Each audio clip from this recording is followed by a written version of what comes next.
Collecticon. So we're gonna do that. So we're gonna do the Atlanta 48-hour stream. So everybody hook up, get subscribed to that and everything. Also, football season around the corner.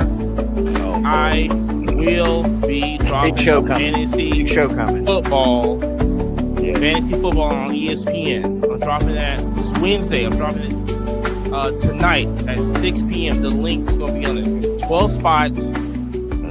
Just hop up in there. First come, first serve. Hop up in there. It's going to be 12 spots. Okay? Yeah. 6 Get p.m. in there, y'all. Central Time. I'm going to drop the link on the Instagram story. Okay. Wait, is that past us, or because I need to get in on this so I can learn and you'll get in. We'll get in there. Oh no, you gotta get in. Yeah, for sure. Yeah. Too. So on the Instagram story on tonight, which is gonna be Wednesday, dropping at 6 p.m. Central Time. So if you live in New Jersey, it's 7 p.m. for you. If you live in California, it's 4 p.m. for you. If you live in Australia, we can't help you. Google can. Yeah. If you're out, listen. If you're shout out to all the people in the EU, following Japan, Japan and Australia. We had a couple of people in Sydney right now, but shout out to the Japan folks. That's right. Like I said, just what I'm saying. So 6 p.m. Central Time on the Instagram story. Okay, nowhere else on the Instagram story. I will be dropping the link on there. So when everybody gets on there, I'll announce the is it draft be date. The direct link, or are they going to have to DM us? Because the direct no. It should be direct link because so it's going to be ESPN Fantasy. Fancy. So if you listen to now, download the app. Like I said, this comes out Wednesday, probably Tuesday. I'll probably make the announcement to download the app. Probably that Wednesday morning. I'm gonna announce to download the app. But yes, we are gonna be doing the first ever Quiet Card podcast, fantasy football. You know what I'm saying? Love to see how everybody does it. So it's gonna be free. You know what I'm saying? So just hop in, first come, first serve on that. Yeah. That's all it is, bragging rights right now. So like I said, shout out to and like I said once again. It might. We're gonna see. Yeah. So we'll make the announcement. Like I said, this is the first time, so I'm gonna see how good it goes and everything. And then, like I said, once everybody gets in there, I'll send a message through the app on when is fantasy, when is draft day for it. People that play fantasy football, they should just know we'll get I'll set a time up and everything. It's gonna be before the season starts, so don't worry about that. I've been doing this for a while. I know what to do. So. But shout out to everybody that's going to join on that. So don't forget, 6 p.m. Wednesday. Okay. Instagram story. So shout out to that. But like I said, speaking of football, as we keep going right there, yet again, tops. Well, not yet again, but listen, the way football season started up, and it's going preseason. Everybody's looking good, right? Michael Penix is the next Matthew Stafford. I think we're just going to say that. You know what I'm saying? A guy with a big arm that can throw. But the only difference between Matthew Stafford and where he was at on the Detroit is actually a very good team in Atlanta. You got a good running game. Got a nice running game. And wide receivers. That helps. And a defense. Okay. Look what Jerry, I don't know if they're gonna put together this year. What Kobe Bryant gonna do? That's all I'm gonna say. Look what Kobe Bryant gonna do. Also, I should make this announcement also. We got 2 new shows coming about right now. We got the NFL show that's gonna drop this week. So watch out for that.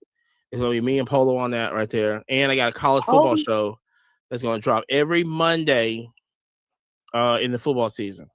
So it's a college football show in there. We're gonna talk about every single team. We're gonna talk about mostly Alabama, of course, but this is every single team, even the MAC. We're gonna talk about all all the MAC players, everything. So if you listen to college football, not just like, we talking about everybody. Okay. We give updates and all this other stuff, this and this. I'm excited because I'm already working on my college football numbers and everything like that. So, okay. All there's a lot of teams, man. 150. We're talking about all 150, even Buffalo. You know what I'm saying? We can talk about Buffalo. We're talking about FAU. We're talking about Jacksonville State, Troy, all that. We're talking about we're talking about all that, not just SEC. Because being in the South. But we do know SEC is the best. So before anybody even starts the argument, we run the world. SEC over everything. There they go. So there they go. Just put that out there. And let me just put this out there. And I'm going to give you a little preview of the show, right? Of the college football show. I got Roll motherfucking Tide. There's your preview. I got Georgia losing 4 games this year. Tell them which 4 teams, money. Alabama, LSU, Florida, and Georgia Tech. Go Tigers. Go Tigers. It's really funny. To hell with Georgia. To hell with Georgia, first off, but we do miss Kirby Smart. So I work with a guy who's from Louisiana, and he was like, "Oh yeah, I see your Bama shirt, something about LSU." And I said, "You know what? We have a lot in common." He goes, "What do you mean?" I said, "We both miss Nick Saban." Damn. He didn't know what to say. Well, they did get a title. Well, I get no, did they? Let me think. Yeah, no, they didn't. They got a title. Yeah, with Ed Orgeron. They beat us once. Ed Orgeron. With Joey B. Go Gators. Big Dick Joe. I mean, it was an incredible team. It wasn't just him. Everybody on that team got drafted. Oh, 100%. Yeah, I was gonna say. I mean, that wasn't. You just can't stop. Couldn't stop that Florida team. Couldn't stop the Georgia. Couldn't drop the LSU team. That's up there. That's up there with the greats. I mean, you couldn't. One team, one heartbeat. I couldn't have planned anything better. That was just sitting there right beside me. It wasn't. I can go. Dude, I definitely cried at that game. I'm not gonna lie. I remember watching that game, going, "Fuck, this ride home is gonna suck." It's a lot of mistakes that happened, but anyway, they made their go time. It is what it is. We're just gonna say that. That's Ed right there. Yeah, Orgeron. Yeah, got fired next year. And they go Joey B. Stay away from them cheerleaders. I mean, win the national title. I mean, what you gonna do? Eat crawfish? Well, she liked how his voice sounded. I mean, listen. If anybody was any LSU, Louisiana, Orgeron, big Orgeron, that's the guy. You ain't wrong. So like I said, so shout out to we got those shows coming. We're actually working on other stuff coming. I mean, like I said, we got a ton of stuff coming, and this is like, and look, listen. This is just happening. This is the tip of the iceberg. Shit's getting real. Just wait. So look, let me start off with this. So we went to a show this weekend. Let's just start off with this. We went to a show this weekend out in Sheffield, Alabama. If you don't know what Sheffield, Alabama is, West Alabama, Florence, Mother Shoals. Them cats out there, like it's one city, but I don't know. I don't know what's wrong with them out there. But so we went out to Sheffield. You know what I'm saying? And clearing on in. Now, like I said, we will stream it out there. This. Now, listen, here's the deal. A lot of people from Huntsville don't go to this show. Now, I think Jerry's the first show out there, right? So very first time. Okay. This is the type of show. It had 10 or 12 active tables, maybe 10. No, I was going to say, I think it was 12 unique vendors. Well, and some had more tables than others, but yeah. Yeah. Yeah. Okay. 12. Yeah. It's just correct. You heard us loud and clear. 12 unique vendors with probably a total of 25 plus tables. Yeah. Maybe 30. The greatest thing, this is for me, one of my best shows, number one I ever did. But I love going to the show because you can go to the show and find stuff that's there on the cheap that you take to that show and go flip on other shows. Okay. 1,000%. 1,000%. It is a reload scenario. And the best thing about it is nobody from Huntsville comes to the show.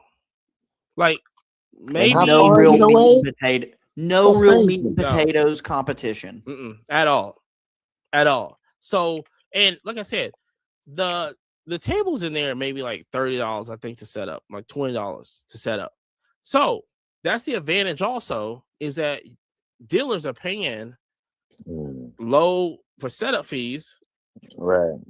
It's anything goes. You know what I'm saying? It's anything goes right now. I always love that show. I love the tiny, tiny shows that I can get inventory from to take to the big shows. I'm in old school. Is it right there in the hotel? Yeah, now we get there. If we would have got there early enough, we could have got that continental breakfast. I always want to eat that continental breakfast. Yeah, so literally, it's in a hotel, and as we're walking in, it smelled so good. I mean, oh my god, it smelled like maple syrup, French toast, French toast, and waffles. Oh my god, it's good. Yeah. So we get to the show. Shout out to Alan. Alan was there. Alan was there. So which I had called him up and everything. It's so funny because I hit up Alan and he goes, "Yo, you going to the show?" And he's like, "Yeah, it don't really the foot traffic." You know what I'm saying? I was like, "Perfect. That's what I want. That's what I want." Right? Well, when you're the only one walking around with money at a show, you are the one in power. 100%. It was a buyer's market for sure. What? Dang. I mean, come on. Like, listen. What? There was no competition. Listen, so I'm gonna steal it from you, Amani. Like, literally, me and Amani and Alan and Tristan, which shout out Tristan, we're probably the only guys in there chasing modern for real. You know what I mean? And so all these guys who were like younger had set up modern stuff. Nobody was looking at their tables. So I might as well have pulled out the chef's hat. Hey, I'm the only one here, and I understand table cost. You got this at $65. I see this one sale right here at about 31. This other one at 45. What do you think on that? I got cash. Came out pretty good. Came out. So, now there was a couple sales on that same card that did about $75 to $100. So I said, I'm taking a chance on it, but I got cash. What do you want to do? Shot me a great price, and he was happy. I was happy, and that's what you do. Oh, also, win-win. Is it Card Frontier? Yep, Card Frontier. Tristan. Oh, okay, yeah. Shout out to good job. Okay, I was trying to think of what his Instagram was because I was going to shout it out. Yeah, that's why. Yeah. Shout out to the kid Tristan. No, he's as old as us. Bro, actually, he's got fucking crazy Pokemon. Holy shit! Like, and it's what's so funny is seeing Alan with all this crazy Pokemon too. To see these guys that were like, y'all told me about that. Tristan did sports and Pokemon, but fucking Alan has been so hardcore sports, right? So it's just weird to see him with a case full of stick Pokemon. And I'm literally like, I want to buy all of this. And then he goes, "Oh, actually, the other Alan claimed these, so I can't sell these." I'm like, I took all this time. Come on now. He's like, I told you I had to check. I'm like, breaking my damn heart. But the thing with Alan is he played.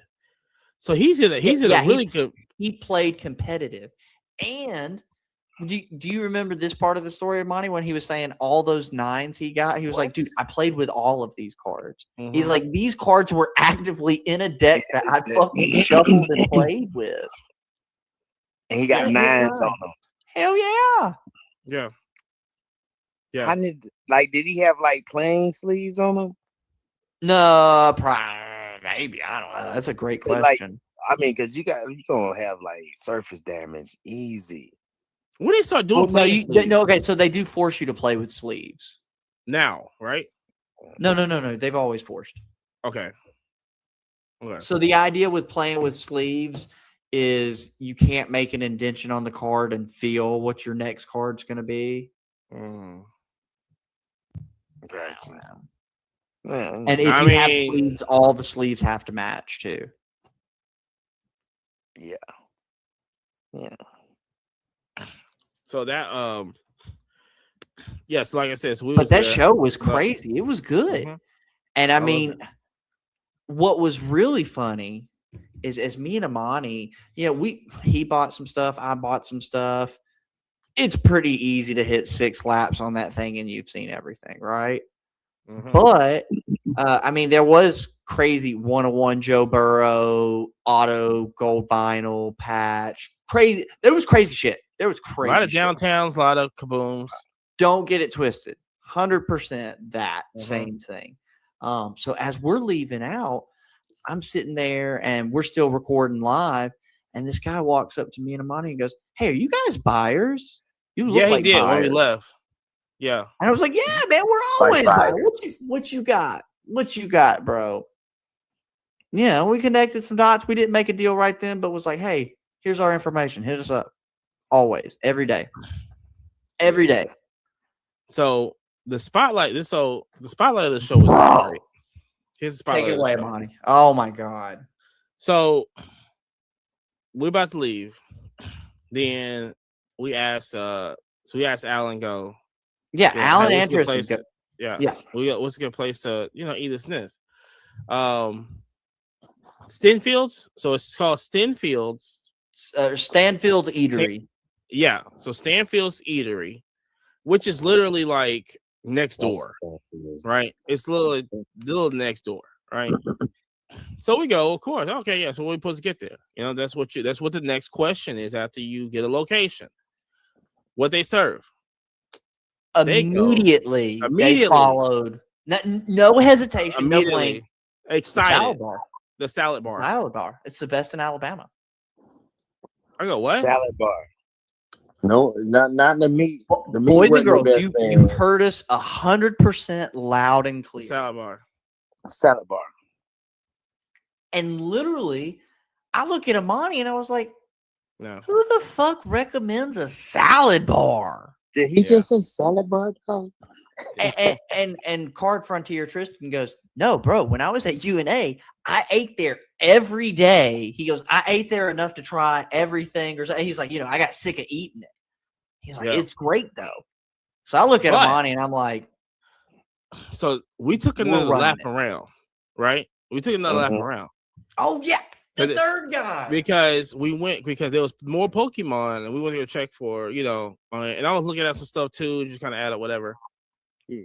And he goes, and Jerry's having a conversation with him, and he's like, these guys go over here talking about some salad bar, this and this, whatever. And the guy lit up. Everybody stood up at the table. Was like, the salad bar is where it's at.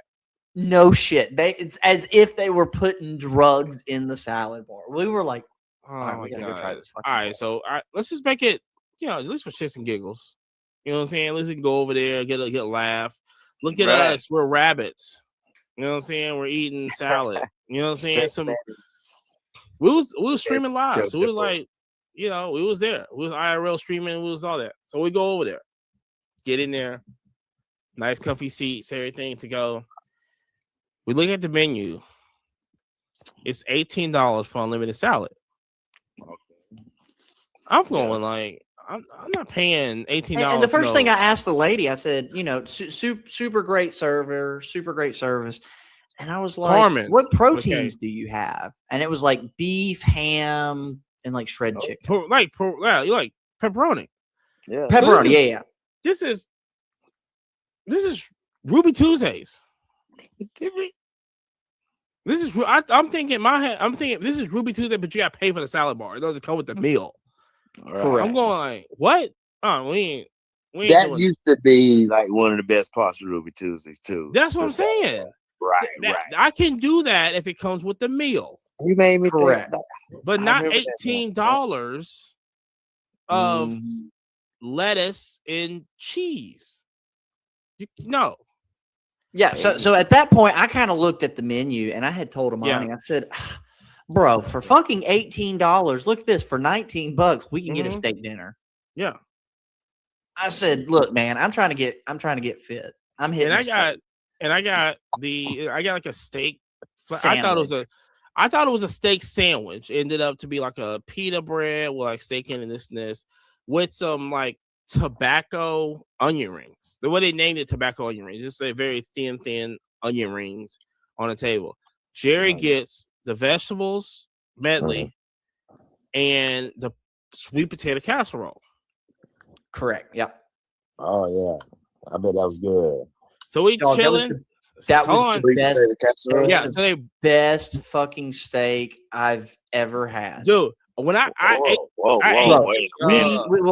we've eaten New York, Chicago, Texas, Tennessee, fucking everywhere in Florida. It was by far the best thing I've eaten in the last 5 years. When I ate the onion rings, I ate those onion rings, I immediately was like no shit, not hungry, not like literally. I cooked the steak the following day, and I was mad at myself because I was like, "Fuck, mine is still not as good." Like, here's the thing, right? I don't know if we got presidential treatment because we were streaming, right? I don't know, but it was because I got a steak. I thought I got a steak. So hold on, Mike. I'm going to interrupt you. All right, so I order my steak rare, right? Yeah, because I think they're going to cook it a little bit. And generally, I order medium rare, but I was like, hey, I'm going to assume it's going to be wrong, so let me just get rare, right? Comes out perfect medium rare. Perfect medium rare. Amani is a well-done steak kind of guy. I'm not.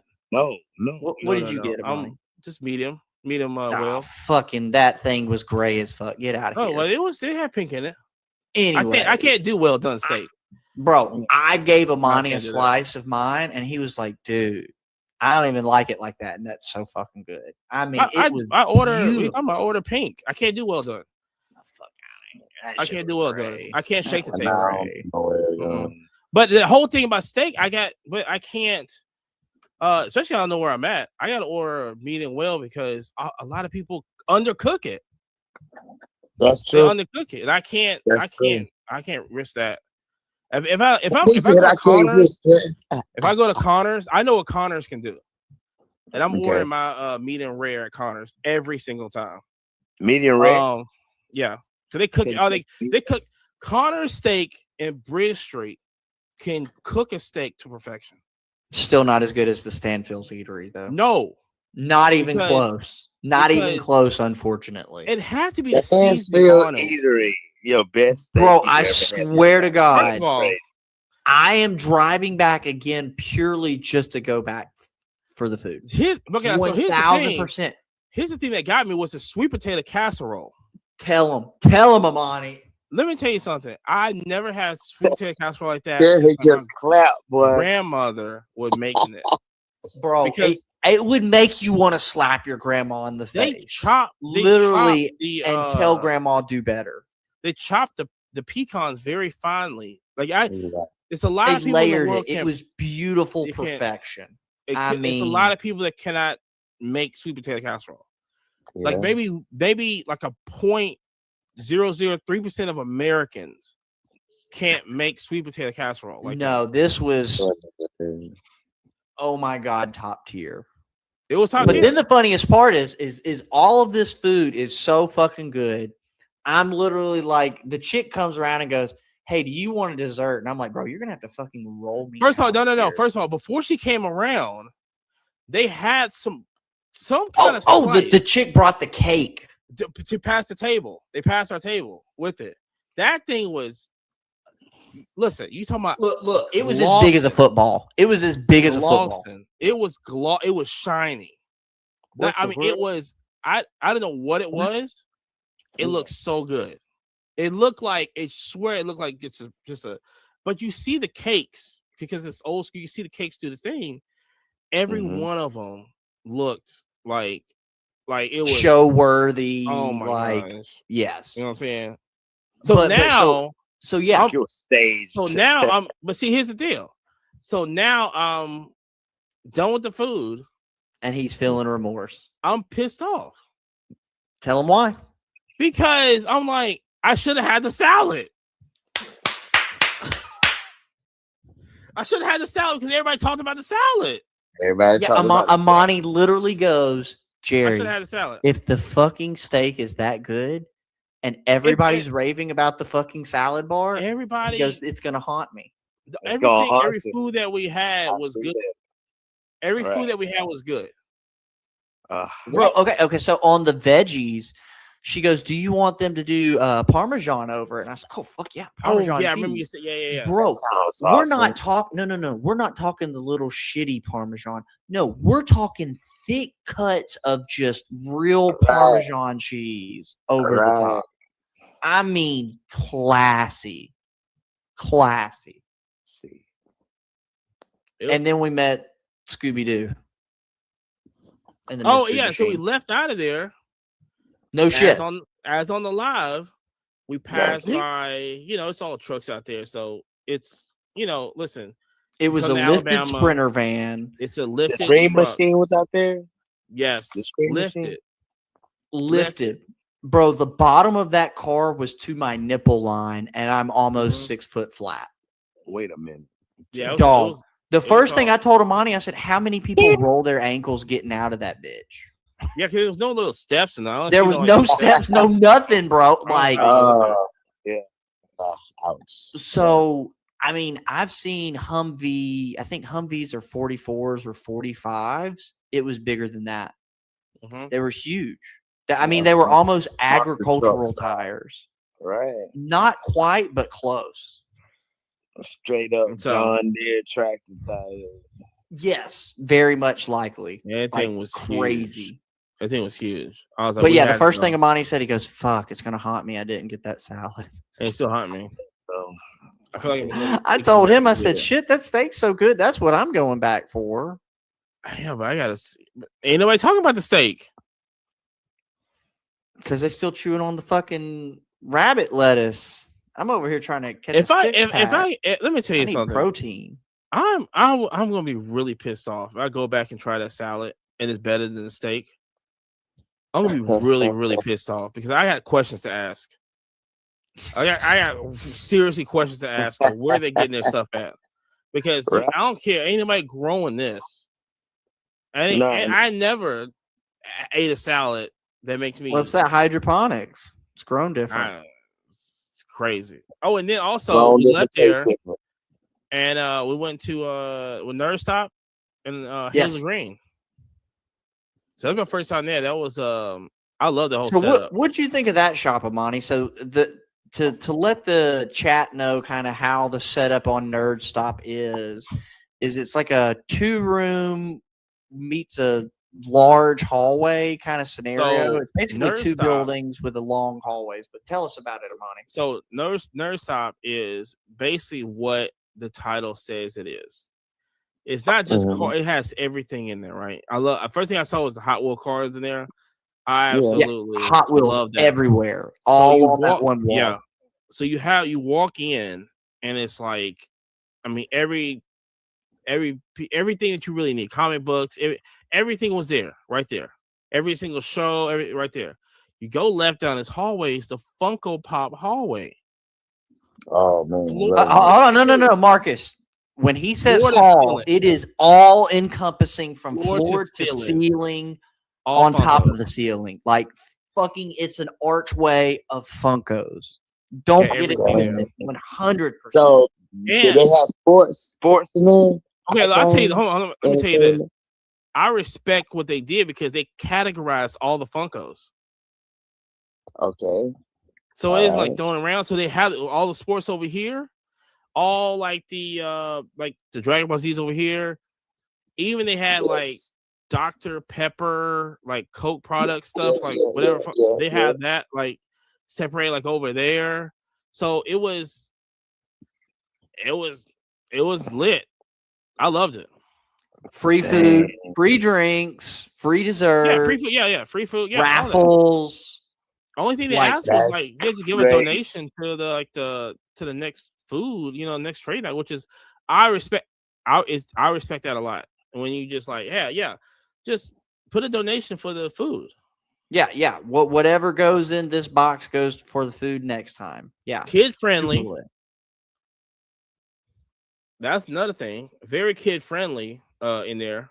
Incredibly kid friendly. I mean, literally, I would never really advertise, hey, just drop your kids off somewhere, but literally,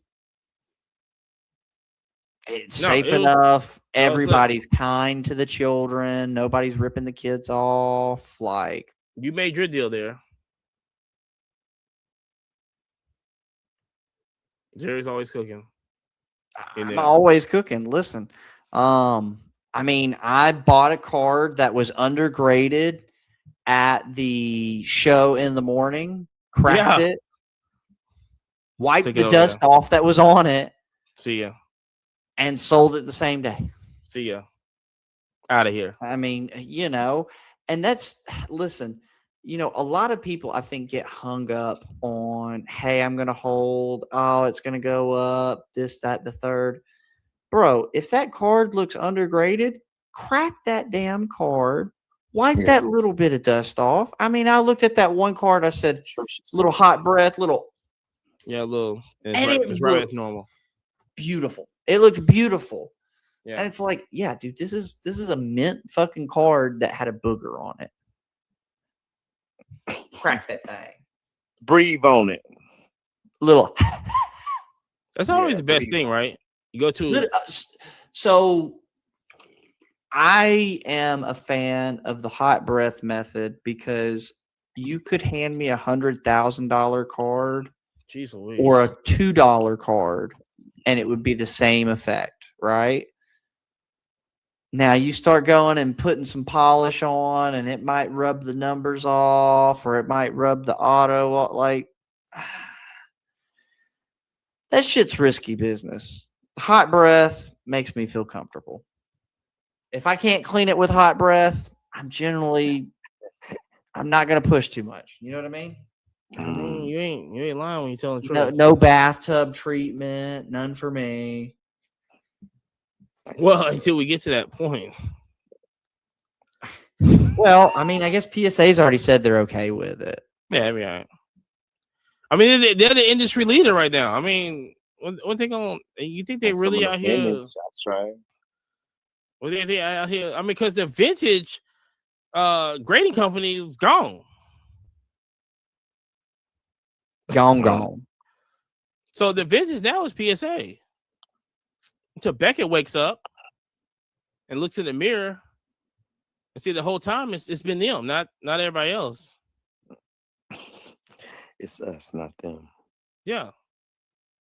That's what they're saying right now. Why ain't they coming to us? We got subgrades. Just only a measly $30. Right. The fact that they're charging for the subgrades, it's literally like if you offered it for free for 6 weeks, the influx of grading they would have would blow them away. If they could, let me tell you something. If they could grade something in 6 weeks with subgrades for like $25, it would destroy. Crazy. I mean, Beckett is still my favorite grading company. Dude, Beckett slabs, okay, low key. So, like the slab that I broke this weekend was a PSA slab, 30 seconds or less, right? Yep. No effort. The Beckett slab, you got to put some effort. You got to try. Like it's almost 30. Significantly more meaty for sure. Mm-hmm. But they ain't finna look at themselves though. I wish they would. I wish they'd hire some kind of CEO or something. I mean, listen. Next we can go deep in what's going on with Beckett, but right now they just gotta get their stuff together. But speaking of getting their stuff together and everything, like I said, WNBA got a new product coming out. It's called Impeccable, which I think is definitely a play on Inception, I think. Yeah. Impeccable is at that level. Yeah. They have it in the men's product. Okay.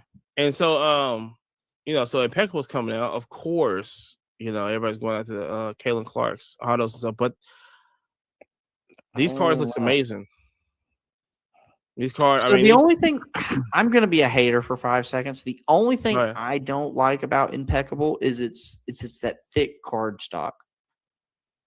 For the community who wants to grade so much, I don't really like the thick ones, man. Your corners are always going to be dented. Like, I mean, you say loves to dent quarters. We'll tell you that. I know that for sure. Well, and not only that, a lot of times also with the Impeccable is they'll have like black border cards, like whether that's on the front or the back.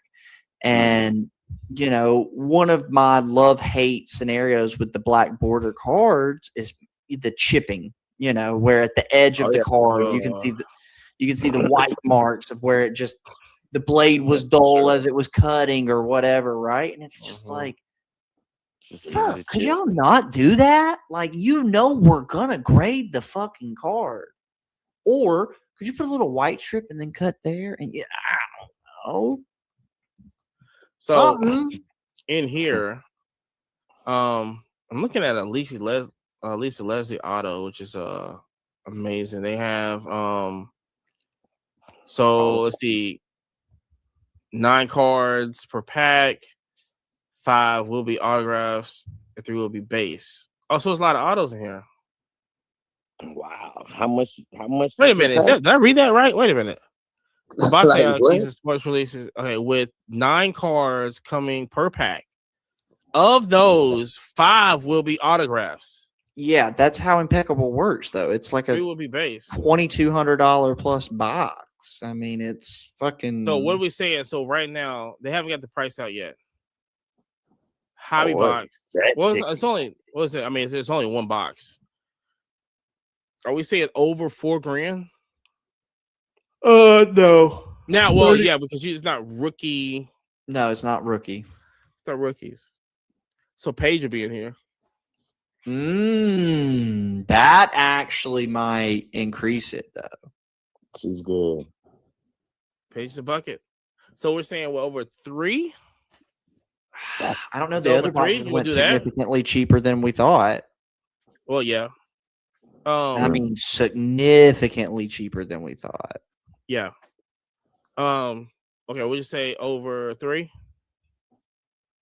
Run it. Really gorgeous. I'm thinking under 3. I'm gonna take the under. 25. I'm trying to see if they got any kind of indication of a price. Not unless you're a dealer. Nah, I don't see anything. Not at all. It's gonna be interesting. It's gonna be high if they come with that many autos. I mean, this is what we've been calling for, right? I mean, this is the one step for it to be getting flawless. That's okay. So that was what I was just about to make the argument of if it was between Impeccable or Flawless. Like, fucking give me Flawless. Give me National Treasures. That's what we want. Impeccable's cool. Like, but see, they got it next year. Next year, WNBA lineup with special cards. They have to put every single product is going to have to be WNBA. National Treasures, Donruss, Optic. That's all they're going to have. That's all they're going to have. So I would run it. You got to run it. There's nothing else you got. I mean, you got, they lost wrestling, right? We can talk about that too. No. They didn't lose rest. They lost everything. Yeah, they lost. They lost UFC. Let's see. Soccer, I think, is Yeah, they still moving have too. soccer. But isn't they moving also with soccer? I think they lost I soccer, think right? that is moving towards Fanatics. Yeah. There's no sports. Maybe like, but That's they have these like college cards. But it's like the SEC. Anybody that plays in the SEC, basketball wise, the logo's not on there. No, Ooh, anything you guys because know me. I mean, I'm a logo whore. If it's not licensed, I just yeah, don't bother. man. I mean, I don't love it if it's not licensed, right? Yeah. And that's one of the And I hate to reasons. feel like that because, like, I feel like that's a programmed emotion. That's not a genuine emotion. But at the same time, it does look less appealing when it goes, oh, instead of Steph Curry playing for, what did it San say instead? Francisco. Yeah, San Francisco. Like, Yeah. I just don't love that. San Francisco, what? That's wild. Yeah, because you can't put Golden State on there. That's Correct. So speaking of this, That's crazy. what you were talking about at the beginning of the show, last year Prism Football comes out this year. How huge is the Prism Football, the Prism Select, everything is going to be? How huge? You got Shador Sanders in there, number one, signing. Travis Hunter's in there, signing. And they just going to do an all Patrick Mahomes signing. I mean, yeah, folks gonna be on those signatures right there, especially Pat Mahomes.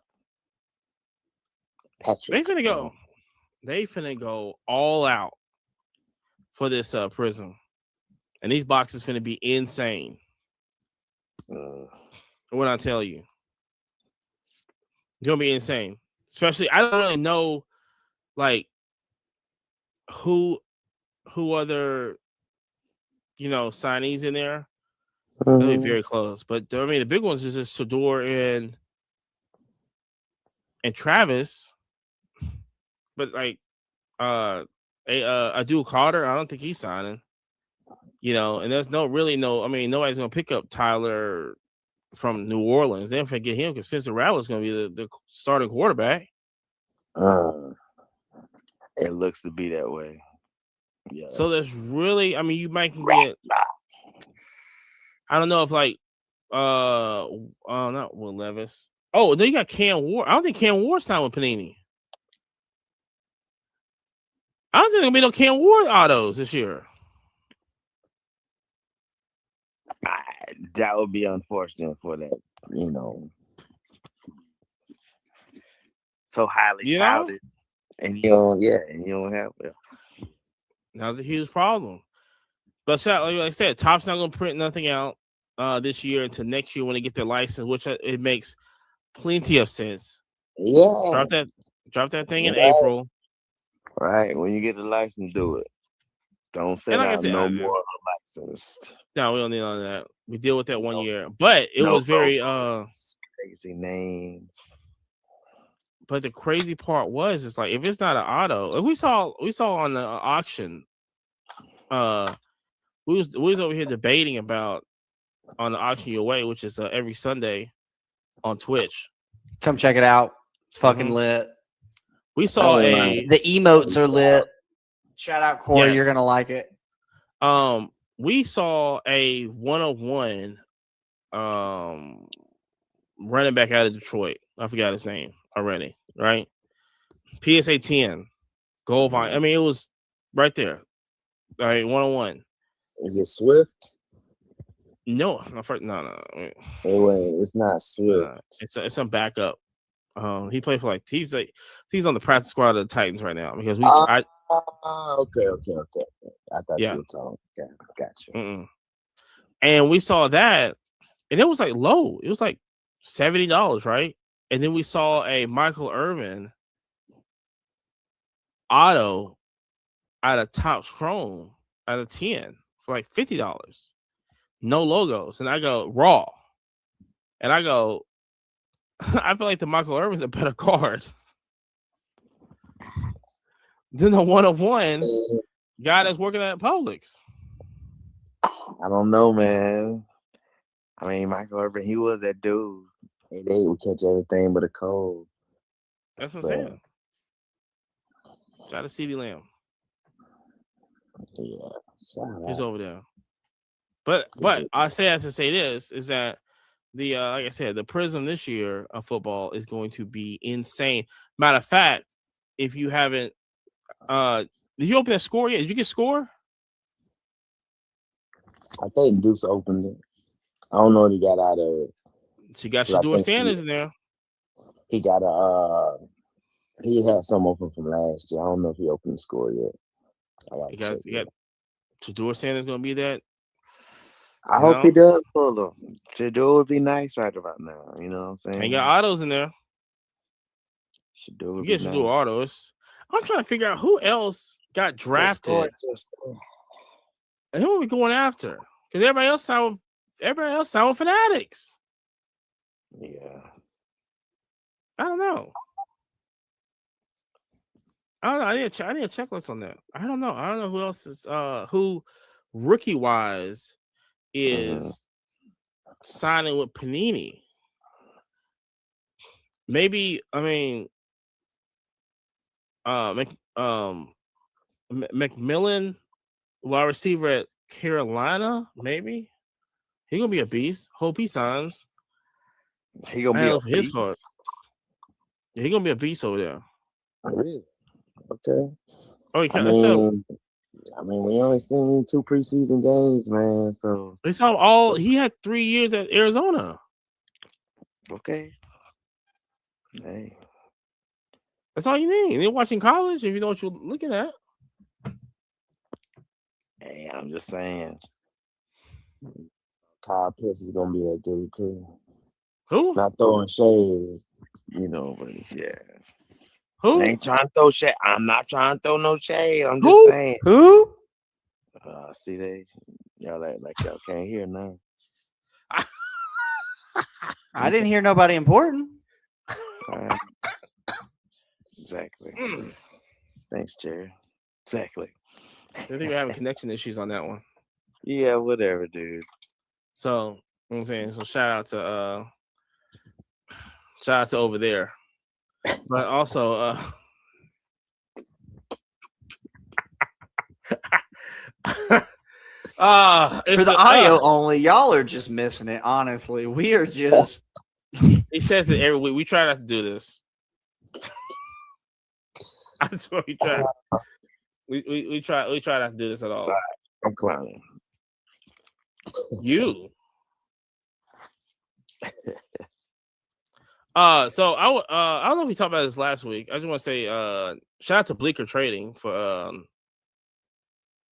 making big moves over there. He actually hit us up wanted to see the which, like I said, the 100 hours. People are still talking about it, which is still amazing. Yeah. On that. There's a trade night clip I need to find too. I don't know if y'all remember the guy that had like he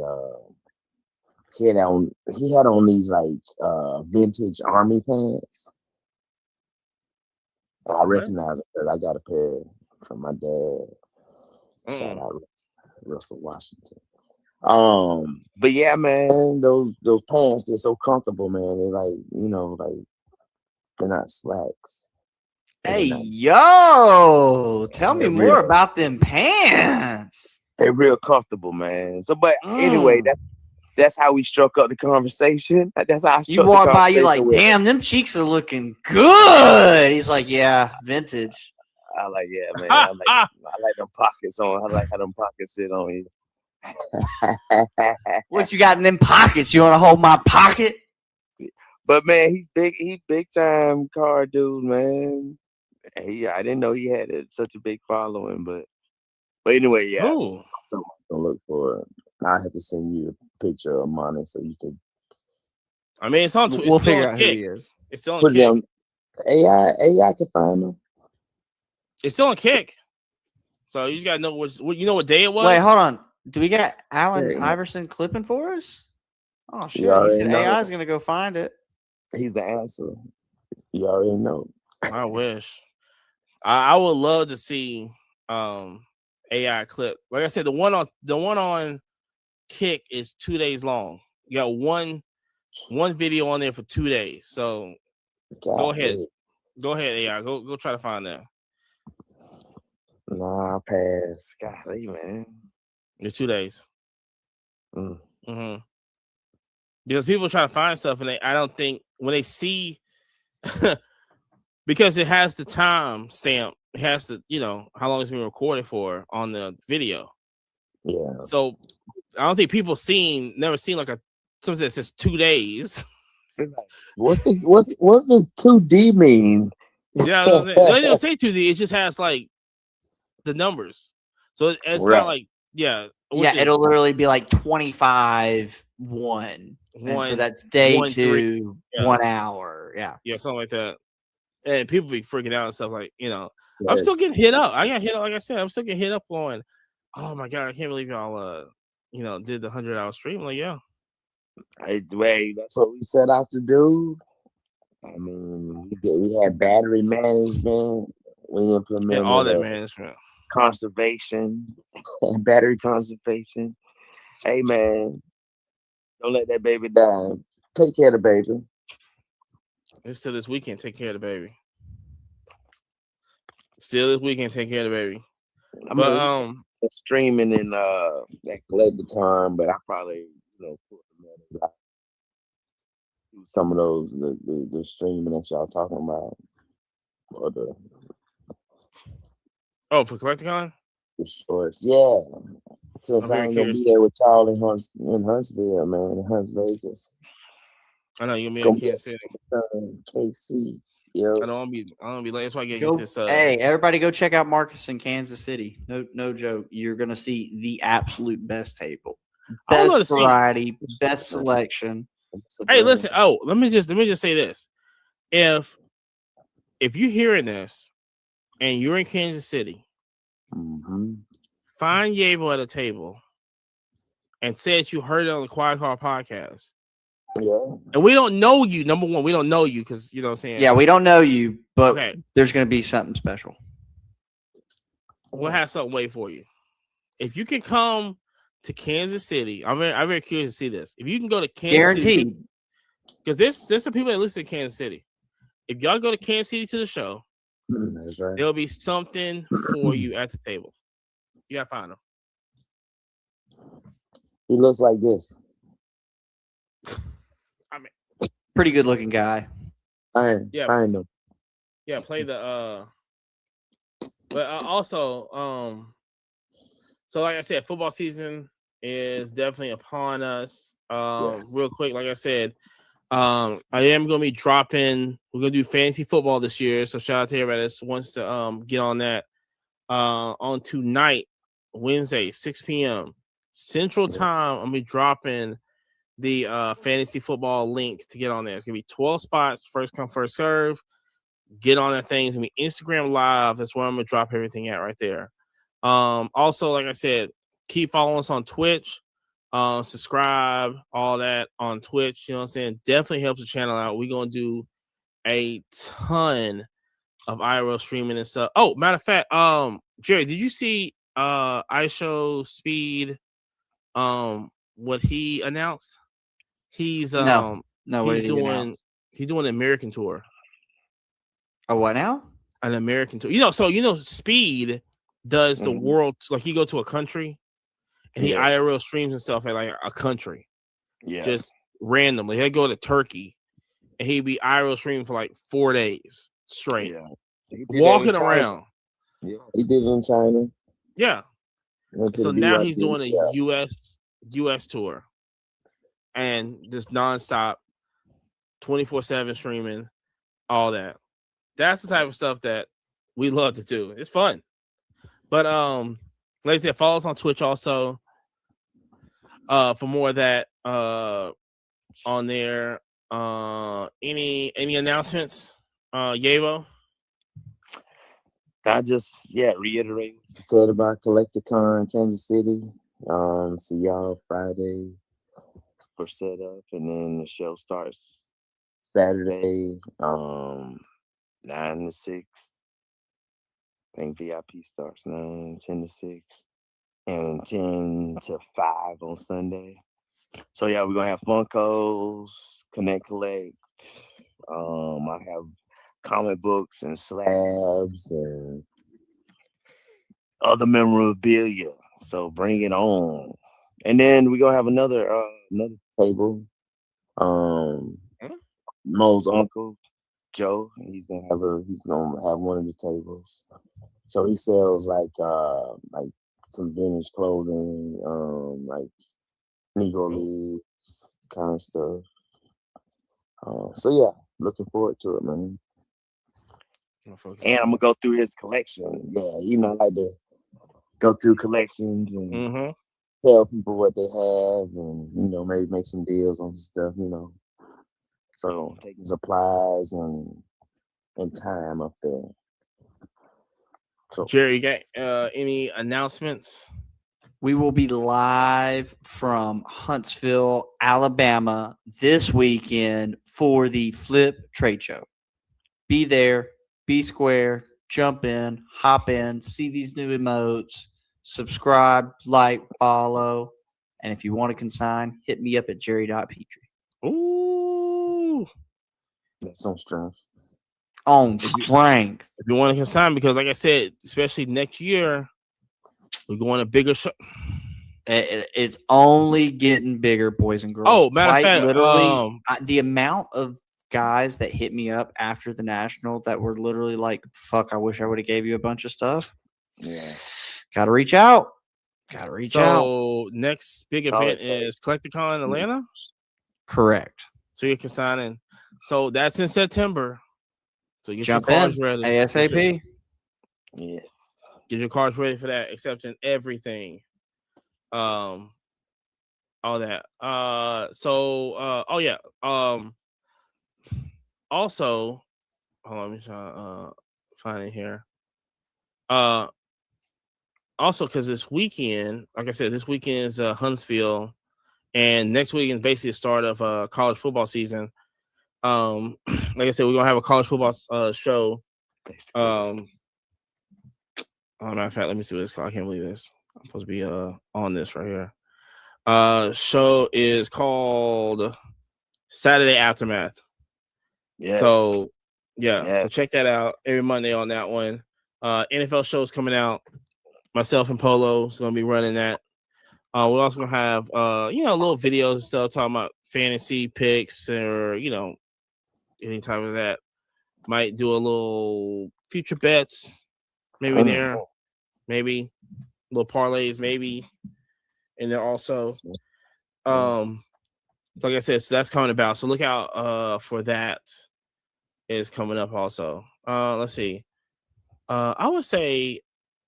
Oh, also, this is what I want to talk about. UFC is leaving ESPN. They're leaving ESPN. No more pay-per-views. No more pay-per-view. Right? No more pay-per-views. They're moving over to CBS, Paramount Plus. Yeah. Because they basically got $7 billion, right? Yeah, they got the bag. Why not? Here's the deal. If you have UFC cards,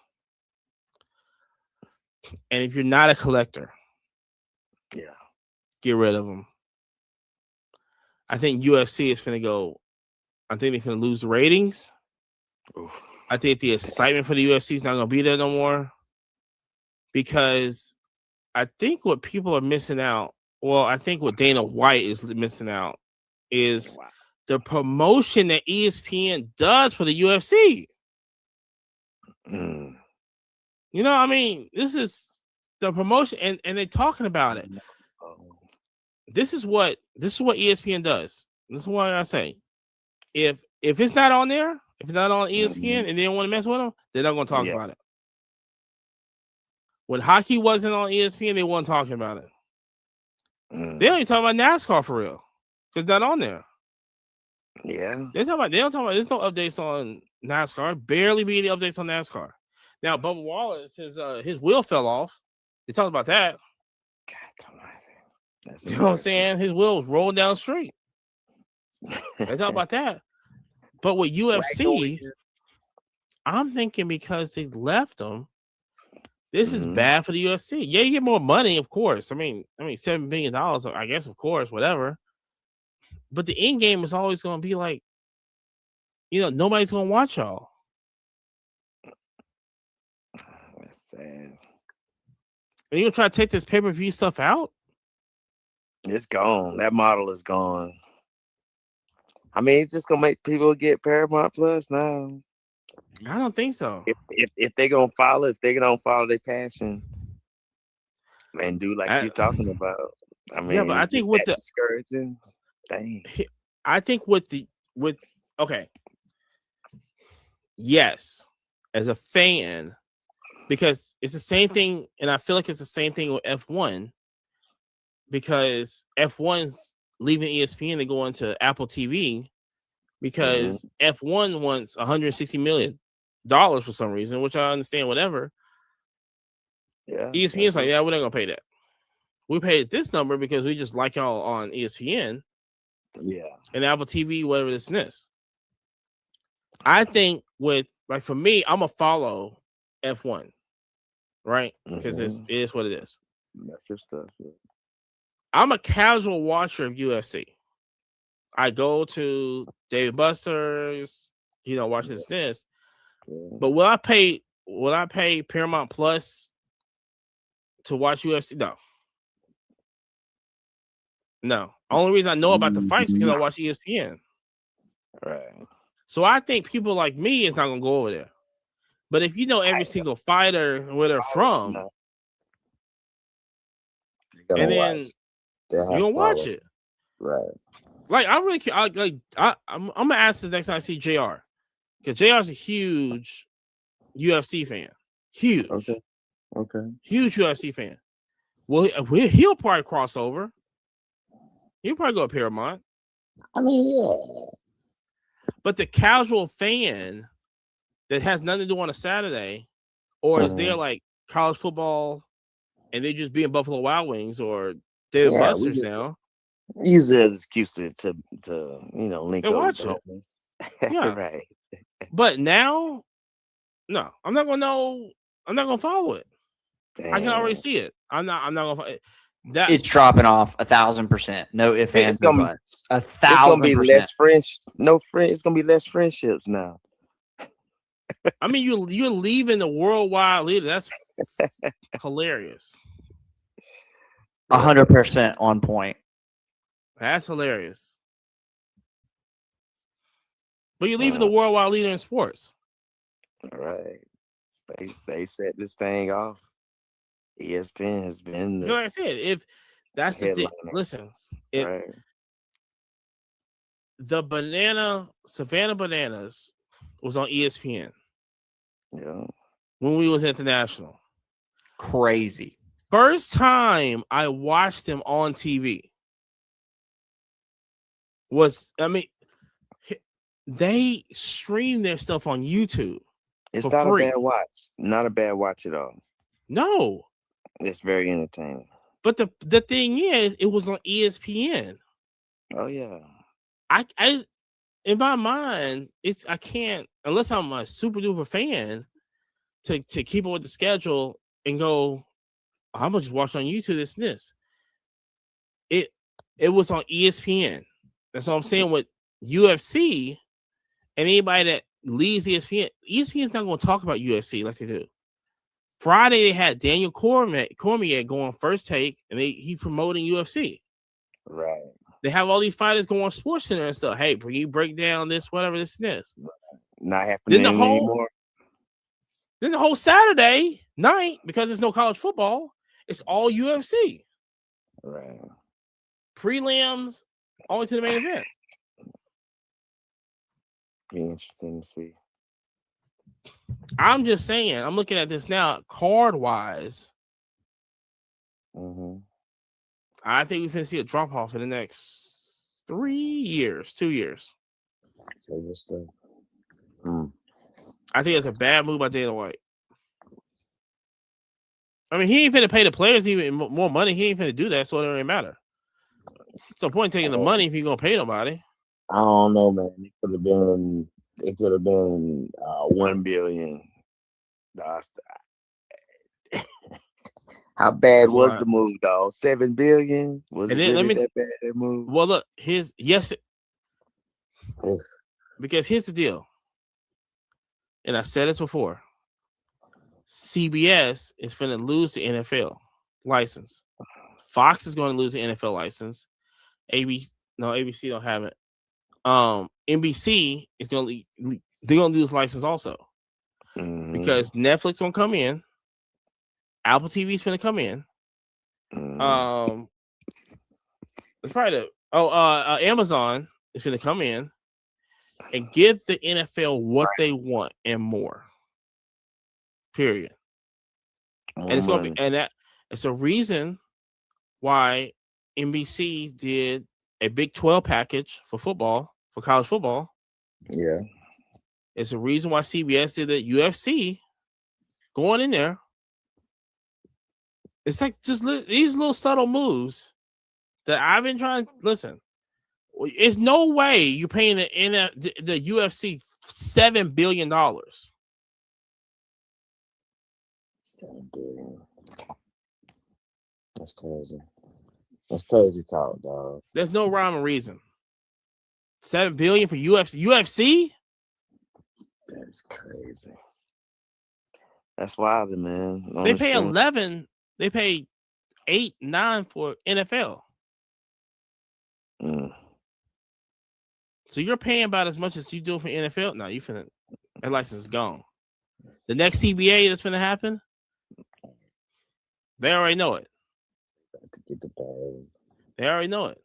Because if I'm Apple, if I'm Netflix, you got the money. I'm making money. Have on this, right? Billion. Yeah, check out this number to the NFL. 20 billion. I want it so out. That's what Apple did to F1. Apple said, "Yeah, we'll pay you the 160 you want."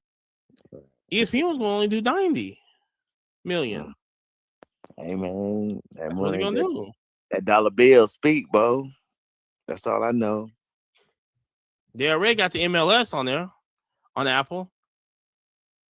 Yeah. And then we got Friday Night Baseball, which I have to say it looks amazing. I ain't gonna lie. The Friday Night Baseball on Apple, on my Apple TV, it definitely looks amazing. Okay. So I had checked it out. So you can't. You gotta have an Apple. I mean, I got methods. Trust. No, don't come over here. Don't cross that border. I got methods. Don't cross that border. But like I said, I'm very curious to see how this UFC stuff gonna go, how the car price gonna go. With that. So also, I just got outbid it. I'm upset. You good? You be all right. No, but all right. So it's a wrap. That's sniper. Yeah. What's about Jerry Petrie? What is this on here? Get the fuck out of here.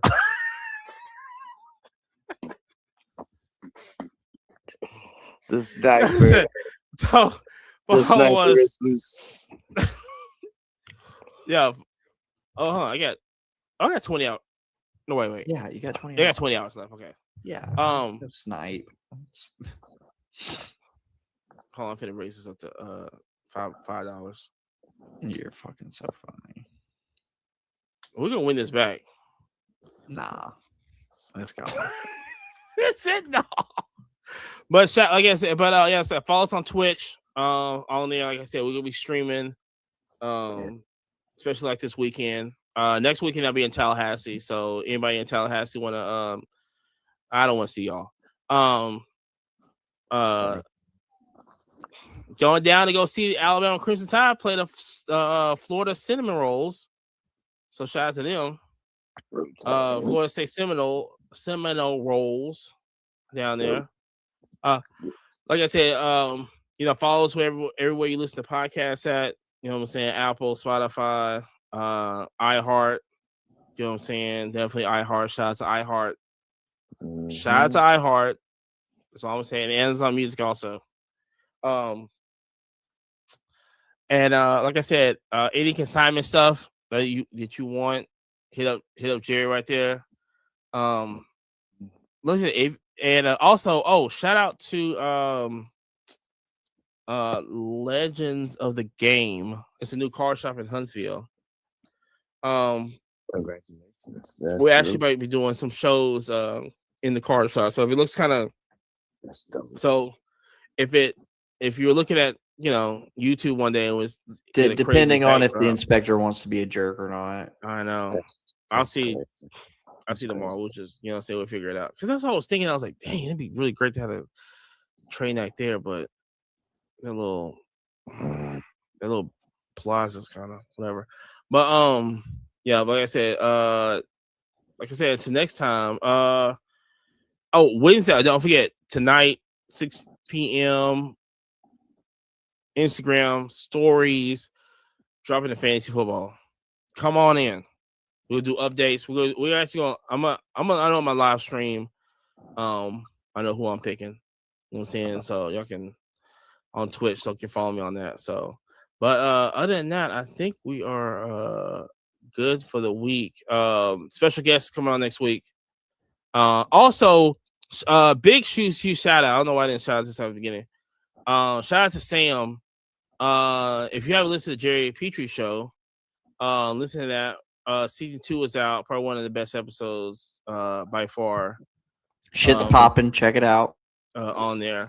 Samuel Evans, that dude. Yeah. And we got like I said, this season's gonna be crazy, especially all the names and stuff. So if you ain't following the Jerry Petrie show, that is Thursdays. Okay, Thursdays in the morning. So shout out to that. Other than that, yeah, we are out of here. We gotta go to bed. So we out of here. Get on Peace. Yay, Bo. Yay, Bo. Welcome back to the Quiet Car Podcast. We got a special episode today. It's all about Fanatic Fest. Of course, it's gonna be about Fanatic Fest because we was there. It is what it is. But we got a special guest on right now. It's the number one Instagram influencer in the car market right now. Okay, retired first sergeant right now, and one of the best social media ambassadors for the National. If you know anybody else is a social media ambassador for the National, they're not doing it like my guy's doing it down here. Okay, and let me explain this one quick. Is that he probably pulled the best Michael Jordan card back in 2010. If you don't believe me, look on Sean's page. He knows Sean's number by heart. He calls him every weekend just to remind him where he got that card from right now. Right now, I just want to introduce you right now to Army ATC 22. My boy Alex down at the bottom right now. Welcome to the Quiet Car Podcast right now. Thank you for having me. First, yes, sir. Say something though. I am not an influencer. I'm a content creator. One of the best content creators. Hands down. Like Big I understand that, Alex. Yeah, man. Yep. So right now in today's episode, like I said, we're gonna go over Fanatics Fest. We're gonna go over whole New York City, how they handled it. Does the National need to copy what Fanatic Fest is doing? And also, who got in the 40-40 club in this panel? But right now, Jerry, take it over right now. How was your weekend? How was Fanatic Fest? How was New York City? Take it right now.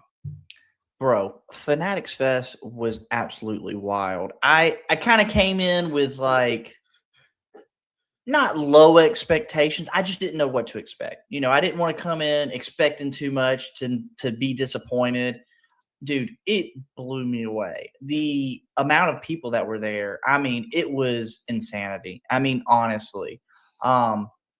First, to start off, I think there were so many more kids and moms at this than national. I mean, honestly. And if we want to 10x the hobby, if we want to grow the hobby, you have to have a mom-friendly space, 100%. New York was great. Like, we stayed at the hotel that was like, what, a mile from Times Square?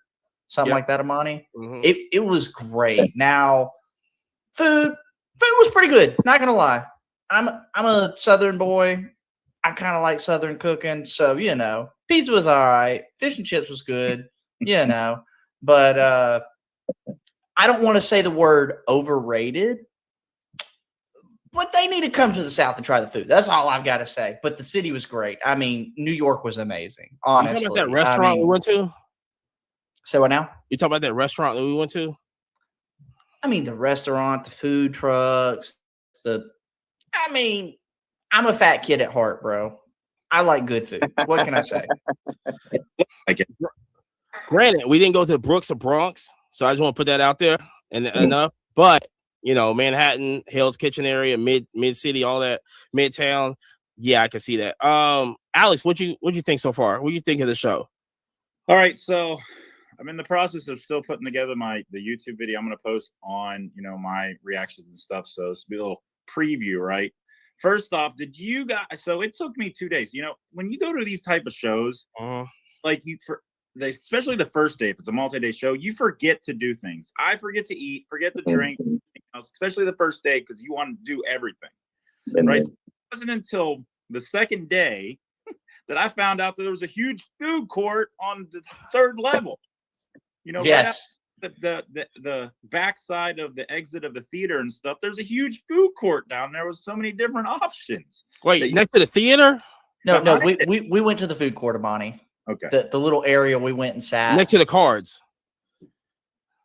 No, so when you come out of the theater, when you come out of the actual big portion of the Fanatics Fest and you go down the first escalator, there's an area there. Not that area. You go down again. And underneath that is a huge food court with Greek food, Asian food, so much of there was a whole bunch. Okay, we missed that. No, we missed that. I had no clue. I mean, easily walk up, grab a beer, and buy it within 1 minute. Like, it was wild. No lines, nothing. It was so much down there. I was just like, what is happening? I did not know. And I say that inside my video is just like, so I'll revert a little bit. You can't compare this to the National yet. It's not the same thing. The National is a card show. This is a fan experience that has cards in it. That is what the experience is supposed to be. Now, when Fanatics puts together the 4 card shows, with the first one being in Orlando in November, now you can start comparing them to card shows. But I think the National and stuff like that will learn from it to see what came out of it, what people like. They'll listen to podcasts, they'll watch videos, and be like, okay, maybe we should do some of this. But you got to remember, the National just houses everyone there, right? The National isn't in charge of pretty much anything but housing everyone there.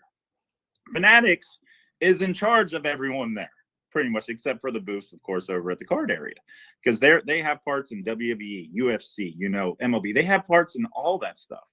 So the difference between the two right now is Fanatics overall it all, while the National just gives a location for everyone to plop down into. So when they start doing these card shows, it'll be pretty interesting to see, what they start doing. What I think is going to happen. So in my area, because I'm here in Virginia, I'm close to the CSA show. CSA is arguably the second best show for signers besides the National.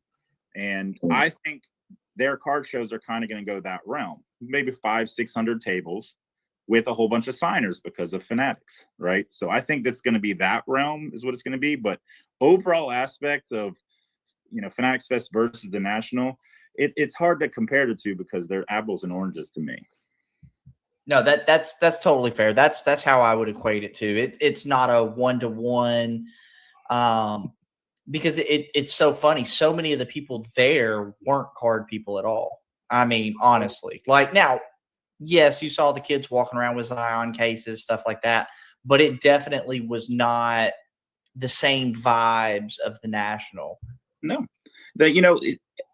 the premise of this was to get the fan experience for all these other individuals that were going to come out to see their favorite players, celebrities, things like WWE, UFC, and stuff, and have them walk around the floor and go by the card tables and be like, "What's this?" and kind of get involved. Mm-hmm.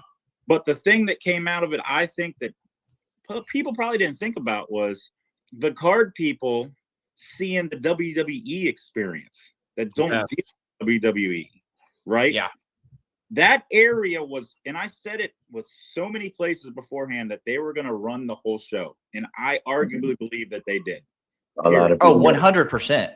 Yeah. I mean, me and Amani were talking about that on the way back, that literally, I think if they did not have the WWE portion, it would not have been as successful. I mean, there were so many people walking around with the belts, dressed up as their favorite wrestler. Like it was way more than I thought, honestly. So I'd like to, somehow figure out how many card people that came for the card experience have now going to start dealing, maybe even with WWE cards, but watching it and, understanding it more and stuff, because that brought, when those, they weren't just mediocre wrestlers that came to this show. It was they were giant names, top notch, king of the crop. Triple H doing his entrance, insane, nasty, right? So like you said, yes, if that wasn't there, why? UFC also, I think they crushed it, bringing in, some of their top, literally probably their top fighter right now with Alex Pereira for free. Oh yeah, meet and greet for free for an hour, and then he was amazing. Machine, with everyone around and stuff. Like that's the experience people want, and that's what they're, Michael Rubin and the whole Fanatics team is starting. They've been doing that the whole time. It's just how long are they going to do it? Are they just doing it real fast to just try to, get their foot in the door, and then, or are they going to be able to keep it up the whole time? That's what's we're going to see over time. That's kind of like what we were talking about on the plane ride back. Is, are they going to be able to keep leveling this up? Because like what I thought was super interesting is, it wasn't just hey, I'm behind the table, let me sign something for you. Like they were literally out buying cards, wheeling and dealing. Like you said, the punching bag, like that's the true fan experience. It's not the, oh, hey, I'm at a table, let me sign your this, your that, here you go, take a picture, 30 seconds, you're gone. Literally, like that was Tom Brady explaining to the guy like how his signature had changed over the years. Like that was just a guy. That was literally the probably the super collector of Tom Brady too. Yes. 7, right? He literally is probably has the super collection of Tom Brady. Like that knowing that, right, is just wild. Getting to collected for so long, coming up and talking his autograph. It's incredible. That's what I love. So was that a planned link up between Tom Brady and that super collector? It probably was, right? A lot of these other individuals, they weren't. They walked around and stuff, and possibly, someone from Fanatics went, okay, this would be a good table for them to go to and stuff like that. Because like another one they saw a lot of stuff about was Jake Paul, him going on the floor buying stuff. Oh yeah, stuff, whatever. Like he came out saying his first card he ever bought was Friday, and he's getting into it because he to impress his brother who's been in it already. Yes. So did y'all see the Grant Williams when he ripped the NT Luka and then hit the Luka to 10 auto rookie? Yeah, that was crazy. So did they know that Box had that in there by scanning it? Can I say that? This is a CT scanner show, free show. Yeah, 3-4 shows in a row for sure. We got to talk about listen. scanners. What people don't know though is that night he was at Bleecker Trading at the trade night too. Really? What? Yep, Brent Williams came there at the trade night too that night.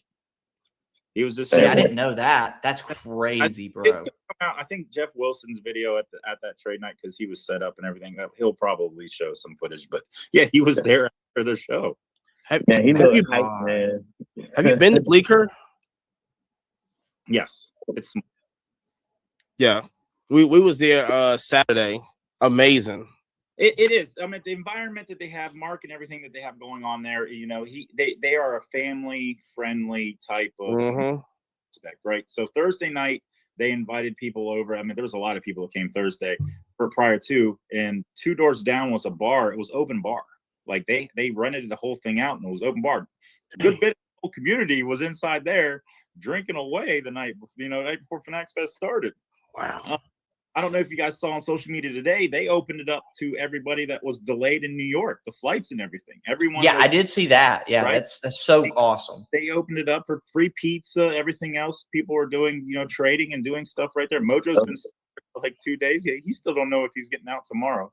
When I was talking earlier, but that's what you want in a card shop, right? That's what you want in an LCS. When I talked to Tops down in Atlanta, at Culture Collision, one of the things they said, what do you want to see in a card shop? I say, I want it to be like Cheers. Everyone knows your name. Yep. 100%. Yep. Right? If you get that concept down at an LCS, it will be successful, period.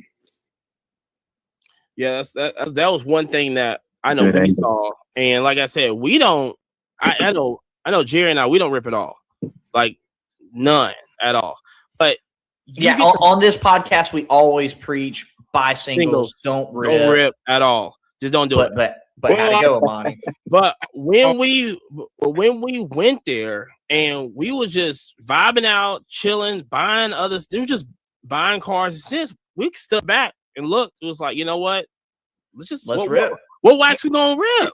Have some fun. Let's just have some fun. I mean, people already just buying, just ripping it while it was there. We was like, yo, why would we just have some fun though? But Bleecker is that spot.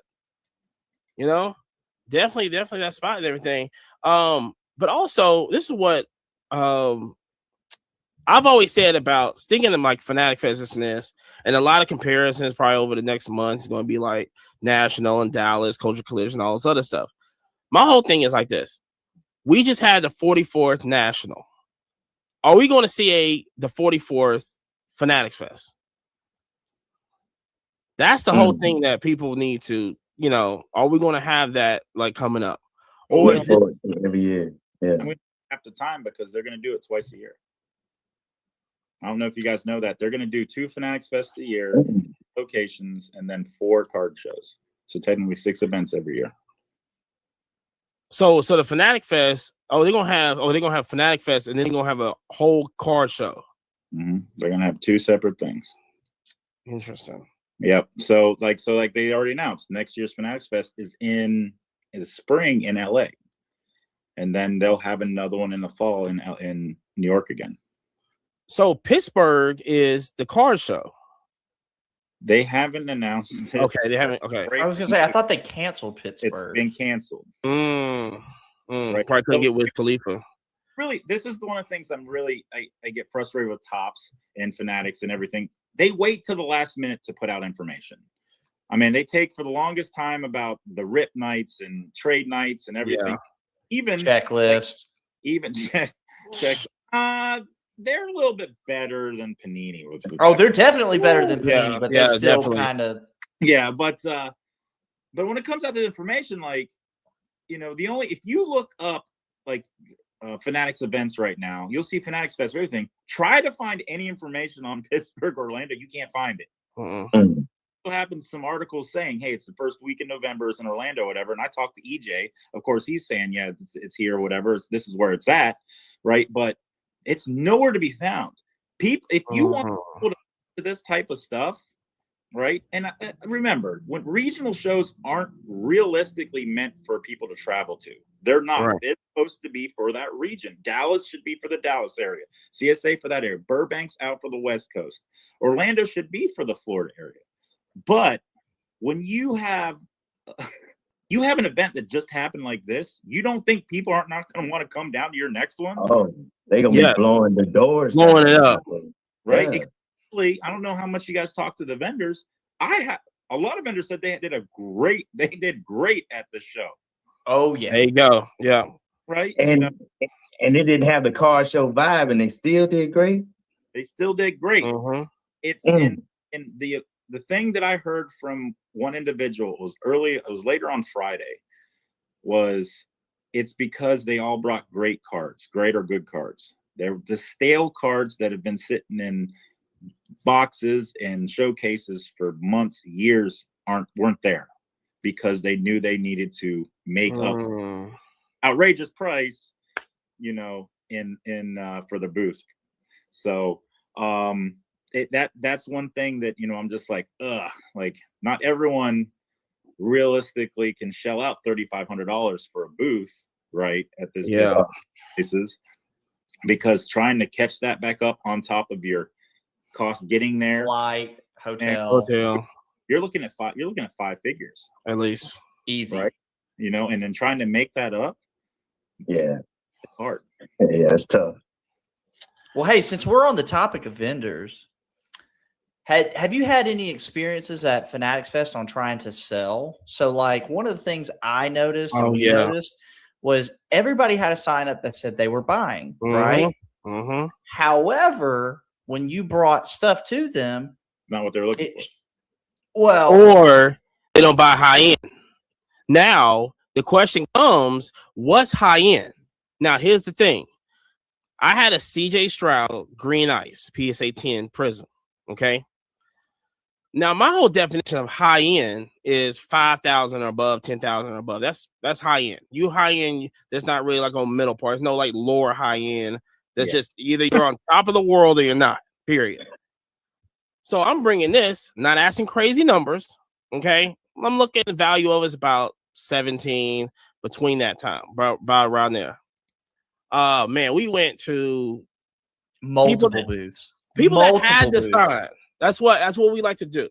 People that have the buying sign with $25,000 plus cards in their showcase. In the case. So we just hand them the card. We're not going to get no names, but got baseball. We went over there and showed him the card, one card. He looks at it. Don't even look it up. Going, we don't buy high end. Okay. Let's move over to the next street. We went across the street. Same thing. Looked it up. All right, what are you looking for? Well, it's got, last one did 2,100, but I'm not looking for 2,100. No, we don't buy high end. Oh, okay. Like, at least what, 6+ people? Oh, yeah, we don't buy high end. We don't buy high end. But we've got $10,000 cards in our case. Oh, yeah. A lot of gold 101s in there. Oh, interesting. Oh, y'all just don't want to give up the cash. Now, like I said, those people, shout out to Contrast Cards, he bought it, and we made it wasn't like no hesitation. Looked it up. We talked to him, had a good price on it, made the deal. Boom, boom, bam. But my whole thing is that even if you had a big show like that, if I want to go out to LA, I got to bring some cards out. I want to sell some stuff that's going to pay for the whole trip and everything. Do not put I'm buying every single card on your thing and you go, nah, we're not buying high-end cards. Well, what's this Justin Jefferson Gold 101 Prism with the NFL laundry tag signed upside down with a freaking Barry Sanders on the back of it type PSA 12 that you got, 1 of 1? It's like, what is this? I'm going for what you got. You know what I'm saying? If I go to your house and you got a big three-story house and I'm going like, man, I might need to take my shoes off of it, but you ain't got no furniture. Hey, you know what I'm saying? You don't want to buy no furniture. Hey, that's all. You know what I'm saying? That's all you. But man, I saw that. We was like, that was a problem. So, like I said, I don't know who made the high-end stuff, but So, and you guys have gone around to a lot of shows too and stuff, and dealt with people over and over again, right? And I found the certain dealers I deal with all the time. Shout out to Logan, Grade 8 Sports, right? I take stuff to him all the time. Yeah. Because he's always buying. And when I saw him early Sunday, I asked him how the show was going, and he bought, I think it was 3 to 4 times more than he sold at the show. Yeah. So if you're ever at the big shows and you see this sign, Logan, Grade 8 Sports, he's buying. He's always, I send so many people towards him. I'm like, I need to start getting commission. So Logan, when you see this, commission. Just a cool little 20%, no big deal. Yeah. A cup, now you get Logan, ask for 60, so you're giving me that 80, so you make 100, right? You're good. So, but no, I had that too. One of the problems I had is about the exclusive, right? We talk about the exclusives all the time at these main events, the National, now Fanatic, stuff like that. And I pulled the Pujols Swinging for the Stars out of 25. It was hard to move. Like no one to buy that because it was a niche type of thing. Now I should have just automatically put it on eBay and everything else and stuff like that. But I'm fine losing out on a little bit of money if I can just move it right away and make a profit. I have no problem with it whatsoever. I went to a couple of the New York shops that were there, the vendors and stuff like that that are from that area. And eventually someone bought it from me. But I was asking them, and I was watching other people come up with those big Apple parallels, and if they weren't the Yankees or the Mets on the card, yeah. So nothing. Yeah, that was basically like I said. That was that was a thing that my whole thing was. I felt like it wasn't even high end. That was my whole thing. They kept assuming that I don't know what they thought it was, but now looking it up to even have a conversation, and you have a sign out there that says, "Yeah, we're buying every single car you bring to the table, no matter if it's." And that was what the sign literally said. We buy every type of card, and it's like everything except for anything that's over $100, apparently. Like, jeez, like I can't. That's that footage you got to get. You got to start filming and be like, "All right, we're going to reenact this." Coming up here with the. Mikael Blackman base card. I mean, you're buying everything, right? No, yeah. That's what I'm saying. Yeah, somebody like hold up that end of the bargain on Pokemon cards. Like they'll go through and be like, "Hey, I'll buy all of these, at this price, set price or whatever." Yeah, but I haven't seen it like in sports cards. I've never seen anybody like, "Yeah, I'm buying everything." Yeah, shout out to the Pokemon vendors. Like he said, the Pokemon vendors, they'll buy all the base or right. the lower end stuff, the higher end stuff. But yeah, a lot of these guys that go, "I'm buying everything." It's like, well, I'm buying everything, Giants, Mets, whatever. Buying everything I like, not everything. Now, Burbank, I'll shout out Burbank. They buy everything. I mean, literally, you take them low end, high end, they take everything. Well, that's because the craziness they got going on out there. It's like they need to keep on have stuff coming in because everything's going out. So the whole thing with like I said, Fanatic Fest, New York City, just how giant that show is. I would say, let me just say this. What was the best part? You go in there, it can be the card top, you can be the card, this and this. It just be 40-40 Club, Libby Dunn. What was the best part? There you go. I know. There you go, right there. Jerry, what was the best part for you? I mean, so getting back to the 10Xing the hobby, honestly, that's what we all want. I mean, in a for real sense. Did she 10X? Did Livy Dunn 10X you? 10X something a month. He sure did. Hey, I got the stash out for a reason. What can I say, baby? Paul Schemes, you better watch out. You gotta watch out. We might have to throw heat, but we could. No, hey, I honestly, I want to say that it was the most mom-friendly show I've ever been to. I mean, honestly, the amount of little kids that were there, because like every time I give away free cards and like, I'm a dealer and the parents are like, "Are you sure?" And I'm like, "Hey man, I'm calling this an investment in my future." When I went to Fanatics Fest for real, you're literally going, "Bro, I'm going to be selling to that kid in the next 10 years plus, like easy." Because, you go to these big card shows and you got a few kids that like have a Zion case filled with thousands of dollars of stuff. But you have a lot of broke little kids that, you just give them free stuff and all that. When I see something like this, these were kids that had no interest in cards. And then they're like, "Oh man, I can get this in a card." And it's like, that's how you level up. I mean, honestly, for the longevity of the hobby, and especially in a space where everybody's like, the hobby's dying. Oh my God, the repackers. Yeah. I know. I really thought that the fact that it was like I saw more strollers, more moms, guys were actually there with their family versus like just out being degenerates with the boys. I thought that was a really big deal, honestly. Now, Livy Dunn was a highlight too. Let's get real. What was it? Helen, who does the UFC interviews. Oh, She was out there. Yeah, she was there too. Woo! Jeez Louise. Jeez Louise. You know, the one woman that deals with it's like she's barely wearing anything while she's playing golf. Forget her name. She was over in the golf area giving tips. Give a tip. Did you give her any tips? I did not. I would have. So for me, I would say it's kind of on the same aspect as I saw a lot of smiles, right? I saw a lot of happy faces. Not so much. There wasn't a lot of negativity happening in the whole place, right? No, energy was crazy. Energy was great. We're always talking about the positivity. I'm always for positivity, bringing into whatever space you're at.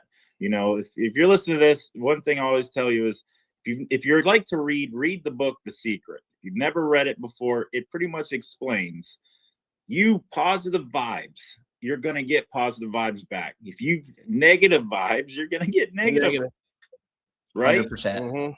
So I'm always promoting the positive vibes, the mental health, everything else, right? And it's just whole environment from one side to the other. The people all running the 40 and tearing their ACLs to, you know, the shout out Cage. I think he tore a hammy. Oh no way!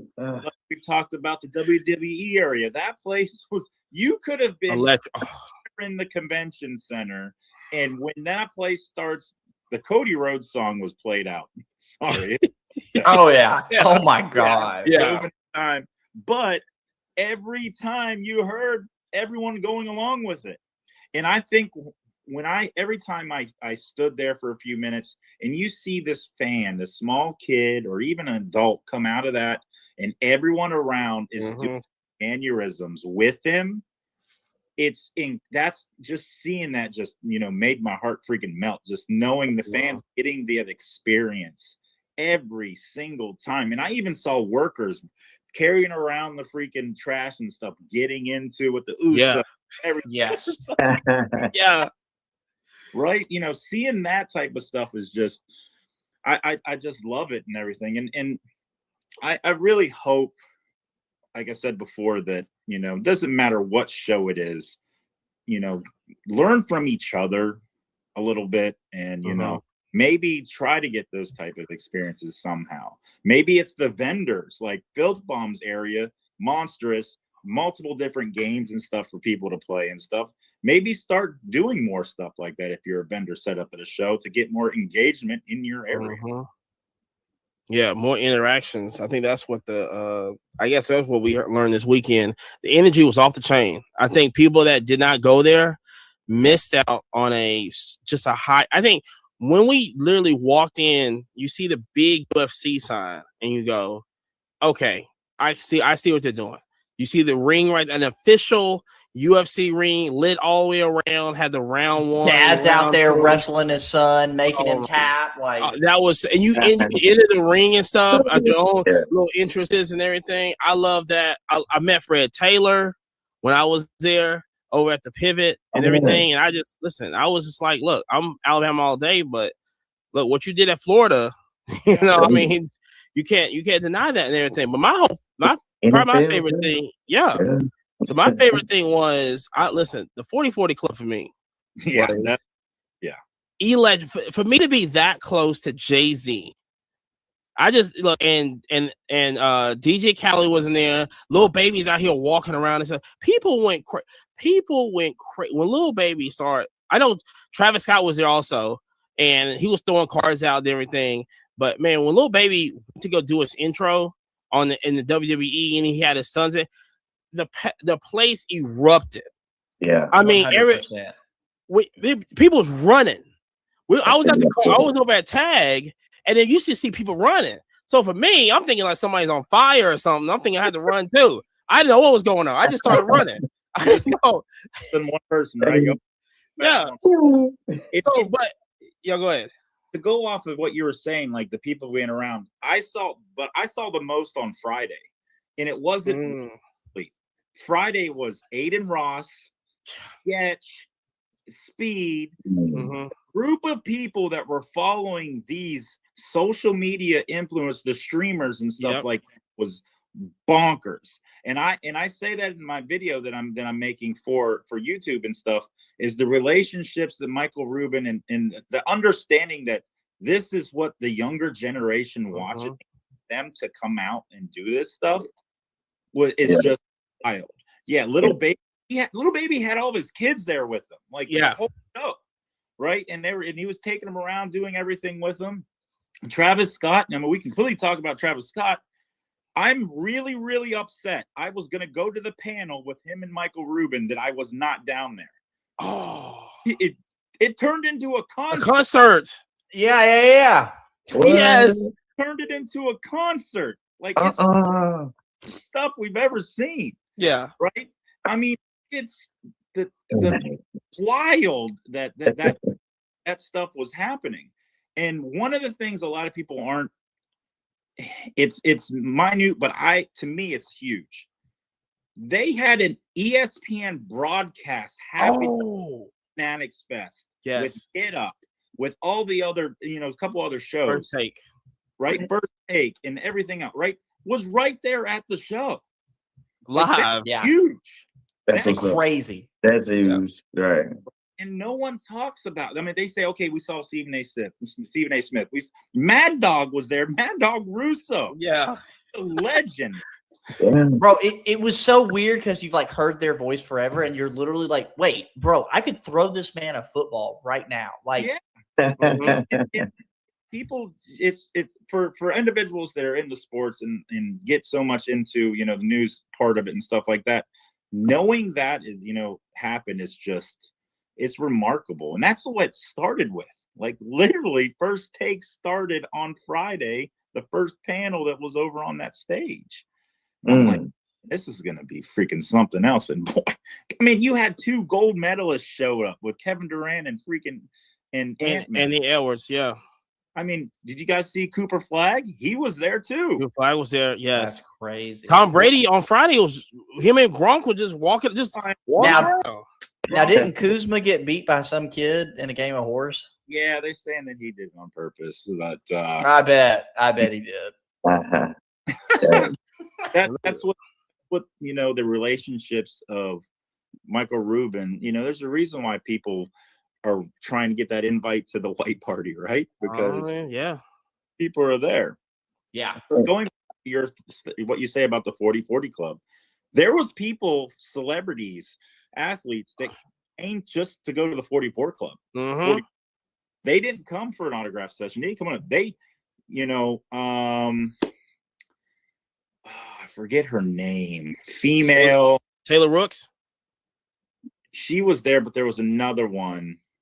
Oh, I forget her name. There was a couple female actresses that showed up that just came for the actual 40-40 club. And, I mean, like you were saying, Jay-Z was right there, DJ Khaled. When Jay-Z was at the very top on, was it Friday or Saturday? Was it Friday, I think, on the very top portion? Yeah. The crowd around there, when he was waving at people and stuff, was just bonkers. Yeah. That's what I'm saying. Just that energy alone, like you just hear music and everything, and I was like, what is going on? Like, what is happening here? We over at the car station and everything. So I'm thinking that it's just music, like in the speaker that's playing, this and this, but all hip hop, this and this. No. When we passed by 40-40, I was like, oh, okay. And shout out to Tanya, who's a co-host on the Money Vibes podcast we do for F1 and everything. She got into 40-40 Club. You know what I'm saying? So she got in to being a pretty girl. Hey, you know what I'm saying? And they looked at me and Amani and was like, "Nah, get away from here! Don't be taking pictures. What's wrong with y'all?" I said, "Dang, okay." We said we can't take pictures of just the 40-40 sign outside the place right here. No, he over here. I was like, what are you doing? Listen. I had press privileges. I had a press pass, and they were just like, yeah, you can't get nowhere around here. Like, Dang. I'm like, I look like Jason Kelsey. Can I just say I'm Jason Kelsey? And I'm like, Walk up in there. You know what I'm saying? Yeah, like I said, My Quavo. brother's dating Taylor. Like, let me in. Yeah, because I know Quavo, he was walking around. Also, Yep. he was there also. he broke with Blez on Sunday. You know, he was on this. Yes. That was another huge thing. Blez had Quavo, the owner of the Guardians, Peyton Manning. Shout out to Peyton Manning. He gave a shout out to my son because if he can give, because my son's graduating basic training next weekend. Yeah. I'd say, hey, can you give him a congratulations? And he did. And I'm getting emotional thinking about it right now. But man, that's what's up. And AI came up there and was breaking with him. That's right. It's crazy, bro. Like, It's that's crazy. Is just incredible. Also, I also caught Drewski really fast, and he gave a shout out to my daughter because this is the power of this. I'm gonna tell you, my daughter's 18 years old. She's here in Virginia, and she knows what I went up there for, but she didn't really know. She messaged me. She's like, "Drewski's there, Dad. Speed's there, Dad. What's going on? Like, what's happening right now?" She's and stuff, not so much mine, but everybody else's. And she's messaging me, and it was really funny. She's like, "Dad, Speed's there." Like, oh my God. Like, and I happened to be over when he was doing the 40, and I got footage of him doing it. I'm like, yeah, watch this. And he just did the 40. And she's like, what the heck? So she's just like, so she's a big Drewski fan. She's like, if you can get a shout out for me, whatever. Because I've had the media privilege and stuff before and everything, and I've been able to get some hookups. And I'm like, it's not that easy here. I don't have that type of access. I'm not at all. And so the right time, right place happened. I cut him off. I do little shifting and stuff like that. And I got into the right spot. I got to ask him. Gave a shout out to my daughter, and she's just like, That's I got fire. 80 oh my gods like in a row. Oh my god, oh my god, oh my god, oh my god, oh my god, oh my god, oh my god. Like this, it was that. That's awesome, man. And going up there and seeing all my friends, and I could have not sold one card, bought one card, did one thing, or whatever. Getting that for both of my kids made my day. Yeah. Oh yeah. That's what's up. Now, kind of off of what you were saying, I had coworkers that they know I'm into collectibles, they know I'm into cards, and they were like, "Well, what'd you do in New York?" I said, "Oh, I was at Fanatics Fest, this, that, and the other." And he's not even into collectibles, and he goes, "Oh, Drewski, he knew all the streamers that were there," and he was like, "You were there?" I said, "Yeah, fam, it was great. Like, it was a good time." And the fact that non-hobby people were so aware of the event, that's the big deal. I mean, honestly, if we're 10x in the hobby, that's how you do it. It's not, I love Dallas. Dallas is great. I love the National's great. But when people go, "Oh my God, iShowSpeed was out there racing," who did he race? Was it the football player? And then he raced from the pivot. On matter of fact, he played in Miami. Matter of fact, I'm losing right now. But he beat him by a country mile, bro. He beat him by a country mile, yeah. Yeah. Man, I really do hate I missed it, man. I've seen some good footage. I saw that Jadakiss, he missed it, right? Yeah. And he sent his son, his little son. He looks like spitting image of Jadakiss to represent him at Fanatics Fest, man. Like, how comfortable do you feel, with a big event like that, to send your kid to represent you, man? I thought that was pretty dope. Yeah, I mean, he looked just like Jadakiss too, man. Yeah, see, I mean, that's also, what, my son, he hit me up. He saw Destroying was there. Yeah. And my son's into the 7-7 football and stuff. He was like, why Destroy? Are you there with Destroying? Where is he at? And he's literally passed by me. It was so crazy because he was over there where Contrast Cards was at. And I was trying to FaceTime him, but I think he was at practice. But I got some footage of Destroying kind of like right there, this and this, and he just lost it. He was like, I can't believe this. So yeah, this is what the smart thing by Fanatics, and their whole team is getting understanding the biggest people that are on.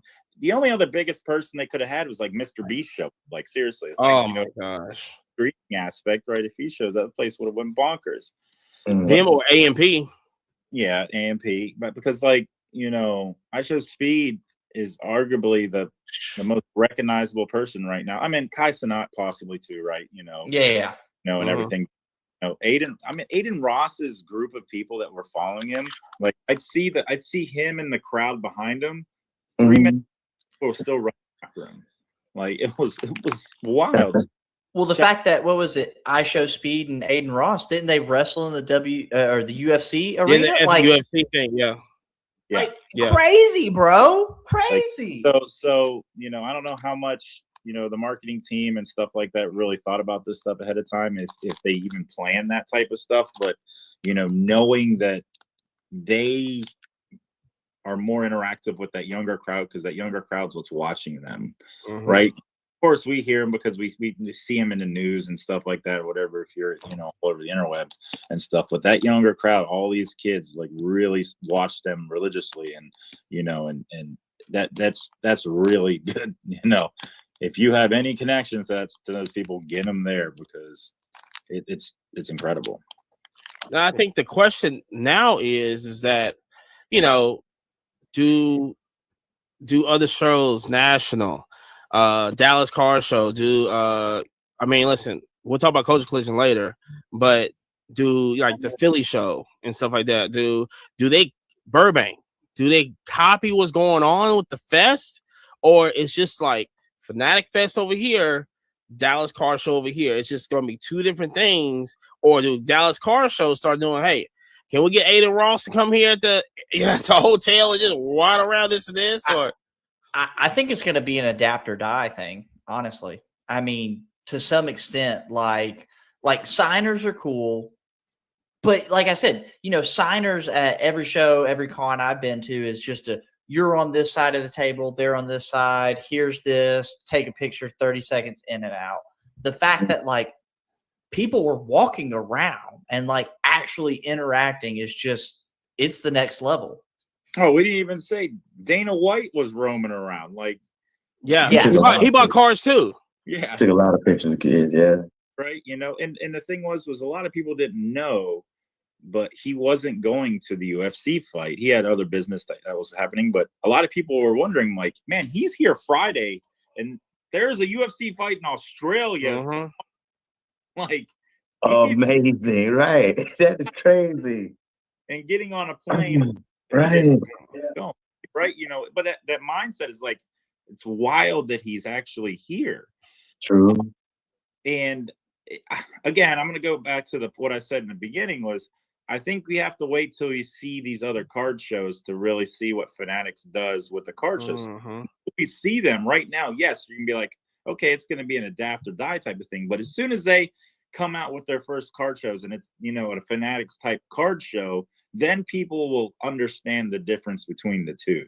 Yeah. Right. And understand like this is that, and then this type of experience. Now, I say if Fanatics Fest opens up their doors to Upper Deck, to even Panini, to Leaf, to all these other companies that can set up there too, more tables for the vendors and everything, then you start getting into the realm of them going against the National.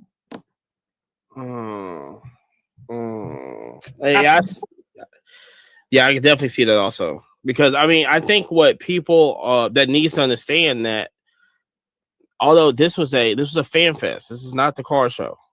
This is a fan fest and everything, because you're going to hear a lot of people go, well, they had the cars in the back. They could have brought them up front or had them kind of wait and see. Wait and see what happens. If you put those cards tables around where those fan experiences are, that's terrible. The theft, the running into I would totally agree. It would yes, in your mind it's like, oh, they're around that stuff, so more people are going to see it and stuff. But being a vendor and myself and stuff, I would not like it, because there's so much. There was no room in some of those areas, right? So yeah, right there by the WWE. I mean, they actually had to push the line over because it was going through the aisles almost to the front, and it's like, no, we got to wrap you guys around. Yeah, I just see. So where do we see this Fanatic Fest, and how do they? Is this the next show in LA? They have to top it off. Like they gotta have LeBron there. They gotta have Drake there. You know what I'm saying? Are we talking about they gotta have like Patrick Mahomes run around? Is this going above and beyond every show? And then also, do you see? I feel like, and I've been kind of saying this last couple of days. Do you see Fanatic Fest going global with this? Going to London, going to Japan, Australia. Is it because the national, you can't really do that. You just said the national, you need the secret spots to SNES. I can see this Fanatic Fest fan experience going overseas to London, overseas to Tokyo. I mean, Disney did it right. 100%. And cards are big, man, in Japan, baseball. The Macau show, I'd love to go there and see that. I mean, England, right?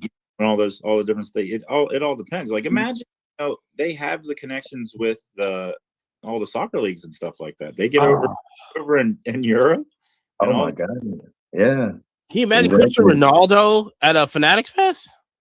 Just casually walking around. I go casually with that. That'd be that'd be wild. Well, like Messi, I can see Messi like in Orlando, just popping up and going, "Hey, I'm here."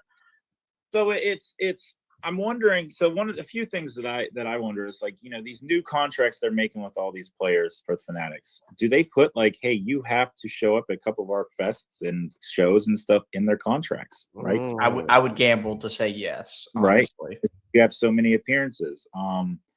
Going back to the LA thing, look at the time frame it's going to be. That's in April, March, sometime time around there. Basketball full swing, right? During that time frame. So if the Lakers are playing in town that weekend, there's a possibility. But football's not playing.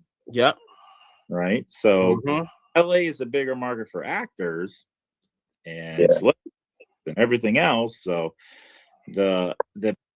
when Friday happened and everything was was bonkers, right? At the end of the night and everything, I was like, what are they doing tomorrow to make it back? Yeah, exactly. Yeah. And they did, right? So, I mean, the fact that Livy Dunn was walking around dressed like Paul Skeens and, Logan Paul was was on the floor and everything and stuff like that. And all that other stuff. I mean, they were doing other things to counteract the madhouse that happened on Friday. And so again, how are they going to improve in LA? And that area is known for actors, actresses, and stuff. So I have a feeling there's going to be a lot more of those type of people walking around. And I think it's another good thing is that even going up there, when we flew out of Nashville, even driving up there, we still had no clue what Fanatic Fest was going to be until we start seeing all the videos and everything going, and we're just on the plane going, I got it. Okay.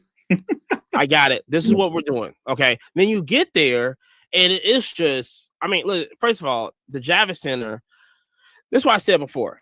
The Javits Center is probably the perfect spot, number one. It's a hard place to get, number one, but that needed to be at the Javits Center. The Javits Center is huge, and if anybody hasn't gone there before, you have to go up there. Go to New York Comic Con up there. Huge facility. I can definitely see the National one day having it in the Javits Center because it already outgrew Cleveland and it might outgrow Chicago. You're gonna need another space. So I'm thinking that you have the National, I'm not saying they're going to get it because it's super hard to get that center. You got to know the mayor and the governor and the president of the United States just to get that center. So I understand, but the only thing I was looking like, man, if you just fill this thing up with tables and just have the space to just walk down aisles and everything at the National, this would be the perfect location. Oh yeah. I mean, the hardest part is getting to New York, but once you're there, everybody's big complaint with the Cleveland show was they didn't have enough space for all the vendors. That's why they had that what was it, the after show or whatever, Yep. where it was a whole different separate show after the show. Shout out to that Put 'em show. all in Shout out one to the fire spot. marshals. Yeah, Yeah. shout out to the fire marshal just kicking everybody out. That Yeah. was Lovely. a trip. It was really funny. There was a big group of us that were going to dinner. We weren't going to that after show trade night. We were going to dinner, and they just decided to say, "Hey, let's go to the Aviator because they're supposed to have good food and stuff." And then Good luck. first group of people that showed up there then called us when we were driving behind. They're like, "Yeah, we're going somewhere else." Like this is where. So then we brought it up. Like this is where the after show freaking trade night, and it was packed. Hey, Crazy. It was crazy, bro. It was down. crazy. And then we headed over to the Hilton. And Mm-hmm. they turned the lights off on us over there. Yeah, it So- was wild. So going under that aspect, right? We're talking about the trade nights. That is Right. not that. So if Fanatics Fest was supposed to be like the card show, like there weren't trade nights. I mean, there was like the little one at Bleecker and everything else like that, but at the actual event, they had a trade. It literally was supposed to be a trade night. Right, first one was ran by Mojo and Little Pool Man, and it just turned into them opening packs and handing out packs. There was no, but literally on the sign says trade night. The second one was Card Collector 2, and there's someone else with them, and still no trading happening. Nothing was trading and stuff like that. So I think they can try to learn from that aspect and like actually turn it into more of a production instead of a production, turning into, hey, this is an open area, put stuff down here, everyone's trading right here.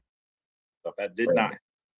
Now I'll say that's going off of that. That's the one thing that I thought was so successful with Cleveland, because I've been to the Chicago National, and compared to the Cleveland National was so clutch because you just go straight down into the basement. Now I wish they would have turned on the air conditioner because I was hot and sweaty, but it was great though. I mean, the fact that you didn't have to leave the building, you go down the escalator, you're there, like it was super clutch.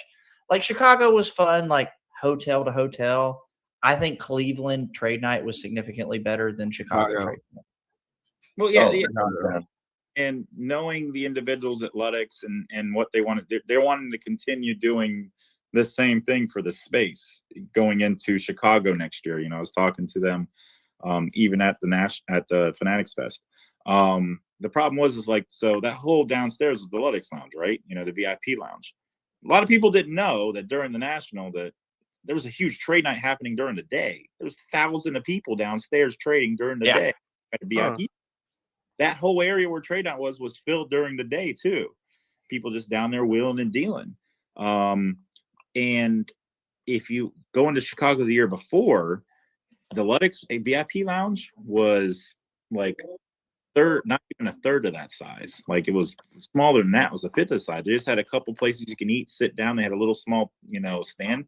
But did you guys go to the National Trade Night at Chicago on Thursday last year at the actual in Chicago? I think we were only Friday through Sunday. Upstairs? No, we was there.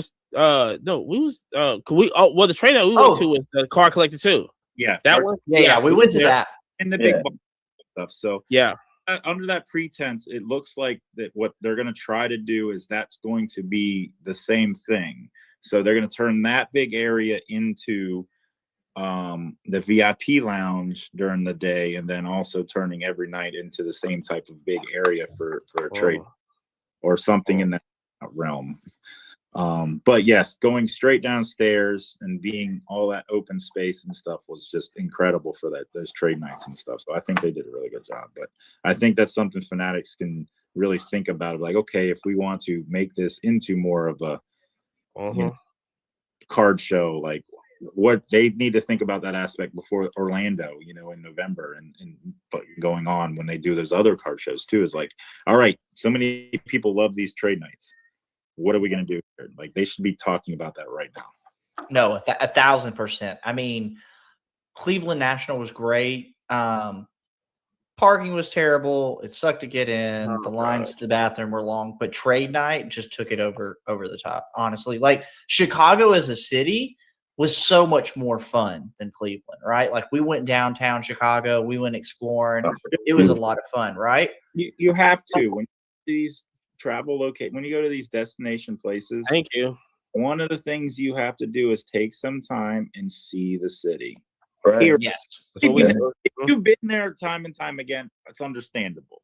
But to help you with your mental health, everything else, step away. Step Yeah. away, Yes. Yeah. Mhm. explore. That guess what? The cards are still going to be there. They will. Yes. Not the want, but they'll be there. Right? Yeah, that was we did that in Chicago. Went and ate hot dogs at what was it, Jeans? Pizza. Yeah, we went to Yeah. we got the deep dish pizza there. Yeah, and then you planned the Hall of Fame trip for us too. Yep. That was a good trip, man. Mhm. Yeah, that was good step away from the show. I decided this year, and this is where military helped with planning and stuff like that. This year I went earlier. I went to the National earlier in Cleveland, and then that Monday went to Canton, went with the pro football. Tuesday night we went to the Guardians game because I'd never been to that stadium, so I wanted to go to a baseball game, and we did some things in Cleveland. I saw a couple I love seeing the shops in the different locations too, right? I went to 101, I went to Mars Cards, I got to see those shops around Cleveland. I did that in New York. I got to go to Bleecker. First time going to Bleecker. I've heard Roadshow. I've been to a couple other places. I've never been to Bleecker. Exploring the city, seeing more than just the cards, but you can also see more card stuff in the outside than just the show. It goes a long way. Yeah. That's what we've been preaching. Even on a national episode, we just tell people look, it's cool to go to car shows. It's cool to be there, but listen, when you're there 4 days and you're there for 8 hours to 9 hours a day, maybe 10, just listen, go outside. It was that Saturday it was not a cloud in the sky. Go outside. People, it's okay. Just go outside. Like I said, we went to Canton. I'll make sure when we plan, I'm already planning for Chicago next year. I'm just look, this is what we finna do. We're finna basically do the same thing, hit downtown, do all that other good stuff and everything. But like I said, we just go outside. It's the same thing in New York City. We're gonna go. Listen, we was out 3 o'clock in the morning just walking around. You know what I'm saying? Yeah, it was crazy. It was crazy. And I mean, in New York, it was still packed. I mean, it was as if it was 5 in the afternoon. It's normal. It was fun. I couldn't do that down here. I can't walk out the house 3 o'clock in the morning down here. No, sir. Get the cops called on you. Caught quick. Right when I step off that porch. Sir, what are you doing? Damn. Nothing. I'll go back inside. I'm sorry. Thank stereotype. That's bullcrap. Jeez. I do want to hit up real quick that I've talked about with other people, and Cage brought this up also, which I'm pretty sure that I really like the way they did this. But Fanatics talking to the dealers after the show and thought that going, was huge. what do we need to improve on? What do we need to do to help out for the next show and all this other stuff? I thought that right there was so clutch, because I don't know if the National talk to people or Dallas talk to this, but with Fanatics trying to get better by talking to dealers, they didn't have to talk to the dealers with the little people, right? You know what I'm saying? But them that come up, talk to certain people, say, hey, what can we improve? I thought that was a big improvement on what they're doing. Well, it helps that a lot of the people that they have working with them are collectors themselves. So they understand the aspect. EJ has been in the space for a good bit. He did so much and everything. And I had a lot of individuals that were coming up to me, with their gripes. One of the biggest gripes were the VIPs with their bags and only getting in 15 minutes ahead of time and everything else. And guess what? Come with me. I'm going to take you right to the guy that runs the whole thing, and you can talk to him. I brought him multiple people to talk and everything, and they exchanged emails. He's like, here's my email. Send me everything, type it out. And all these individuals, I say, hey, if you have a gripe with it, that's fine. You have a problem with it. But give a recommendation with the gripe, right? Don't just complain. Yeah, don't hit it with the negative. How could we improve? Exactly. Correct. Too many people want to say, well, maybe we should do this, and this, and on top of it. So, it's great. It's getting that feedback right away, quick, fast, and hurry, because as soon as everyone's leaving, and gone, it's going to be hard to get. You're going to get the feedback from everyone, the podcasts and everything else, and posting all the stuff. You'll get that stuff, but you got to search everywhere for it. Start walking the floor and asking people. They should have already started asking on Friday. That's good point. Yeah. First action type of stuff from people. What do you think? What do you think of this and stuff like that? Start getting some interviews and everything. So I think they did like you said, that's an outstanding thing that they did by going around asking for feedback before people were leaving. And I think that's something that a lot of shows can adopt, because I see a lot of these, and I'm not going to call out any particular shows, but some of these people are like, oh, we're the best show, this, that, and the other. And it's like, every show I go to, there's something that I enjoy, like Dallas. I love that there's cameras everywhere. Like all the stuff that happened in Dallas, none of that would have been even approached the appropriate way without all those cameras. That was one of the only shows I saw all those kind of cameras at. Shout out to DAP Sports, Chicago National. That was the first guys that I see to have the interaction with the kids. Like they had a little putt. They had like a cornhole spot. Yeah, shout out to Dallas. You know why you're a DAP Sports, not the little games. It's who's running the games. Yeah, we're here to get some free cards. I got a 9-iron for him. The wrestle one of them maybe too. Yeah. One of the headlock. Jeez. That is legend. I kid you not. So I was at the Fanatics Fest. DAPS was right across from Rizzo. And I'm literally at their table and everything, sitting there talking with them, everything. And the girls we don't know what they were doing. If they were playing Twister without the actual Twister board, something turning into a pretzel. It was something I've ever seen in the world. They said they were stretching. Like, okay, what are you stretching for? Like, come on. It was like, you guys have the best seat in the house. PSA's you're right in front of you. Like, what? I'd give it a PSA 10 for sure. Yeah. Yeah, exactly. That 1 of 1, baby. Pristine, baby, pristine. Yeah, pristine. So that was like I said, I think that was super clutch what they're doing, everything. Like I said, very curious to see how they're gonna do as the actual car shows and everything. Now I'm very curious at that. But so I would say, wrapping it up, final thoughts on just Fanatic Fest. Like I said, this is the first Fanatics Fest, right? Many more to come and everything.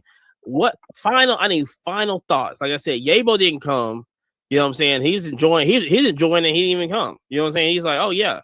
But I just need y'all's final thoughts on it, just to give a whole brief of what happened there and kind of like, what can they kind of improve on it? What was the kind of just a whole little 1 minute brief on it, Go ahead. Yeah, I'll start us out. So what I think they could improve on is the internet. Like that was one thing that I really feel like Chicago National did correctly. Chicago National, I forgot who it was who sponsored the internet. It was totally clutch. Now Cleveland, not so much. So I do wish they would have had the internet aspect fixed, because as a card guy, as a collector, comps are everything. What's the last one sold for? What are they listed at? All the vital information, right? Outside of that, it was amazing. I mean, I was, I don't want to like overstate it, but I felt blown away by it, because the amount of non-card people, the amount of non-collectors, the true fans that were actually there, I think that was just incredible. I really did appreciate the amount of celebrity access. It's not just, hey, I'm on this side of the table, let me sign an autograph, take a photo, yada, yada, right? They were actually out and about, throwing the football with the kids, running the 40-yard, shooting hoops, like golf, so it was all there. I hope that they can continue, even at that same level of where they're at. It would be super clutch for them to like take it to the next level on the next one. It's going to be really hard to top or actually match what that was, though. So, I mean, I hope that moving forward is the goal, to at least be, that's the standard. Yeah, so I mean, you covered like almost everything. I think for improvement, one thing to improve with, and I've said this in a few places now. I've been on a couple lives and stuff since then, and podcasts and everything, was the lines, trying to figure out the best way you can, mini the lines and stuff, like for all stuff. I mean, it happens at the national with people getting exclusives and stuff. And I think there's a possible way to do it is if you go to a doctor's office, you go to anywhere, and you go up there and you push a button and you get a number, right? Get a little kiosk, a couple kiosks there where you can push a button, get a timestamp and everything else like that. But you can come back and get, these boxes and stuff. Instead of having the big line there, you're having lines for these little kiosks that are all over the place real quick. You're pushing a button real quick, and then you get a little piece of paper to come back and get those boxes and everything. And then eventually it's going to say on there, okay, we're going to be out for the day. Right. I think that can help mediate with the lines and stuff. Right.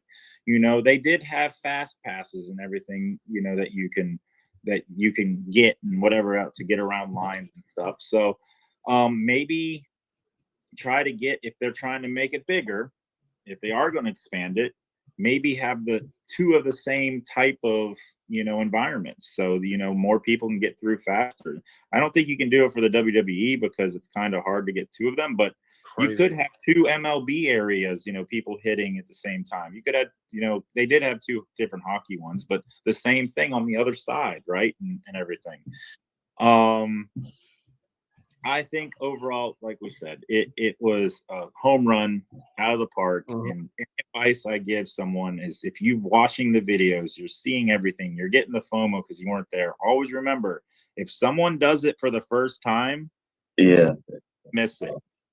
Yep.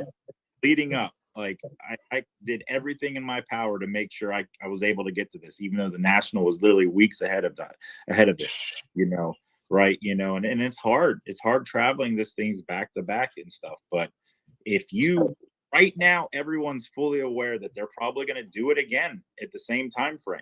Like if you think about it, if they want to do it twice a year, they're going to do one in LA in spring. That means this one's probably going to be after the national again.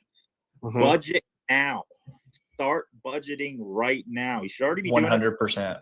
Y'all hit her, man. You'd be doing it for the national. Yeah.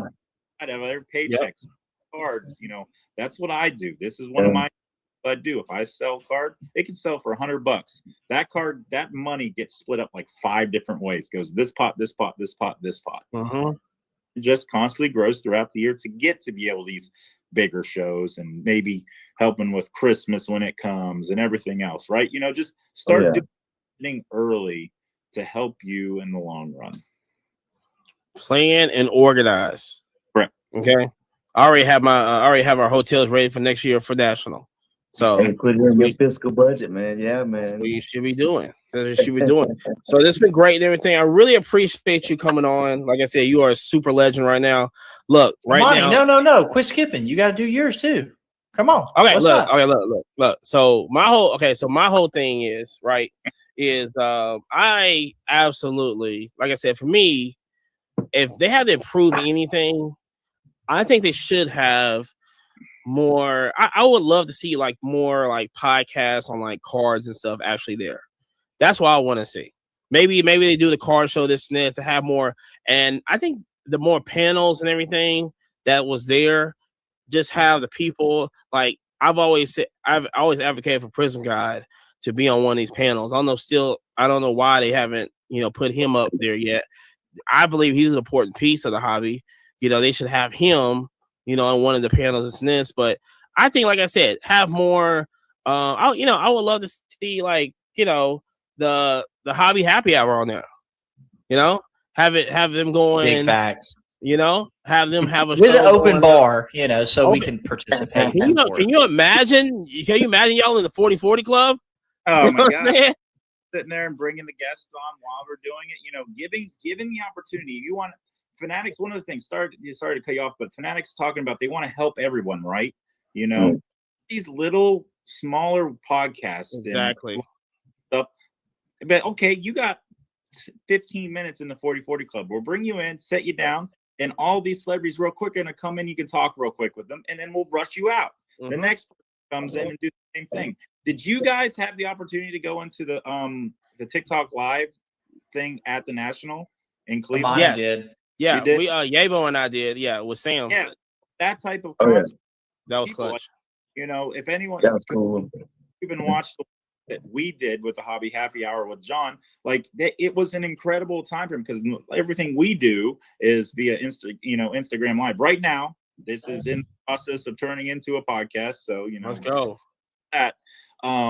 But that's how me and Ryan interact. We are just down to earth, two people having a good time, talking about everything. I mean, we were yelling at people left and right, calling people out. It was just incredible. But yeah, to your thing. So Fanatics didn't really have so much that they had the bigger companies, type of stuff, whatever. But an area they had a Fanatics Live area where people were breaking live and everything, but there wasn't an area for the podcast type of people for the media to come in there and actually sit down and be like, okay, and then it'd be a perfect time, like you guys have your podcast going and all of a sudden they bring Tom Brady in to talk to you real quick, and everything else like that, right? Imagine it. That would have been, Hey, we can deflate the football. We're good. Right. Yeah. Or they bring in, they know you're from Alabama, right? Bring an Alabama freaking along. That's right. Stuff. That's the stuff they can preemptively, think about and plan out. Yeah. Yeah. And so, maybe that's something that, that they bring into LA, right? So who knows? But yes, I also, I can sit and talk sports. I can sit and talk cards. I can talk all day long. If anyone wants to have me on a panel, I'll come up there and panel it. 100%. Panel my bitch. 100%. I'm talking about the Atlanta Falcons the whole time up there. Just not the second half of them, right? We're gonna win Super Bowl this year, so I want to hear it. But like I said, appreciate you coming on and everything. It's definitely been an honor. Shout out all social media platforms. Shout out to show. Shout out everybody on. Hey, this is your time right now. All right. If you see that right, nope, it's that way. Yeah, there you go. It's opposite. If you see that anywhere on social media, Army ATC 22. I'm on TikTok, Instagram, freaking YouTube. I'm on Whatnot, Fanatics Live, everywhere else. You see that? That's me. Forums everywhere. That is me. No one else has it. As soon as something comes out, I'm quickly like, I need to have to make sure. I may not even be using it. Got to make sure I get that username right because it's all got to be me. Every Thursday, 5:00 p.m. Eastern Standard Time, me and Ryan go live on Fanatics Live. Not Fanatics Live, my bad, on Instagram. We aren't this Thursday because I'm gonna be traveling. I'm going out to California for the Burbank show, unfortunately. So I'm skipping this week. But that'll eventually hopefully turn into something else. But you can also find me if you follow me on Instagram. You'll see a lot more stuff. I go live with our LCS Graybo Sports Cards in Richmond, Virginia on Fanatics Live, breaking for them. Last night, I was breaking until like 10:30 at night. Did a lot of mixers of the exclusive hats. We didn't even talk about those. The exclusive hats. Oh, bro, that was such a cool setup, honestly. So bad. Don't worry about it. This Friday, lids, they're releasing them at the stores and then online. So if you haven't I might have to hit them with my back at work this Friday. Right. So we actually the store owners who were actually at Fanatics Fest, they got 6 of them, and I got to do 5 group breaks, literally 1 box of the hats and 1 chrome hobby box. $20 a spot for a chance, and some people are getting. Someone got one of the satin Yankees hats. Those are going for like $600. Yes. Hats are going for big money. But it was really cool. I got to rip 6 of those last night and just see it. Gosh. Pretty cool. But yeah, you could, Graybo Sports Cards in Richmond, Virginia. If you didn't know, this is the LCS that just recently opened up that has a sports bar on one side and the card shop on the other. Right? Outstanding. Yes, sir. While you're at the bar, sitting there drinking, having a bite to eat, on the screen, you can see Fanatics Live in front of you, which is right next door. You can scan the QR in front of you, be getting on in a break or whatever. And it's pretty incredible. So, interesting. Gotta go visit that one day. Yes. Is this you said Richmond, Virginia? Yep, Richmond, Virginia. You know what's crazy is that see my son, he plays sports, and the baseball coach up at Richmond been hitting me up like all the time trying to recruit him. So I might be up there. Be up there soon. So we're gonna see. We're gonna see how that goes. But Richmond, VCU, yeah, Yep. man. Mhm. And so VCU is getting ready. They're building their new compound, their athletic compound. So the Flying Squirrels, which is a AA for the Giants, makes no sense, right? San Francisco's AA is in Richmond, Virginia. Yeah. So they actually are in the same stadium that's right there, literally a couple blocks away from the card shop. But they're demolishing that whole thing and making a whole new athletic village for VCU, and of course the stadium for them too. So it's going to be bigger than it actually is right now. Ooh. Well, look, like I said, we do appreciate you coming on and everything. It's been an honor. You know, it's been an honor. Like I said, you are a legend. Thanks, Gavin. Yeah. Honor's fine. I'm not as big as legend you make it out to be. These huge people. I love. Well, that's what she said. Oh yeah. Oh gosh. I love making content without agenda, right? Genuine stuff. Yes. I honestly believe, like, I think of something, it's because it's something I would want to see, or something, you know, if I promote something, it's because I believe in it, right? You know, if it's going to a card shop and, you know, and kind of doing a reel form and stuff, saying, hey, they're here and everything else like that, it's because either the owner's good, the prices are good, you know, it's good vibes and everything. That's the type of stuff that I do, and I'll continue to do. And hopefully more and more people enjoy it as much as I do. Let's go. Jerry, you got anything for the people out there?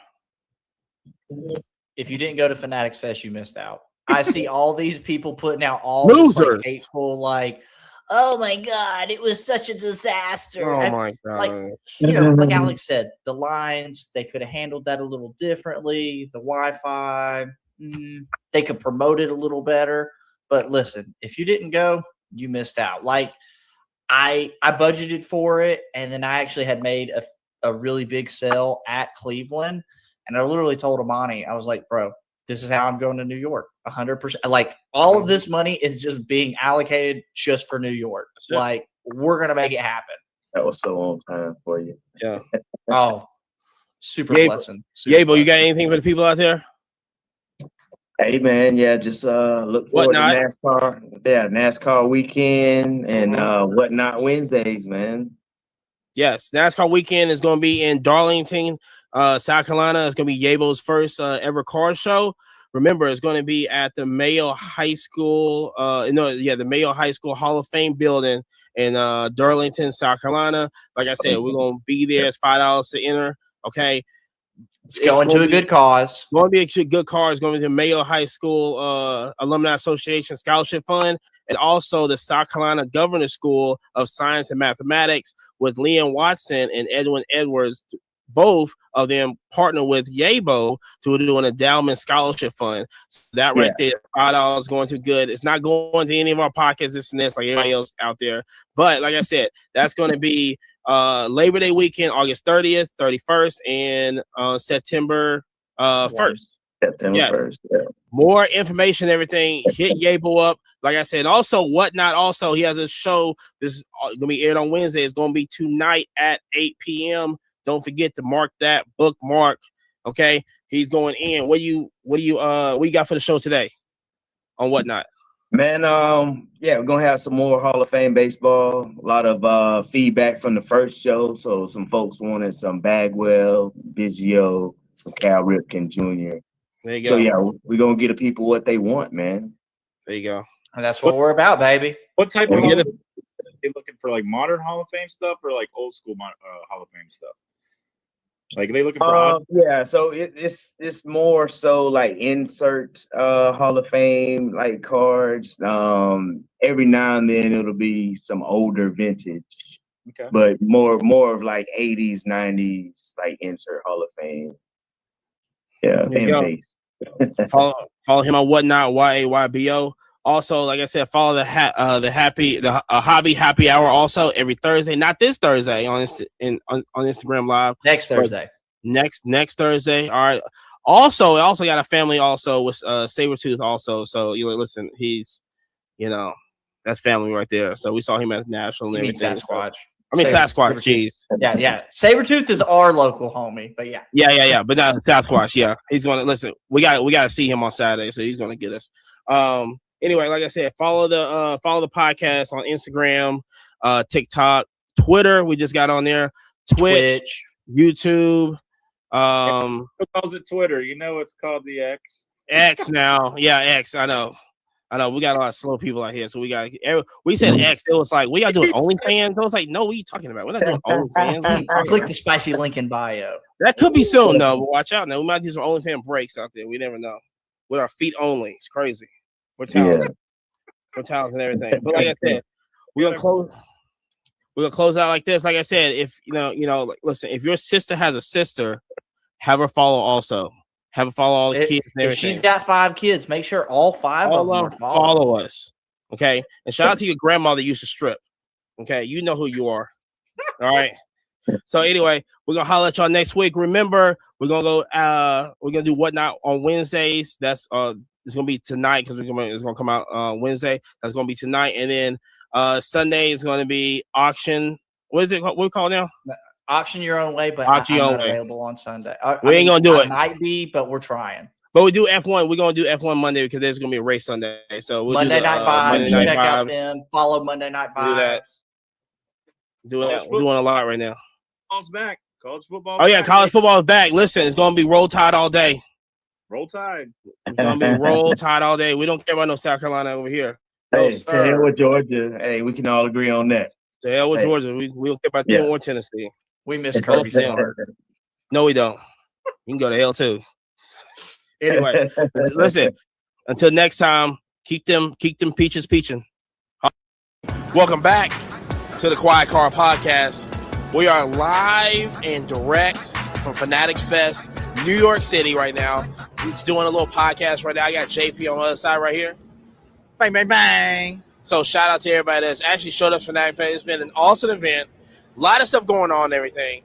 It actually kind of blew my mind, which got here, didn't really know what to expect and everything. So, but I'm going to just let it go right here. JP, tell them what it is. Man, I tell you, I was so surprised pleasantly with how it actually turned out, the amount of people that showed up, the amount of celebrities, the amount of events. It's completely different than any other card show I've ever been to. It is a very great blend of Comic-Con meets card show meets something even better than each. So Comic-Con is definitely, I've been to Comic-Cons before, and this definitely, the interaction, I think, that basically separates itself from like the national and everything is so far beyond here. Is that all the activities and everything kid friendly, I guess I would say. Incredibly kid friendly. Honestly, I want to say that this was really built around mom, dad, bringing the kids, stroller friendly. I mean, it's insane. I mean, honestly, I didn't know what to expect, and I'm still just blown away. So I would definitely say this. The cheat code has definitely been wrestling, because wrestling rules this. Hands down. People came in here, belts on, dressed up like wrestlers and everything. I think for me, I seen that where the crowds was at all over the wrestling. Like I went over to NFL, NBA, and all that. Not really much of a crowd. Wrestling, UFC kind of had a crowd, but wrestling was a focal point in all this other stuff.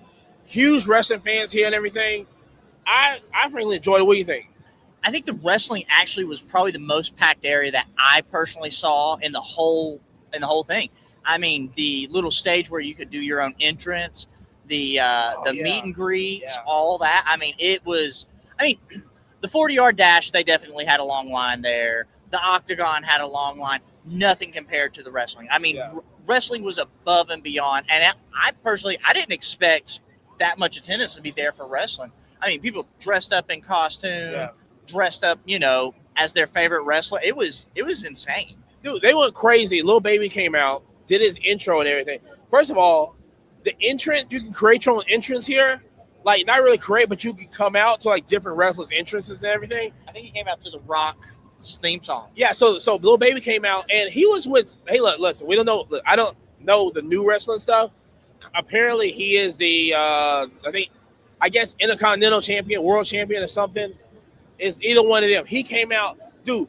The place erupted. I thought it was The Rock. Yeah, at first. Yeah, with the way that the crowd actually ran up and approached, I actually thought it was The Rock itself, and everybody's freaking out because I believe it was the baby was there. Yeah, I mean, it insanity. It was pure chaos in the best way. And also, I would say this also. Now look. Now we do car show reviews. There is a car show here, which, of course, listen, it's going to be like the National. We already discussed it. Everything's basically going to be overpriced here. They got to pay for booth. They got to pay for travel and everything. That's what we expected. So we're not expecting anything else. But I will say this. It was larger than I thought it was going to be. It was significantly larger than I thought it was going to be.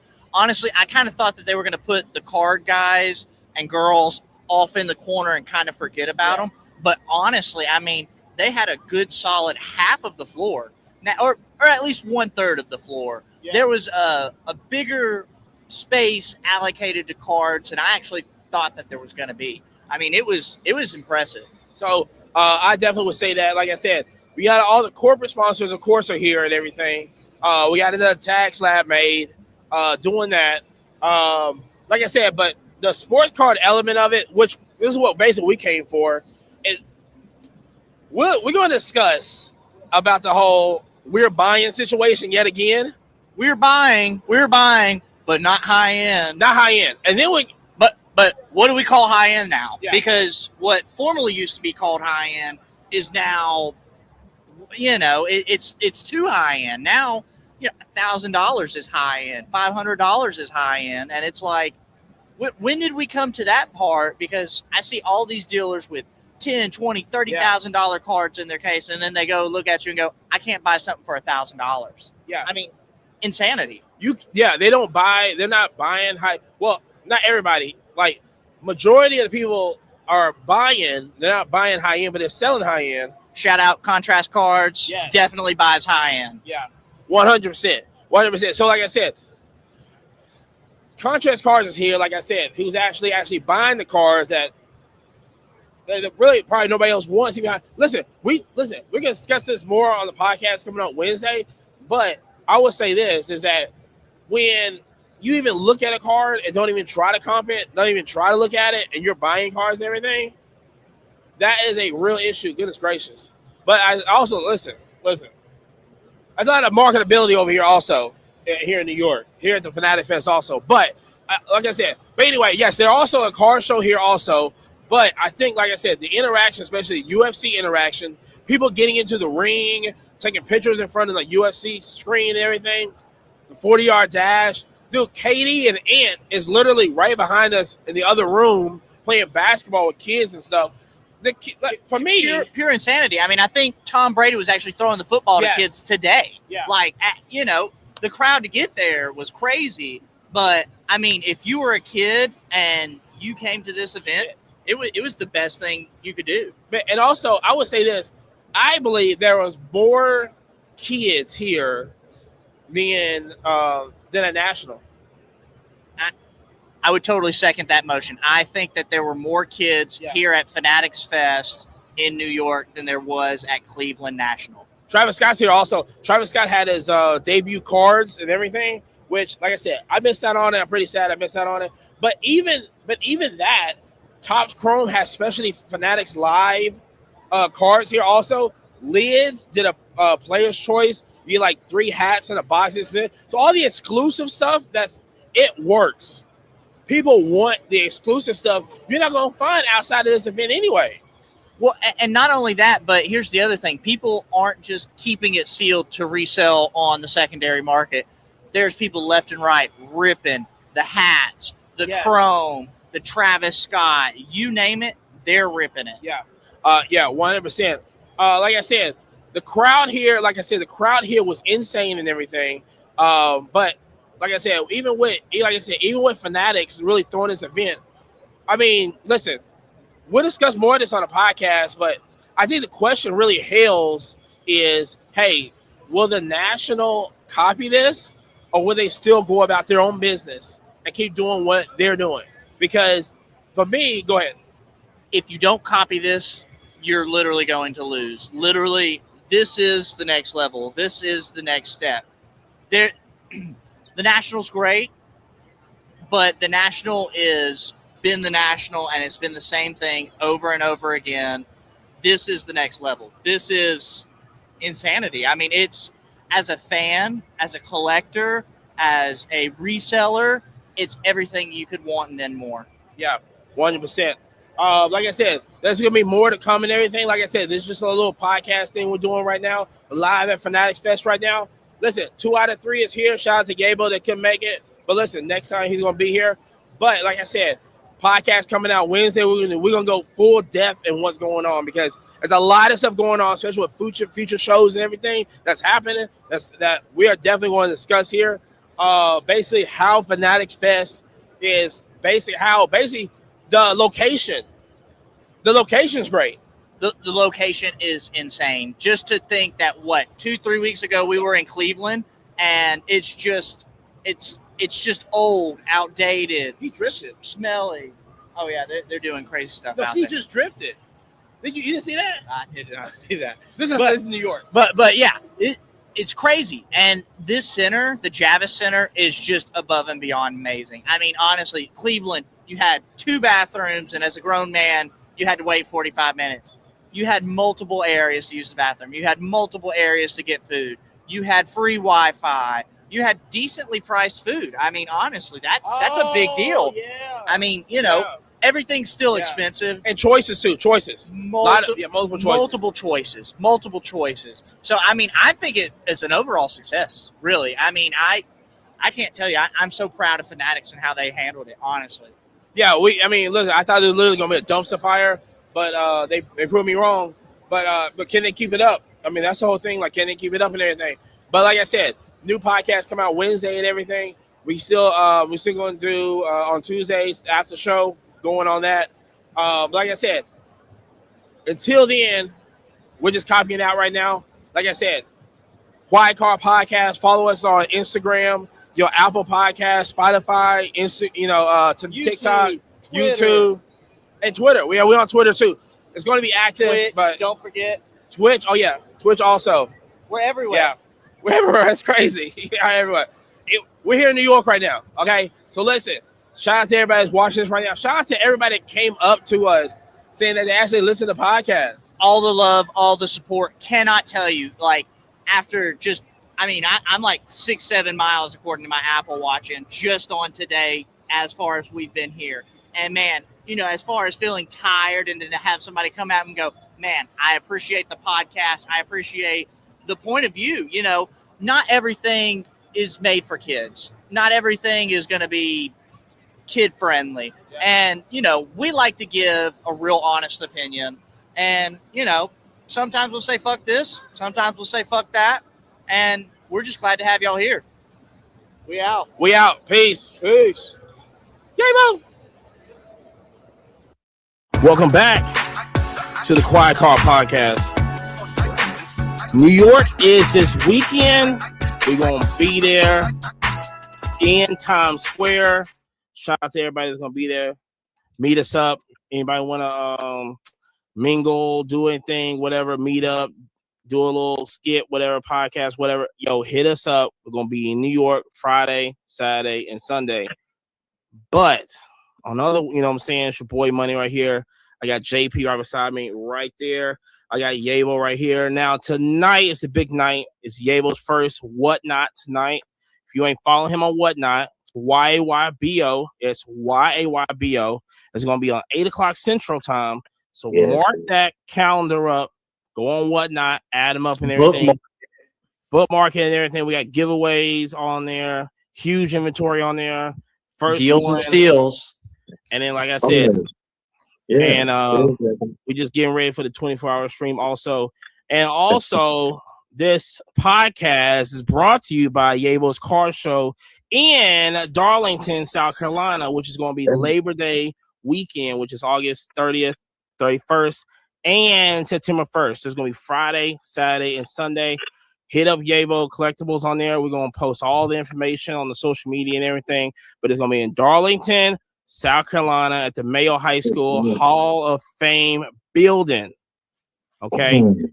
$5 to get in. All right. The theme of this, we're going to switch it up a little bit. Shout out to Yabo right here. We're going to switch it up a little bit. We're going to enhance your collection to enhance the scholarship. Now, what I'm saying, though, is that $5 that's at the door is basically going to the Mayo High School Alumni Association Scholarship Fund, also in partnered with the South Carolina Governor's School of Science and Mathematics. Also, so Leon Watson and Edwin Edwards also, may they rest in peace, also did a scholarship also with Yabo, the endowment scholarship fund. That's money is going to go to that also for the interest into the show and everything. But it's going to be in Darlington, South Carolina. It's the Yabo Card Show. $5 to get in. That's it. That's cheaper than anything at McDonald's right now. All right. Goes to a great cause. Goes to a great cause. Labor Day weekend. Remember that August 30th, 31st, and September 1st. Okay.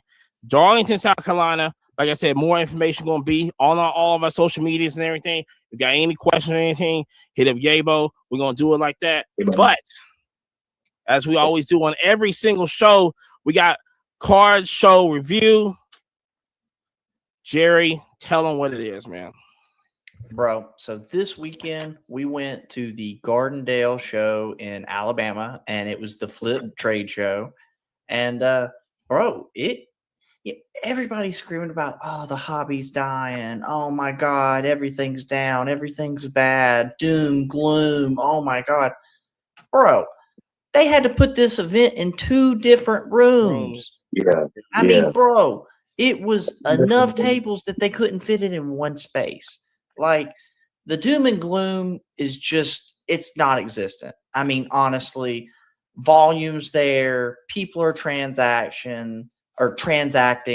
I mean, I saw crazy stuff. I mean, it's, one of those things.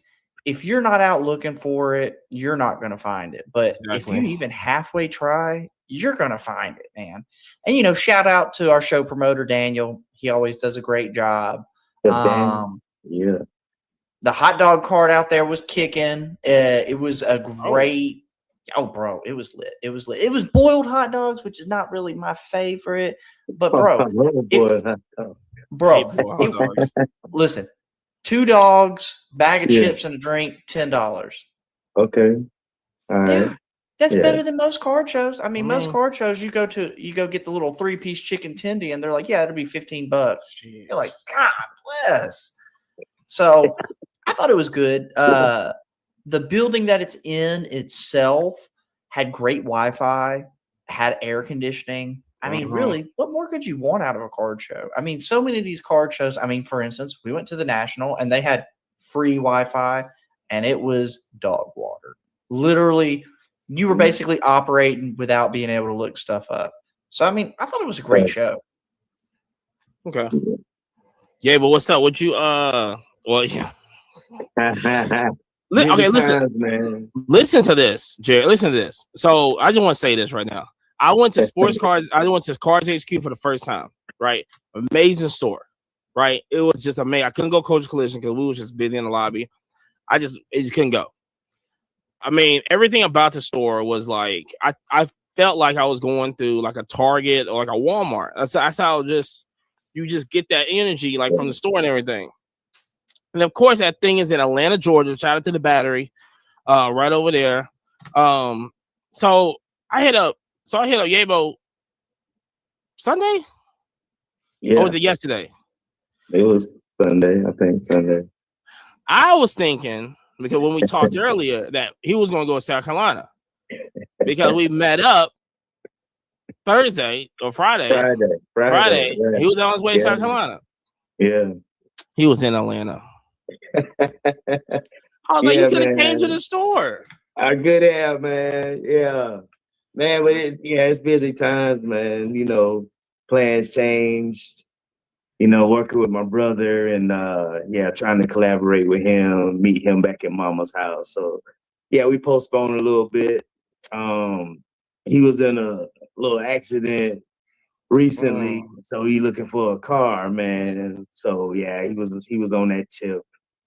So yeah, man, did a lot of work, in preparation for this car show that you mentioned, man. I'm looking forward to it. A little community strengthening, help promote, the scholarship funds that you mentioned, the Mayo High School Alumni Association Scholarship Fund.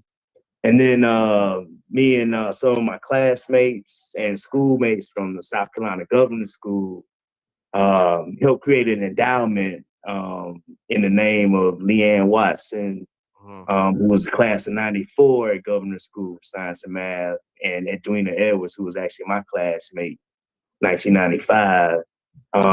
Both of them, passed after, we left Governor School.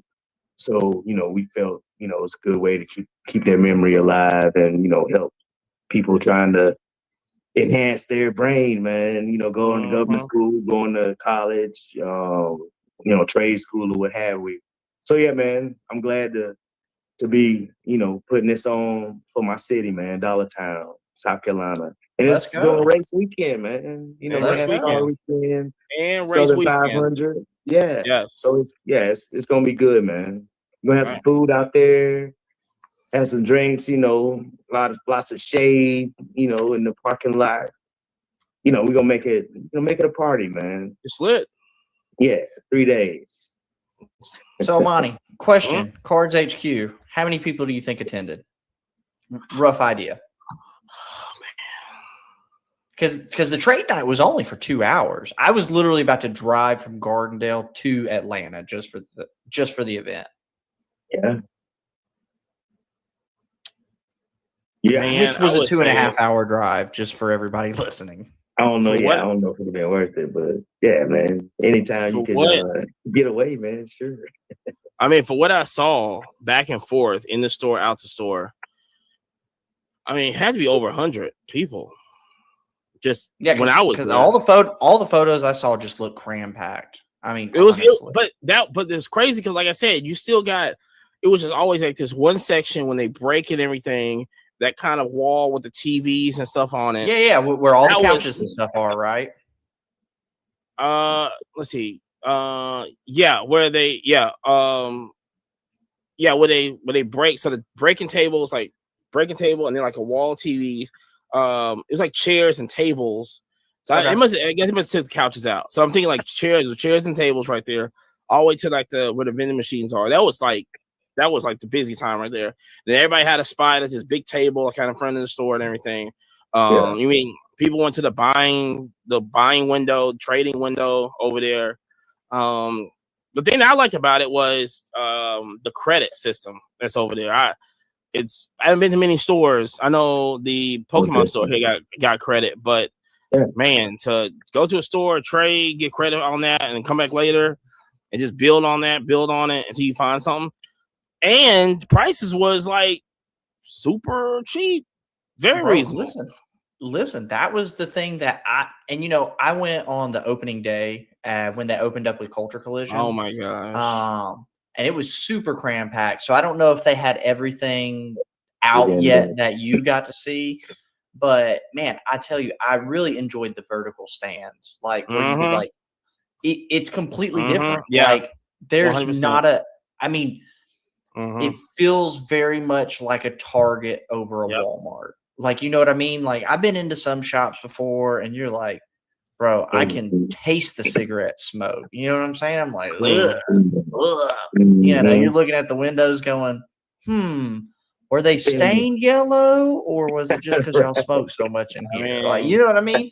But it very much feels like a Rolex store, jewelry store, more than grandpa's old dusty area. And also with the wax, they had like encased, like clear in the big giant glass. So it's not on the wall. I guess some stuff maybe on the wall, but the big stuff is just in these glass like containers on the floor.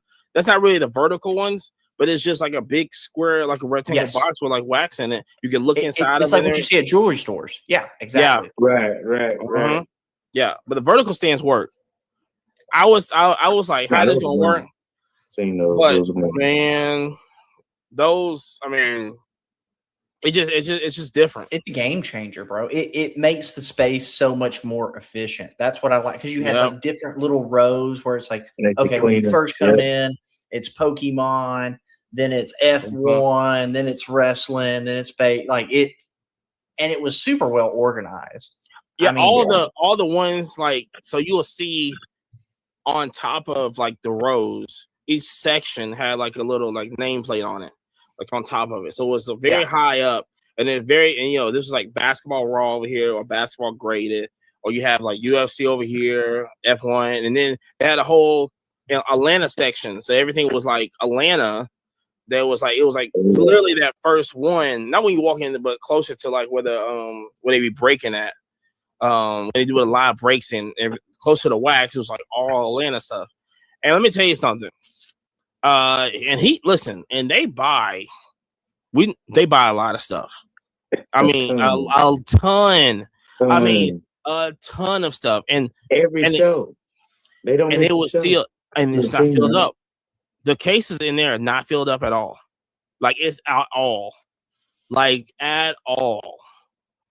I mean, I see so many people like giving Cards HQ a hard time. I really personally think, I really believe in Ryan. I really believe in Carter. Those are both two guys that I knew well before they got, introduced with Jeff.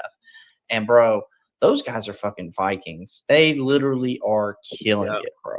Like those guys have the coolest stuff at all times. And like, every show I've ever seen them at, bro, the whole time they're just buying, just bam, bam, bam, bam, bam, Very like cooking, bro. Work ethic, yeah, they're awesome guys, yeah, for sure. Fine, but yeah, everywhere we go, man, we see them. Every 100%, and that was well before Cards HQ was even in the picture. Yep. I mean, like years before. But I tell you, I didn't know if I would really like the breaking cabana kind of thing. But once I actually saw it, dude, it makes so much sense. It makes so much, especially that one is each one's a different channel. So, you've got Allie over here doing TCG. You've got the other guys over here doing baseball. You got the other guys over here doing basketball. And it's just like, bam, bam, bam. It's super intelligent. And then, did you see the little glass studio where they did like the podcast and stuff from? Yes. Yeah, I saw the I thought that was so cool how literally you can go see where he's recording the podcast, right, and it's like, bro, like, and that's not what they do. Whatnot, yeah. I see what they also do. Whatnot, also. Yeah. Wait. I mean, everything's right there. I mean, and then like I said, you can buy a wax box. You can buy a box, and you can go over there to the little table. They'll turn it on. They'll turn on the YouTube for you, and you can break it right there at the little table, little gambling table thing, whatever it is. It looks like a poker table, is what he means. Little poker table, yeah. It looks just like a poker table.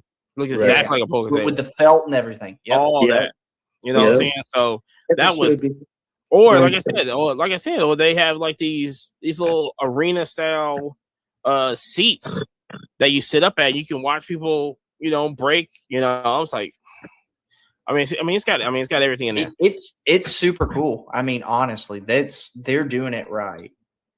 And what's crazy is that I'm thinking about it now. Is like, you look at it when you go in there and you think, I mean, the place is massive, number one, but it's so much stuff in there, well organized and all that. It puts it at a smaller scale, right? When you go in there, especially with the people and everything, this. And man, I'm looking at it like, dang, is this gonna? I'm very curious to see how Burbank is gonna do theirs. Because they're back. I mean, listen, HQ's over here, Burbank's over there. I think Burbank is bigger, but I think Burbank has a bigger space. Yeah, but I want to know what the setup is, because what it looks like, just from what I've not been to Burbank, so this is just watching YouTube videos. No, the new one. Oh, okay. I don't think I've I seen haven't any even on the seen New that. York. No, they're But they. but he just everything I closed on saw that was one. the glass kind of boxes, like how Cards HQ keeps their wax in. Yeah. Was everything that Burbank had. Now I know the old store is smaller. It's got to be smaller than HQ. This Oh, yeah. new one that they It's when they supposed to be a monster. when they took all their stuff off eBay and put it on Fanatics Collect, it's like new store. Look at that. Look at that. So yeah, Superstore. I'm very curious to see how they're gonna I'm very curious to see how they're gonna do this. And then how is stores now gonna do now? You know, is this the standard now? I really thought Ryan's store was like this is amazing. The Ryan's store guy. Very spacious, made it everything work. Very efficient. Everything works in that store. You got a Jeff store. You go to, like I said, you go to Target. You go to the Super Center. 100%. I mean, you're definitely somewhere between a Target and a jewelry store. I mean, it's the best way. I mean, when I see Jeff's store, it is the epitome of mom friendly. Like, that is exactly what you want because everything's visible. Everything has a price. There's none of this whole, well, how much is this? It literally says it's this much. And then they have, I don't know if you noticed, what I noticed on the opening day is it seemed like they had stuff set like, okay, here's cheaper stuff at the bottom. And as you go up, the price actually went up. And it's like, that's smart. Because then, you know, if I'm selling to little kids, I'm not going to be selling a little kid no $1,000 card. Like, mom is going to look at that and say, hell no. Right. But at the little kid's eye level, hey, mom, this is $25. Bam, just like that. I don't know. I think now they just kind of, I think they focus more on just keeping it restocked because they definitely had some cheaper cards on top than what they had on the bottom. But I can see the opening day, and the idea is great. But then when you're selling all these cards, you just gotta keep the stock. It was just crazy. Like I said, people was buying like, you know, crazy amounts. Like, you know, like 5 cards. Everybody, you know, I mean, I got 2. About 2 there. So it's like, you know. And you really bought 2 for the price of 1. Like, yeah, it's crazy because I traded and got credit on, you know, 1 card. So it was like, yeah. No brainer. There's no brainer at all. So like I said, so this weekend we're gonna be in New York City. You know what I'm saying? Shout out to the Fanatics Fest that's gonna happen this weekend. Now we don't already discuss Fanatics Fest. We kind of still don't know what we're going to get when we walked in there. But I'm just saying this for the last time until we get to Fanatics Fest. Then next week we're gonna really express how we feel. We're gonna have all the answers next week on exactly what it is or what it isn't. Now, what are we expecting? Because I don't know. You tell me. So here's the thing. Tell the, you know. I'm guessing this, right? I'm guessing we go in. All these is going to be all these car dealers. I think it's going to be just a floor of them. I think we're going to have this a main stage of. I think it's going to be 2 parts. Now, let me know if I got Collecticon. If I'm describing Collecticon, you got the vendors all right here. Then you have a main stage of all the entertainment, all the business stuff, everything, all of the interviews, all this other stuff happens in this. Now, I think it's going to be Fanatic Fest is going to be more interactive because they posted like Tom Brady's supposed to throw the kids.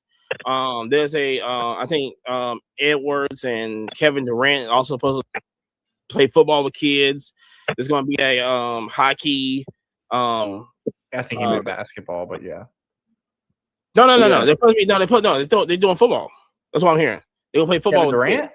Kevin Durant and Anthony Edwards. So I guess they don't have a basketball goal in there. It's just all football. So I guess that's where they make it immersive with them. I think, you know, kids ain't gonna care. It's Kevin Durant. Whatever. You know what I'm saying? They're gonna have like a little hockey. They're gonna have like a hockey thing you hit in the net, little accuracy thing. This. So it's gonna be very interactive, but it's like I don't know. Like I still don't know. I can't wrap my head around what am I walking into? Am I walking into a car show? Am I walking into like a convention of just athletes walking around and taking pictures and autographs and stuff? Like, See, am I walking so into the Mint? Man, you gonna have some booths, man. I've been seeing a lot of posts. Everybody posting what booth number they're gonna be. Sounds like y'all gonna be walking into a mini national. I don't think so. So my thought is, I'm thinking like I've been to cons. I've been to like not Comic-Con officially, but I've been to other conventions as far as that style.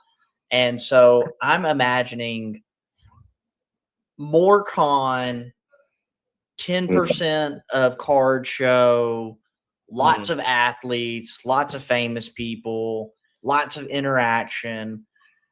I'm going in hopeful, like real talk. We're not sponsored by anybody. If it sucks, we're going to say it sucks. If it rocks, we're going to come back saying it rocks.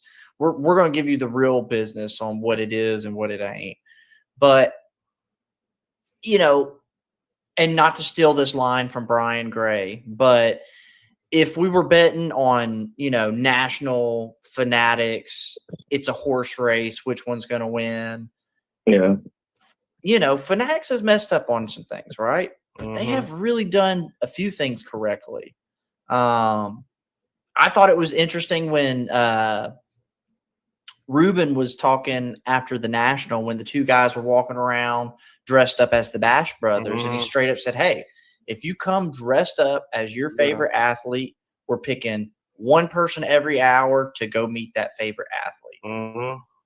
Bro, I'm telling you, if I had a kid right now, my little kid is walking around in a Tom Brady jersey, and he's walking around with a football. Fingers crossed, let's meet Tom Brady. You know what I'm saying? Like, Ads and everything.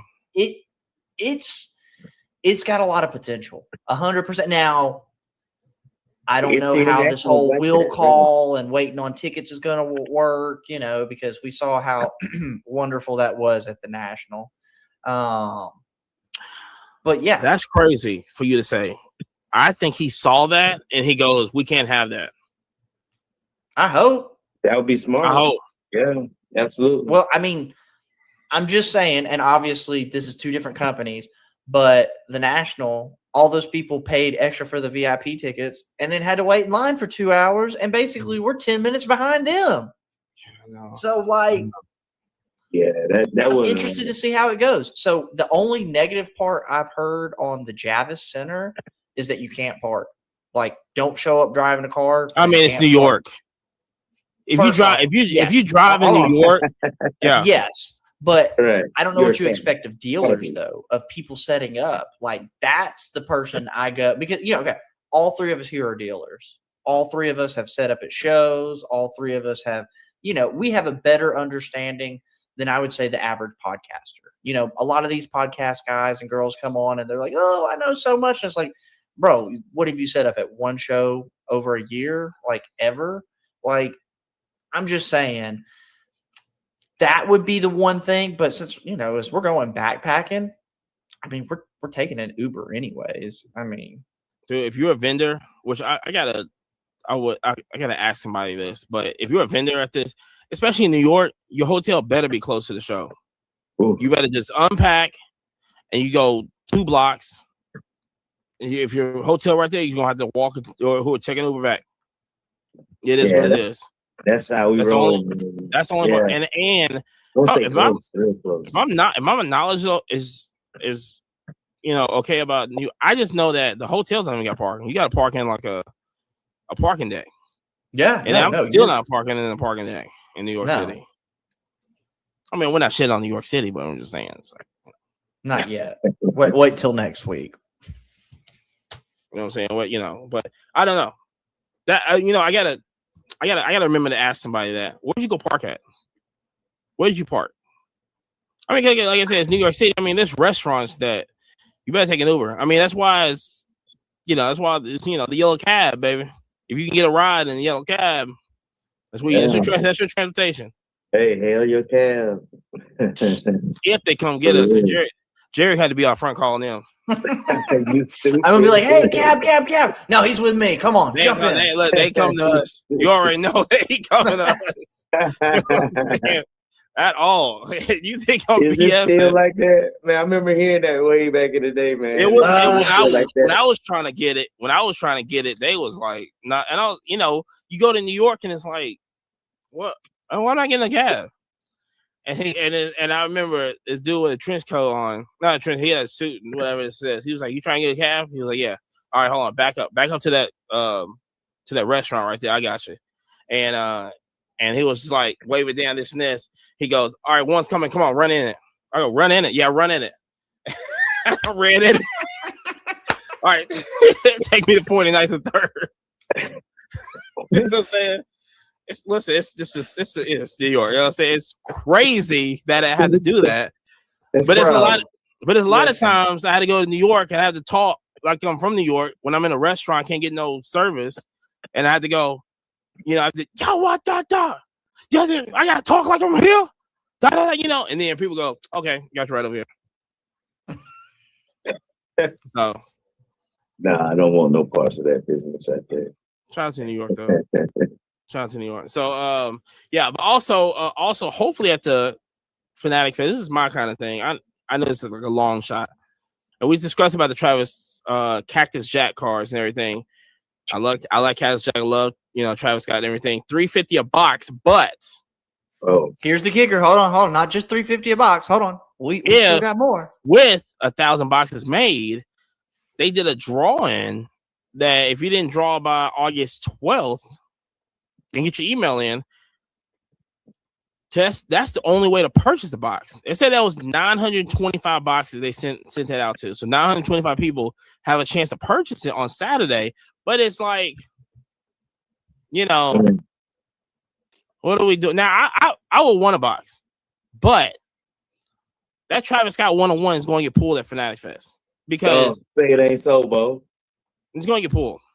I don't want to hear nothing about Panini and how they be doing stuff with Devin Booker or whoever it was that got pulled at whatever show it was Kate Cunningham. Yeah, I don't want to hear nothing about how Panini have been doing this, da. If that Travis Scott gets pulled at Fanatic Fest,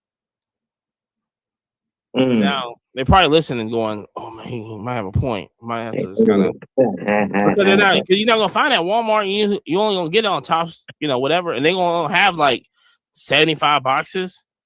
What do you have, like a drawing or something? The whole like countdown thing and get it like the whole first off the line stuff. Anything, them things gonna go for about $5,000. How strongly you feel about that, man? You think they're gonna pull it for real? That one? Why wouldn't they? Well, it's the news. It's gonna be everywhere. Oh. It's gonna be everywhere, and then the influence is already there. Can you believe it? He pulled the 101. It's a Tesla. It's a Tesla. Stop it. You got a house. And that's man, really, man, that was the only thing I was wanting y'all to look for and bring back for him, man. Find the Travis Scott and bring it back. But the 101? Oh, bro. First off, if we find a Travis Scott, it's not making it back from New York. I don't even think. Listen. This podcast is gonna be straight up in Miami next week. We should get that 101. Catch and release, baby. Catch and release. They be live from this podcast. Be live from Miami or Jamaica. If we get that Travis Scott 101, you know what I'm saying? They're gonna be like, "Oh my gosh, I can't believe y'all on the beach doing this." Yeah, I can't believe it either. But hey, you know what I'm saying? We lit. Right? Yeah, shout out to Travis Scott. I love Astro World and everything. But also, okay, so I feel like I feel like we're gonna have a also I'm gonna tell people this. WNBA starts up August 15th. So next week we'll have more WNBA news. I know y'all been enjoying the non-WNBA news because I just don't like women. So, but next week, more WNBA news. Okay, we get close to the playoffs now. All right, we'll break it all down in this and quarter with football and all this other stuff. This and this. Listen, it's going to be a movie coming up. But until then, I feel like every week we're going to have a CT scanner news because oh my gosh, we have got major video the 2000, I think 21 Topps F1 with the where you Max could see the Max Verstappen Verstappen out of 10 on it. That's getting crazy. That's getting crazy right now. Dude. If you're a sealed box collector, you should just consider selling everything right now. While the news is still kind of fresh and people are like, wait, what about a CT scan? Sell it all. Sell it all. Because at a certain point, I mean, listen, that was when we were in Cleveland. Yep. I had met a group of guys and they had a bunch of vintage Pokemon. And I think I told this story last week or the week before. But I walked up, I was like, oh, what's up, guys? Hey, do y'all have a CT scanner? Ooh. Bro, when I tell you both them grown men look so pissed off the moment I said that, they're like, bro, you know you're like the fourth person to say that to us. And it's like, that's what is coming, y'all. Like, literally. It's here, man. You're a sealed box collector. Just sell it. Buy the singles you want. Like, nobody's looking at my 86 Fleer Jordan going, did you CT scan that? Dog, it's a PSA 1. What they can't. I don't think they can't scan Fleers. They can't scan not yet. Not yet. But you know, give them time. Did you listen to that guy's podcast? Yes. I haven't listened to it yet. I listened to the interview with them. And the only thing I didn't like about old buddy's interview is because he was like, oh, like when he had talked about it right after the interview happened, he had an Instagram live and he's like, oh man, they've got proof that, you know, all these breakers had to be doing it, this, that, and the other. And then right before the episode actually broke, he was like, oh, by the way, we did remove about 10 minutes, you know, this, that, and the other. Mm-hmm. Well, I assume that's because the company probably didn't want to get caught up in like a defamation lawsuit. Of course. If you don't have hard evidence, you shouldn't be running around on camera and video going, oh yeah, I know for a fact XYZ did it. Yeah. Right. Unless you have concrete evidence. Yeah, there's no joke. Not even like a video. So you better know that that'd be great. Yes. So, you know, everybody was hyped up and juiced up because they were like, oh, bro, we think we know which one, you know, because it's probably, we got a Tesla. Could be them. Yeah. You know, could not, but, you know. They're just the ones that people gonna go after, you know what I'm saying? But you gotta understand, it's like it's way worse breakers than them guys. Oh, 1,000%. Way worse. There's so many shady people. And, you know, this whole mindset of, oh, well, we're offering the service so you can equal the playing field. If you have sealed product right now that you're keeping as an investment, flip it. Send it to Golden, send it to Probstein, send it to Fanatics Collect, get it off your hands ASAP. Do it now. You want to hold it? If you're a trusted source, I feel like stuff is gold right now. No. Man, folks are going to be scanning their own stuff and making sure. Hell yeah. Yeah. So do you sell it after you scan?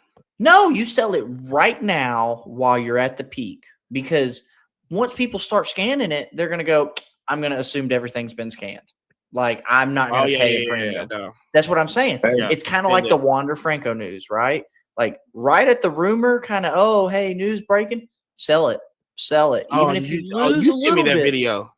Oh, bro. Oh, my gosh. Dude had the orange auto of Wander Franco, and he 25 spent like, what, $75,000 on it? Literally told us, like, get rid of it. He was like, nah. Probstein Consignment literally said, hey, bro, you need to sell this right now. Right now. The guy goes, oh, the news is going to blow over. Listen, that's like this CT scanning stuff. All these people who go, oh, man, I've got all this exquisite. I've got all this national treasures. You better sell that right now, bro. Right now. Yeah. Because we're going to go back and clip this in 6 months. And whatever price it is on the exquisite national treasures, flawless, it's going to be half, if not less than half, of what it is today. Right now, bookmark me. August 13, 2024. I ran out of bookmarks. I'm telling you, though. You know what I'm saying? Like, bro, these people are going to be so upset. And it's like, we have been preaching on this podcast forever. Buy singles. It costs a little bit more on the upfront. but you know you're getting an 86 Fleer Jordan. You know you're getting whatever. And you can't guarantee, man. You can't prove to nobody that you didn't scan it. Exactly. Facts. Yeah. Who's gonna believe you? You know what I'm saying? So I mean, when this news first broke, I was joking with Amani. I said, "Hey, every time I sell a sealed box now on eBay, I'm going to put did not run it through a CT scanner." Yeah. On God, that's going to be a real thing that you really have to put in your description moving forward. But at some point, it's gonna be like, okay, everybody puts that on there now. Exactly. After they ran that hoe through a CT scanner. Exactly. It's gonna be like and they go, "Oh yeah, no, there's no Max Verstappen in this one. No, there's no Lewis Hamilton. No, there's no Jordan in here." But what's this do for breakers though? I think breakers are gonna hurt the most. Oh, breaker's gonna be the one sending them the most. What do you mean? Dude, it's gonna be everybody. You talking about everybody holding wax right now, dude? It's gonna get crazy. Any breakers? Oh God! Listen, I know so many local guys who literally, first off, they have closets just filled with a stupid amount of wax. I mean, I have seen some grown men where I'm like, "Bro, you better check your homeowner's insurance policy because I doubt it covers the amount that you just sent me a picture of." Whoa! I mean, even if you've got multiple gun safes, like you can only stuff so much in a gun safe, bro. I mean, that's true. That's true. That's true. Because listen, I've seen these guys, and they've got like $200,000-$300,000 worth of stuff, and it's like, bro, it's people are gonna love this Hoops Premium in 20 years. Sell it. They do be doing that. Sell it, bro. Speaking of hoops, get up off that thing. No, just get up off that thing, man. Seriously. So speaking of hoops, I just thought about something. We got Topps NFL, or we got Topps NFL coming out, or it's already out, whatever. Then we got Topps NBA coming out. Will there be you think it'd be an MVP buyback with those? They should. They should. just I mean, I think that's one of the best pro. things that Topps has done recently, honestly. Mhm. And they get people to buy the boxes. 100%. But here's the other thing, though. It's not like, oh, my God, had I kept this card, it's going to be valuable in 20 years from now. Bro, when they give you $40 on that thing, that's the peak right there. It's never going higher. It's not going higher. For all these people who are like, well, maybe because I didn't send my stuff back with the Topps buyback, it'll be worth more in 10 years. Nope, sure won't. Don't do it. Just sell it. I agree with that. Yeah, sell it now, man. Get your credit. Yes. 100%. Yeah, buy something better. Yeah. Yeah, bro. Buy what you want, right? No, don't buy what you want. Buy what's going to make you money. Get you that vintage 86 Fleer Jordan. Get you that, 48 or 45 Jackie Robinson Leaf. Get you crazy stuff. Or get you a 1951 Bowman Willie Mays 8.5 that's got a record sale of $390,000. Oh yeah, that's a lot of buyback store credits. That's all I'm saying, baby. Heck yeah. And I think that was REA Auctions. Yes, right? It was. Yes, it was. And we showcased him on the Sunday Auction Your Way show. So, I'm gonna say that we was definitely a little motivation behind that sale. Dude, hey, love that really big sale. Shout out to Cage. Yep, shout out to Cage Lawyer putting us on game. But like I said, yeah. Well, okay. So going back to instead of holding $300,000 worth of sealed product, hold that Willie Mays. Hold that Jackie Robinson Leaf. When you hold those big names, legacy. Yes, legacy collecting. Yes, 100%. Nobody's going to care about Hoops Premium. Nobody's going to go, oh, but this flawless of, like this NBA class is so good. No, bro. Sell it right now. Especially the fact that the CT scanner stuff hit the game. ASAP, sell it. Man, you got to think that the card companies, they got to have something to change in the packaging that's gonna block the CT scan and stuff. Magic the Gathering is the only one. And cars are gonna be so expensive because of that, man. So what I thought was interesting with the interview, the guy kind of alluded to what he was planning to do. It seemed like he was kind of working on like a patent pending item. But from what I took from it as a science kind of guy, I would imagine that they're going to have like a special strip of tape on the packs, and literally it will change colors. So if this strip is blue, it's never been scanned. If it turns red, it's been ran through a CT scanner. And that's going to be the simplest solution, because instead of us lining something with lead, which we don't want lead poisoning. I mean, come on now, first and foremost. Yeah, this ain't the 20s. Yeah, facts, bro. Facts. Yeah. This ain't the 1920s. Let me just put that out. Let me make sure of that. Well, hold on, guys. It is Don't the forget 20s right now. that the Stanley Cups still have lead in them. So don't think that they don't. I mean, shots fired. I mean, 2024, a lot of these places are still using lead, and they're trying to poison your kids. So don't think they're not. Go to Whole Foods. Drink out of just a regular single wall stainless cup. Don't drink with something that's filled with lead.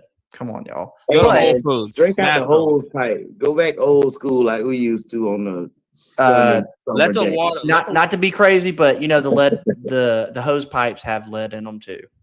But that was the good lead though. Hey, we still here, Jerry. What up? That was the good lead though. Listen, bro, my mom and dad smoked in the front of a car, and the windows were rolled up. You know, I'm okay too. You know, I'm just saying. You know what the funniest video online is that when they made drinking while driving illegal. Oh yeah, and they did an interview with the people who was like, "What do you think I'm supposed to do after work? What am I supposed to go drink?" That's the funniest, man. That's the funniest interview. I had a hard day's worth of work. You mean I can't crack my beer right on my way home? I only had 6 beers. I remember that, man. That video is so funny, man. It's so funny, man. But yeah, getting back to the collectibles thing, I really do think it's going to be like some English type or of Spanish. What? I do think it's going to be some kind of strip or something that's on the inside, on the outside of a pack that literally it's kind of like the what was it? The Coors Light beer. When it was cold, the mountains turned blue. I think they still do. Do they still do? They might. But I don't know what they're gonna do, man. It's gonna be something like that. They need to call Magic the Gathering because they can't scan Magic Gathering cards and just go like, "Hey, what y'all do?" Is it like a blocker or something? No, what the reason they can't scan Magic the Gathering is because nothing is embossed. They don't have patch cards. They don't have numbered cards for real. Like they do, but not at the same level of like sports cards. That's why they can't figure it out. I also think it has something to do with the color spectrum too. So like the blue in Pokemon allows them to go further as far as when they go through the packs and stuff. So I think they could change the color scheme as well. But I'm telling you, it's going to be a topical strip. Go ahead, clip me up. August 13, 2024. Bookmark it. Harry's calling it. We're going to have some kind of a strip. If this toe turns green, you're good. If it's red, shit's been scanned. Or can they just not add a special card? Like make some kind of blocker card or something? It's just got to be there. Then you should just shoot it from the other side. If it's blocked on this side, you flip it over the other way and go the other way. Yeah, but you go both ends though. I mean, you have to. If you have 8 cards in a pack, now you have 10 cards in a pack. Just sandwich it, right? You couldn't. Oh man, that's crazy. Yeah, they just sandwich it. This is 2024. They gotta, I mean, no, you can't put a red card in there. It's gonna make cards even more expensive, man. That's the problem. Is the economical way is going to be some kind of topical stick. So if you pull the case off of your phone, the back of your phone, where the battery is, they've got a special little sticker. If that sticker turns pink, it got wet. If it's white, it's never had water on it. It's going to be the same kind of principle. When you have a CT scanner, we should Do we know anybody with a CT scanner that works? In some Guys, I think I've been applying. No. I've been applying to jobs as They have CT scanners? X-ray, no, as an X-ray technician. What so are I you can learn all doing? this stuff. Really? So you're really? Hey, listen, hold on. After I have a year's worth of experience, I can go to any of these big breakers and go, "Hey, bro, I'm an experienced X-ray technician. Like, what's up? Put me on the payroll, baby." When you start posting Jerry Breaks on Instagram, you gonna know. No. You gonna know. It turns on, baby. Right. Locked and loaded. Well, see, my doctor looked at me crazy. The other day I went in and I said, "Hey, man, I need to get a CT scan. I got this box of Flawless. Y'all already got my copay. Can I just run this through?" And they're like, "I thought you said your arm hurts." Yeah, this briefcase is a little heavy. Can I run it through there? Right. Yeah, run the whole thing through there. I know somebody that might be getting a CT scanner at their job. I'm not gonna make no names, but shout out to that person. No. Wow. I know engineering. Listen, a lot of the engineering boys in our town. So here in Huntsville, it's a very space heavy. We've got Raytheon, Boeing, you name it, who shoots rockets up. We're not just cotton fields and grass over here, people. We build rockets. If anybody else come in, I don't want people coming in the comments. Everybody who jokes on us from being from like go Alabama, to Arkansas. Me and Amani live in a place that's full of rocket scientists and brain surgeons. Literally, like we're probably one of the most educated cities in all of the United States. But a lot of the guys I know, they use the CT scanners just to make sure that like stuff is actually like sealed. So if you were to send an astronaut up in it, there are no air gaps. There is no, oh no, you're going to just let this thing crunch like a can under all the pressure. So I might have to ask some of those guys, been like, "Yo, man, I got this case of Flawless. Like, did I hit the Luca auto?" Yeah, let me know. Or should I sell it? Basically, I'm about to get a case. Okay. Hey, everybody who has sealed product right now, if you are not going to fucking rip the product, sell it today. This is a Wednesday. You're hearing this. That shit needs to be sold by Friday. Sell to us. It's fuck no. I don't want that. We'll take it to your engineering guy right there on Friday, right before we go to New York. We can sell it in New York. Hey, that'll be the spot to sell it on the stream. They be looking for no it. way. You get robbed in New York. I'm good. We're not going to Bronx. Hey, man. Hey, we're landing in LaGuardia, okay? I'm just saying. Listen, it ain't gonna matter. Listen, tomatoes, right, in New York. It don't matter what airport. Listen, as long as we don't fly to Newark, we flying out of Jersey, we good. Oh boy. Oh my God. So like I said, so the Olympics wrapped up and everything. USA on top, baby. Of course, man. Listen, anybody anybody out here that's like the USA did not get all the golds, didn't do all the medals and all this other. Listen, there is an article. I gotta find it. I'm gonna find this article that breaks down why the U.S. is not on top of the medals and all this other stuff. Let me just explain y'all to people. We don't care what kind of education that you didn't have in life. We don't care about none of that. When it comes down to the Olympics, it's a miracle all day. It's always been that way. Okay. And then when y'all come to LA, when y'all come to the United States, y'all are going to see the greatest Olympics was 96 Atlanta. Period. Everybody keeps talking about that right there. Everybody keeps talking about that. Yeah. Wait till the LA Olympics come. We ain't gotta build all these structures and stuff. I keep saying that. Throw the Olympic. You can have the Olympics in Des Moines, Iowa, and it'd be probably the best Olympics in the last 20 years. So don't y'all be coming and going, well, the United. Listen, we're not gonna give y'all box beds. Okay, We building up brand new We're hotels. gonna just have for y'all. air conditioning 100%. 100 and By better the way, Dude, we're I not gonna better make you food. swim through poo water and go, oh, it's clean. Oh, do you know? Matter of fact, speaking of this, the rowing and all the outdoors water. I mean, besides like surfing, it's gonna be in Oklahoma. So the whitewater rafting, yeah, like all that other stuff, is gonna be in that's Oklahoma. gonna be nice. Where are we gonna do breakdancing at? They're not It will gonna have not be. it. Yeah, they canceled it for 28. Hold on, Man, I wonder why. Time out. Dang, Australia. time out. Did you hear? Did you hear about this? Hold on, here we go. So Break it down. apparently, and I'm definitely gonna butcher this up.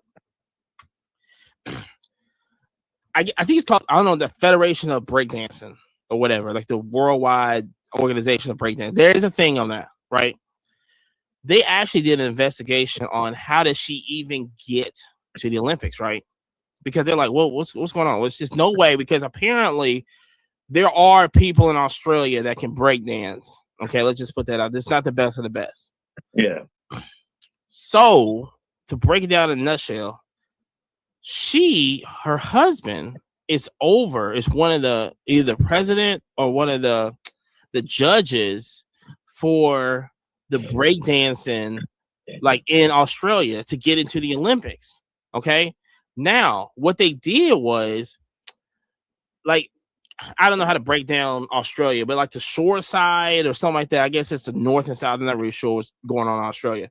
But apparently they was putting out wrong information on like people trying out and registering.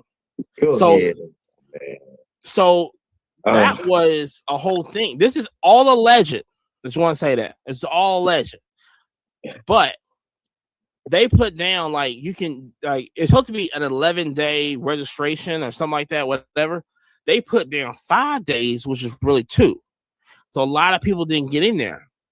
And then, like I said, her husband was one of the judges to get her in the Olympics.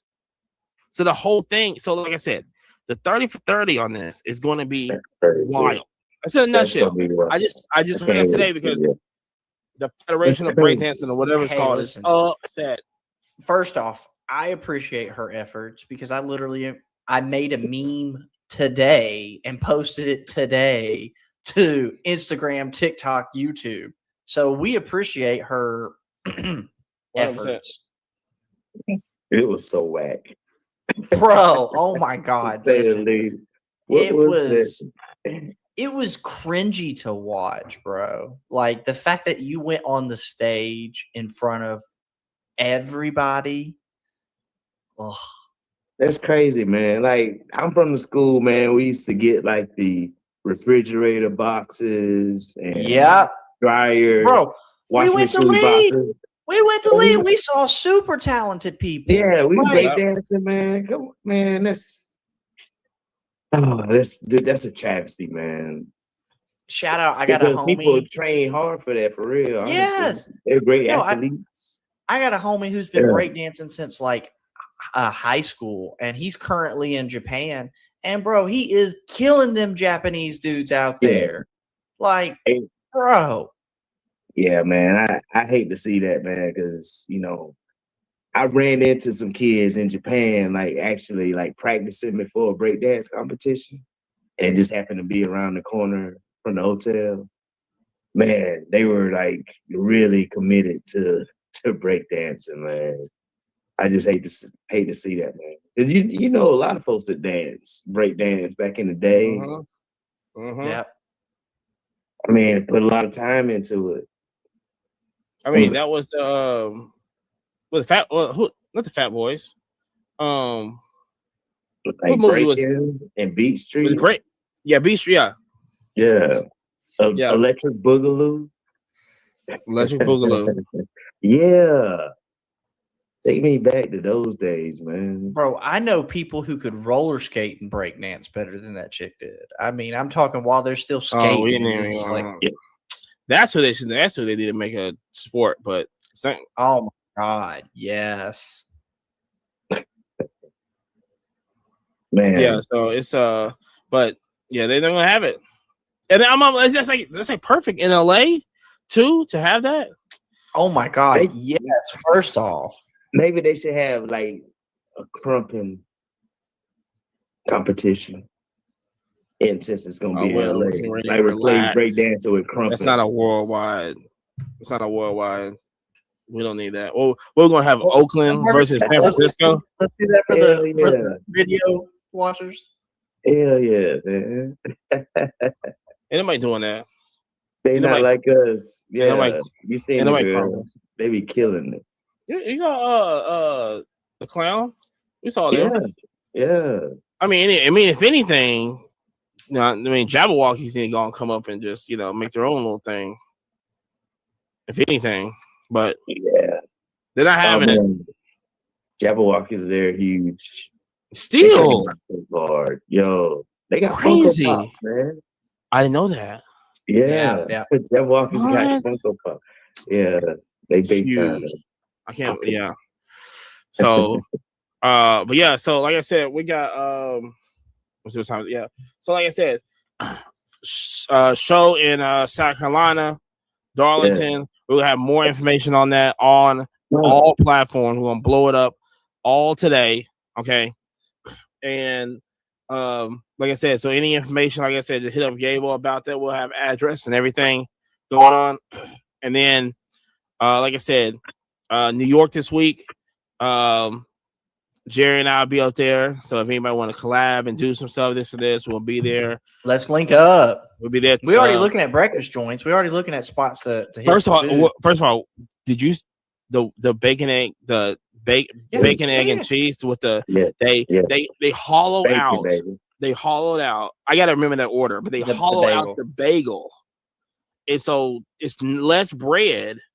And then they toast it, and then put they double butter. Double And butter. all season, whatever it's called. Yeah. Whatever it's called. Everything bagel. Everything bagel seasoning on it, dude. Yeah, I don't know, bro. That pancake spot you sent me Goodness. that with the sourdough pancakes that's like this thick. Yeah. I'm a pancake guy, bro. That's Oh my gosh. I mean, listen, bagels are cool. Don't get me wrong. Like, but see, I know we're in New York. I know we're in New York. Yeah, I know. I know. Yeah. Early, you know it's gonna be packed. Though he said he had to make an order an hour ahead. Yeah. Oh my god. It was always a line my outside. God. But see, that's what I'm saying. I gotta take Jerry to a bodega and get him a bacon, egg, and cheese sandwich. Yeah. You know what I'm saying? But when I saw this bacon, egg, and cheese sandwich, because they always all these New Yorkers go, this is where it was invented at. You know what I'm saying, son? This is what always, you know what I'm saying? So Yeah, I mean, it's good though. I ain't gonna lie. They know how to make a good mean bacon, egg, and I ain't gonna lie. yeah. It's different. somebody It's- to Hey, I like- can't wait to hit the pizza. That's the big deal for me. Like everybody's like, "Oh my god, the pizza in New York is so good." Blah blah blah blah. Blah. Let's see it. Let's see. Yeah. It. I'm from the land of grandma that uses cast iron, lard, real butter, real ingredients. They ain't got time Let's for that in see. New York. Mm. But the only thing, like I said, it's a lot of Italians up there. So Hey, you know what I'm I'm saying? fucking You're with gonna it. get I like the Sopranos. What's up? interesting. What's he doing again? So yeah, but we got car show in Darlington, South Carolina. Yabo's show is gonna be tonight at 8:00 Central Time, which is 9:00 Eastern Time. YAYBO. Yes. Follow him on Whatnot. Bookmark it and everything. Deals and steals. And also we're gonna do a special live. We're gonna go live to actually watch the Whatnot also. So it's gonna be called Whatnot Watch. So we're gonna do the Wednesday Whatnot Watch. You know what I'm saying? So it's gonna be a new thing. www. .yellow. So we all yellows on Wednesday. So Yeah. like I said, follow Jerry on Instagram, TikTok, and all that. But like I said, we're gonna be in New York. Next week is the Huntsville show. Listen, we finna go all out for the Huntsville show. Show up for that If you show. are in the South, it is worth the drive. It's where it's at. That's next week on the 24th. Still gonna be the Huntsville show. And we finna kill it. We finna kill it. You finna think about a movie is gonna happen, and that's gonna be the last Hustle Bring the show of the year, popcorn, too. baby. It's gonna be a movie. So, like I said, until next time, if your girlfriend is walking along outside by herself and she's confused about life, that's on you, not on your daddy.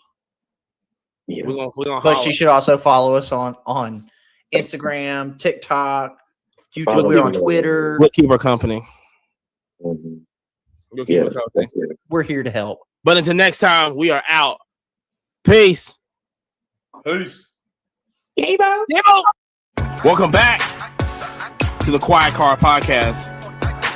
On today's episode, we are heading downtown to see what we can find. Okay. The new basketball is coming out. It's basically baseball panini, Leaf 2.0.375. That's what we're going to call it today. And also, the National isn't outgrowing every city in the country. But, you know what I'm saying? You know what it is. It's your boy Money right here. Got JP on my side right here. Got Yabo on the other end. If you're not following Yabo on Whatnot, it's YAYBO. Follow him right now. Start doing shows soon on there. And we got the 24-hour show also. Plus, just announced that we got the Darlington show that's coming up also Labor Day weekend. Catch us out. Like I said, we got more information on Instagram coming on that also. So if you're in the Darlington area, Labor Day weekend, which is the Darlington race also, which is playoffs, which is the playoffs for NASCAR. If you're in the Darlington area, Labor Day, we're throwing a show down there with more information on IG to come with that. But listen, you already know what it is every single day. JP, what is up? Bro, it's been a wild week in the hobby. Woo. It's been wild as far as our local hobby kind of stuff. It's been wild as far as like Panini, Tops. Bro, it has been a news-filled week. So, I know we always do a show recap kind of scenario. And while I did not personally attend the show, I had some homies who did attend the show. And in our local area, apparently the Alabama Department of Revenue has been stopping by some shows randomly to collect on some taxes. And, it's kind of crazy because those show promoters didn't know it was coming, and they were offering another show before the end of the year. And after the tax lady showed up, that was the last show of the year. Which it is Iron Bowl weekend. Yeah. Roll Tide. Don't show on Iron Bowl weekend. So it's also that too. But I thought it was crazy though to have multiple vendors reach out to me and go, bro, you won't believe what happened today. We got a suit and tie to show up and say, just so you know, here's your tax stuff that you need. Crazy. Yeah, but what's up, man? You huge show this weekend. Charlotte Collecticon. Tell us about it. Man, Charlotte, the Queen City. Yes. Owes us nothing, Bo. Owes us nothing. What a great venue, man. Collecticon definitely shows out in Charlotte, and the people showed out, man. It was packed, man, for 2 days at the Charlotte Convention Center, right across the street from the NASCAR Hall of Fame. It was crazy show, man. Good turnout. As always, got some nice pickups. The legendary binder guy was back with his daughters, and man, they had cards, man. And they ended up with me. You know how we do. Make deals. Make deals all weekend, man. But yeah, the Funko sales, man, this weekend off the chain. Funko Queen display, top notch. You set up the store, let the people walk on in. It was lovely, man. Let's go. See, that's what I always love about the cons. Like at a card show, it's just the table. Like it's just very, you're here, I'm there. Yeah. Like Abo was saying, with the Collecticons, you get to make a whole little storefront kind of scenario, and people get to walk right in. Like, dude, it's clutch. It was nice. We were in the corner, man. Like no one was around us. We had the whole corner to ourselves, man. Like diagonal from the entrance, and it was just so packed, man. People just, made their way back. No concerns with traffic getting to the back of the room at all. It was just a good situation, man. Collecticon, they know how to do it right on the strip. Let's go. And we will be there, Collecticon in Atlanta in September. So my first Collecticon, I can't wait. It'll be my first Collecticon as well. Mm-hmm. Man, I can't wait. Can't wait to have y'all in the house with us. It's back-to-back weekends, man. We're going to be doing shows back-to-back. Coach Collision is the weekend prior to that. We're going to kill that on that weekend and then bust them up again on Collecticon Atlanta at the World Congress Center. Yeah, man, it's going to be nice. I can't wait to have y'all in the A, man, for real. It's going to be a good time. You're going to turn up. So I was at the Muscle Shoals car show this weekend, which is basically West Alabama. Like you're going towards like Memphis, if anybody want a directional or whatever. And I've been there twice. This is my second time or third time. I think might be my third time there. And I would say this: that show was, I went Saturday. That show was jumping. Like, and it's not a huge show. So I'm not, and when I say jumping, I ain't saying like, I ain't saying national show. I ain't saying like super busy, but for a small show like that, not really. You think comparable to like the Scottsboro show? No, not very bigger, smaller. No, it's smaller.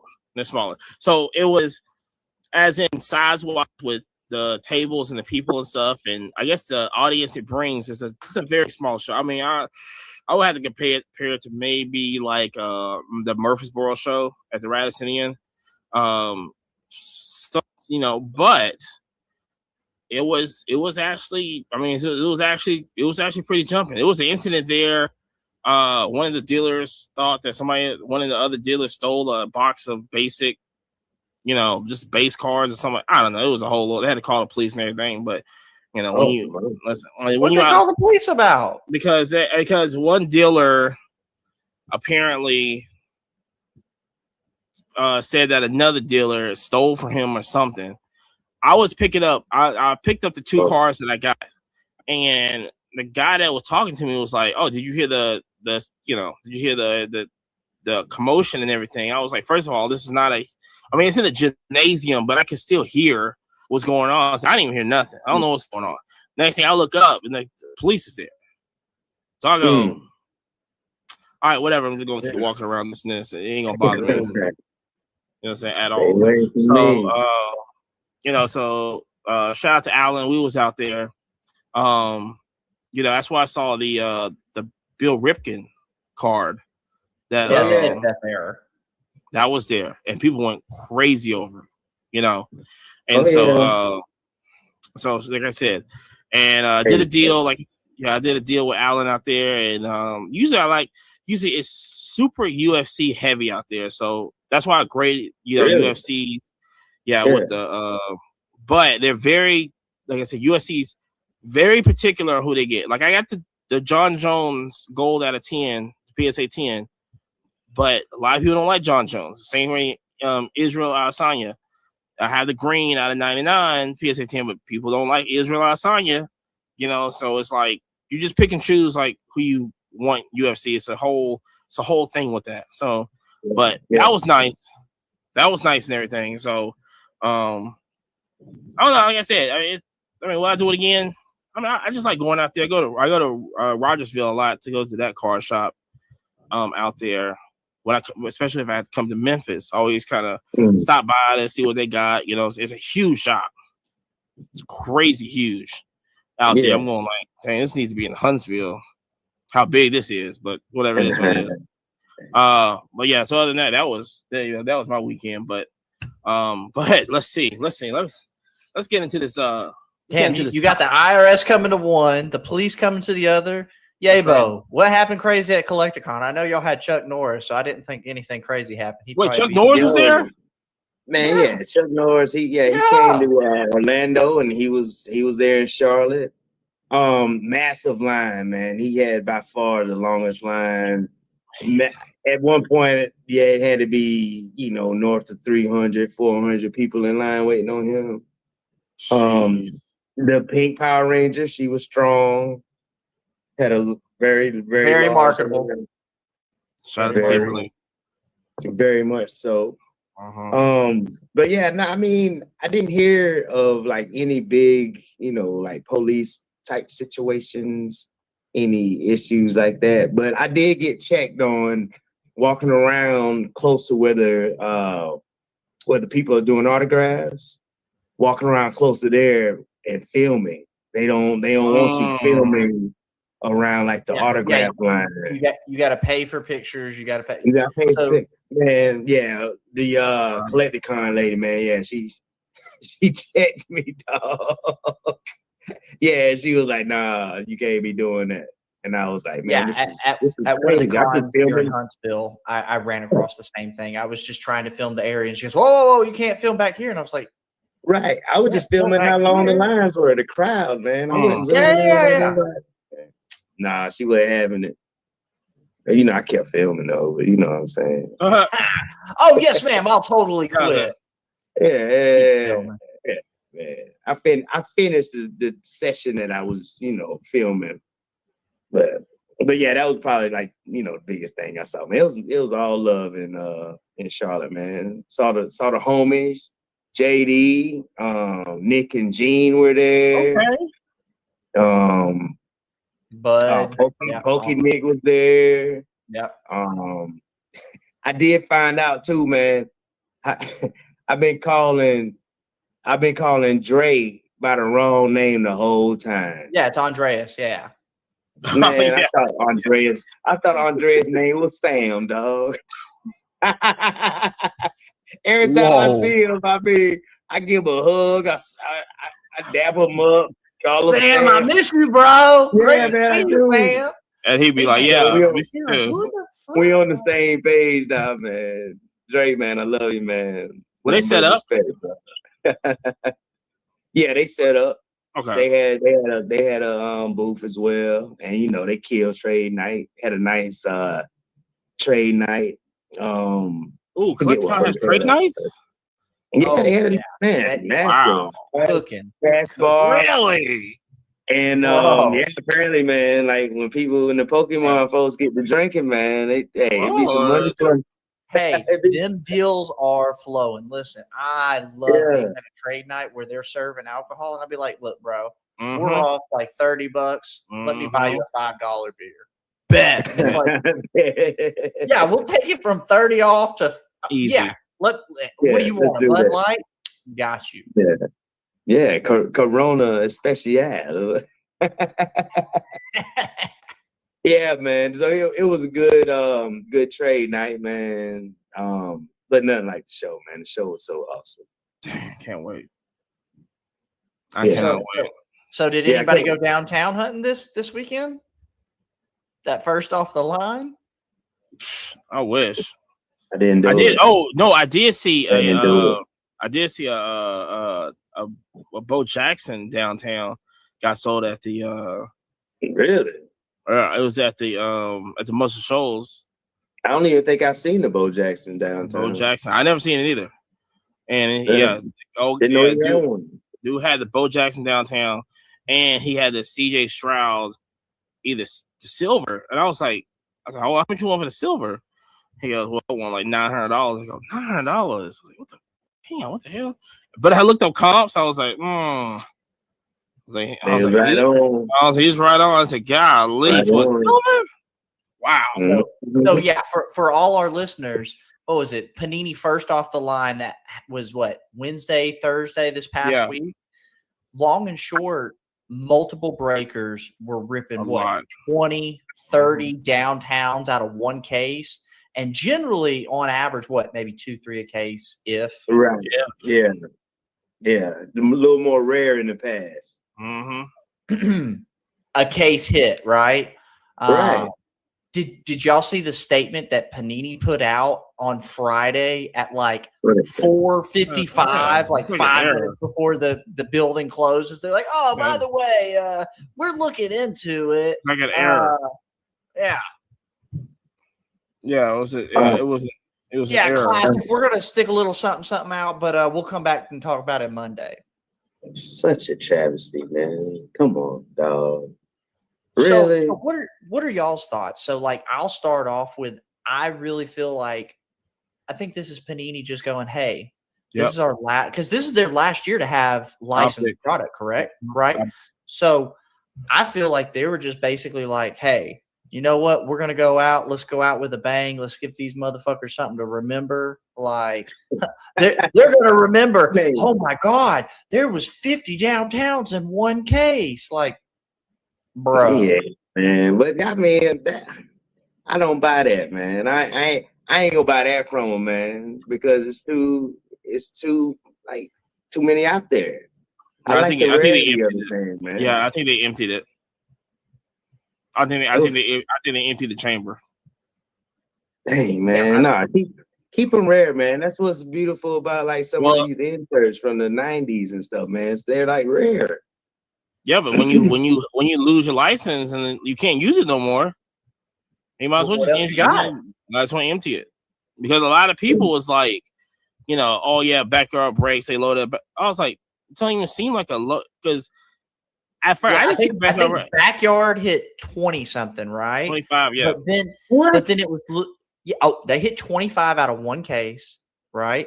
Oh, But then I think it was yeah. Little Pool Man hit 50. yeah, but He hit then like 45 or 50. there was another guy who literally outdid. He did like maybe 20, but he pulled like Black Pandora downtowns and stuff. I mean, he had like a Yes. 101. Like He the was- 101s of downtown. I was like, Multiple. whoa! I was like, he killed Nah, everybody. that's nice. I Yeah. was like, man, that is crazy. So were they numbered? Any are any Yeah, I of those think they downtowns numbered. that they were getting? Yeah. So there were Mhm. the 101s, the golds, the Mhm. five, The like, black, yeah. mm-hmm. Mm, They numbered damn, man, that's still a Bro. lot, man. If you're getting out of one case, a lot. And that's crazy. a crazy amount. So I think this is really going to hurt the downtown market. Like literally 2 weeks ago, I would have said, hey, you know what? Load up on downtowns. Like it's not safe, but it's a good, play. Bro, I'm not touching a downtown right now. Like I there's mean, no you point. could touch the older downtowns. Yeah, the older downtown think- though. I don't know. I think it's going to hurt everything. I'm going to be honest with you. Well, kabooms go up. Well, you know what? We're gonna see when Well, Probably- until they drop 25 fucking kabooms out of I one might case. buy a and then you go, case. That's in Absolute, right? They do it in Absolute, Crown Royale. Crown Royal, yeah. Yeah. I might have to buy a case of both now. Oof, man. I'm Keep not- your all money, of- though. I don't want no watered down case, man. You gotta get what you strike while iron's Yeah. hot. Nope. Listen, Bo just put it out there. It's going to be watered down. Like everything that made you valuable, everything that made you special, we just pissed all over it. Like, Yeah, they definitely did it on purpose. Empty the well. That's all that is. Well, I mean- Empty the well. it'll be the last time we get a licensed product. Let's just go out with a bang. Man.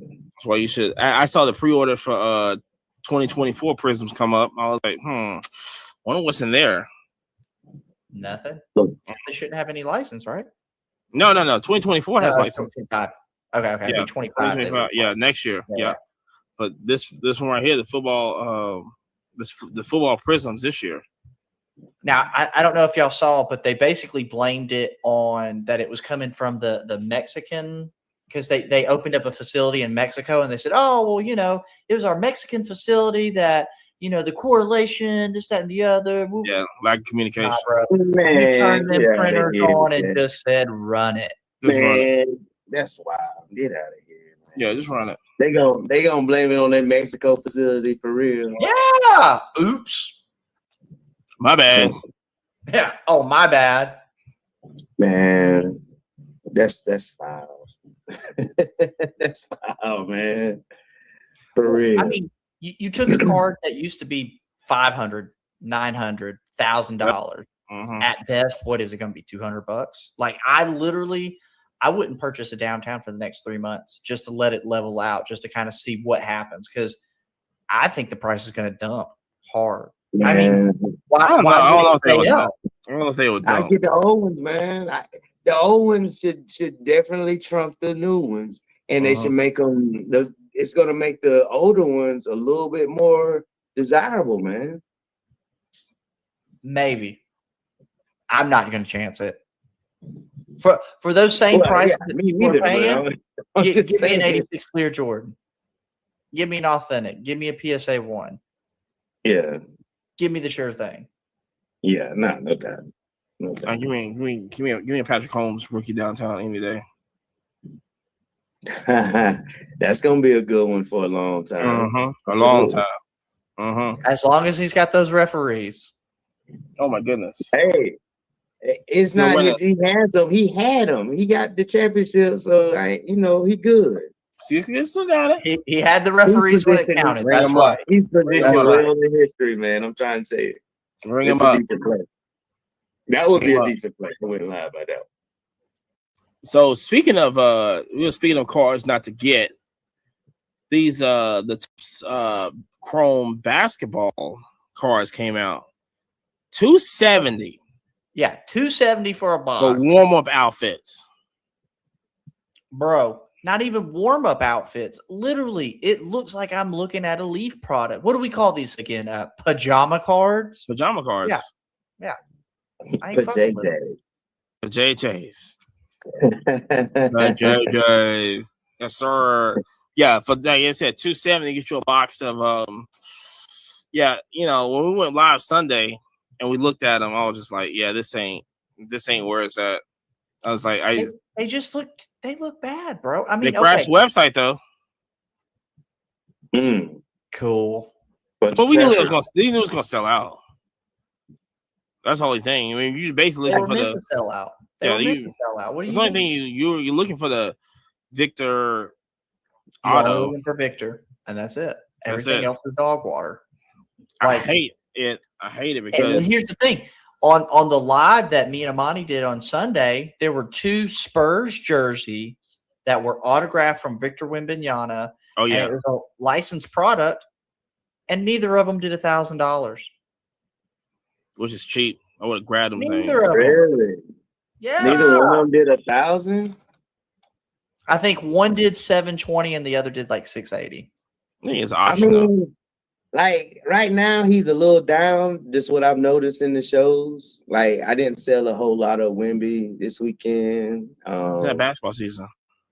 I know. So yeah, I mean, it's a little down on Wemby, but Mhm. no, just wait to he start dunking That's it. again. Right, show us some highlights, man. They're gonna be right back. Hit him with a number 1. We right back. Maybe. Yeah. I don't know. I'm going to be the skeptical one of the podcast. I'm telling you, every Wemby I touch, I'm selling. There is no hold because the price just keeps dropping. Let's look at the silver. What was the curtain Wemby? Yeah. I think there's like 20,000 of those that have been graded. Like, I I'm can tell you. good. Yeah, Sports Card Investor just posted it. Mhm. Um, It is 10. We said last 7 days, 10K. Yeah, 10,000 of them graded in the. You said last 7 days. We Yeah, should say I think- athletes last 7 days. Yeah, Yeah, I saw like in July it was like 47,000 Wembys were graded. Yeah, it's only PSA. yeah, Oh, exactly. Just PSA, that's crazy. Yeah. You still got Beckett. You still got SGC. You still got all these other grading companies. Like I'm telling you, like there's no way that it's going to be the prices that it once was. Like for anybody listening, this is just Jerry's opinion. If you get that thing, touch it. Don't hold it. Don't stick it under the pillow. I don't Sell trust it. none Take of the them. money. Unless you get a good one. See, National I don't Treasures. trust none of them. National Treasures and Flawless still ain't came out of basketball. And it Yeah. ain't gonna have an autograph. Give me no, it's not. Oh snap! It's not. Yeah. Oh wait. So None. That No. Leaf one's gonna have autograph, but is it on card or is it sticker? Leaf? No. Leaf Leaf. doesn't Oh, have his auto. you talking about Chrome tops, which is the same thing. Yeah, But yeah, that's yeah, on yeah. Right. that's on card. That's on card. It is on That'll card. be on card, but you don't get to see the Spurs logo. It's not Well, licensed. that's what I'm saying. That's what I'm saying. I don't like. That's why I don't like the Leaf. Leafish products. It's a lose-lose scenario. Hold on, wait. Like- let me just say this. Do you think with the tops, even this year, maybe this only year, do you think any of the Leafs would actually go up? Like, you think if the market for Leaf would just go like just for like this year or just whenever they get licensed?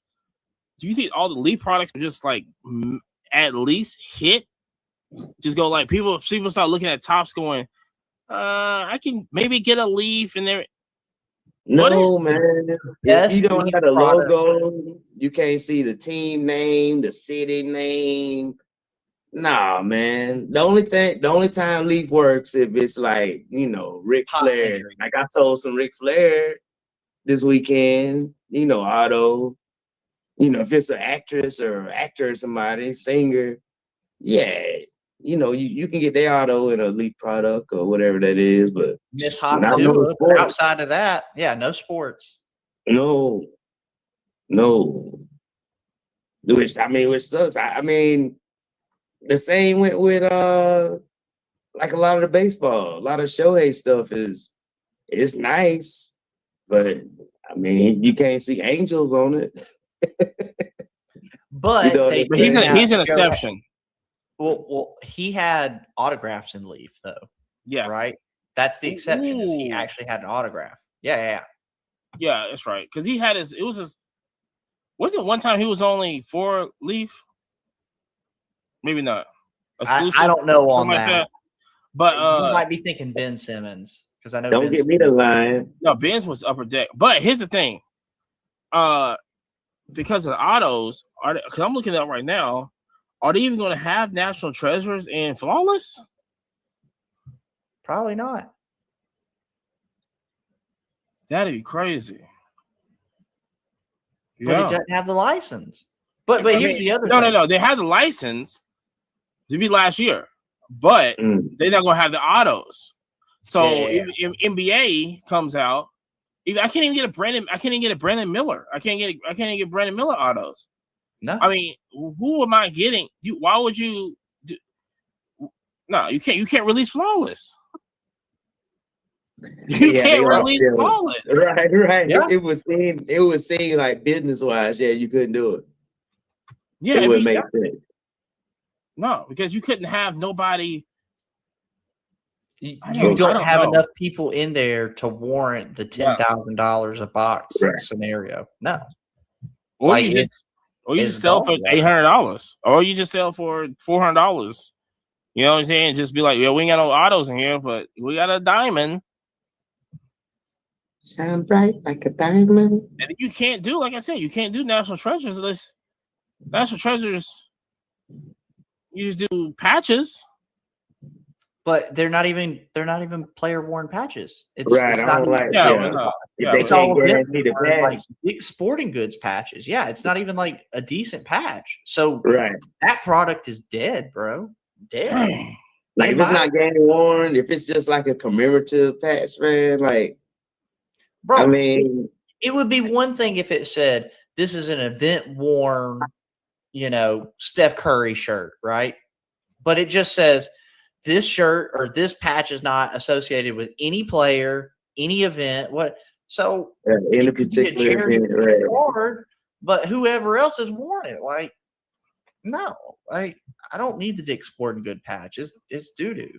It's dog water. Yeah, I'm looking at it right now, and yeah, I don't see no announcements. I mean, I'm in August. See September. Yeah, I don't. Ooh. Yeah, why would you buy Flawless? And why would you buy National Treasures? Oh, There's no point. There's no And point. yeah, especially with their price point, man, that's crazy. Well, here's the Yeah. other thing. Like, what am I going to do? Like, go, oh, well, hey, let me just send this off to the CT scanner guys and let them scan it and tell me what's in it. No, Flawless is dead. National Treasures is dead. Like, there's nothing left to do if you don't have autos, if you don't have game-worn patches.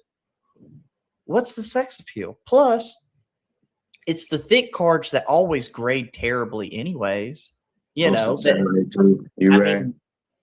Yeah. To have fold out cards, yeah. Oh, they don't even grade the booklets. They give you that god awful Beckett thing that's just too big. I'm telling you, bro. Yeah, it's like the size of your face, man. It's crazy. Oh boy. Yeah.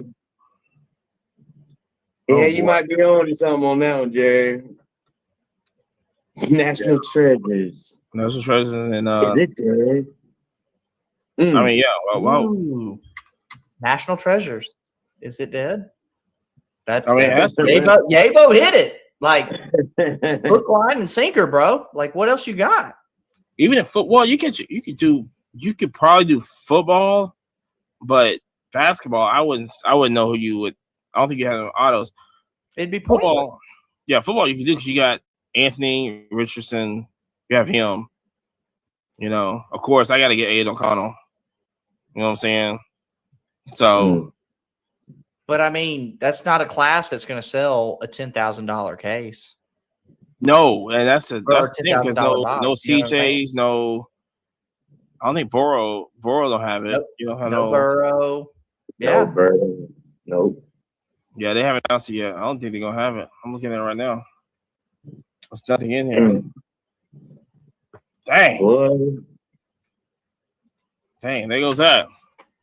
No auto. Hey, there goes that. Hey, it is what it is. So yeah, but that basketball, $270 a box, sold out. No way. Ain't no way. Pre-order. Ain't no way, bro. I just can't wait to see these people going, oh my God, this is the best product ever. Look how, like, you can't even tell it's not licensed. Bro, them cards look like terrible dog water. It was awful. Like the picture of Jason Tatum. Like, you don't even know what team he's on. I mean, I know what team he's on, but you know what I'm saying? Like, you look at it and you're like, is this the rec league jersey you got on? Right. You know, in the off season, I go play with the guys over here at the fitness center, and you know, I go ball on them. Like, get out of here, bro. It is for a case sealed. It's I think it was like 3,000. The price just went away. It was like 3,000. I think it was like 23 or 3,000, something like that. Yeah. And for that same price point, why? Why would you not just go buy Victor Wembanyama autographs if that's what you want? But like even that, I think is a terrible investment. Give me a Kobe autograph at that point. Give me a cheap Jordan autograph at that point. Like, no way. Yeah. It's tough, man. Like I really like Victor Wembanyama, man. Don't get me wrong. I think he really special. He gonna be like really special for a long time. But man, there's so many like people he got to pass, man, like championship wise to like be really. And here's the other thing: is he ever going to win a championship with the Spurs? Yeah. I mean, history say he supposed to. I mean, yeah, the way the Spurs drafted is going to line up right there. He's supposed to. Yeah, he's supposed to. It's going to line up. He's part. He doesn't need to go anywhere. He's part of the best organization in the NBA. Yeah. He doesn't need to go nowhere. That's one of the things that because he's at the number one organization. Yeah. I mean, in the NBA. So he stays there. He's straight. You know what I'm saying? Yeah. The thing is, I believe that Victor. This is what Victor's finna do. He's finna win like MVP and Defensive Player of the Year. You know what I'm saying? And he could win a Finals MVP all in 1 year. It's going to be insane. Well, one day, probably. I don't know how soon that's going to be, but one day, probably, I can see that happening. You know, like 5 years. But I mean, to Jerry's point, man, like you got to sell the joints, dog. Hey, yeah, I'm for real, man. I can't be sitting on them joints. Okay, so say the curtain Wemby right now is let's make up a number. Let's say it's $1,000, right? Which I don't even think it's that high anymore. No, it's not. Okay, he hits MVP. He gets, defensive player of the year. He gets a championship. Does that price rise to 1,000 or above? Yep. I'm gonna gamble and say no, not at all. Probably. It's gonna go up like crazy. We'll see, like Patrick Mahomes, beautiful, does a great job. Referees help him out, wins a Super Bowl, and his price drops. Well, no, he's already leveled out.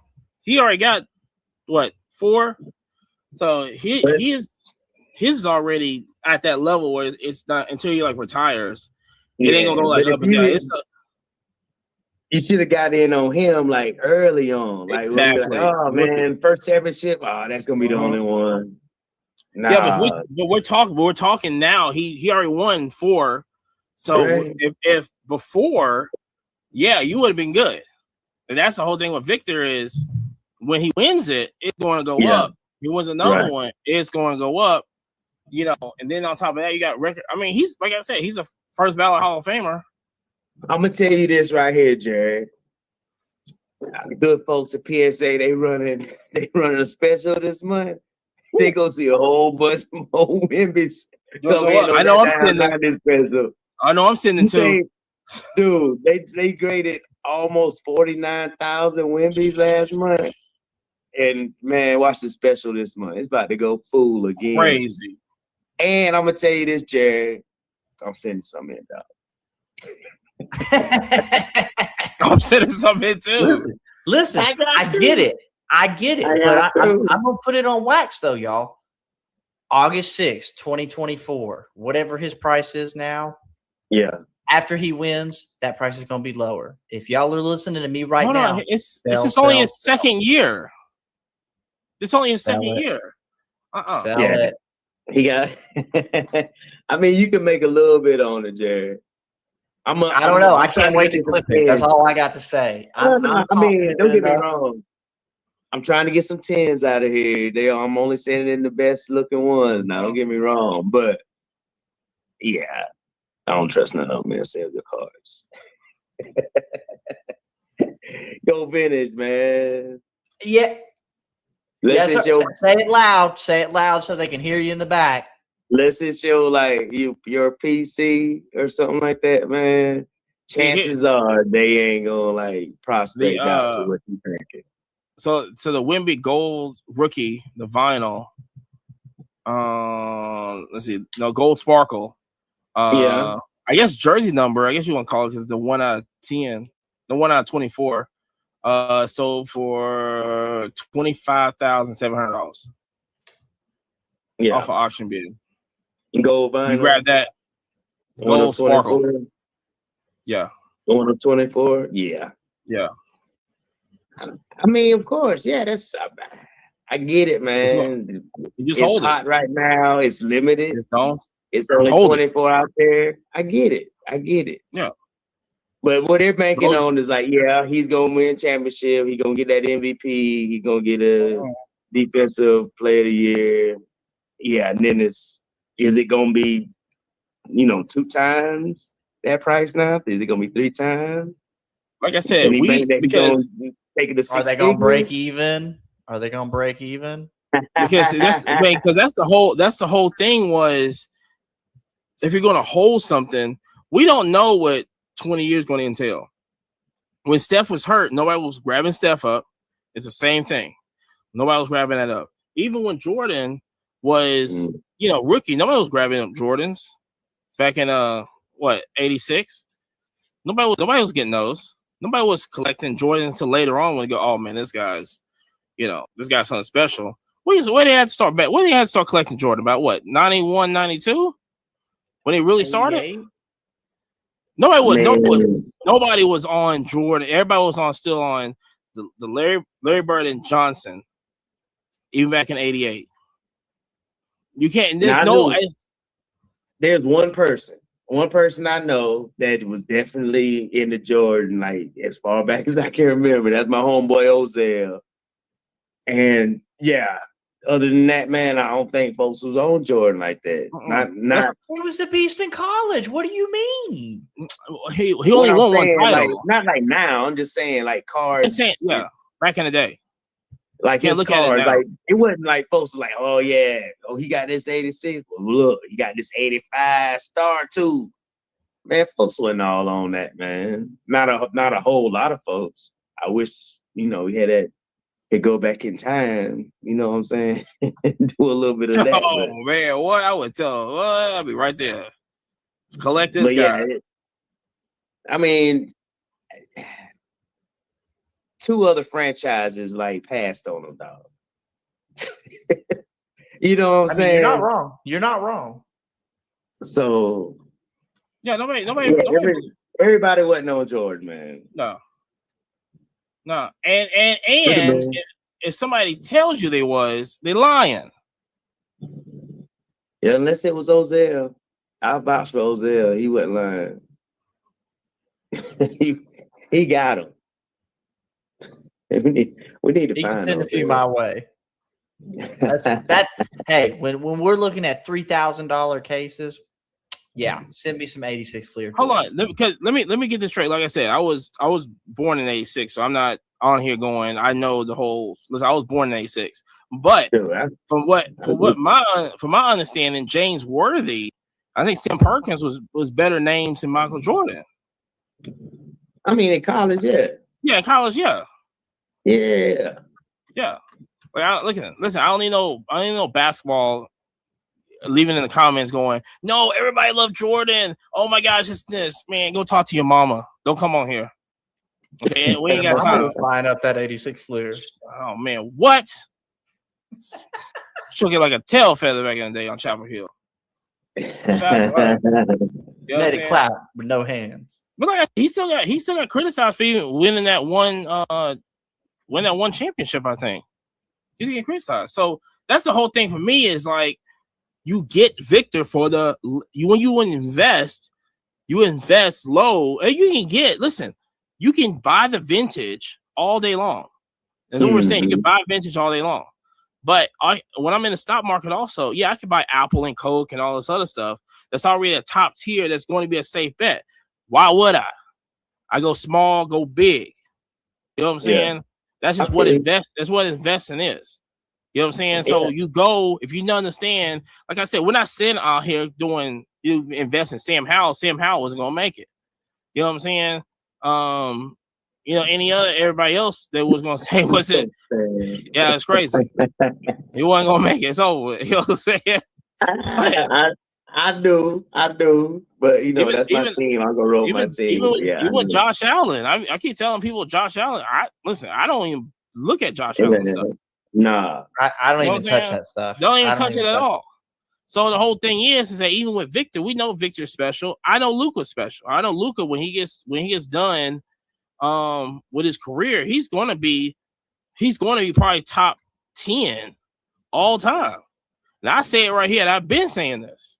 He's gonna be top 10 all time because, like I said, he's already breaking records. He's already put his name on stuff. Yeah, bro. Nobody you expressed what I felt emotionally. Nobody is going to know until it happens. That's all I'm saying. You know what I'm saying? Man. So is it gonna be Luka's time before Wemby's time, or Wemby going? Because look. No, I think Wemby going probably past Luka because Wemby's out here. Well, I'm saying who's gonna win the championships first? Oh man, I think Luka's going to have a better team around him first, so most likely he's going to win it first. Then, because you got to give the Spurs at least 5 years to get that team right. Now they're already making moves, and they already make moves in the draft. When they selected a guy from Kentucky, but they sent him on to Minnesota. That's a later on pick. That's the next couple of years. We're gonna build around Victor and all this other stuff. Listen, Victor's gonna win Defensive Player of the Year. He's gonna be unstoppable. He should have won it this year. Don't doubt it. He should have won it this year. That's all I'm saying. You know what I'm saying? Only thing he's gonna do is get bigger and faster and have a way better shot than what he has, because now you give him the ball. He averaged 24 points this year is crazy, and he didn't get the ball. Yeah, run that offense on. Yeah, It's going to be insane. But the Spurs is not, the team wise, they're not there yet. Organization wise, he's in a perfect situation, and that's how the NBA wanted it. The NBA wanted the Spurs to get him. It is what it is. You get him on the best organization. You're not going to put him on Orlando. You're not going to put him on anybody else. You're going to put him on the Lakers. No, put him on the Spurs. Best organization in the league. They're good. They got a nice track record. I hope that he can do as well as, the Admiral, David Robinson, do as good as Tim Duncan. You know what I'm saying? I hope. And I'll be grading his short prints. That's it. Yep. No base. Number. I'll be grading short prints in color, and I'll sit on it for a while for $14.99 a card grading. I'll do it. Everything. I do it. With just 5 of them. Yeah. I just got 5 of them, Jared. Just 5. That's it, bro. And I hope you sell 6. See, look at that face. I'm gonna sell them. I mean, eventually. I'm gonna get these 10s first. No, we're gonna get these 10s first. Yeah. Look, listen, I'm not saying don't grade it, but grade that, get a 10. Flip. And she's gone. Send it on. Gone. I mean, do I really have a basketball PC though? Like outside of Shaq, Kobe, Jordan? I mean, I don't know. I might add another. You never know, Jared. There you go. You know what you should PC? No, I don't trust none of them. Benjamin Franklin. That's what you need a PC. None of them. Get that key. That key in there. So Benjamin Franklin. Oh, okay. That's Lightning Warren. Was it little Lightning Warren? That's what we're gonna call it. This little piece of key. That'd be crazy. So yeah, but I actually did see a Benjamin Franklin autograph at National. That bro. Where was that at? That was over there towards the vintage stuff, towards the front. I can't believe I missed that fucking Enzo Ferrari letter. I'm really pissed off at that. Oh yeah, you're supposed to go and get that. Saturday was crazy. I just couldn't play it. I just, what I'm saying. Listen, once you open the door to the trade line, what do you mean? No, it was just it went off that Saturday, and I was it went for like 15,000. What do you mean? I know it went $50. Crazy. I 10-15 is what I thought it, because I thought we got bored and looked it up. I know I didn't. I didn't go back and look it up or anything. You got to look it up there. You got to confirm that. Yeah. I forgot. I've got the name of the place. I got to look at my cards. I've got the name of the auction. Maybe I should Google it and find it. But I took a picture of the business card. No. That was who you consigned with, but that wasn't the auction house that had the inside. Oh, okay. No. Yeah. No, it was Pristine, right? I'm like, it was that new guy. It wasn't. It's right the corner from Sam. It's right around the corner from Sam's. Because it had the with the skull with the arrow. Yeah. They had the skull with the arrow. So first off, you probably didn't want any of that because that shit was all probably haunted. Let's get real. That's how every horror movie starts. It's like, oh yeah, well, there was a skull, we just bought the signed letter, and they're like, man, why is all this spooky stuff happening at the house? Why is my chair moving? Yeah, why your hair falling out? Yeah. You're like, what? They had the Trump auto too. Yeah, because the one where he got shot. Yeah, after the shooting. Right after the shooting. That was quick. That was quick. That was quick. I want to know how much that sold. What kind of connection do you have to go, hey, bro, I saw that they shot at you. Can I get you to come sign this thing? Right. It had to be next day. Connect, bro. Yes. It had to, Because what? That wasn't even 5 whole business days. It wasn't. And Beckett had already authenticated it too. Yeah, right. That's wild. That's wild. That was crazy. That was That's what I'm crazy. They had a nice booth, man. The Prince like shoes. Yeah, they had the gloves. that was the same table that had all of the Beatles autographs too. It was all like on a like some kind of contract or something like that. Yeah. That Wonderful. And then it was the Tupac signed photo too that he had sent to his mom. Yep. You remember Oh yeah, that? Keisha on it, him and Keisha. Yep. Yeah, the Polaroid. The Polaroid. Yep. Right. See, that's what. See, All that stuff was probably haunted though. I'm see, not that's messing what I'm with saying. any I of would it. love that stuff to be at Culture Collision.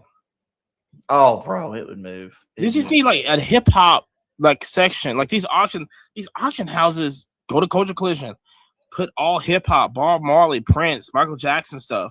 You know what I'm saying? I mean, you don't need Beatles stuff, whatever, but just give everything like hip hop in there.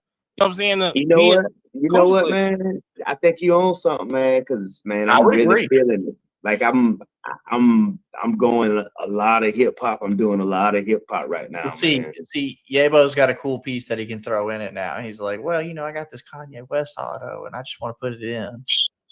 That ain't the coolest. Look at him. He stuck his pinky finger up and he said that's the coolest. You know what I'm saying? You know what I'm That's saying? not the coolest. No, sir. It is That's not the coolest.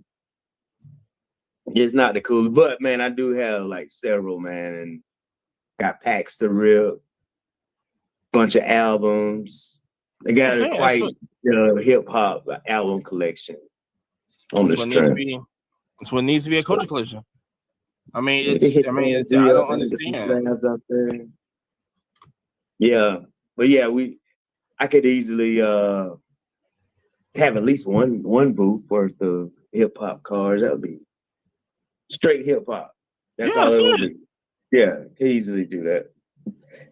Might not have like the highest of end like cars. I don't know. Ralph's got some crazy autos though. Crazy autos.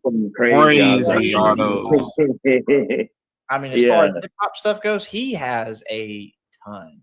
Like and I like that that one that Wiz had, that black on black. Oh, the Jay-Z. Oh yeah. That was fire. Jeez. I like that, John. Jeez. Yeah. Yeah. One day I might have to see what he want for that right there. But yeah, I like that. No, so yeah, but that would be epic. Bro, I'm not even in the tax bracket to come after that kind of stuff. I already know. Yeah. I already know. That is fire though, man. On the strength. it was real nice. You gotta have that. I mean, even the Jay-Z, that gold card he had, I saw the tail for like for a house. Yeah. I was like, woo, jeez, but this is like I never seen this before. Yeah. That's why you get cards, man. That's why you collect. Because you never seen it before. So speaking of the national real quick, it's a lot of talk out there that listen, Cleveland ball venue. We talked about that last week. They didn't really showcase the national how it should have been. We had food in there. Okay, cool. But we definitely said that the national outgrown Cleveland. Probably never come back. It's over with. I hope the last time. IX Center just totally messed up any chance that they had. Like, yep. Keep doing other stuff there. You're not getting this show again.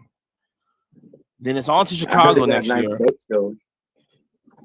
At the IX Center. We got a nice boat show at the VBC. I would say that for sure. For sure. Rivals anything. Listen, the what is it? The boat show and whatever. Is that one and the home and garden show also? Kills it. Kills it. So don't forget about the hot tub show. The boat. I think it's the boat. Is that what the boat show? I think that's what the boat show. Okay, hot tub show. I think that's what the boat show also. Don't get twisted. We be giving. Listen, the show's up here, man. We listen, but So even with Chicago coming up, people are out there saying that it will probably be outgrowing Chicago. I would think.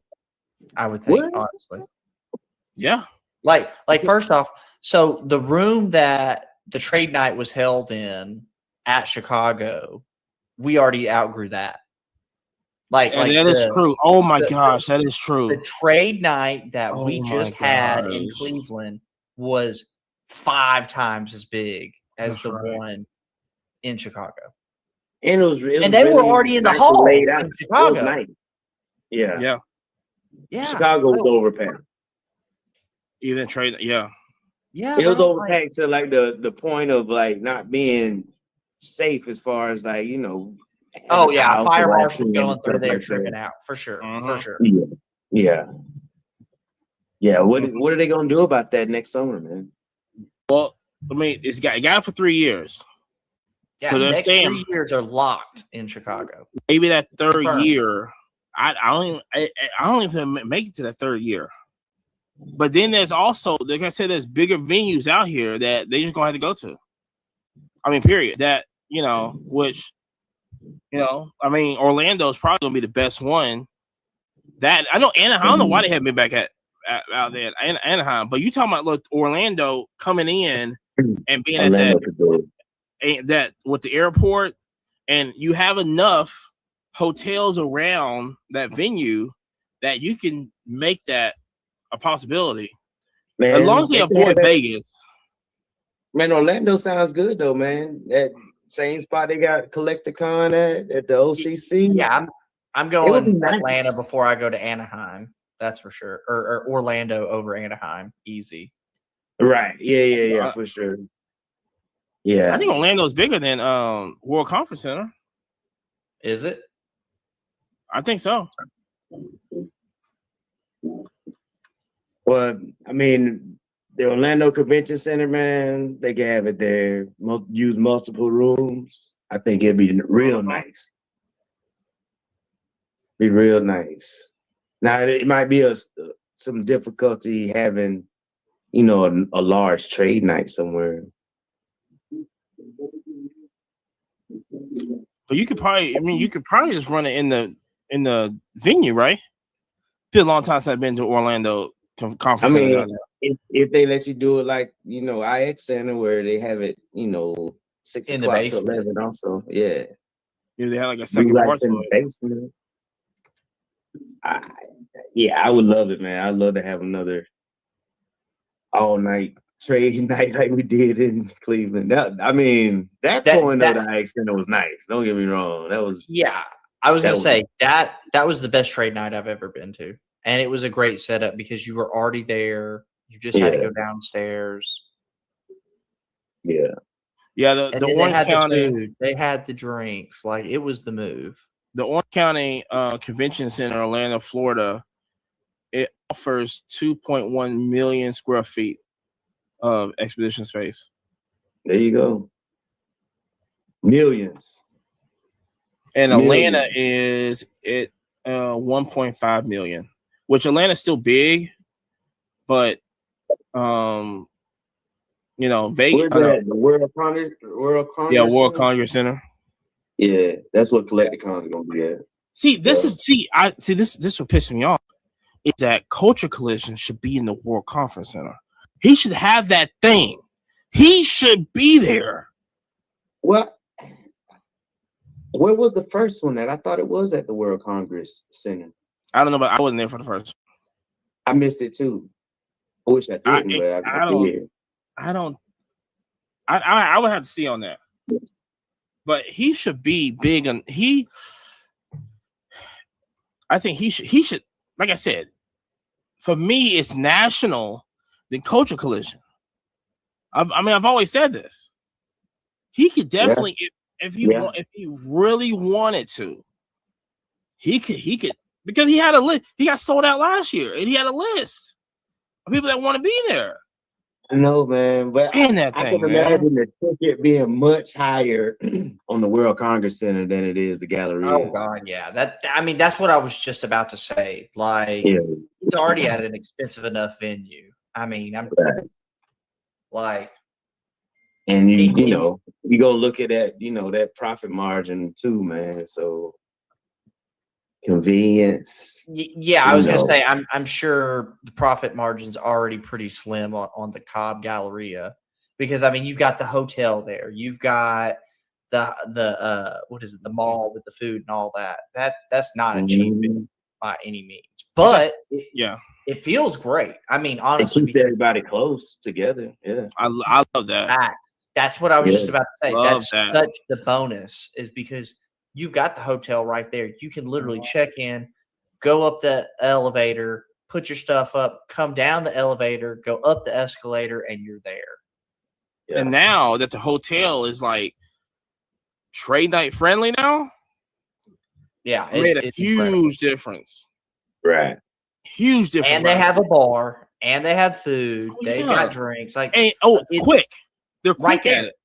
Right there. You get your Well, food because it's quick right Atlanta. there. They're used to that boom, boom, boom. It's not like Mhm. the IX Center where it's like, Oh, my God. well, we ran out of ice. It's like, how do you run out of ice at a bar? Like, you knew how many drinks you were gonna pour. Like, what? Go get some more damn ice. Just go get ice. You don't have an ice maker? Go Fat get ice. bro. Don't even get me started. Okay, ice. You have a whole concession area. You don't have no ice back there at all? It's bad. so, Just bad. So 3 years, we are going to I would say 2 years. I would listen, because a lot of people didn't come to Cleveland. We got to remember that. But a hell of a lot of people gonna come to Chicago next year. Yeah. It's gonna Yeah. be crazy. Yeah, our whole crew didn't even go to Cleveland this year. No. You know, I mean, no, it was good. The chef came through, you know, rolled down to Uh-huh. meet us and whatnot. But yeah, we missing like at lot. least three, at least three from the crew. No. Yeah, Yeah, about 3, maybe Yeah. 4. yeah. 'Cause think- Jake and Erica and Tanya, they weren't there. No, but let's see. No, 3 Kings was there. Chris was surprising. I can't, he was there. Yeah, I think that was it. Yeah. Yeah. And the FD Yeah. didn't show up. FD wasn't there. No, he wasn't there. Yeah, but and then there's a whole lot more also. But man, wait till next year. We're moving next year, and hopefully Really? we might throw on a little trade night at a hotel. Might as well. Hey, we did it this year. What do you mean? We literally just set up in the lobby, and everybody's like, "Oh my god, the repackers!" Hey, we made buddies with the repackers. They were helpful. Dude, Playing it all. little buddy came through. Was like, yo, Cooking. I just 200. sold all my cars and I need to re-up. Oh, I got 4,000 cash.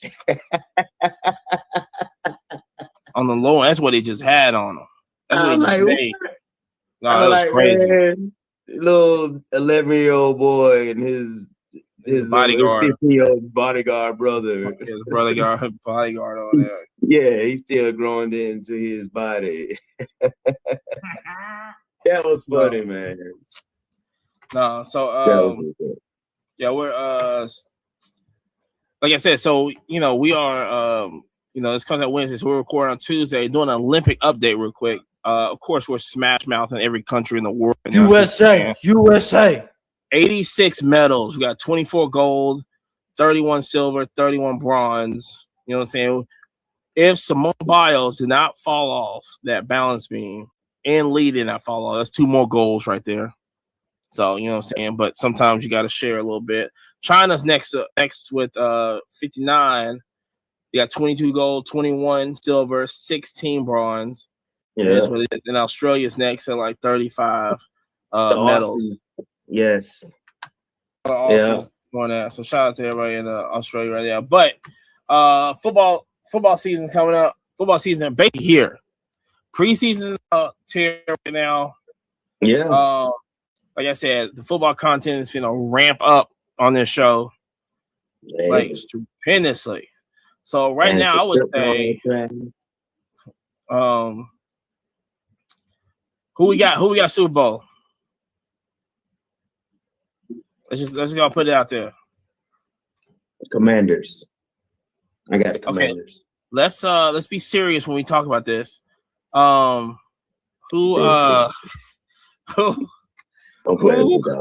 What teams? I'm dead serious. Don't even play with me. We all got the same record right now. Don't you even come at me like this, yo. We got the same record. If you for your team, listen, you got a chance right now, damn it. Y'all got the same record, everybody. Okay, who's gonna be on the other side of the Commanders? We can win this. Who's gonna be on the other side? Who you gonna be facing?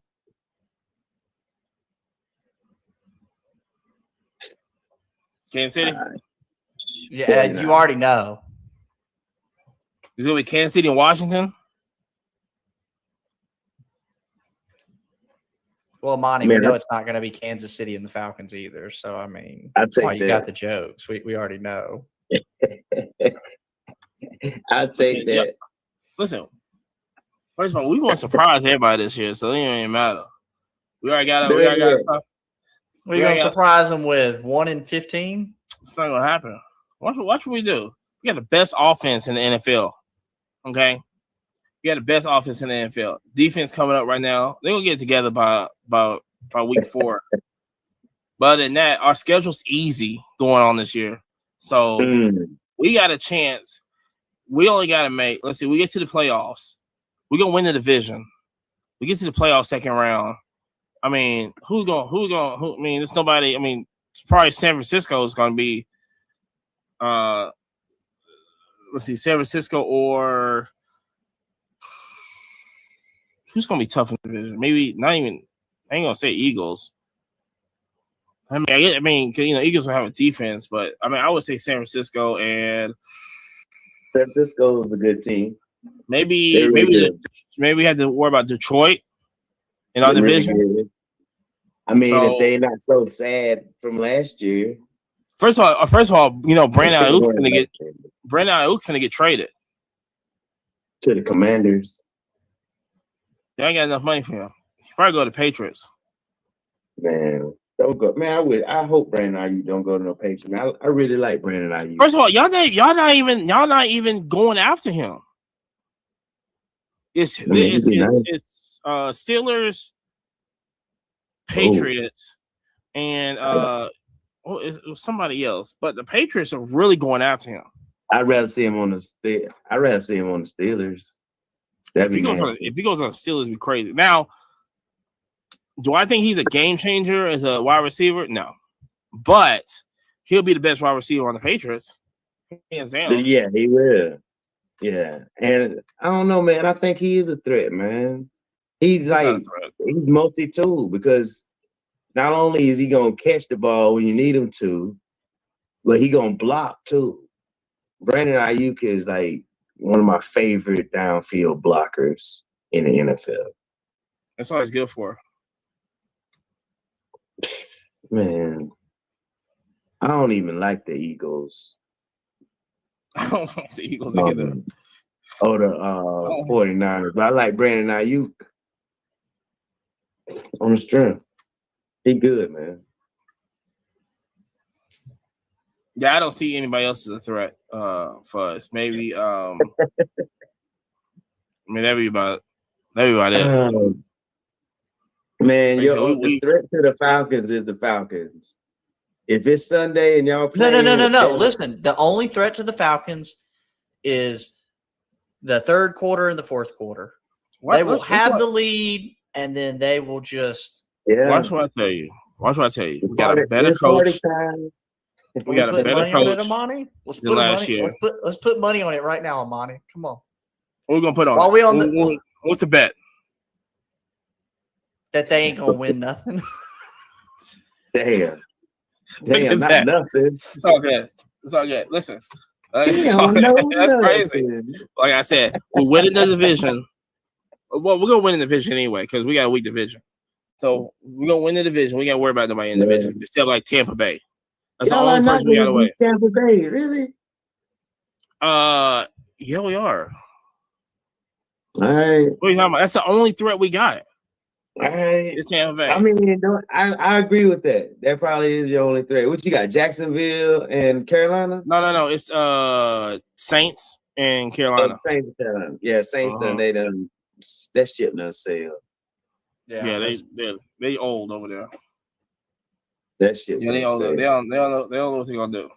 So like I said, my Super Bowl, Falcons, and Kansas City.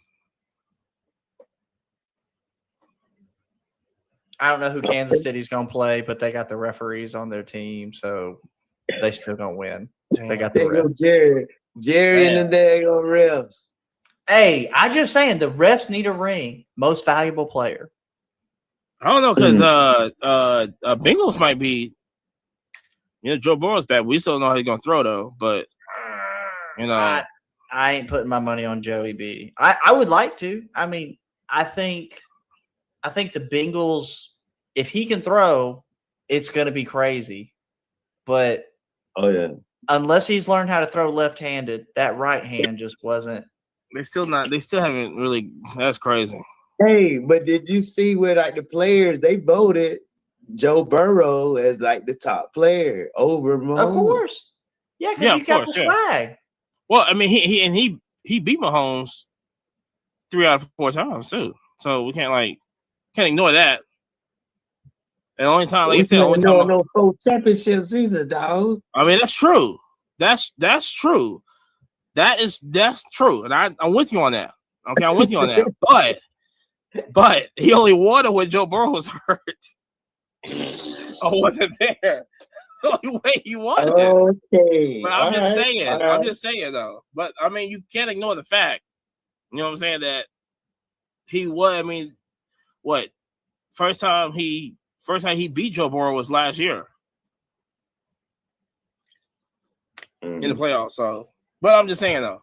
But I mean, we also look at the Texans too. Texans probably gonna have the best defense in the league this year.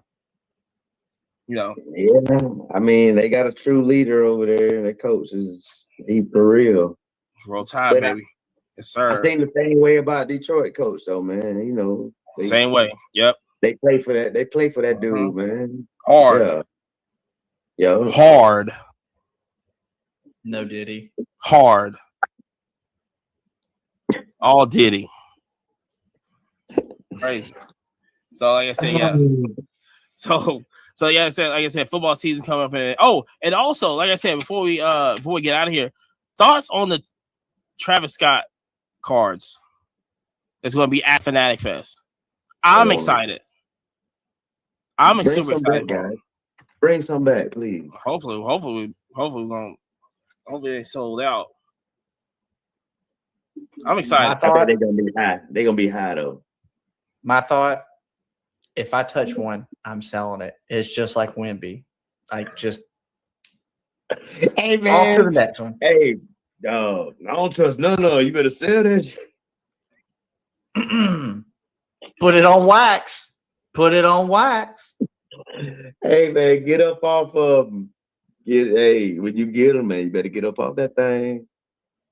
Hey. Listen, the first to market is going to make more money than the guy who held it 6 months.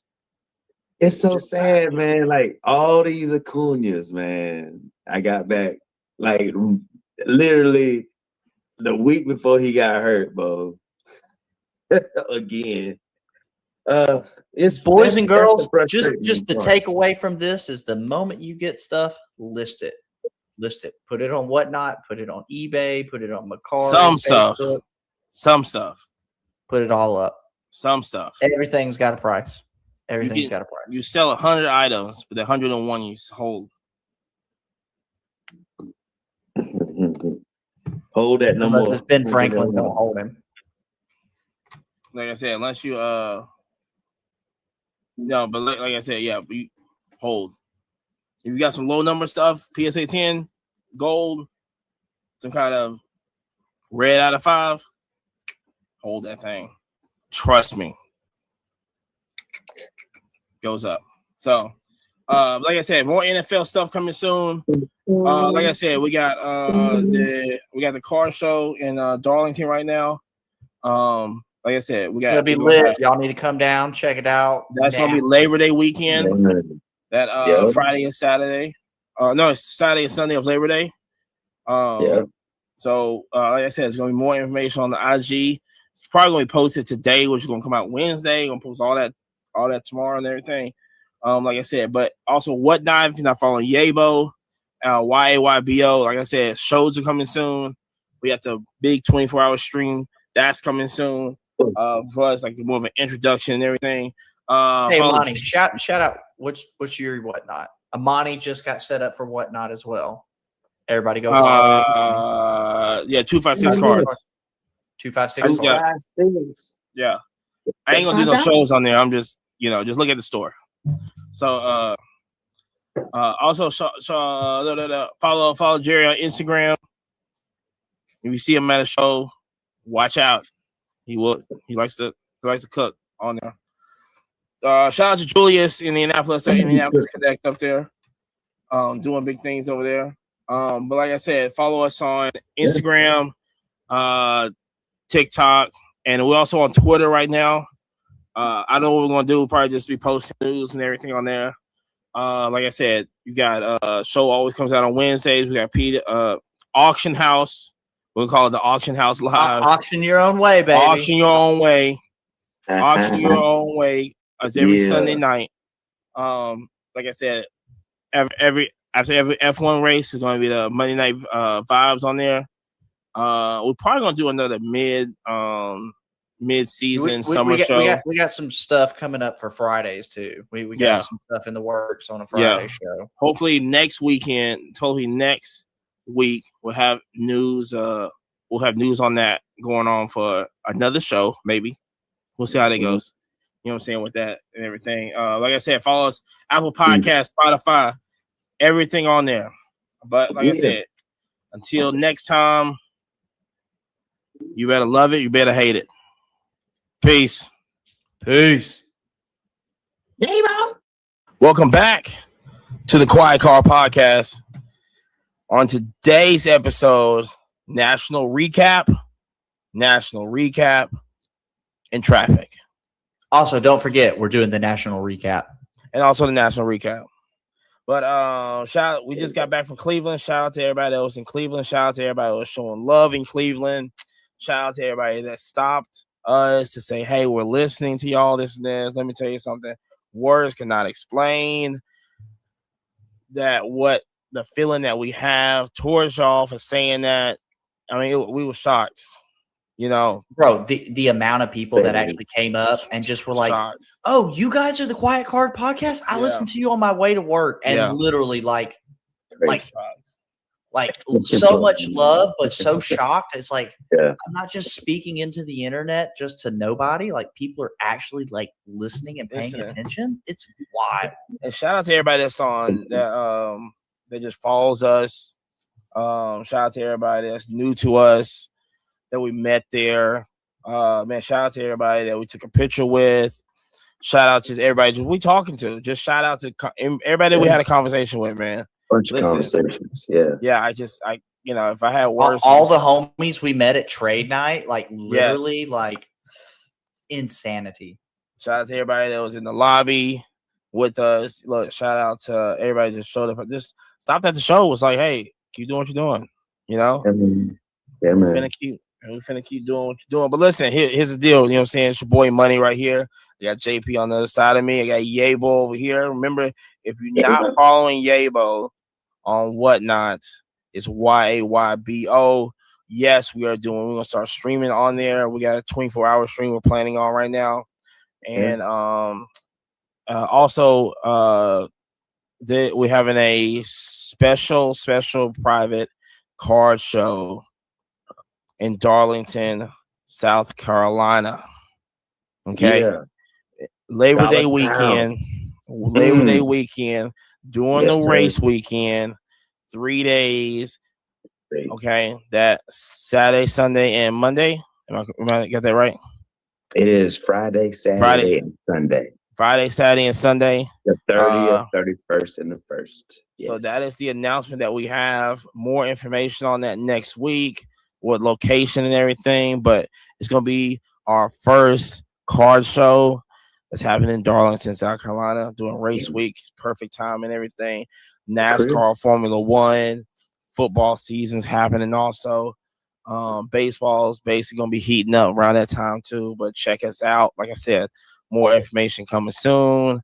So, like I said, but once again, like I said, shout out to everybody that we have talked to there at the show that showed us love and everything. Listen, it means a lot to us. Okay. But right now, we're going to do, listen, we finna jump into this recap right now. It's going to be probably a little different than what we probably the car show review. Of course, we're going to do a car show review. We do a car show review every week. Okay. So we're a little different now because, we went to the monster of the monster and everything. But, JP, man, start us off, man. How was it? Honestly, it was a good time. It was a really good time. I kind of went into the event not having the highest expectations of it. There was quite a few areas that fell short. Anybody who's listening to this has probably already heard on social media about the traffic. I saw it. The wait time, the lines, all that. We want to shout out Anthony, worked with the show, and come to find out it really wasn't the national people. It was the people at the IX Center. They messed up the parking. They messed up the admissions. They're the ones who really messed up. Everybody who actually worked with the national officially was super kind, super helpful, great people all out. The people at the IX Center, catch me outside. How about that? I mean, that was good. Listen, that was really like the one part for me was like, why are we in traffic? I mean, this should be just a long time. And for our listeners, quite literally, from the exit to go to the IX Center to the parking lot, literally took us 45 minutes to cover 1 mile. Yeah. One of the days. The other day, I believe it took 35 minutes. I think Friday took longer. Yeah. I mean, I think I was napping in the car on that day. Literally, word on the street is the airport called the IX Center and said, hey, whatever y'all are doing, y'all are fucking up and fix it. You're messing up our traffic. And I believe that was because the IX Center originally was charging people to enter, to park, and parking was a nightmare. It really was. I mean, the venue itself has enough spots. Like, let's get that clear. There were plenty of spots, but the way we were directing traffic, it felt like they maybe tried a week before to figure it out, maybe 2 days, and goes, oh, Joe, you just stand over there and point them to the left. Like, you needed so many more hands on deck. And while I realize we're in a time where people are short-staffed and all that, I know the National is paying crazy money. They had 3 years to get this done. You had plenty of time. Maybe they underestimated the crowd, the volume that was coming. We come out in droves for the car shows, and for the National, they may have miscalculated a little bit. But that traffic was horrible. Hold on, people getting out of their cars on the interstate. Let me say this: they did not underestimate this, because the guy that who was on Sports Car Nonsense, the guy that ran the who's the one that said about the parking lot? Give me a second. Ray. So when you Ray's the one who's actually running the whole entirety of thing. It. Yeah. When you go on a podcast or any media outlet and go, we got enough spots for parking. Parking's not an issue. Yeah. And hold on, but they truly did have enough spots for parking. Physically, there were enough spots around the venue. the flow of traffic from the IX Center idiots was awful. I mean, awful. It was disgusting. Like you can't. Come on, you can't. You listen. I can see maybe one they should day. have had 45. Yeah, exactly. You have one bad day, right? Yeah, But then one day. you call everybody who works at the IX Center, you're working parking. You're working this. I mean, all hands on deck. Everybody's getting overtime. Everybody's getting a bonus after this. Like, money incentivizes people, and they paid crazy amounts to have that event there. Yes. Like, what are we doing? Yeah, I saw more folks like working in the parking lot, like on Thursday. But the other days they weren't folks that in the parking lot, like directly. Friday there weren't enough people. Oh my God. Saturday there weren't enough people. Sunday there. It's like, Mm-mm. and I realize, hey, it's the weekend. People want to be off, but like, you're getting triple overtime, guys. We're giving everybody who shows up all the days, you get $1,000 check at the end on top of your regular check. Like, money makes people want to work a few more hours. I mean, If you want to pay them. if you want to pay them correctly. Yeah, but I mean, like seeing the people get out in flip flops, walking through high grass. Yes, that was crazy. For our listeners, what Marcus is talking about over here is literally how we were stuck in traffic for a mile, and it's taken 45 minutes to an hour. People were physically getting out of their Ubers off of the interstate before the exit to walk the entirety of it. Yeah, and the IX Center should be ashamed of that. I mean, literally, we've seen, elderly men, elderly women. There were people pushing, people in wheelchairs. There was the guy with the walker walking it. Like, hold on. They should be ashamed. That's another thing, is that even the elderly, it's not grandma friendly. It's not. And y'all didn't prepare for that too? Like, they should not. You should have special, like, golf cart, something for all those kind of individuals. You jump on the golf cart, and we're just running a course of picking up grandma, taking her to the front. Like all three of us are able-bodied and able to do it. There were people out there having heat strokes. There were people out there that were just they were not fit to walk that type of a distance, to go from the interstate to the front door just because they didn't want to wait an hour. And I mean, Uber charges on time, not distance. So I mean, they're just racking. Right. I mean, the IX Center really should be ashamed. Yeah. And then okay. Parking situations fucked up first 2 days. We'll say that. Okay. But now Thursday, the ticket situation was we're not VIP. Okay. We're not VIP. We hadn't scaled up to VIP yet. I mean, we heard that it was a shit show VIP. That's what we was hearing. 2 hour wait. VIP was talking about 2 hours of a wait after they made it in the door. Like, defeats the whole purpose of the whole 2-3 hours VIP. early with VIP. Yeah. Why did you pay for it? Other than the one good parking spot, outside of that, what do you got? Yeah, and then we went, general admission was way faster on Thursday. So I guess somebody woke up and was like, well, let's do something different. And then come Friday, these motherfuckers go, even if you pay for your ticket early online, you still gotta stand in these long ass lines. It's not the flow. Now the flow. No. And for our listeners, the long ass line was not inside the air conditioned venue. They literally had people outside in the middle of the street, down the sidewalk. Like, first off, people were out there driving reckless. What's going to happen when somebody with a Mustang or something drives and goes straight to the crowd? Well, like a Mustang, that's crazy. Well, they're known for a Civic. Crowds. No, we're a Honda family here. Honda strong.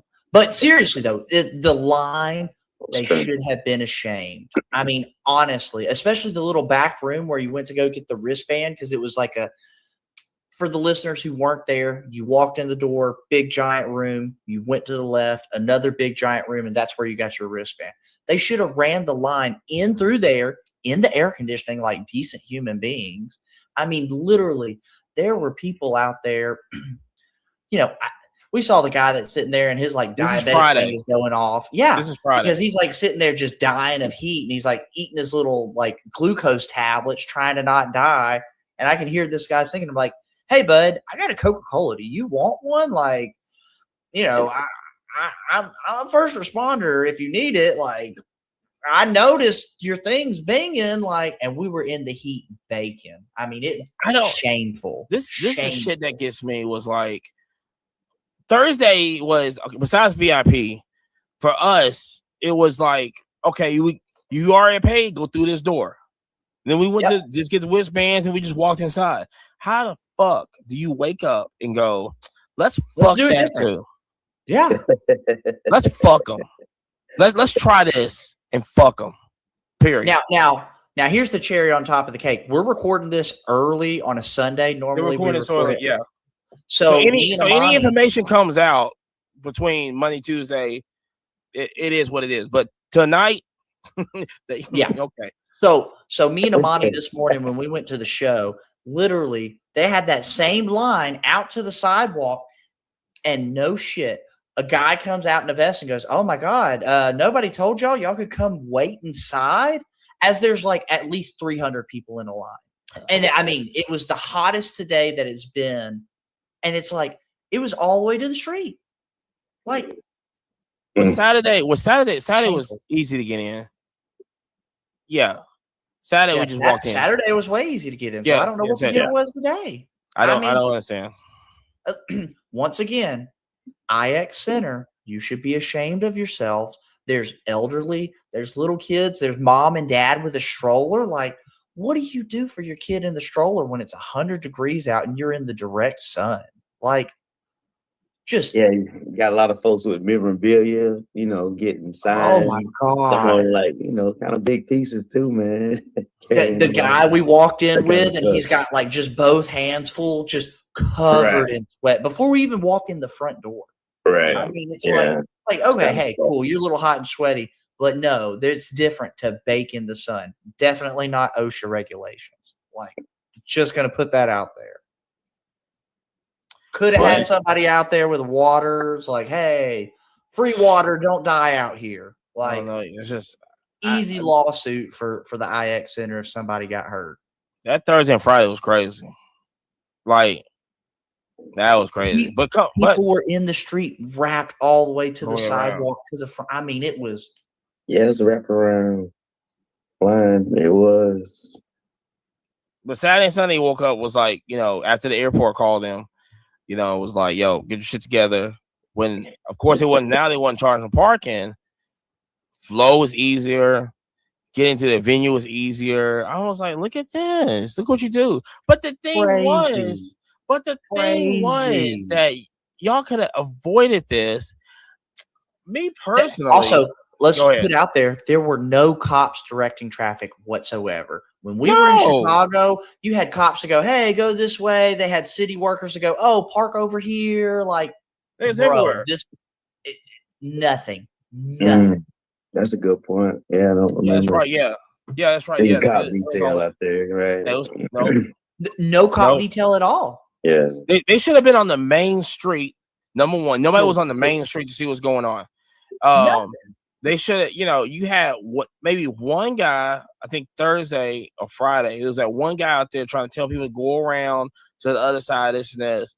I mean, it was just like, they should have had it in the main street, kind of towards the middle where it kind of, I guess, when it comes together at, like right there, you can just kind of tell people to keep going to the left or whatever, to the back way. Mm-hmm. No, they don't deserve the National. National outgrown Cleveland. So that's the last time they should be there. Check that off the list.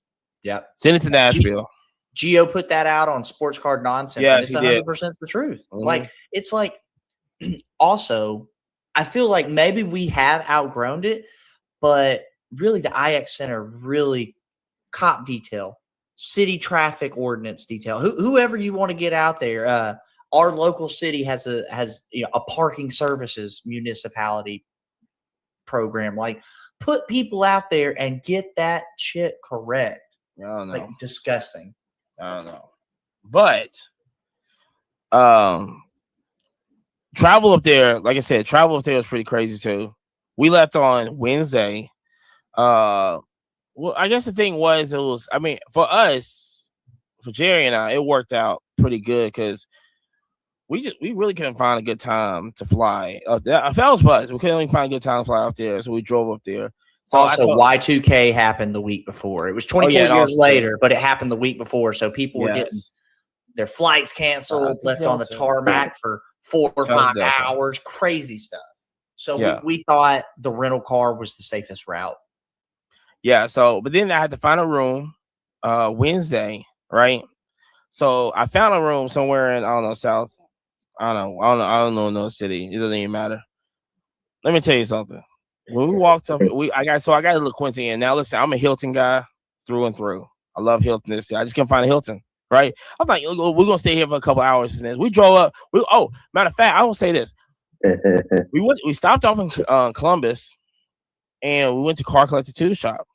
We did. Most efficient shop I've ever been in. Like, shout out to Ryan for the amount of space that he has. It is beautiful. It looks huge. It looks huge, but it's a small place. Honestly, man, it's very clean spot, but very open at the same time. I feel like I could be there the whole day. Grove City, Ohio.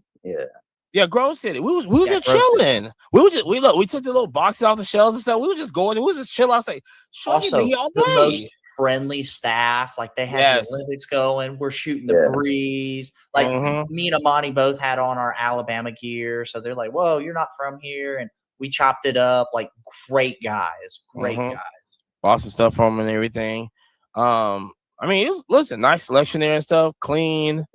Bathrooms clean, incredibly kid friendly. Like, they had like a little claw machine on the front half. They had stuff at everybody's price point. I mean, from 10-cent cards to $10,000 cards. They had everything and then some.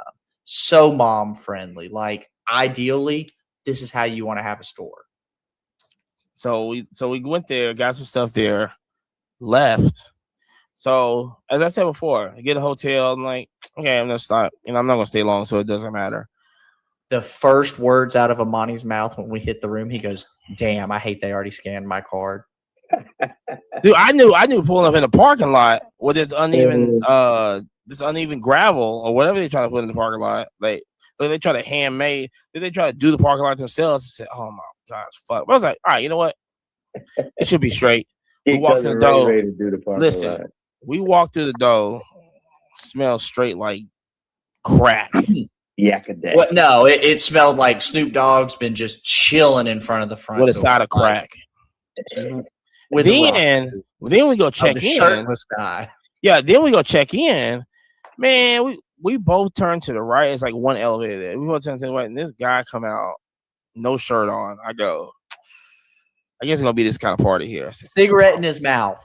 Lit cigarette in his mouth. It was a smoking hotel.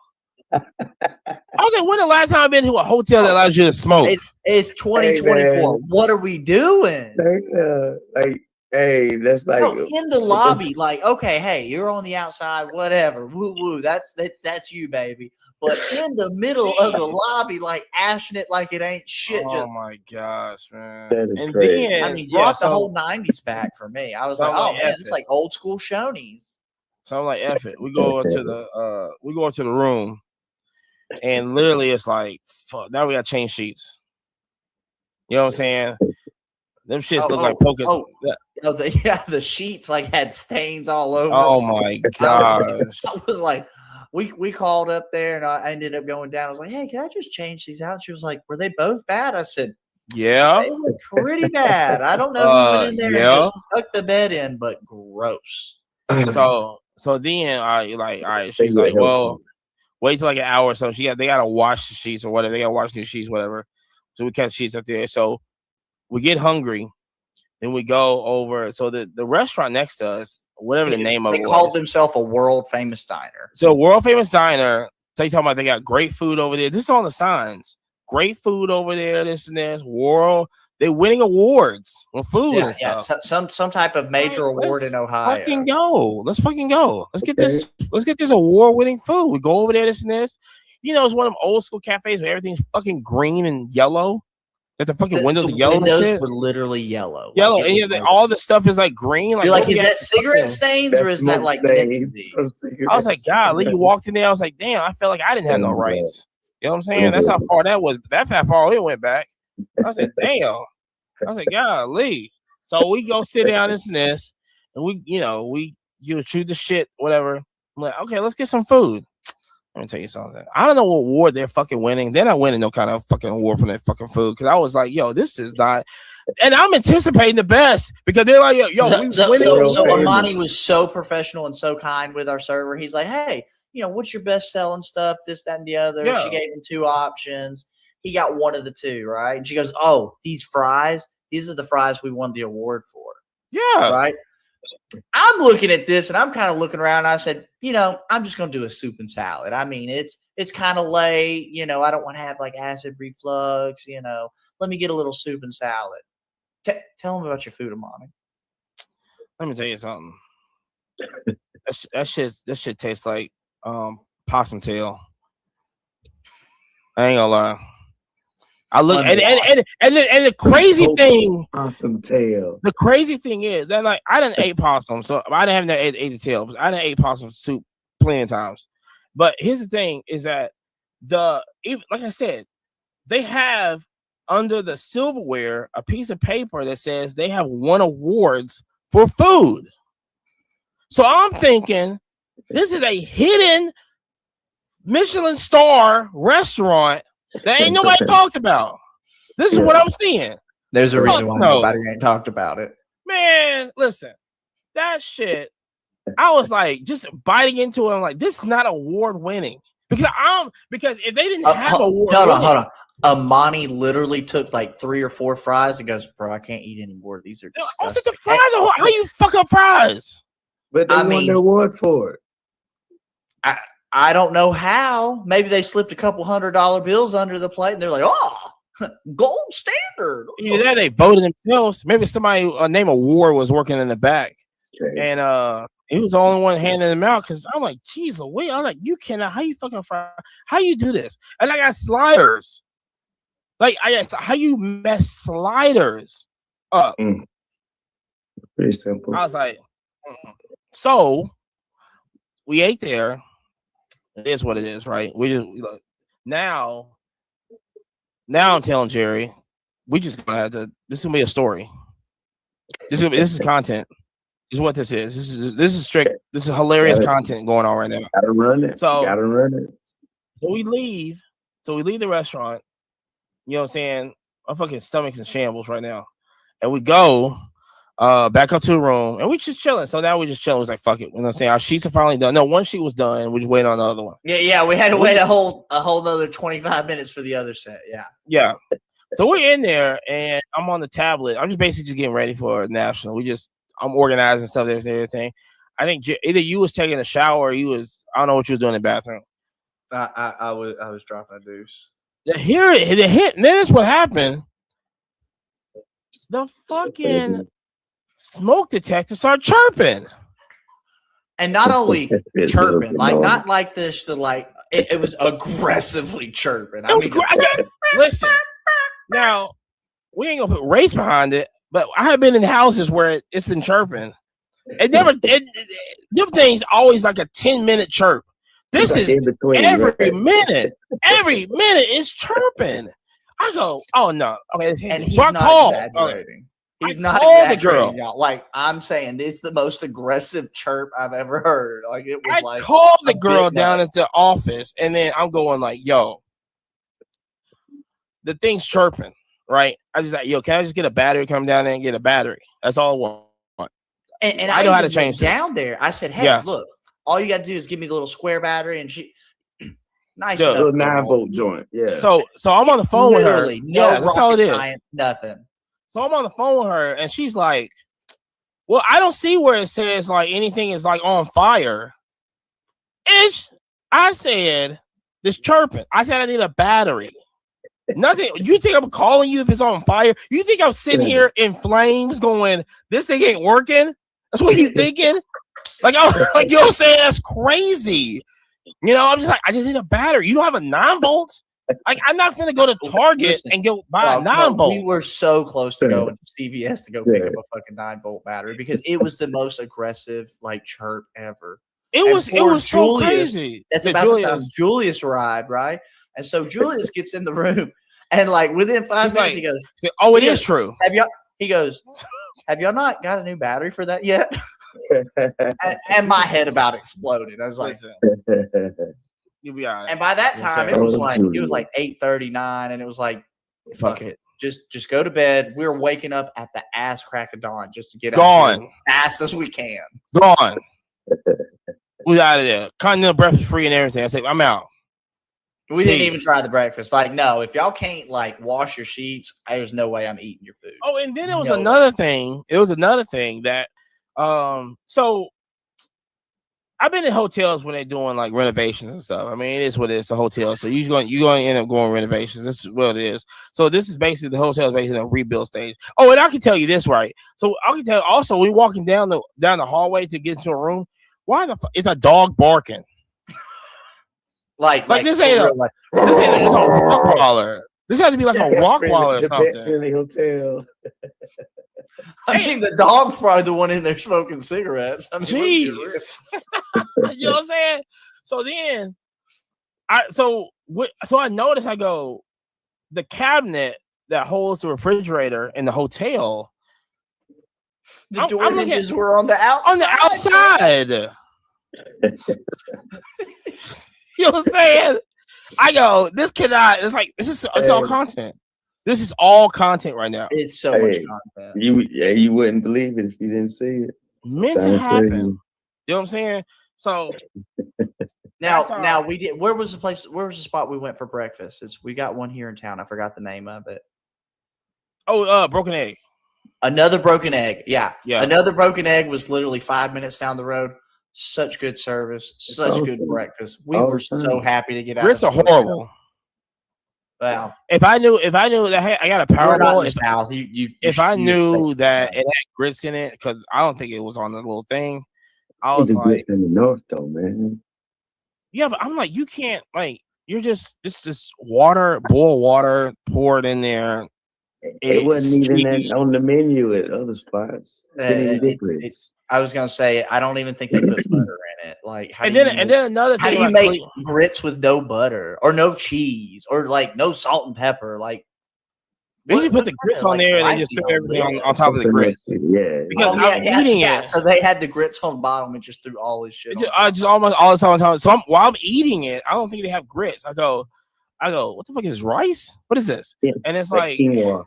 Quinoa. Yeah. Lee, I was like, what is going on? I said, what am I tasting? What's this, grits? This can't be grits. I never tasted grits like this. I said, it cannot be grits. I think they need to take this country for bad food around here. If anybody from another Broken Egg is listening, call your CEO or whoever's in charge of the menu and tell them to take them grits off nationwide. Now, our server, she was great. She went above and beyond, but she wasn't the cook. Well, you need to go talk to the cook because you get blamed too. Just like how we blame the national for IX's whatever's going on there. You need to go talk to the cook because I'm seeing you not the cook. Period. Anyway, but like I said, so national. Like I said, this is national recap. That's not even the worst thing that happened this weekend. But hey, why don't we start out, everybody? Starting out with Marcus. Yeah. Give us your favorite moment. Give it your worst moment. Yeah. Let's go. Favorite moment, man. Shucks. Maybe the last trade night, man. Maybe the favorite moment. Had a moment where it actually made the hair on somebody's arm like raise when they actually saw the collectible. Yeah, that was epic. So yeah, that was wild. So yeah, I took the the Big L promo photo and his autograph on it. I took that over to Card Carver to see it for the first time. So I showed in the back, had some, words I put on the back, kind of explaining what it was. And yeah, when he turned around, man, brought chills to it, man, actually seeing that. Because, Big L, Lamont Coleman, he's deceased. And, but a big part of what, hip hop is, and, Card Carver has a lot of, hip hop. Yeah, he shout out to Card Carver, great guy. He's very hip hop oriented. This is the whole podcast. We're all hip hop oriented. He put out these 2 cars, so Coogee Rap and Conway, the Machine. Put those out along with the Jay Dilla too. So I say that, seeing the chills come up, on his arm, and then just personally me being able to acquire these cars, from the 44th National. Man, that was one of my favorite experiences. And I was telling Amani, like, I didn't have this one actually at the last night of the trade night. Yeah. But I got it this morning at the airport on the way out. Ran back into Allen. That's crazy. So yeah, man. Shout out to Allen. Allen was such a great guy. Allen was so nice. Yeah. So yeah, man, that's probably my favorite moment, man. Sharing that with Card Carver. Now flip the script. What was the worst? The worst moment, man. The worst moment was finding out late that the best food was in the back right corner. Oh my God, we're gonna talk about that of too. the convention center. So yeah, we're gonna talk about that. Just finding out late, man, that the pizza truck. Yeah, that was the play, man. I forget the name of the restaurant. Yes. Here, give me a second. I'll shout it out. Keep telling us about. But yeah, they're. I got and the lemonade. The lines were long, but really efficient. Oh my God. You didn't stay in line long. Yeah. They had more than pizza. They had salad and pasta. Anthony's Pizzeria. The truck was amazing. That's amazing. What we're referencing. Yeah, amazing. Amazing. The lemonade was off the charts as well. Oh my God! Like a frozen lemonade slushy kind of thing. Yeah, it was an Italian ice lemonade. I saw it on thing. Yeah. So yeah, man. Just finding that out late, man. That was that was probably like the worst thing. And maybe the maybe not so close second was not having air conditioning at trade nights. Ooh, that was trade night was very sweaty. They had air conditioning in selective spots, but the areas that had air conditioning had no Wi-Fi, and everywhere was hot and sweaty had Wi-Fi. So we were with the Wi-Fi. Yeah. So yeah, that's basically what it was for me, man. All right, Jay, what's yours? Yeah. All right. So my favorite moment that I think, first off, I had a lot of favorite moments.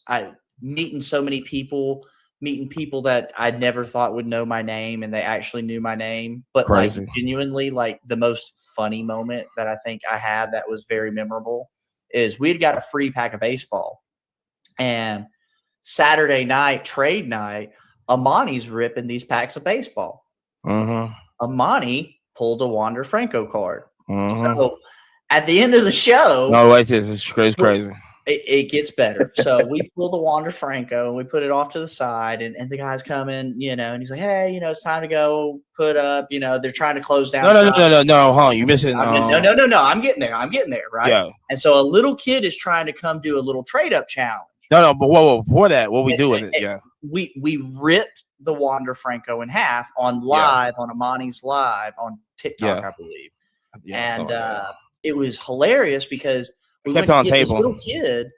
We went to give these kids some cards, and he goes, hey, and this child had to be 7, maybe, right? Maybe 10. Well, he was there with his dad. So it's the kid and his dad, all 3 of us, and then the real nice guy that we met who worked with the National. And the kid goes, hey, why did you rip the Wander Franco card? And I looked at Amani, and Amani looked at me and Marcus, and I was like, buddy. And the the national workers guys laughing, Yeah. the dads laughing. I said, buddy, I think that story's up for your dad to tell you. I don't think I can tell you that story. But yeah, that was just such a funny moment because as a kid, he was so genuine. Like, why did you rip that car? Right. Yeah. And every grown man that was there is like, Ooh. that's the appropriate thing. It's a fire starter. I think my worst moment, which was also one of my other funny moments, was just the lines for the bathroom. So you had two lines. Since we're in the men's room, you've got your standing line and your sitting line. I'll be professional and keep it at that. So I'm in the sitting line. And I had a gentleman walk up and he's sitting there sweating. He goes, "Hey, bud, can I cut in line in front of you?" And at this point, I had already been waiting 45 minutes. And I was like, bud, I mean, I'm waiting on the same thing you are, right? Jeez. Like we all got the sweats, right?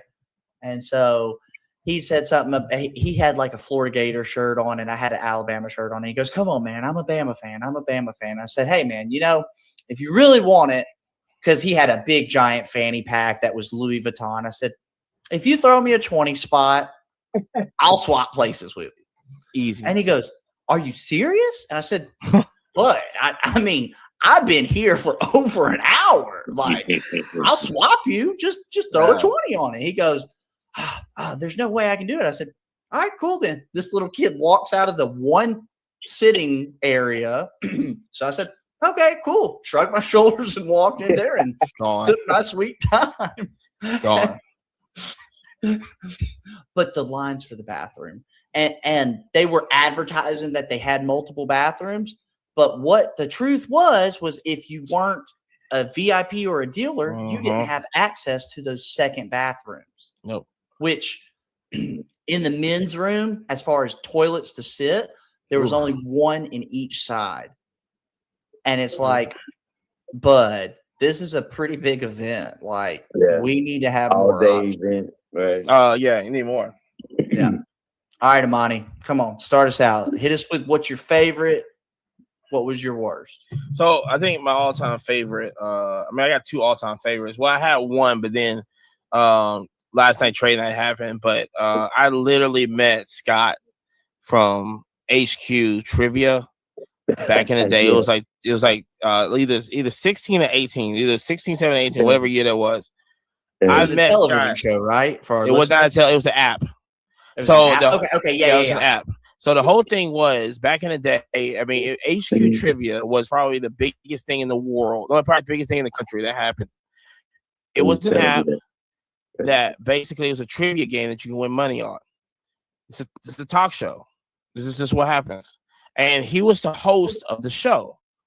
And I mean, that for me, it was 2 times. I think it was like 2 times a day that happened. And so it was always like, it was so crazy that I'll be in meetings and stuff, and we would literally have the meeting before it and then play the game. I mean, the game wasn't like too far, but like I said, it was, it's a trivia game. So you ask a question, you got four answers on there, whatever the right one is. You have 3 seconds to answer. This and this. You can't miss one because you'll be out. But people really be winning like real money on there, be sent money and all this other stuff.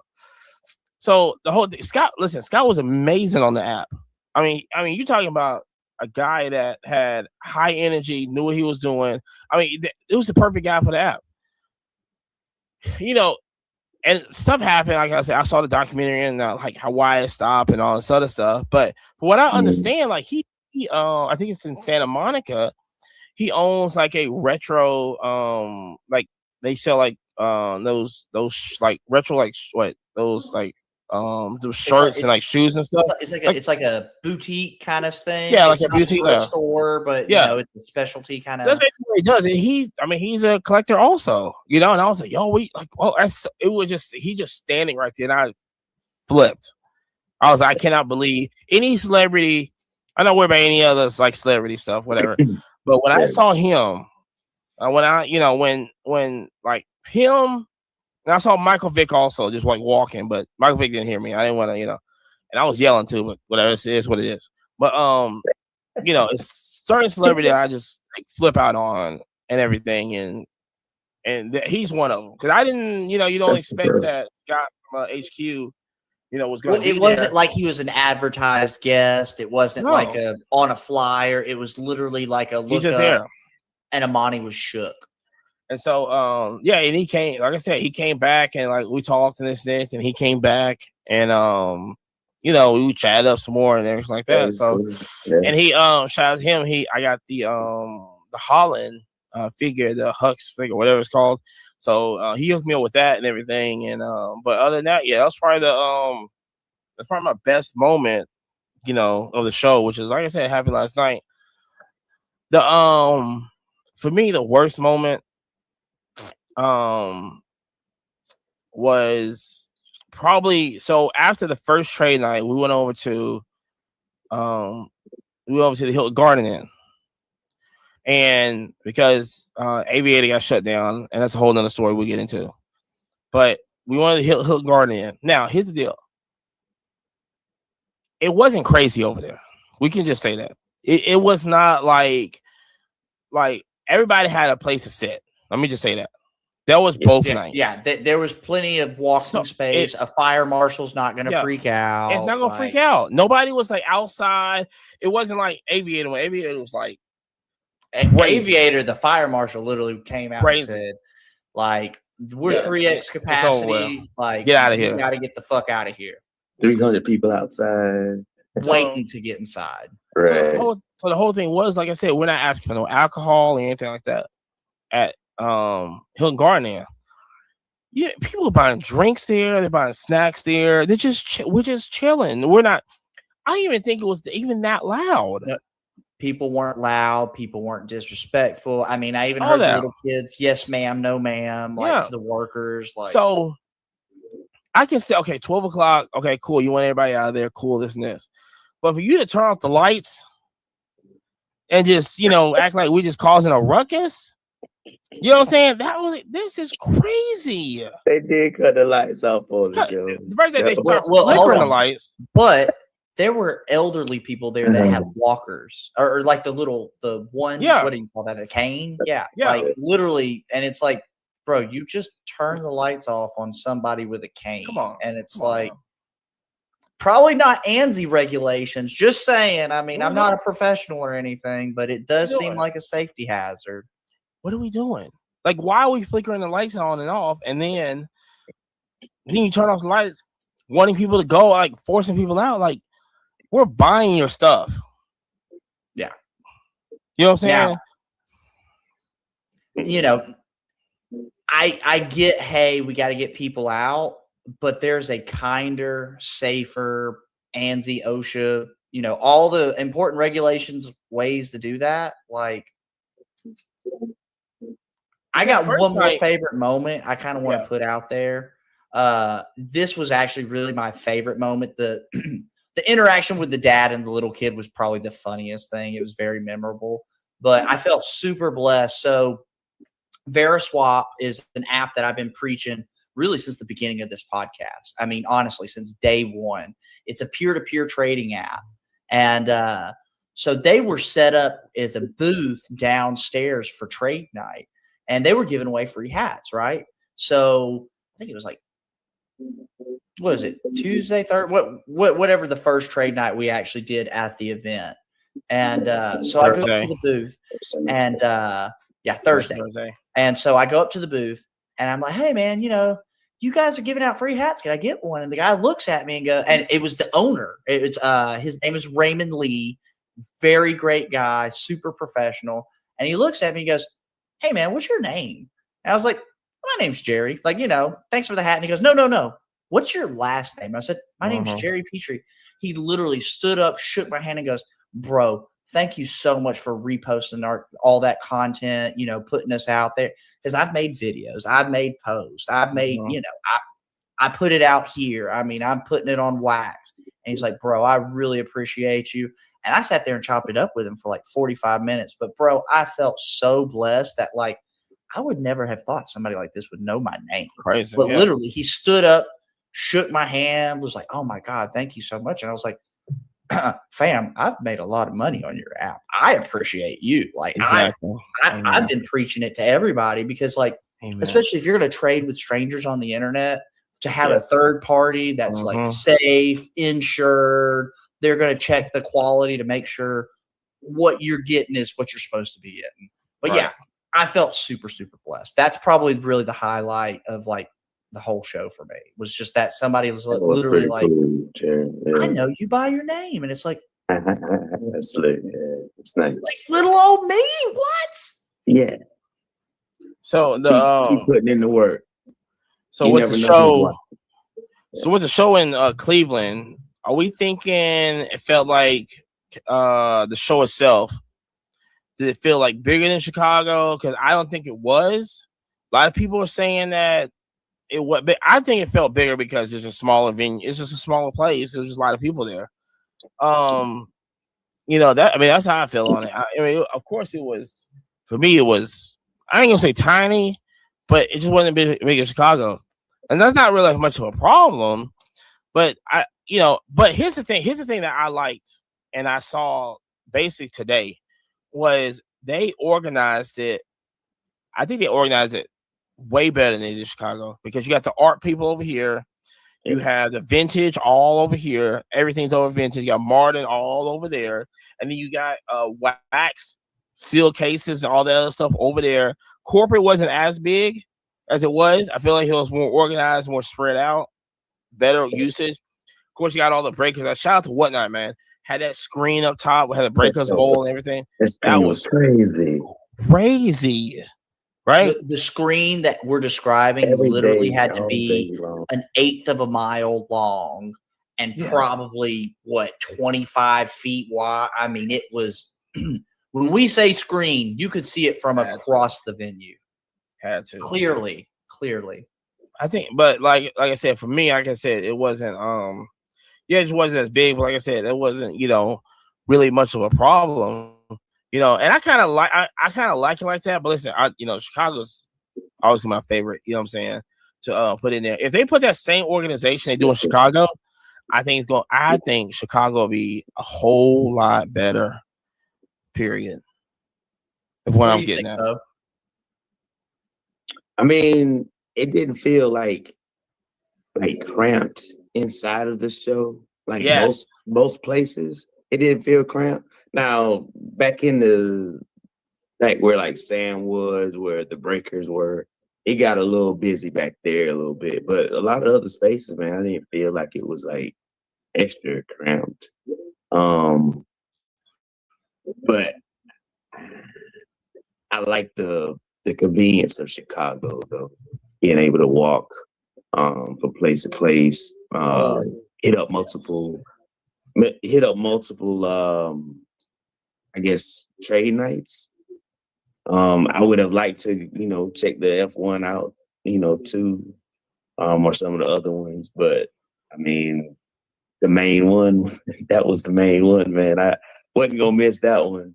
But I did enjoy the convenience of going downstairs in a big room for trade night, which ended up being like a normal vendor spot for us, right? So for all our listeners, the campus that the actual event was held had a basement area, and you literally went down into the basement, and that's where the trade night was. And that was completely different than Chicago. Yeah, like he said, it was incredibly convenient. Mm-hmm. I mean, and people, everybody was there at the same time together. It wasn't, having waves of people come in, or come to a trade night, get hype, and then, some more folks leave. And then it was from, 6 to 11, man. I mean, 5 strong hours. That is crazy. That is crazy for like trade night, or, 3-4 nights in a row, man. And listen, people had to be asked to leave at 11. It wasn't like, oh, it's dying off. It was. Ask. And when he's saying people, he talking about us. We're the last ones. Jeez, man. Every night. I don't know about ask. I don't know if they asking. No. We had friendly people, but not everybody had friendly people. Yeah. They make it friendly. Yeah. So me personally, I think it was a way smaller show than Chicago. I'm gonna totally agree with Amani on this, that the organization was a game changer. Honestly, if you wanted vintage, you would be in the vintage section. If you wanted, modern, there was a section. Wax, there was a section. Hey, you wanted to go to corporate booths, hit some free giveaways, all that.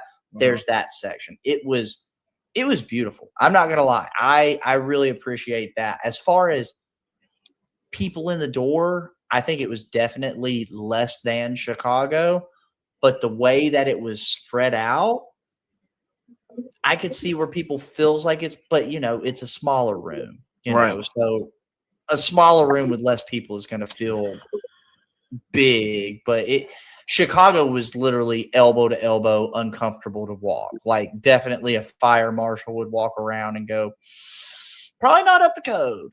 But the inconvenient part was like, yes, the trade night was great being down there, but everything else was 45 minutes away from everything. I mean, it's 30 minutes here, 30 minutes there. That was the worst part to me for Cleveland. Like in Chicago, our hotel was like 5 minutes away. Not even like you literally could walk backwards blindfolded. Yeah, they just didn't have hotels in that area, huh? Not at all. Right. Yeah. Not at all. But like more of industrial area. But see, are we so? This is a thing. Is do we prefer? I have an answer for this, but do we prefer like trade nights like to Chicago, because for me, even being in Cleveland, I felt like it was. It was one major trade night, yeah, but it wasn't like we couldn't go to like it wasn't like in Chicago it'd be maybe 20 trade nights going on. Are we preferring like? I felt like Cleveland did it right with the downstairs and everything. I felt like everything, you have food, drinks, everything there. But yeah. Also, shout out, there was food and drinks at the trade night. You literally, if you wanted spicy water, they had spicy water. If you wanted regular water, pop, soda, anything, pizza, donuts, it was all there at the trade night. You didn't have to leave the building. Do we like the Cleveland style trade night, which is like under the venue, everything's like right there, this and this, which kind of reminded me of Culture Cleveland. I love that, where everything's just like right there. Trade night, show, hotel, all that right there. Or do we like the Chicago when it's like 10 hotels literally down the street? You can pop in, pop out, pop in, pop out. I like that one better in Chicago. But I mean, what do you think? Because like I said, for me, go ahead. I like Cleveland better, man. As far as trade night, I'll be straight up. The caveat to that was though also having like a little earlier access to trade night. Shout out to Sam. Shout out to our network. Pure family. So yeah, but I think that was kind of like the kicker for trade night, and then like again having 5 straight hours of trading. It was like a mini card show, vendor spot. Basically, that's how I felt. But it was more interactive because folks were chatting it up with folks. Folks we hadn't seen since last summer, or some shows ago, some months ago. So yeah, it was good catching up that way.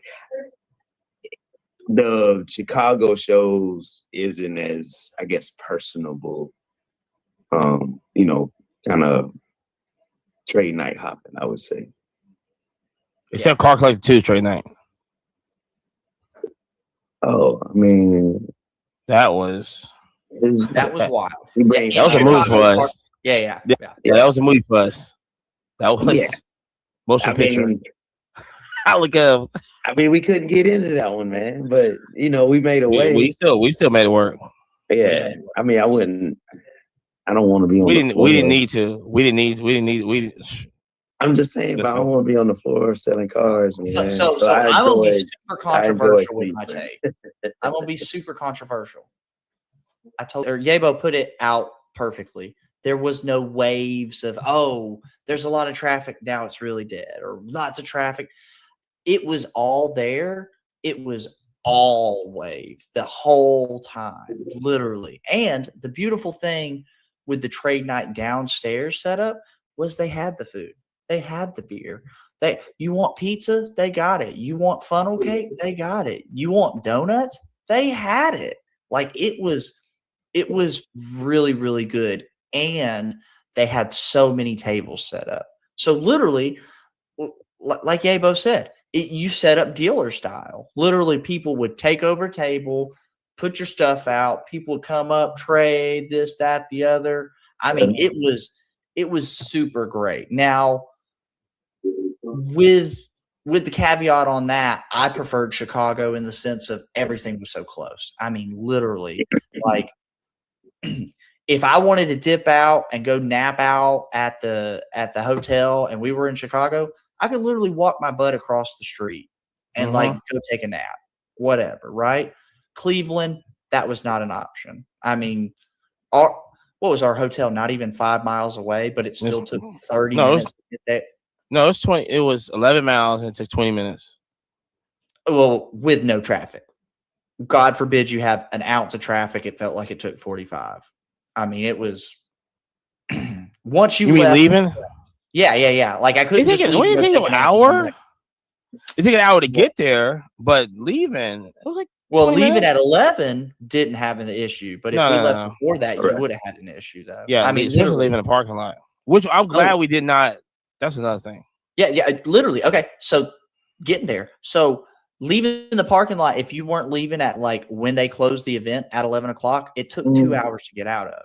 Like that's what I'm saying. Like Chicago had the convenience factor, but like Yabo said, you know, you go to one trade night and it'd be hot for like 45 minutes and then everybody left. And they're going over to the Lowe's and you get there and now they kicked everybody out the Lowe's and we're going here. And like, I appreciated that we're downstairs. I love that.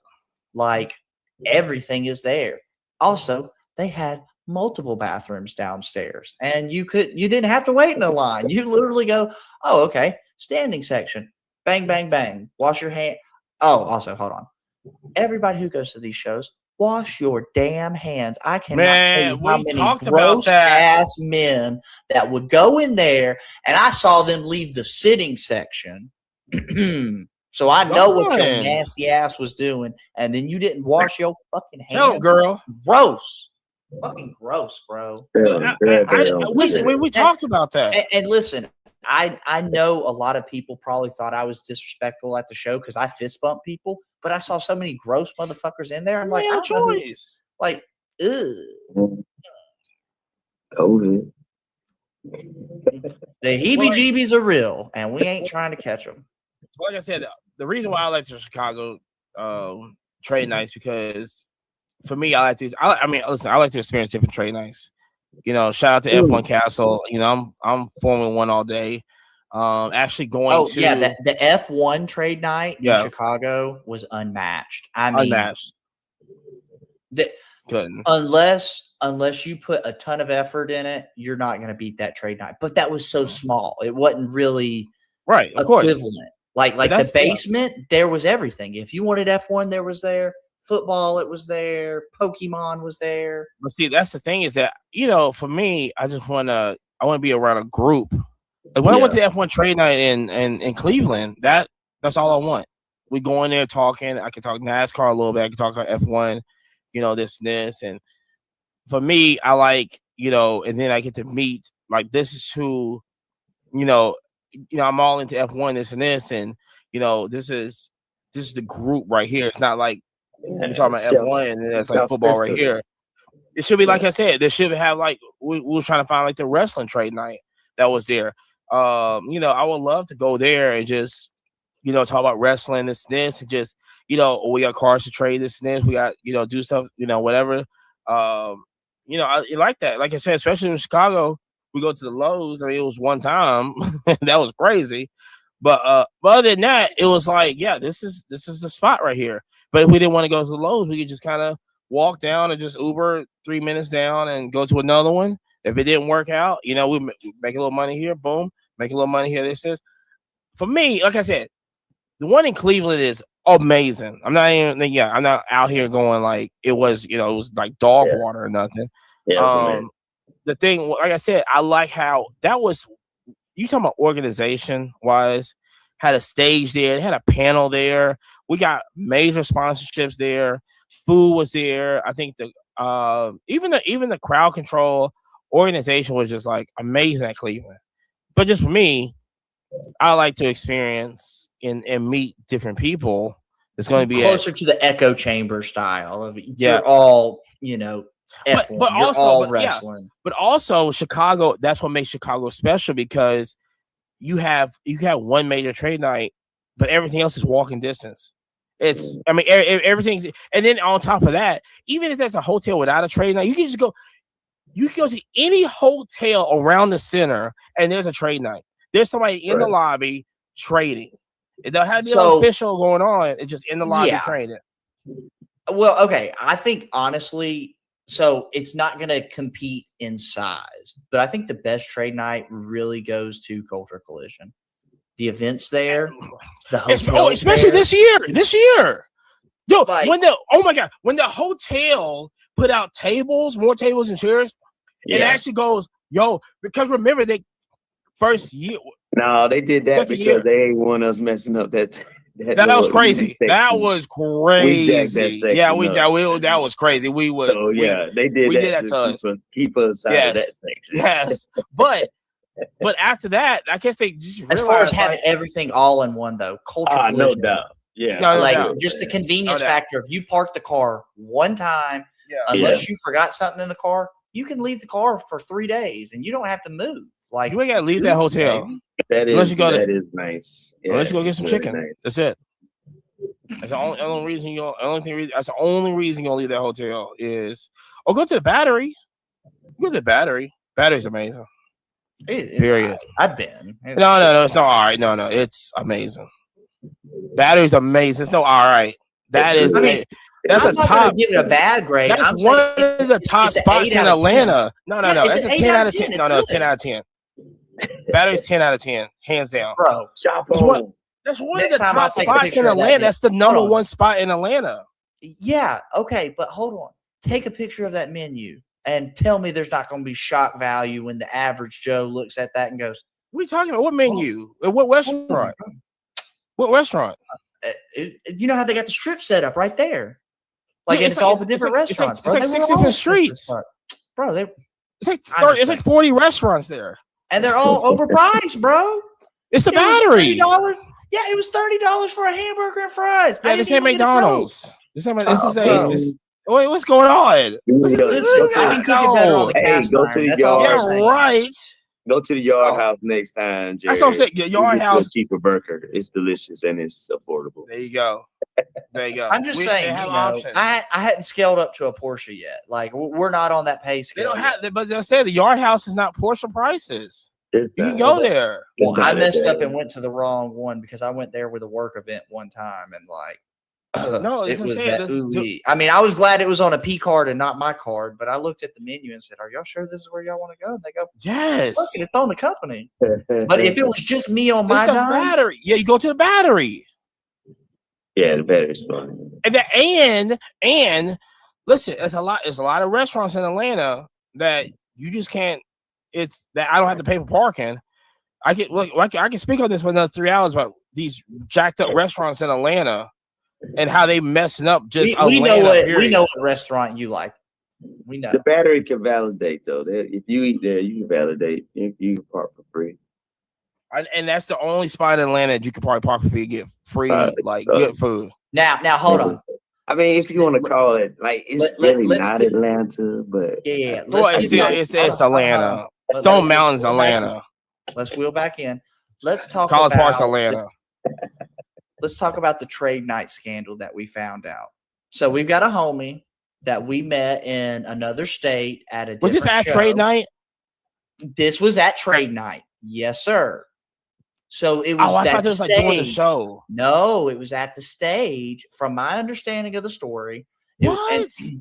Yes. Yep. I might be telling it wrong. Maybe I misinterpreted. Either way, it's this company So we've got a little homie. What do you think he is? He's like 17, maybe 16. Like I'm He's pretty sure his 17. dad He dropped said him he was off. 17.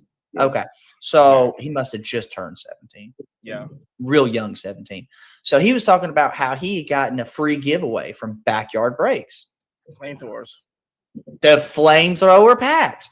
So we go, okay, cool. How was that? And he goes, oh my God, don't use my name, but I knew I had to tell you this story. I said, okay, all right.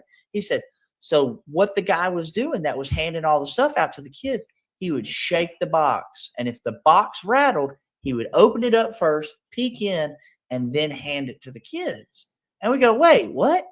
So as we opened his box to look at it, it's got a one-touch in it, but the little custom foam is cut out for a slab. So apparently they're shaking it, and if it shakes, oh, this is a crappy card. We can just give it to a kid. If you shake it and it doesn't shake, oh, it's a slab. Now put it back. But he said that they went even as far to crack it open, look at it just to make sure it wasn't crazy, and then gave them just trash.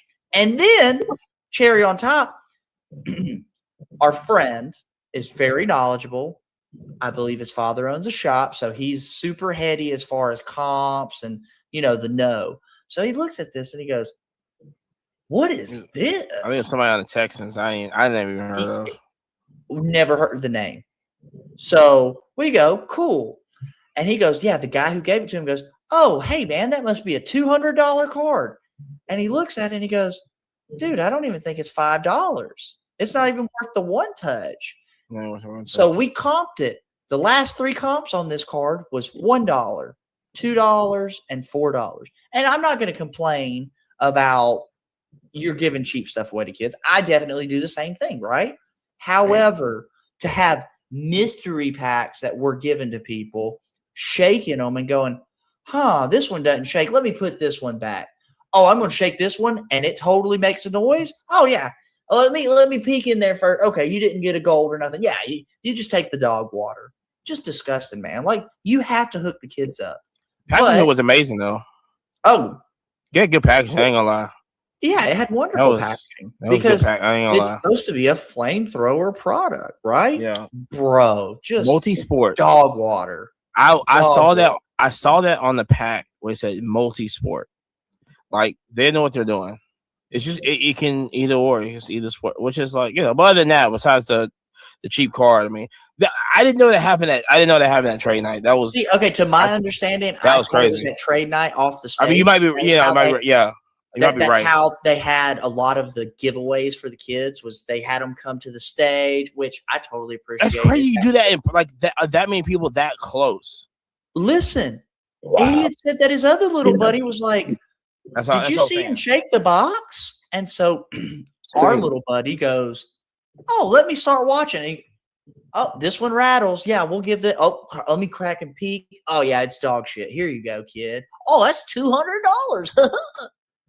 I had told our friend, I said, you should have flipped the script on him and go, hey, if you think this is $200, would you take it for $50?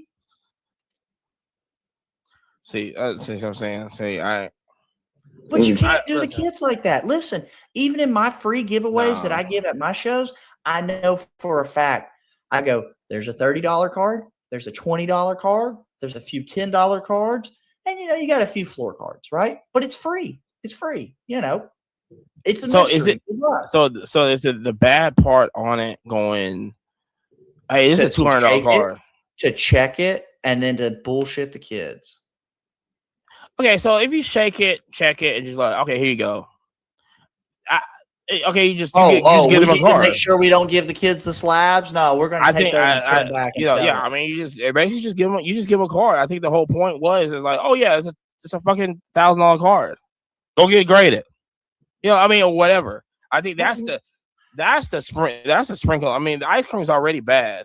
Why you putting out of date sprinkles on it too? That's crazy. Out of date sprinkles. You know what I'm saying? Definitely out of date. Like the old ass sprinkles that be in your auntie's house. She ain't like the one that thinks she can cook. They're like the one that be baking and stuff. But she like the upper cabinet always had them old ass sprinkles that when you were 7 years old. Yeah, going like, why you have this? Well, just in case. With the little cupcake holders. Yeah. I know right. No, but Amani's so knowledgeable on football. When our little buddy showed us the card, Amani goes, Y'all know I don't think this. I've ever heard of this guy's name. Is he still in the league? Like, is this an all-timer? Right. Is this like a It was a purple cracked ice, though. I ain't gonna lie. It was a purple cracked ice. I'm just saying, man, look, you got to do the kids better. But I also believe that that's a brand who has been famously known to kind of screw people. I mean, we'll rip you a gold Trevor Lawrence. We can't give that one away. We can't give that one away. It's we'll a give you Tesla. $400. Yeah, it's a Tesla, but you can't have it. I think it's the Just whole shady, language. bro. I think it's the whole language of you telling a kid that it's a $200 card. I think that's the whole. Yeah, You can shit, listen, something like that. check it all I mean, day. That was can when we just were set up at that. check it, here you we go. were set up at trade night. You know, we had kids. They'd come up and they go, "Hey, would you trade me for this?" And I'd sit there and I'd comp and I'd go, "Okay, bud. You know, you're saying it's 20. The last couple are like 4, 5, and 6. You know, go ask somebody $10, but nobody's gonna respond at 20. Of course. And I, in those scenarios, I just like to give them cards and say, "Hey, use that as a little extra. Now go ask 30." Right? Like, don't just look at the kid and go, "No, I got nothing for you." I mean, I gave so many cards away myself this weekend, just to the kids. Like, "Hey, bro, I can't trade for it, but you add this on. I Look. know for a fact that's a $10 bill. Now bro. you've got 30." Yeah, but Like- this little kid comes up with a I think it's a 24 Luka blue, right? Prism out of like 149, something like that, right? It was raw, Yeah. right? $130 for it. I don't really need it. It was a color match too. I thought he wanted 50 on it. Is what it was. But I thought he comes goes, at "I'm 30. asking 50." But yeah, We was gonna give him 30 if anything. And Yeah, so Jerry goes, yeah, we don't want this. Here's a stack of tops, baseball. now you go take ask this. 50. Yeah, now go. Now go ask 50 with the tops non-chrome baseball. Listen, we gave him a stack. Yeah, yesterday. Listen, It was like literally like this stack this big was like, yeah, we don't need these cards. Take these cards. now was go like- ask that same price. The little kid looked at it and go, You're like, what? that was so funny. He goes, and then Jerry goes, yeah, all right, scoot along there. First off, no, I did not. I said, come back if you got any questions, but I wasn't gonna pay $50 for a $30 card. I'd pay 30 for a $30 card, right? Like, I would pay 20 for that one, but I'm not gonna pay. I'm not gonna undercut that. I'm just not gonna undercut it. I couldn't do it. no, that's what I'm saying. No, You I give couldn't them a do it. little extra and say, "Hey, go ask the next guy." Oh my You know? gosh, yeah. Oh my gosh, jeez. I hope he No, enjoyed him. We're nice to kids right here. Now, some people quoting Michael Jordan quotes. Fuck 'em. them. This kid's got gold kabooms now. No, Dude, the listen, kid I in the can't- lobby. Okay, hold on. That kid in the lobby was different. There is a certain level of kids that are walking around with crazy shit. I grew up a super poor kid. All those kids that were standing in front of the stage, they were poor as dirt, bro. Like, those are the kids you hand them a You hat. hear this, Bro, tell me I'm wrong. Tell me I'm wrong. What's the one that got Listen, hit in the do you forehead? remember the kid with the Crocs and his foot was hanging out of it? He had the light. I don't know who that is. And I'm sitting there like, bro, here's Yo. $20 worth of cards. Bro, no. Listen, Take these, I take grew these up cards poor and as buy you dirt. some I'm going to stuff. try to take care of these Take kids. these cards and man. buy you some Crocs. His big toe was on the floor, guys. See, Baby, hey, he was coming as you are, man. You know, Come as you he are. was comfy. He was comfy at trade night. no, fam, the bottom was gone on the shoe.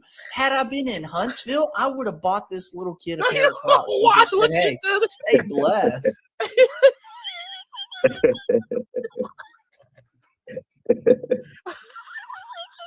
Well, see, I like get that. sneakers.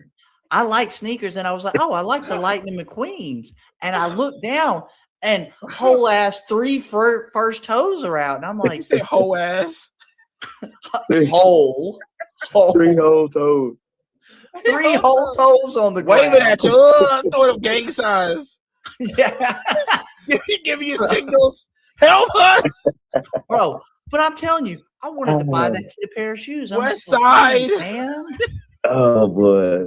All So I listen, know, not all I all know is these when I kids walked have into the money. trade night, I was like, all these kids at the top of the stage, and they giving out Coogee rap cards and Oh, man. no. and Okay, hold Conway on. the Let me machine talk- cards. I'm like, they don't Yeah, know these guys. know, they I don't gotta know get these my guys. hands let on me these. talk about this though.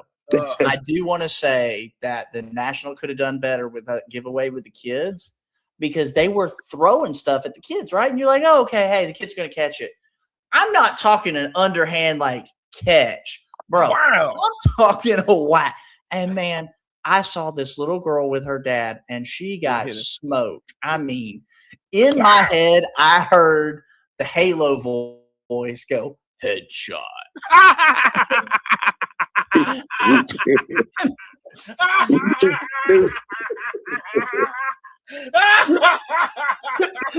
I felt so bad. Oh god. This poor little girl. She goes to start crying, and her dad goes, "Hey, baby, look, you're good. You're not bleeding." Like you could tell, he was trying to calm her down, right? But like when you throw stuff at these kids, you gotta go, "Hey, heads up! Don't like." I mean, they were like, like I want to give stuff away too, Oh my but don't God. smoke the kids. I mean. Headshot. But I Oh, swear God. to God, in Oh, my my head, I God. just heard headshot. Oh my gosh. Oh, the kids getting sniped with packs of cards. Oh my god. Yeah, no, it was a thing of one touches. One touch. touch. Yeah, no, we're not. That hurt. Listen, No, Heads up, yeah, 7 up. yeah, hurt. yeah. All jokes aside, come on, we don't want to hurt the kids. I mean, you know, throw a That T-shirt daddy like needed that, to but be a little bit more sensitive. yes. Oh my God. I mean, I felt so bad. I was just like, and the dad's face, you could just see it. Oh, no, like That would hurt. that would hurt. Hell yeah, yeah. And I mean, they were aggressive. Like, you're gonna get a card. It's like, bro, this is one touches. You need to like baby toss that thing. Shout out to Saying one touch. dodgeball. Shout out to one touch, but it didn't. It If you still don't held dodge together. one touch, you can dodge a ball. It held together though. Shout It out was to one in a touch. bag. Of course, it held together. Oh, that makes it okay. Wow. Yeah, that makes it worse, fam. Oh You can't be doing that to the kids. Oh my Mm. gosh. All right, hold on. Oh, you got me dying over here, man. All right. Listen. Shout out to the kids' forehead. Listen. Oh boy. One thing great that happened. And shout out to Sam, right? Shout out to Sam, freaking family, 100%. Sam hits me up, right? And he literally goes, would you be down to do an interview and everything, right? Of course, you know what I'm saying? You know, yo, my guy, right? Listen, whatever you need, we are here, Yeah. right? Yeah. And you know, go in there, you know, do the interview and everything, which is I like it. That was the a official national interview, not just like sponsored by on a TikTok pod. Shop. Yeah, the official one. The Yeah. official one. And I also like that also with how the national did that, which I'm like, yeah, you gotta have a lot of media representation there. Yeah. I know we're gonna be there next year, so shout out to us. But you know, that's great. first time meeting Sam, man. I mean, I was just like, you talking about somebody, it's not that many people you can meet that's just 100 down to earth. So genuine, such a nice guy. You know, Yeah, there's not too many people on earth, you know, like that. Hooked us up with trade night badges. You know what I'm saying? To get in early and everything. So, you know, man, shout out to Sam. Like I said, I make sure I just seen him like every day. When it's just like, yo, I just can't. I said, I don't know. I can't say like how I'm feeling, man. But that was really good though. Just such gratitude, man. Honestly, like just treat us like family, and 100% he is family. I mean, like there's not many. There's so many content creators that just shit on everybody else and like open arms. I mean, he's genuine, man. He's knowledgeable, very knowledgeable, funny. But I like his cadence, man. Just, how you mentioned how he talks to everyone, man. Yeah. No, just very calming. Yeah. He was perfect for this. He literally has a voice for radio. Just it was perfect. Absolutely. So we also have a segment on here is we go to card shows and we try to find tag cards. And so we're on doing this whole show. We're basically 0 for 40, I guess. How many card shows we went to? We're episode 23. Yeah, it's been going like 10 plus episodes. Crazy. But Tag has the thing that they bought from Burbank. You can customize cards and all this other stuff. So the crazy thing was we basically made our own tag cards. So we basically found tag cards that was there. First of all, that's just a great idea. I don't know. I mean, I could probably understand why nobody else is really doing it because they're actually grading cards. Mm-hmm. But other than that, $40 you can have any like I like it that they actually seal it. They seal the card and you can undo it and go like, oh, okay, so just a random, just a random card, customized. You can take your picture there, or you can send them a picture, which I did like on my mom and dad. Sent them a picture and everything. And you talking about just like something to take back from like the national. It has the national badge and everything. Same thing with Burbank and all that. When I saw that at Burbank, I was like, that is such a great idea. Yeah, it's nice. I hope they bring that to Culture Collision because now I feel like, now I feel like I want to collect all like tag slabs from like different shows now. Like I would love to have the Burbank. You got to commemorate the show, man. Good way to commemorate the show. Yeah, for sure. I'll say 100% that like the tag people were just super friendly, super helpful. They were really probably one of the nicest booths that were out there. I'll leave some names out, but some of the corporate booths were pretty rude. And you're sitting there going, Bud, you're wearing official branding of that brand? That's a bad look. Mm-hmm. Mm-hmm.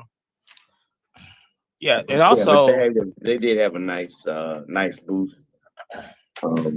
set up over there by one of the artists too that was doing like live art. Oh my God. It was good to watch them while you were waiting in line. That was a pretty cool spot, yeah. Also, I wanted to shout out. You there, Monty? Yeah. I want to shout out. I think we found our very first sponsor of the show.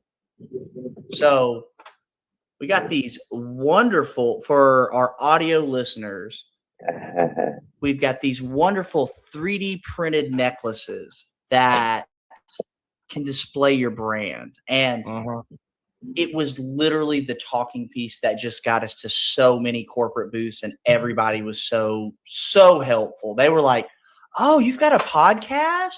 And the beautiful thing with the wearing your brand on your neck was just because like you're going to sweat through a t-shirt. You're going to sweat through a hoodie with a product like this. Literally you can have all your brand, and it was set up so perfect that you could slide a card in and it would hold the card. So we had our logo, the Quiet Card Podcast, and then we had our tag slabs in there, and it was just such a beautiful talking piece. I mean, the amount of people that literally like stopped and were just staring. And I go, yeah, hey, these are 3D printed, can do custom. Yeah, but why don't you tell us about this brand?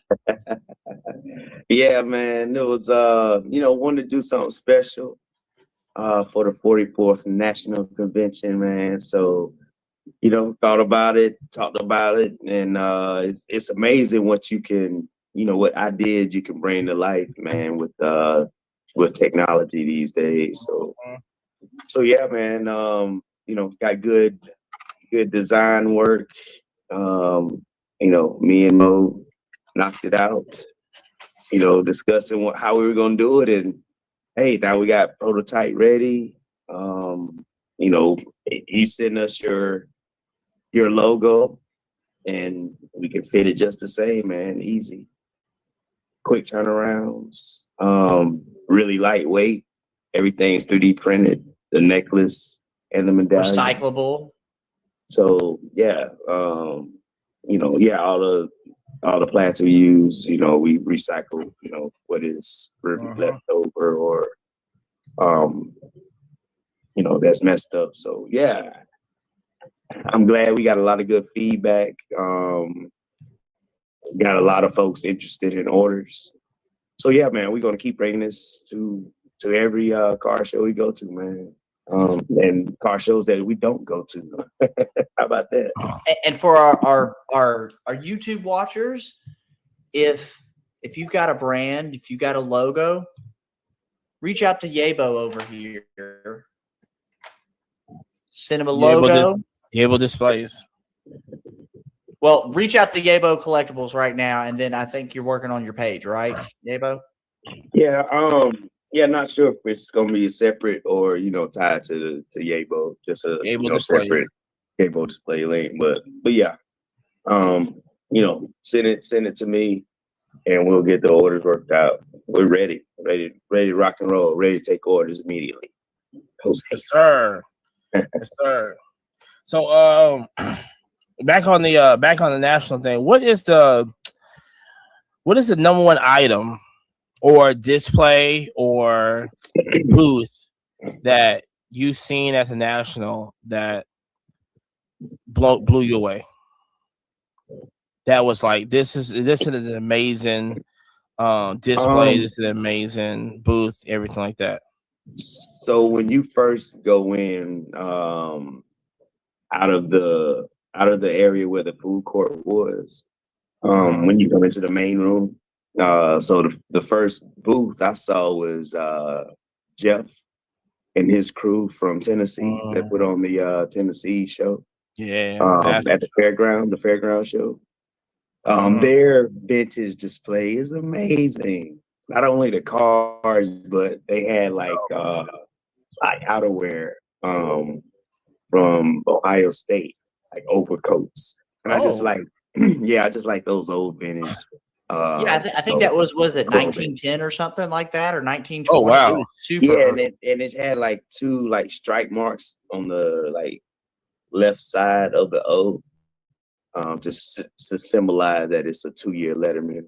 So yeah, I thought those like that booth was pretty fresh from a vintage perspective. But like overall though, the best booth that I saw was the artist that was painting live.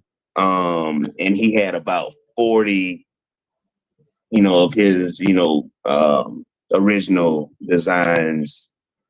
I mean, they were all everywhere. Some were like $4,000. And I believe that artist was the only art. Yeah, I believe that artist was the only artist who held the license to all the NBA, NFL. He could put logos on anything, and then is that the one that was spray painting? Yeah, I mean, he had like shirts coming out, like literal shirts coming out of the canvas, or parts of the shoe coming out of the canvas. And he had like the signed Michael Jordan and stuff. And it was absolutely. Yeah, that's the one with the Tupac, right? He had Tupac. He had a bunch of Jordans. Yeah, the Conor McDavid. Yeah, he had so many, man. And I like the one. I can't remember his name. We have to find his name and give him his. I gotta find it because that was the one with the jersey. Like he had the spray paint with the Michael Jordan jersey, like it looked like 3D. But the jersey actually was like coming out of the paint. Yeah, coming out of it. Right. Yeah. That to me that was like the nicest. The nicest. That was dope though. Yeah, that was dope. JP, what you seeing over there, bro? So I'm a '90s baby. It was the Power Ranger display for me. I mean, that was was my whole childhood. I'm with you. I'm with you on that one. I'm the same. It was incredible. And what was crazy is as a little kid, everything looked so big. And like when you saw Lord Zed in person and it's like a 5'4" person, and you're like, it's so small. But they had all the props, they had the official like costumes that were worn in the show. Yeah. Like the Power Rangers hit for me, honestly. Mighty Morphin. Yeah, 100%. Making sure. Make sure we got that right. Yeah, the Mighty Morphin, man. That was amazing. Just to sit there and just look at it and go, like, dang, it was just like, I mean, that was larger than life to actually see it in person. Like this was on the set. You see you see the props and stuff. Like this was on set. Yeah, there was nothing like it. You know what I'm saying? At all. Like it was nothing like it at all. Do a little. So getting off of the national for a second. We took a little vacation also. And let me tell you something, people. When you go to these different places, when you go to Cleveland, when you go to Chicago, or not Atlantic City, but if you go to Chicago and leave the show sometimes, go get some fresh air. Go see the city. Go experience the city. Okay, you don't have to be there the whole day. Go enjoy the local restaurants. Go enjoy the sights and the sounds of the city. I made it a number one priority. We got to go to the NFL Hall of Fame because the whole thing is you don't know when. Listen, I'm not coming back to Cleveland this year. I might not be in Cleveland next year. Well, I'm gonna have to go because I got to go work Rock and Roll Hall of Fame. I got to see that Jay-Z, whatever's going on with Jay-Z in there. But I was like, yo, we got to go to NFL Hall of Fame. We go there. Didn't know it was a campus. I thought we were just gonna pull up to the door. I literally thought we was gonna walk in, see a bunch of old jerseys. I thought it was a 20-minute or less kind of thing. Yeah, from like what they have available as far as media. He thought we were gonna be in and out of there in like 30 minutes. Like we were gonna get back to trade night at 6. Yeah, I thought it was like, okay, we good. We're gonna be 30 minutes. You know, I was like, ain't no way it's that that big because even when we pulled up, I was like, okay, this is a pretty nice size, isn't this? But like I said, you walk in, you see it's $45. And let me tell you something. I think it's cheap for what you get. Because, okay, we walk in the lobby. Shout out to everybody that's actually going to be inducted this year. So they got all of the jerseys inducted. We talking about Patrick Willis. We talking about Julius Peppers. We talking about Devin Hester. Talking about Michael McMichael. All that is being displayed. Dwight Freeney also. So you see all that display. You see him in there. And you see the two teams that's playing, which is Texans and Chicago. See their stats, their uniforms and everything like that. Nice Texas helmet. That new Texas uniform, dope. All red? It's a campus. I mean, it's massive. All red is crazy. Oh, and then they had the Strudel restaurant there too. When we walked up, so you drive up, you have people zip lining, and there's a Ferris wheel over there. It's a whole. So everybody that thinks that it's just a tour. Listen, there was building. Look, we didn't get restaurants there. Nice restaurant. Yeah, nice restaurant. Don Shula. It's not good in Miami, but hopefully it's a little better there. But the whole thing was it's still there. But you had a couple of restaurants there. You had a shop on it. You go inside, dude. There was a freaking. You can see the stadium, like where they're playing at behind it. Like all license. You just have this stadium, this random stadium there. There's a little like football field. They'll do a flag football at like in front of it, place, which was super clean field. Right? You go in, huge signs and everything. You walk in, everything. You go up the ramp. You see all the old leather uniforms and stuff. Which was very. I was more impressed with the wool outfits. They look fresh, man. I love those vintage outfits, man. It was crazy to see like the leather helmet, the like leather like shoulder pads. Like you're sitting there like, oh, bro, you're getting waxed. What I thought was crazy was the old cleats that were basically dress shoes with just cleats. I mean, literally, they were shoes you would have worn to church with the cleats on the bottom. Yeah, it was wild. It was a lot of information. And then you go up second floor. First of all, the giant Johnny Unitas statue, like in the middle of just the museum, like right there when you walk in. Amazing. Because to the NFL to think highly of Johnny Unitas, it was right. Am I getting? Yeah, it was Johnny Unitas statue. It says a lot. I mean, that thing. I thought it sort of looked like the Heisman. I was like, is that a freaking Heisman they got in? No, it's just a huge Johnny Unitas mid-run statue. I was like, wow, this is amazing. You go on second floor, interactive. Everything's touchable. You can just, well, not everything. They had the Super Bowl trophy. Definitely wasn't touchable. No, just the second floor where the helmet with stuff is at. Yeah. So, the shoulder pads, you can put your hand. The thighs. See how big your muscles are. How big your thighs are compared to Jerome Bettis. It was crazy. It was crazy. My favorite part was the Super Bowl rings. How they had each year of the Super Bowl rings, and you could just see. Hold on. So we're still on top floor. No, but it's just the second floor. So as you walk, hold on. So they also have the helmet that actually pull out plays. You can actually hear the plays in the helmet, like what the quarterback, like what a quarterback hears. Yeah. So it's like, oh, okay. You could see how somebody would mess up a play. Yeah. I understand why Trey Lance can't make it. Okay. I understand why he's garbage, hot trash. Okay. If I'm lying, I'm flying. Okay. Period. I can understand that. So, so you hear that, it's like, okay, this is amazing. And so you go, so now you're walking down the hallway, and then boom, there's all the bus right there.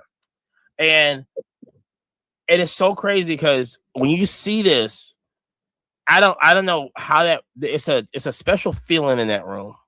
We all whispered like we were in a museum. Yeah, you're in a museum. Like it's so crazy. And you don't have to you can yell and everything. You don't have to whisper. Yeah, but the vibes in there, everybody. But when you're around the bus, though, you feel like you gotta whisper, though, man. It's what you see on TV, right? You can't yell. Yeah, you can't yell around the bus. You can't yell around the bus. And we was out there whispering and stuff. It was like, yo, hey, come here. Look at this. Man, and that was for me. That was really the start of the NFL. It was the start of the NFL Hall of Fame. Because we spent 100%. So we spent so much time just in that room, just looking at like different players. Every year was marked. Every year was like, and which was crazy because from what we say all the way to like it was like 1980. I think they started letting more than 4 people in, and it was just crazy how like the NFL Hall of Fame just evolved. Yeah. The NFL Hall of Fame doesn't have that many Hall of Famers as you think about it. Yeah, I mean it's a special fraternity, man. Which is crazy. I mean, what's it supposed to be? And a lot of folks now, like the genuine or the original folks, the realists of the Hall of Famers, yeah, they don't want like special committees, to discuss, past people that have been missed or whatever. But yeah, it's a special fraternity, man. Like you have to have a big impact on, on the NFL. You don't have to have the longest career. You got to have a big impact, man. But I think this year's class is pretty good class. Glad to see Devin Hester in there. 371 people. And that's not including. It's in the Hall of Fame. And that's not including the 6 that's going to be in this year. So it's 371. And that's think about how many people like have played, and it's not just players. It's like administrators, coaches, owners and stuff. Right. So I mean, I want to, percentage, less than 10%, less than 5%. Less than like you talk about maybe ever 3%? Been a part of the NFL? Yeah, probably less than that. Right. Maybe we're talking about that's quick. You look at it, and that's what I was noticing. I was like, wait a minute, it's like 4 a year. Then it started to get up to like 5 and 6 a year. I said, God, you talking about just it's like 5 and just 4 in the 3, 7 in the it's like 6 in the Hall of Fame like 1 year. That was just like Yeah. that was amazing. And like I said, you keep going on, and you walk this, and then you start seeing the records now. Derrick Henry, 99 yards. His jersey's still there. Got grass stains and everything on it. Lamar Jackson's. I think they had the helmet from when Patrick Mahomes' helmet got cracked from getting tackled like crazy. That you know what I'm saying? Yeah, they were showing Usher's roller skates from halftime. I mean, Like, yeah. JJ Watt's knee brace was in there. It like Puka Nakua's jerseys in there from that season. Dude, like I said, when you see all the they had the helmet that Tyree Jackson catched in the Super Bowl playing with the Giants when he beat a Brady. scuff mark on it. It's right there. You know what I'm saying? They got his helmet, they got Eli's helmet also in there. I mean, it was just like everything, and like I said, we missed two movies in there also that we didn't see because we were just trying to, even rushing. Like I felt we rushed it, and it was still like 2 hours. Yeah. So you're talking about a whole day with no food. No, it wasn't we're gonna chill and eat. No, it was literally no. Yeah. It was gone. But the rings, yes. The rings were crazy. It was insane from every year. And the size just gets bigger and bigger. And then the last couple of years, the Cowboys and the Chiefs rings, man, they're ridiculously embellished. Huge. Embellished is the correct word. Very embellished. Oh damn. No, that was so crazy. Like the ring, you see all the Super Bowl rings. That was like, yeah. Man, Tom Landry's hat was like just chilling in there. Some good history we saw. Man, that was like, if anybody, like I said, if you go to these shows, if you go to these mega shows like the National and stuff, like even like Fanatic Fest, like go experience New York City. Don't just go up there just in a building the whole day. Because like I said, when we walked out of there, when we go Saturday, when we walked outside, Mitch, like halfway through the show, I was like, yo, it was such a nice day. I was like, yo, this is a perfect day. Take a drive down there, experience this Hall of Fame and stuff. So we're saying, listen, get out. Don't be afraid to leave the show. Literally, Steals and Deals will be there. Yeah, go. Get out of the show, man. Jeez, you can't be just. Why are you walking? Why are you taking 40, 50 laps around there? Leave. Yeah. If that vendor was overpriced, he's still gonna be overpriced tomorrow. 5 minutes later, yeah. Yeah, get out of there. Get out, see your. That's why y'all be smelling me, because y'all be just walking. No, y'all gonna go fresh air. These people, they missed the bath time episode. Jeez, man. Bath time. That was the last episode. Yeah. That was the last episode. We try to explain that to people. You know what I'm saying? Deodorant does the body good. Soap. You know what I'm saying? Soap and hot water, crazy. I mean, what a concept.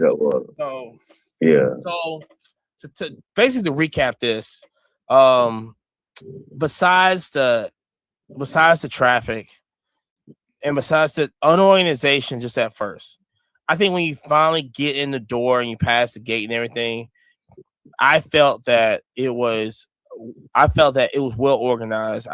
That I can just stay over here if I want these cards. I can stay over there, if I want these cards. I can stay in the back and everybody's breaking back there. I can go crazy back there. I can go get some wax. I can just chill over there, this and this.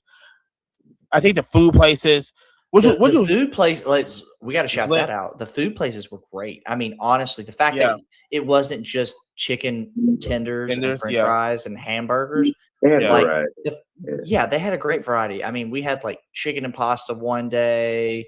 Obviously, we had to try the best pizza in the world. Shout out Yabo. He found the pizza place. That was the spot. It gave a lot of options, honestly.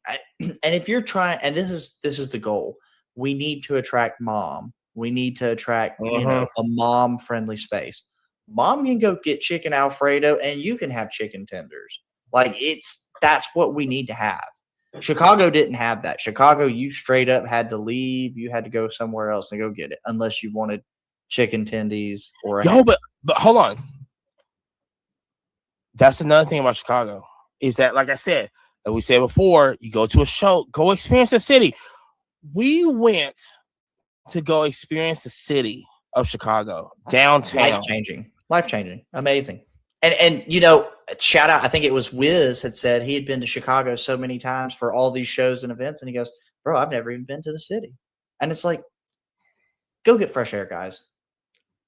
I think that's long and short. It's like I said, and like I said, we went to go, and that was another memory that we have. You know what I'm saying? Especially when I took y'all to the pizza joint,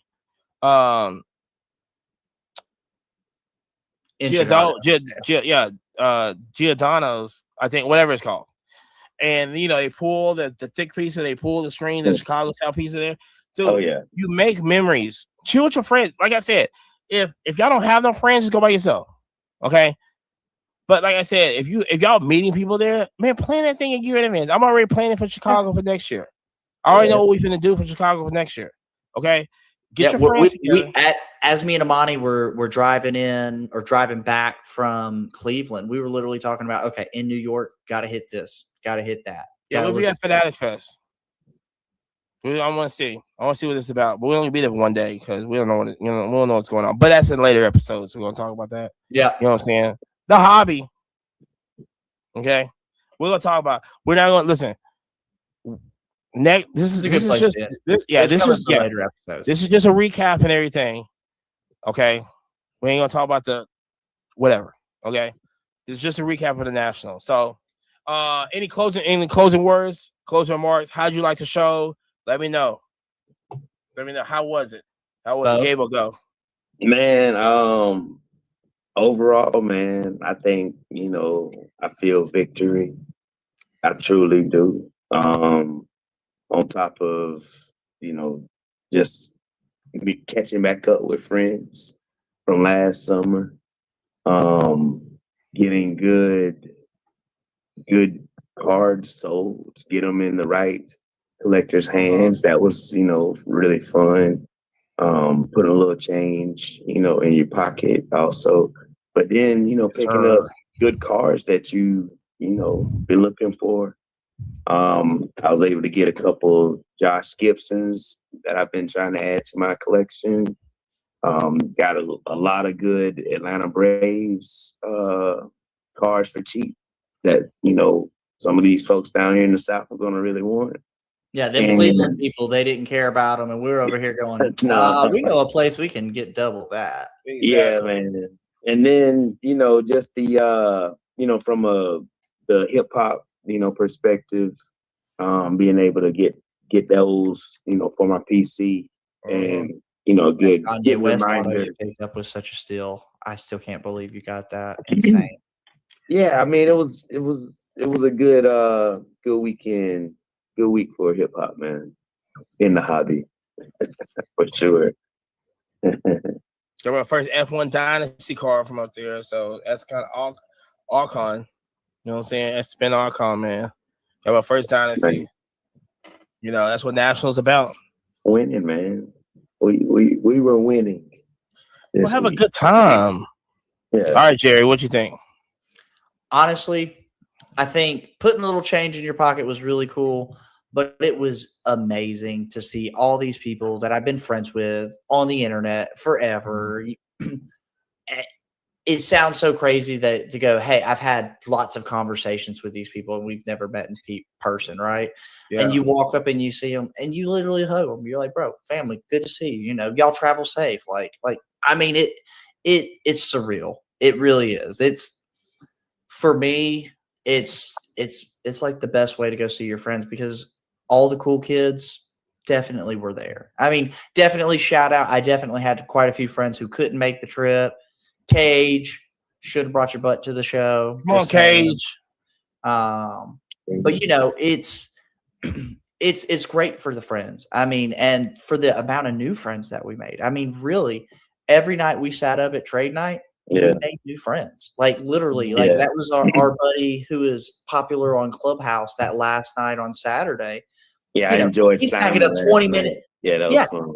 Yeah, he's packing up 20 minutes before it gets over. And I go, hey, bud, no. Don't put your stuff out. Last minute deals are definitely going to happen. I was like, man, I made a little bit of money on the last 15 minutes of the last show.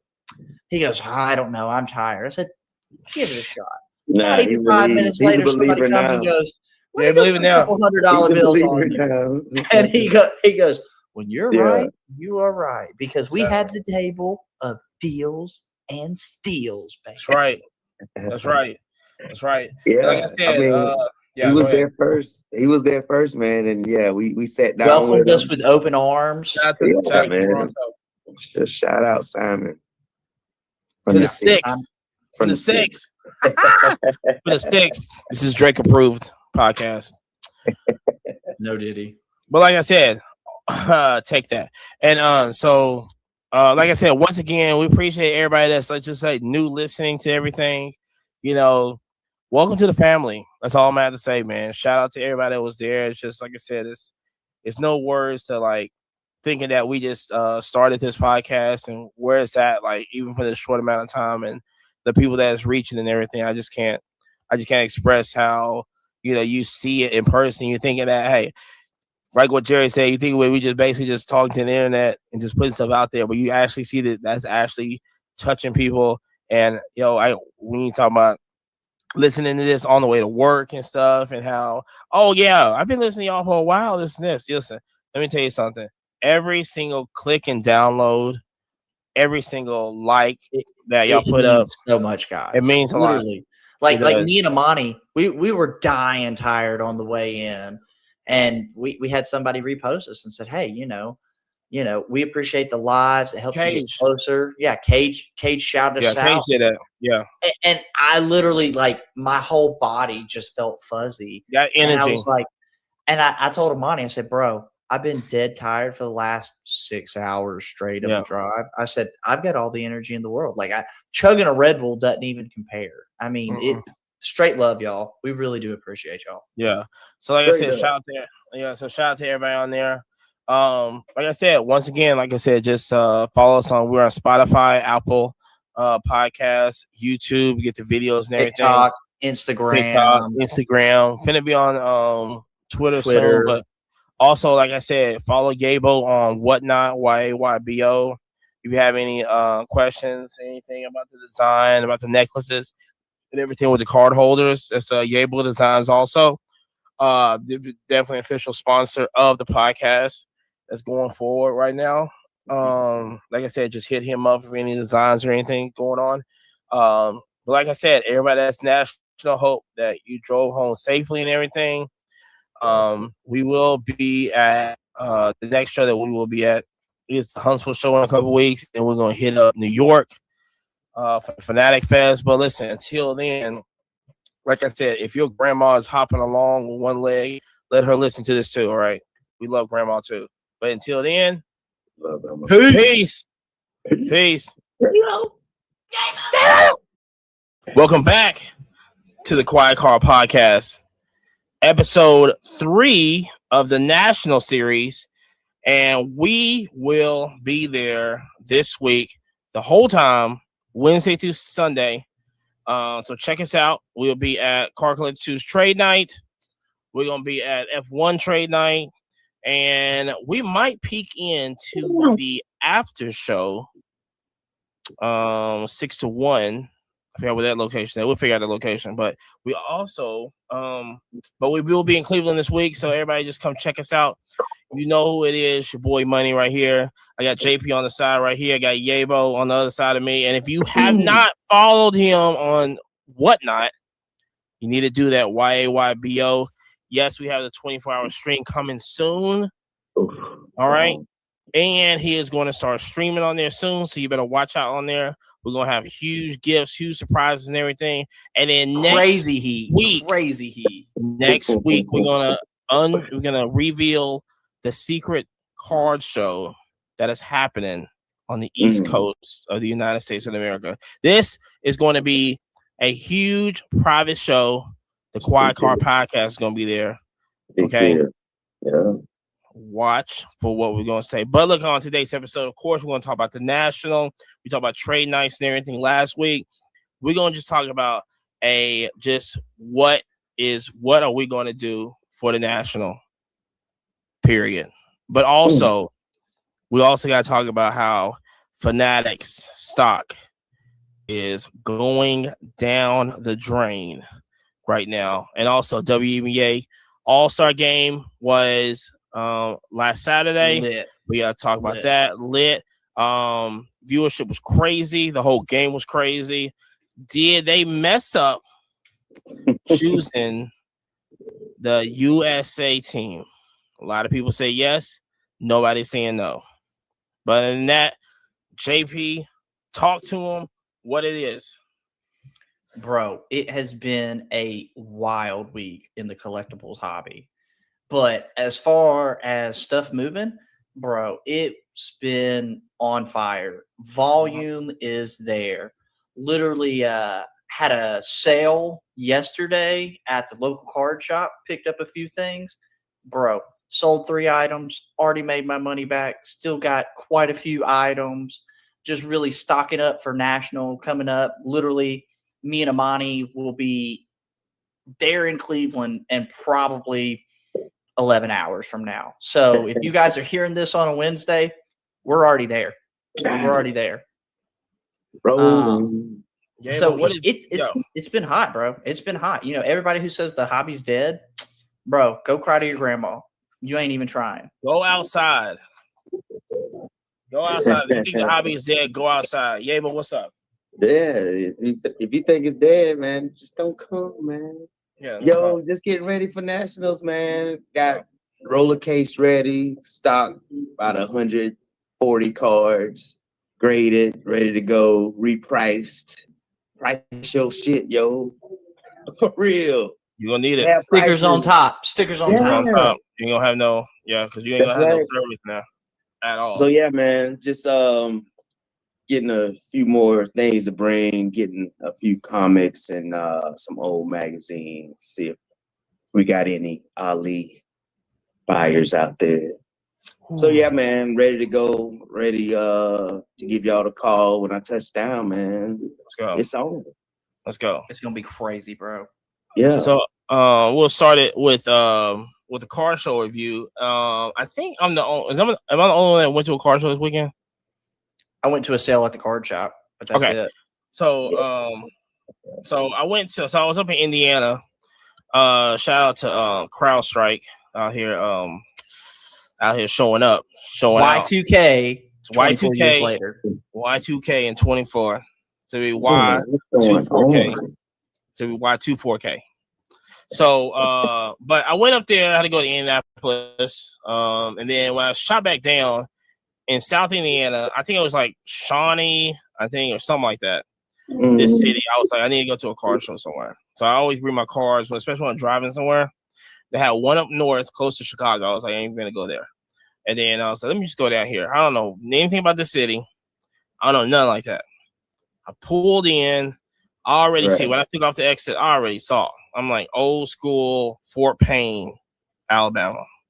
Is that exactly what it looked like? Yeah. Fort Payne, Alabama. Right. Had the old building. Rainsville. You had the train going up and down. You know what I'm saying? Had the train tracks all. So I was like, okay, here we go. So pulled up and went inside. The door right there says cash only. I was like, okay, well, I'm not prepared for this. And so went in, not really expecting much. Had to be maybe 15 tables in there. Yeah. So much Quaint. heat. So much heat in there. But I was bogged down with having cash. Now, I bought a couple of things there, but man, you talking about hidden. I will go back. And I love small car shows. Like it is to the point where it's old vintage baseball that rules that place. Old vintage baseball. I love them shows because they have the Martin cards they're not really looking to really expand on, to really sell, and so they're trying to get that out the way. Like whatever, you can take this and that. Now, dude had had a couple of Victors in there, really big Victors. I mean, and then Raw, of course, but they look super solid. So I was like, man, I guess the problem was that they have, and he wasn't going on price, which I would definitely respect it. He wasn't trading into it nothing. Which like I said, I definitely, I definitely respect that. So, I've seen those up north shows like that, yeah. Yeah, but other than that, like I said, I sent you a card that I was like, this looks super clean. You know, with the Houston Sunny, anyway, whatever else, the card that I sent you. And so like I said, which was like super clean and everything. I was like, only if I just didn't have that much cash. I wasn't preparing to, go out like that. But most people take PayPal, Cash App, Venmo. In a big scammers over here. I don't use Zelle. I don't know if Amani, do you use Zelle? I don't use Zelle. I use Zelle. Yeah. I don't use Zelle. Yeah. All the time I use Zelle is on San Diego or something. That's it. Yeah. Zelle's convenient. I can't. I have a hard time with Zelle. I have Regions for whatever reason. Regions doesn't work with Zelle. Totally Redstone, they promote Zelle, but it's like, dude, every time, which is only takes me 2 times, but the 2 times that I used it and off of somebody, it didn't. I never got it. And luckily, shout out to AA Mint in Miami that he actually came back and told me. It was like Coach Clutch. He actually came back and told me, it's like, yo, it didn't go through. And I was like, okay, well, it just went sitting on Apple, this and this. So I was like, cool. But after that, I was like, yeah. AA Mint, man, it was good cats, man. I met them in Orlando the first year we went to Collecticon. Oh, okay. Yeah, they gave us their tables on Sunday, man. Ooh, let's we went to Full go. Island on Sunday. Yeah, they were going back to film. He didn't tell me at the time. He was like, man, it's gonna be big. But then it came out. It's 2 Chainz. Yeah, he was going back to film the 2 Chainz episode. Wow. And I had no idea. Yeah. Let's go. I had no idea that was what he was going back for. He was like, man, it's gonna be huge. He was like, just keep watching 2 out. Chainz, 6 bracelets, baby. Yeah. So yeah, man, Mike. Shout out Mike at Mint, AA Mint. Shop is nice. Yeah, so I haven't saw the new shop yet. So I gotta go down there and see the new. I saw the old shop. Yeah, the old shop still had like the new setup on the wall and whatnot. Man, that's genius. Yeah, man, beautiful. Genius. Beautiful, yeah, man. The system is probably the best. It's probably the best system, probably of any car shop. Even it's definitely taking it's just like Jerry. I would say this. It's just like Mascot, right? Except for like even better though, right? Because they've got the QR codes and they scan it and instantly. It's instantly gone. Yeah, instantly gone. So, but so shout out to Southern Indiana and all the people there. Great people. Like I said, I love going to like new tiny shows like that. I absolutely love going to them shows right there because you learn a lot and it's just hidden gems there. It's just a bunch of raw vintage. Yeah. And like I said, people ain't gonna go there. It's not gonna be like a bunch of cameras and stuff. People ain't gonna know. You know what I'm saying? And can you just imagine how many like cars shows out there just like that nobody knows about? Oh, yo, Hilliard, Ohio. Hilliard, Ohio, small show, 2-day show. Absolutely, 2-day show, very small. I'd say about 50 tables. That's small. Something like that. But yo, you talking about some like older, seasoned veterans that been in the game, don't care nothing about no modern cars. See. Because I think they know, man. They know, right? I mean, they know, right? So, you can get a bunch of raw vintage.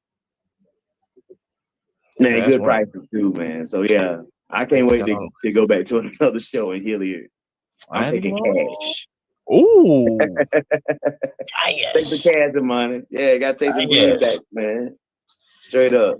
I know I gotta do that, but I hate But like I said, I just didn't know. I don't know. Right when I walked in there, I was like, and they had some stuff too. I was like, I could have racked up on. But anyway, it is what it is. You know what I'm saying? Milk's already spilt, so it's no point of crying over it. Don't cry over that. Don't cry over it.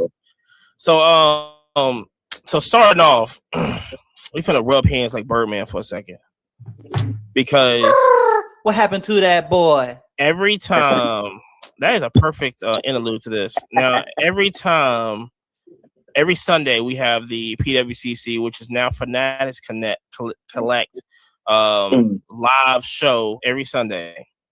Okay. Here's the deal. Now, this was the first Sunday that it is officially Fanatics Collect. And all we got to say is that we're going to change the name of it to just Auction Your Way, because it ain't looking good. It ain't. And you know what? Let me just start off by saying this.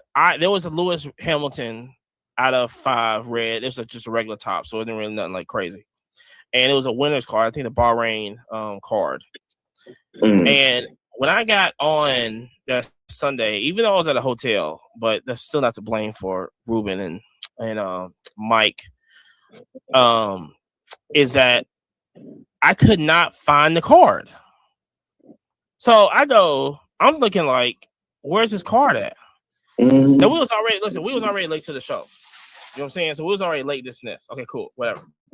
But even when I was trying, because we was going to Nashville that day, and so in my phone, I was like, hold on, wait.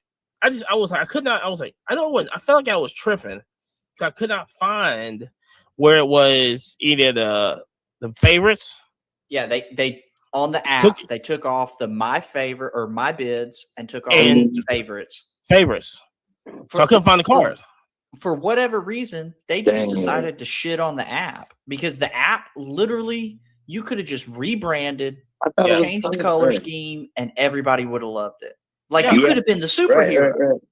Bro, the app is doo-doo. It went from it's not good. It's not good. It went from Rolex Tudor to, bro, it's barely even a Casio now. Like, first of all, Casio's garbage. But for $15, we want that Tudor. We want that Rolex. Like, we're selling 6-figure items. Why is it a garbage app? And I feel like I just could not find cards on there. Like, I could not find anything like it was before, even online. On the phone, it was just like, you can forget it. Because they got to buy it now here, like right there, plaster, like boom, right there in your face, yelling at you. Like, push the button here, buy now, this and this. Don't get this. And so, but while we're looking at it, I'm just like, this is incredibly, like, it went, like, the whole show was me trying to just figure out, like, what is going on. That was the whole show for me on Sunday. Was like, I can't find anything. I go, I'm like, I'm trying to find this Lewis. I don't know where this Lewis is at. I go, what is this? Right? So, all right, we get started. So we get No. Like, at the end. Yeah, at the very end after it had sold. But wait, there's more. What? So we get done, and usually, like I said, after the show, we kind of go over and say, "Oh yeah, we got this. And we're looking at this, and all this other stuff. This is what we got off the site. It's this." Right. Now I just didn't want that Lewis because number one, it was not Topps Chrome or Sapphire. It was regular Topps, and so I just was like, I wasn't like, yeah. And so and it had like something on the bottom corner also. And I was like, ain't no point. Even if it's out of 5, it ain't no point for that. Yeah. And so I think we're just chilling talking. And then next thing you know, they sent out a statement that goes, well, we're hearing what's going on, and some people, didn't enjoy their experience and blah, blah, blah, blah, blah, blah. We're going to open it back up tomorrow night. What? So, and when I read that with Amani, my first thought is, okay, it's on this because they do it in waves, right? Like, okay, 1st wave, then we go 5 minutes, 2nd wave, 3rd, 4th. So I had won something off like the 1st wave, and like I literally posted it up like, oh hell yeah, I won something dope, this, that, and the other. Yeah. I woke up so disappointed. I sent Amani a text at like 2 a.m. I was like, bro, that item I thought I won, I didn't fucking win. No way. Damn, Yeah, they opened it back dude. up. Yeah, they What? opened it back up. Yeah, all closed bids was open back up. Bro, it pissed me off so Dude, bad I didn't even They go gonna back to get a go bid on the lawsuit, item. man. They gonna get a lawsuit, bro. It's not. I mean, see, no, I don't know No. who was complaining. I don't know what was it about. That is I don't crazy. know. You just don't do that. I don't care. I don't care if anybody else had it. I don't care Right. what anybody was saying or what experience was. I don't care. You don't open it back up. No. They Yeah. took your money too, and then No. They didn't No. take my money, bro. I was trying to pay for it. I promise. I woke up like because normally at the end of the night, I can go hit the little pay now. Yes. Woo woo. It's in my portfolio, or I can ship it off. Bro, I was like, what? What? Where is that? Where is that? And it's like, nope. We're gonna end this on Monday. Man, that's messed up, yo. So Yeah. you missed the whole thing and couldn't rebid. Well, I could Yeah. on Monday. On Why would Monday. we? Well, yeah, it's what I was gonna say. It made me so mad. I was just like, Yeah, okay, I understand on those people who had like the last couple waves. Okay, maybe, but No. on like the first wave, Oh, bro, no. people had plenty of opportunity to bid. Like, Dude, fuck that's outta like that's like winning the race, and then 10 minutes later they go, well, we're gonna bring the finish line a little bit further. Why would you? What are we doing? That is crazy to me, man. What are we doing? That is oof. No, that was crazy. I was like, Damn, Jared. I hate that regardless, happen, man. like, Damn. You know, I'll go regardless- spend my money elsewhere, bro. I mean, I know I can't be the only one who felt like this. I saw so many people on Instagram, on Twitter, on TikTok. They were all like, "What the fuck?" Like, Man, we Man, then I we got literally cards talked there, about it. too. We literally talked about it. We literally was like, what about it's like somebody wakes up and goes, "Oh yeah, I won it." Wake up and it's like 3 more bids on it. Like we literally said that in the Unfortunately, live. that was me. He was a victim. And I didn't think that it was possible. I didn't think that It's they a was going damn to shame, actually man. do it. For real. Well, see, I thought that it was going to be on the people who were in the last couple waves. Like, okay, cool, whatever. At the end, shit got funky, cool. But bro, on the first wave, get the fuck out of here. Not good at all. Like it's not. It wasn't good at all. Oh, damn, man. Yeah, that's a big cluster. Sounds like. Mm. So like I said, look, Mercy. I mean, Fanatics being fanatics, bro. fanatics being fanatics, do better. But it's like it's I don't know. Like it's gonna be Which a while. I don't know why they didn't just rebrand, change the color scheme, and leave it alone. And just make money. Just make Yeah, money. Like if you add features later on, that's Gucci. Your first week as Fanatics Collect, flop. Yeah, man. Yeah, that's tough right there. I think Big John got locked out of his. Oh, yeah. Poor Big John. He was sitting there. He was like, bro, because it happened to me as well, where I was trying to go use my old credentials, and they're like, nope, that don't work. That don't work. And I'm like, bro, I have cards in my portfolio. Like, what's going on? So I had to do a hard reset.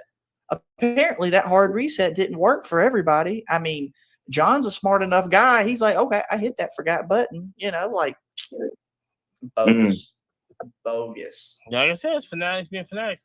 And it's crazy because, like I said, even today, I was watching something popped up on YouTube with DJ Academics, and he was actually explaining about Marco Rubin and how, I mean, listen, he's all, Marco Rubin's right now, he's trying to promote Fanatic Fest and this, which is like, because they ain't selling enough tickets. They already got tickets on half off prices on other websites. They're not selling tickets. The battle lines have been drawn. I want to count I want to count how many people are actually the guests, all the athletes and stuff. I want to count how many is coming, and then the next show, I want to count how many is not coming, because it's definitely it's. I mean, I understand like you want to bring the athletes and you trying to do all this and everything, but for me, I still don't know what it is. They're trying to go like, well, it's a card shop, it's a card store. I mean, it's a card Card show. show, but it's like you have vendors in there, but like what? I mean, what is it like? What are we gonna do? Like, why is this many athletes coming to just talk? They got Travis Scott coming too. Boy.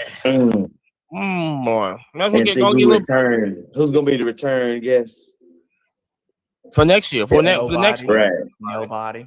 Nobody. Man, that would be horrible to flop like that, man. Like I said, it's have to readjust every week. It's just every week now. I think we'd say something about Fanatics and the monopoly that it is. I'm trying to tell you, because like I said, and then first it was like I said, the break of the light boxes, and now this, and if Fanatic Fest flops, what are we saying about the future of the hobby? Like where y'all trying to go with this? Yeah, they're gonna be the industry leader, right? Vertically integrated. Supposedly. Yeah, you gotta come correct. Correct, son, for real. Well, that's wild, man. I can't wait to get to the national and just talk to somebody. I didn't even they think don't want to hear it. They don't even want to hear it though. That's no. Well, if they still have, our, personal concierge, yeah, man, I will. If they do, bro, I guarantee. You might need to check on that. Yeah, I was gonna say, I guarantee you they went in there and just cleaned house. Yeah, like, he's probably gone. They don't seem like the ones who are like, oh, Marcus Amani, you've been doing a great job. We're gonna keep you on. Nah, they're just clean the slate. Let's start something different. No, I gotta bring my people in. I'm gonna hit them up. But hey, man, I'm a national man. I'm in Domino's Pizza, man. No. I hope not. I'm like, I work so clutch, bro. Hey, people can shit on Fanatics or on PWCC as much as they want to, bro. I literally had a cell phone number of a person I could physically reach at any point and go, "Hey, I got this issue. I'm trying to break bread. Let's make it right." Oh, yeah. Step 1, step 2, step 3. Give me 5 minutes. We'll get it fixed. Exactly. Who does that? Exactly. Only a business that actually cares. That's who does that.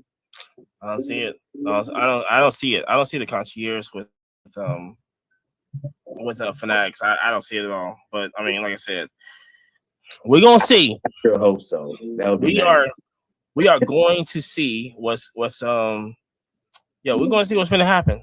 So, but speaking about what we finna see, there's big news today, and people snitch on themselves. That's all I gotta say. These people snitch on themselves about these medical devices that people are just buying off eBay, and they're seeing through the packs. That's right? crazy.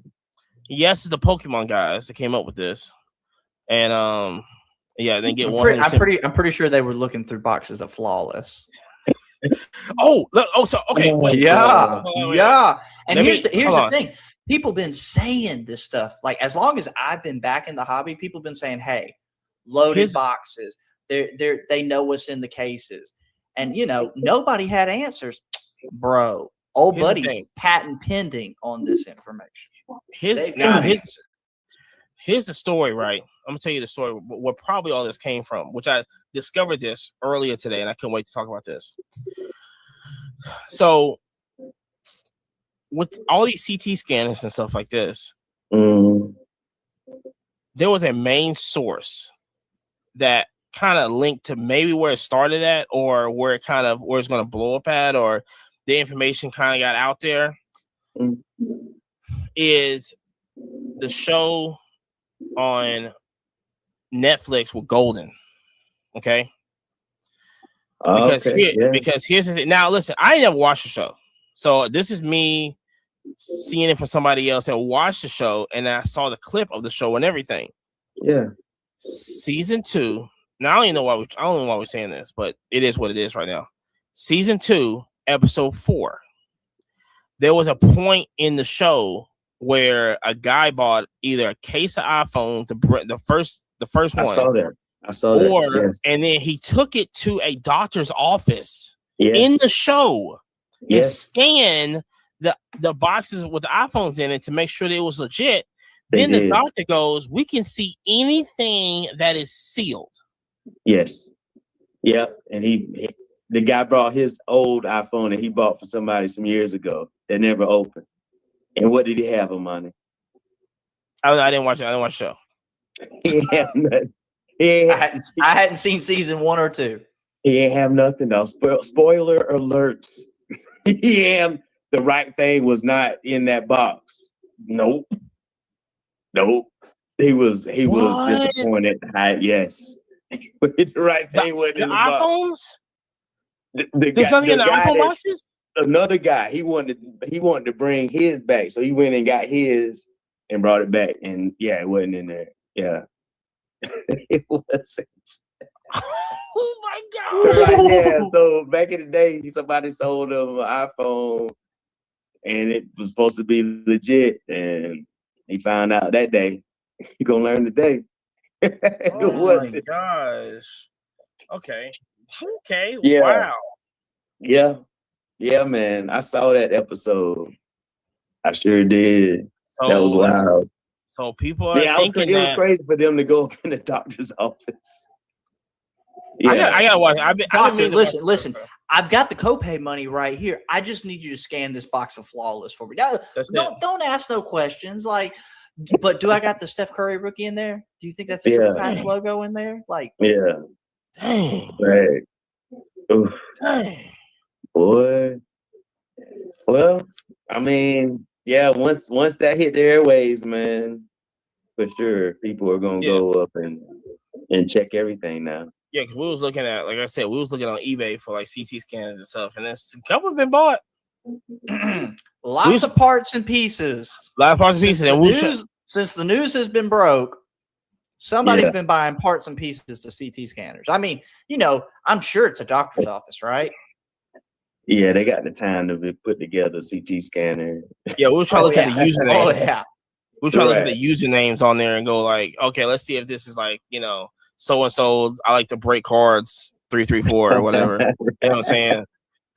I was like, oh yeah, yeah. I should Hey, have you just go looked see Yabo Collectibles. Yeah, right there. Buying some CT like a power cord to a CT He's like, scanner, hey, I know they do. and a mother drive, and a motherboard to it. You know what I'm saying? We go, whoa, what is this?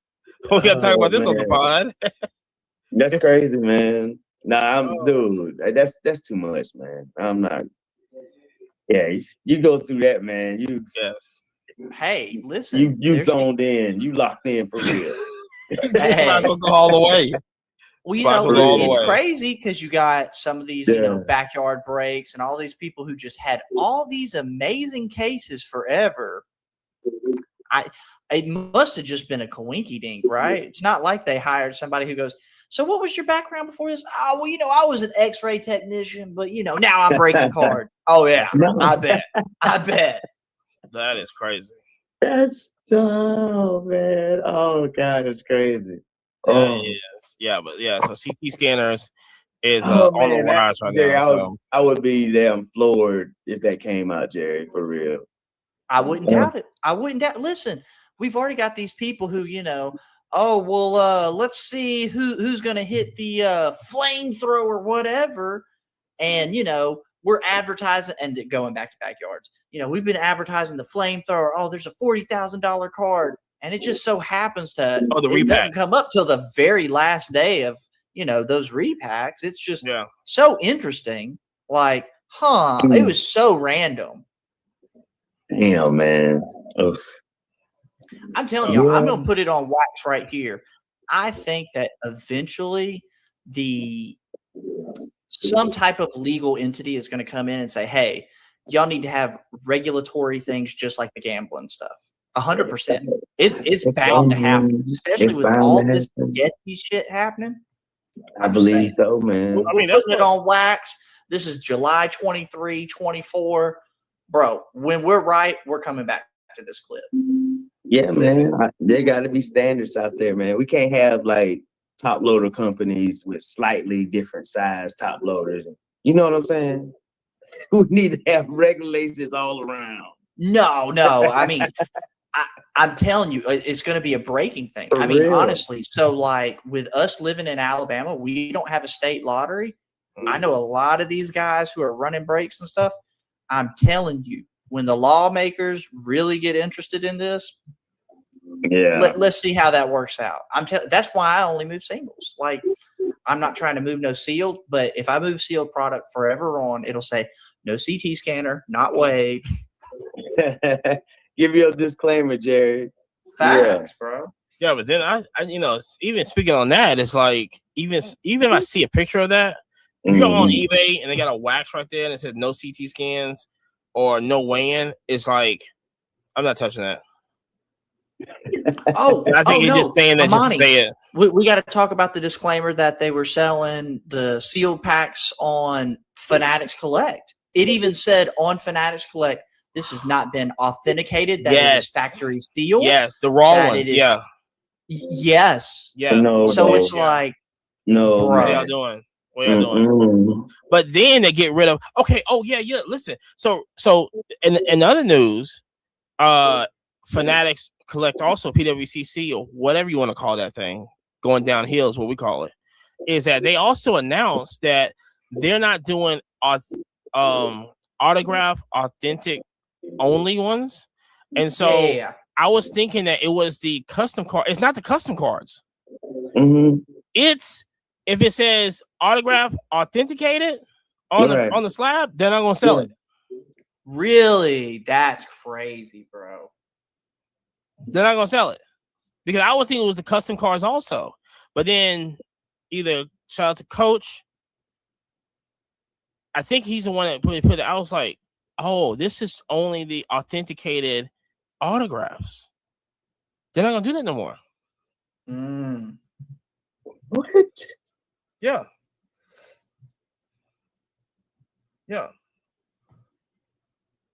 I'll bring it up right now.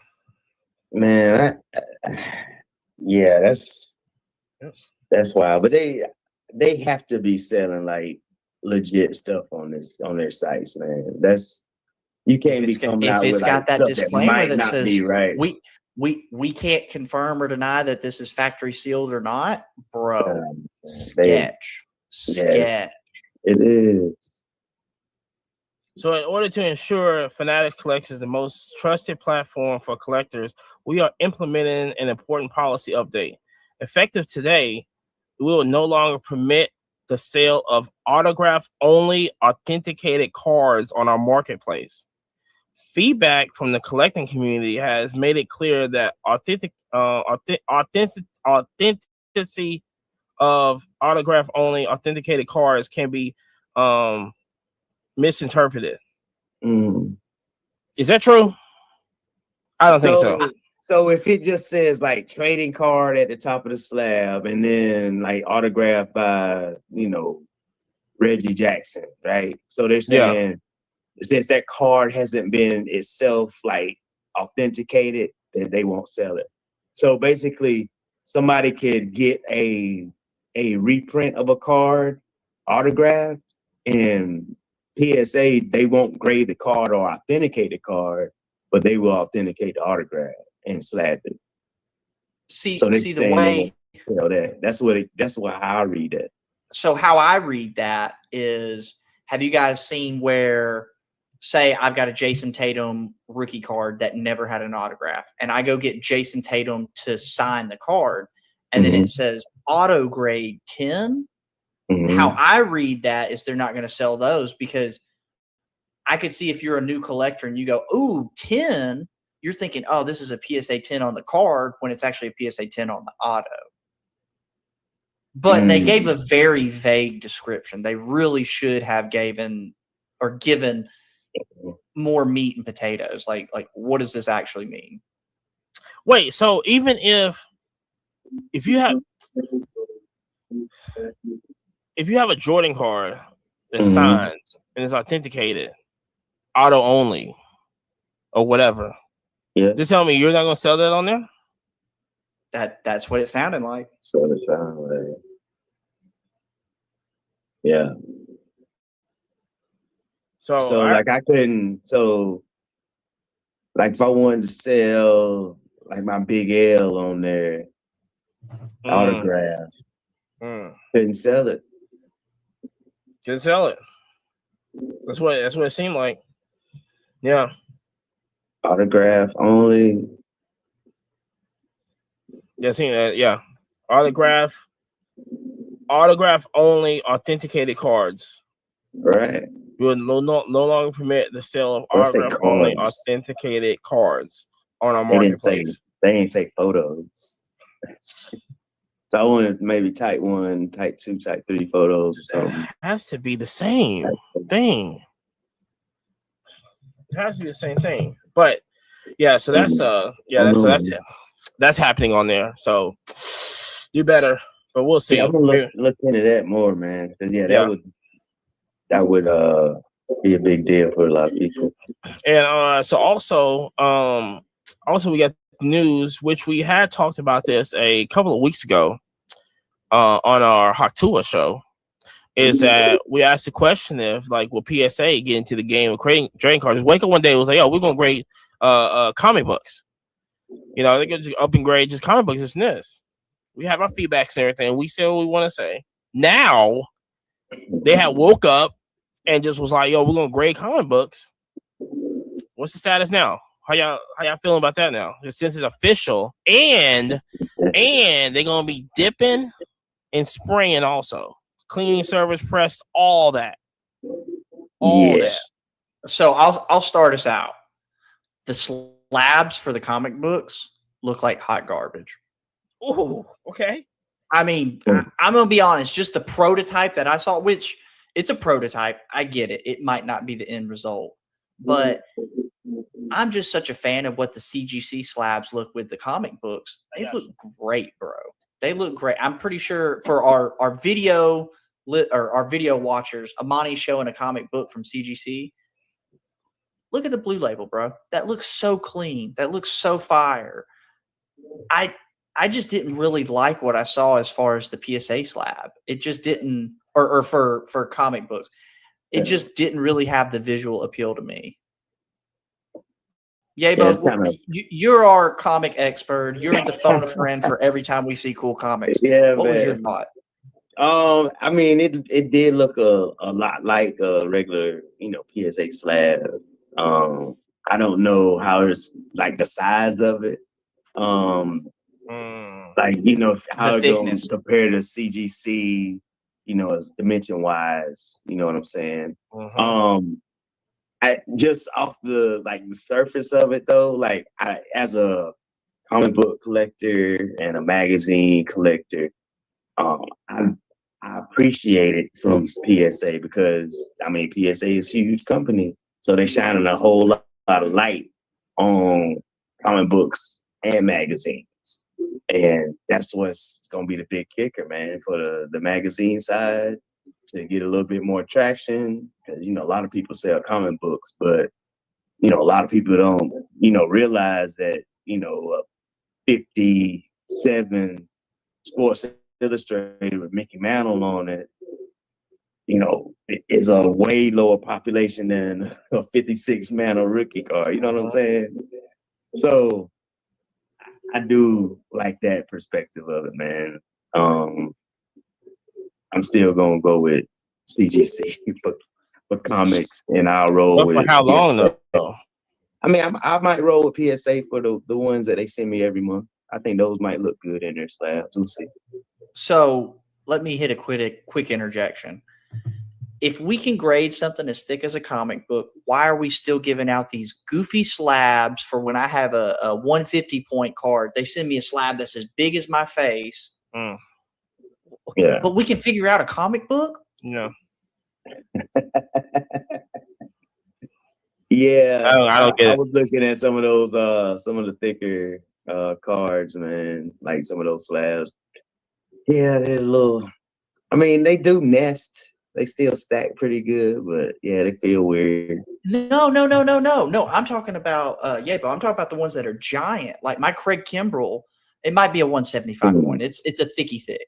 Like Yeah, Oh yeah. to have something that I could actually stick in a normal case or a shoebox, bro, I had to send it to BGS. Like Yeah, they that's a send you lot of something that's card. as big as my face, and I'm like, what is Yeah. this? Yeah, Well- it was a live card. yeah, Yeah, that's what Yeah. that is. that was Yeah, tough, man. Yeah, I don't know. I don't know. Like I said, just like I said, they just woke up. You know, they literally just woke up and chose violence. It was like, yeah, we're gonna take it. It was just so. Nah, bro, brutal. they've been listening to the podcast. They said, fuck it. Yeah. Let's go for CGC. Trying They to switch said on. we won't, we're going to. I mean, they got money. I guess they're gonna do it. That was the end result. They didn't acquire another company, so I mean, we'll see, man. They're gonna start in 2025. Yes. I hope they come up with a better slab for the comic books. It just, like I said, maybe I'm too harsh on it, but the We might see it prototype, national. we're gonna look for it. I don't know. Yeah, It'd we be might see good it to now. see because I do have I think they had a Hulk 181 as one of the prototype examples. Yep. Mm-hmm. And that's one of the ones that's in the pipeline to CGC now. So it'll be interesting to see like that comparison when it gets back. But yeah, man, I might try PSA for some newer stuff. Maybe the Slam magazine. Maybe those look good. Slams are coming back. Maybe Slams are coming back. I just need somebody to like be able to grade or slab like the original Life magazine size. Oh, that'd be fire. I would love that. Because I CGC got don't do that the world needs to see. CGC they don't have that size yet. They can do them a little thicker. Like they have like a pulp, like similar to this thickness here, like a square bound. They can do like this. I think they do pulps, but not like I think maybe it's like 1.5 feet by 2 feet, maybe. Like that's the size of the Life magazines from back in the day. Kind of big. Maybe it's a little smaller than that, but yeah, because I got a couple of Jet magazines I want to I would love to grade. Nah, you can grade Jet magazines. I can grade. Okay. We are going to grade Jet magazines. Yes, for sure. Oh snap! I think let me. Matter of fact, before you do that, I gotta look for because I got a whole crate full of Jet magazines. Man, people need to know they need to go through their grandparents, their mom and dad. Bro, Jet magazines, so much heat. for real. Yeah. I mean, awesome covers, man. Like my Dr. Martin Luther King Jr. cover is like it's so good, man. Pure gas. Yeah. They got some nice covers. Serena, Michael Jackson. Michael Jackson had a bunch of Jet covers. So yeah, speaking man, of, look for your Jet magazines. Yeah. Speaking of Jet magazine and everything happening over the weekend, the WNBA All-Star game was hosted in Phoenix, and it was so lit because we finally get to see Angel Reese and Caitlin Clark on the same team, which we already know that's going to be. And then, first of all, let me just say this. I did not know. I don't know if somebody told me this or not. And I was just like, whatever. The reason why Angel Reese can't jump is because she has a metal rod in her leg. So I never knew that. That's why she wears the sleeve on the leg, because again, it's a scar or something, or that's what people are saying. So I was like, "You're telling me?" Oh, okay. People are saying that. Yeah, you're telling me that. Now I don't know when she got injured. I don't know if it happened at Maryland or if it happened at LSU that she had to put the rod in her leg. But I was like, you're telling me she has a metal rod in the leg, and it's hard for her to jump, but yeah, she's getting double doubles. Right. It's not like to turn her a whole lot. And she's getting double doubles still out of that in the All-Star game. She was guarding. I mean, she was giving Asia Wilson the business. I ain't gonna lie. The point of that game, which the USA team should have took it seriously, which I think they did.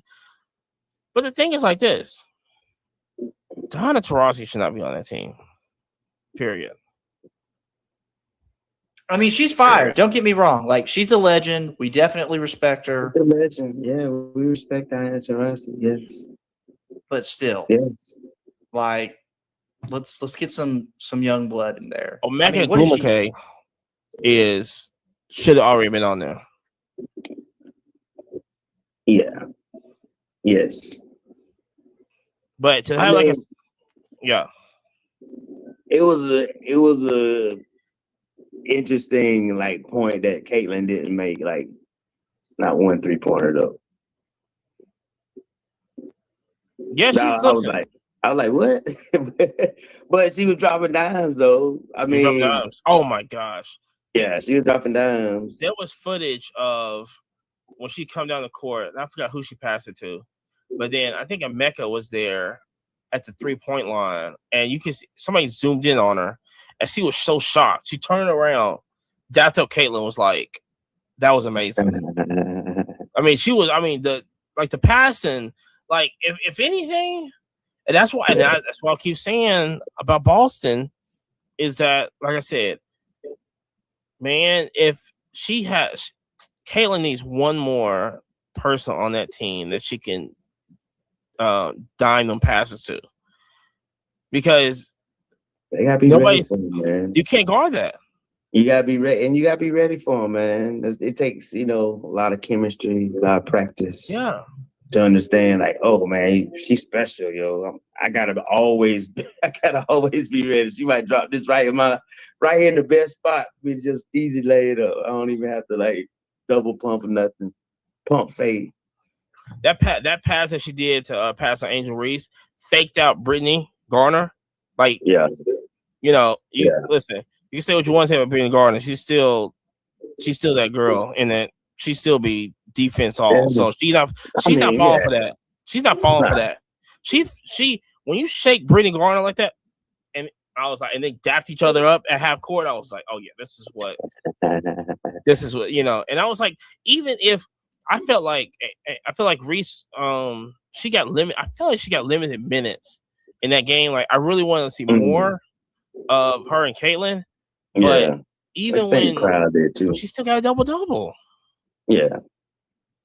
I mean, she worked, man, and she should though. But I think Caitlin, she's still getting dogged, man. They gonna let her loose in the daggone All-Star game, man. They were like face guarding her and shit. That's what I'm saying. Yeah, man. They have not seen anything like this before. Now, here's a good. Now I listened to Audrina. I think it's Audrina Ross, right? So shout out to Audrina Ross. She got a podcast up and this. And she breaks down, like, she used to be a coach. I'm not sure what team it was, but she broke down stuff like how people, and with Caitlin Clark being new to this, or how the WNBA is going to go, and how a lot of people saying it's not as entertaining or whatever, right? Yeah. And back in the day, how it was, more entertaining back in the day, or whatever it was, whatever people's argument is this. So she basically compared it to like when 70s, 60s, whenever the Sketchpad came out, that was the entertainment when the Sketchpad came out. Then from the Sketchpad, you doing Etch-a-Sketch. That's right? Okay, yeah, it's the Etch-a-Sketch, whatever it was. Yeah, right. I still got that Etch-a-Sketch. Yeah, but you're not using it. Yeah. And so, no, you're not using that. No. So that was the entertainment back in the day. That was the Game Boy PlayStation back in the day, right? True. Then like I said, you start moving up more into. I think we had like the Light Bright. I know Light Bright for me was like that was it. You just glow in the dark thing. You just with the little mark. That was the entertainment back in the day. Now with all that, it's like you now with the PlayStation now and everything like that, it just evolves even more now. But that's how it basically saying what the WNBA was. It's like this is how it was back in the day. Yeah. But now it's just going to evolve, and you don't have to get used to it like that. So yeah, it's going to evolve. We see it coming through the pipeline now. Like, we seeing like athletic females playing in college, in high school. You see like clips of like Little League coming through your feeds. Whether it's football, flag football, or basketball, recreation. Yeah, it's a different game. It's you can see it coming, man. yeah, These girls nice. and like I said, the WNBA better get ready for this. They nice. They better get ready. Better get ready for this. They better get ready for what's coming. Man, They gonna have to make Caitlin Clark is dropping dimes, man. Like with Full Wallet, man, you gotta be ready for Full Wallet. Dude, She's that type of player, man. She's gonna shake everybody. The speed that she has and the handles that she has. Hey, that kills, man. Fire. Drop it down, dropping dimes, easy layups. Man, South Carolina gonna have so many layups next year. Easy buckets. They're not gonna beat USC though. USC gonna be the best team next year. No, it's gonna be South Carolina. Wait till you find out who Kiki is that came over from Stanford and she went to USC. Wait till you remember that name. Just remember that name. Okay. Balling last year. Then she go to a even better team. Oh, no. I'll tell you. Nah. I will. South Carolina gonna do their thing. So I ain't really, I've never backed the Gamecocks, in my life, except for the women's basketball. That's it. Well, shout out to the Gamecocks. We're gonna come also there. Can't wait to Metro. First of all, shout out to Alabama A&M and their girls basketball team. Deion Sanders' daughter is actually playing for Alabama A&M this year. Very marketable. Prime time. So yeah, she's on the team. So I can't wait to see how that goes. But like I said, so we're gonna be at the national. If it comes out Wednesday, yeah. So we basically when this comes out, we're gonna be up there today. We out here all the way to Sunday. You know what I'm saying? We pack ready to go. We're gonna hit all trade nights. We seen if anybody just go on YouTube, look at all how the trade night looks and everything. Trade night place is huge. I mean, huge. Can't wait. I can't wait either. Now we're gonna be filming all content down there. We're gonna be filming like crazy. Probably do a couple interviews down there. We're gonna see. So like I said, just keep your eyes open and but if y'all down there in Cleveland, hit us up. Find us. Yeah. You know what I'm saying? Hit us in the DM, yo. We want to meet everybody, anybody, and everybody. Yeah, for real. So, like I said, it's always gonna be it's gonna be a movie. That's there. Hey, can't wait, man. Can't wait to see you guys again. You saw I posted that video of last year in Chicago. That was oh man, epic. Man, and somebody just posted what's the best city? With downtown and Chicago all day. Down. Chicago all day. My favorite. Skyline, the food, everybody's walking around, the water. Chicago is a walkable New York City. Yeah. And a whole lot friendlier. Yeah, it was a whole lot friendlier. Yeah, because then you go to New York City, walking down the street, ain't nobody. Just don't say nothing, nobody. Just keep it walking. Don't say nothing, nobody. Don't stare up at the buildings. You're gonna get. Don't mugged. look up. Yeah, don't look up. Yeah. Don't look up. I do like, but we're gonna be, and also we're gonna be in New York City for Fanatic Fest. I miss I ain't gonna lie, I do miss New York City. It's always good to go there, just to go and just look at like this place actually exists. But that's about wow, this is extra. it's crazy. I love New York. I love Chicago better, but Chicago's always gonna be my third favorite city. So always. I could put Chicago high on the list. Top 5. I'll be there. I'll actually be there in a couple weeks. So, but other than that, like I said, so like, follow, subscribe to the podcast. Follow us up on TikTok. Like I said, we're gonna be posting. Hopefully, we're also gonna be going live. So check that out. Follow all of our social medias and everything. Shane got it on there. It's crazy. Yeah, so follow all our social medias on there. Boom, look at that. You know what I'm saying? That right there. It says it. Yeah, so shout out to everybody. Like I said, we're gonna be doing content. There's a lot of content for the next couple of weeks. You're gonna be seeing national stuff until we get to the Huntsville show, and then until we get to New York City, and then we're gonna do the private show this. But remember, next week is gonna be we will reveal the private show, the location of the show, any information that we have on, so the name of it, all that. You have a flyer done by that point. Okay, so everybody just be ready for that. We're gonna start doing that. If you're on Whatnot, remember to follow Yabo on there, YAYBO. We're trying to get all the followers up real quick.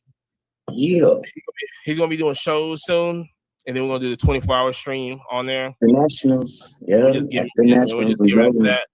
Follow Jerry also, because we have actually probably in a couple weeks, hopefully, we're gonna start the other show up.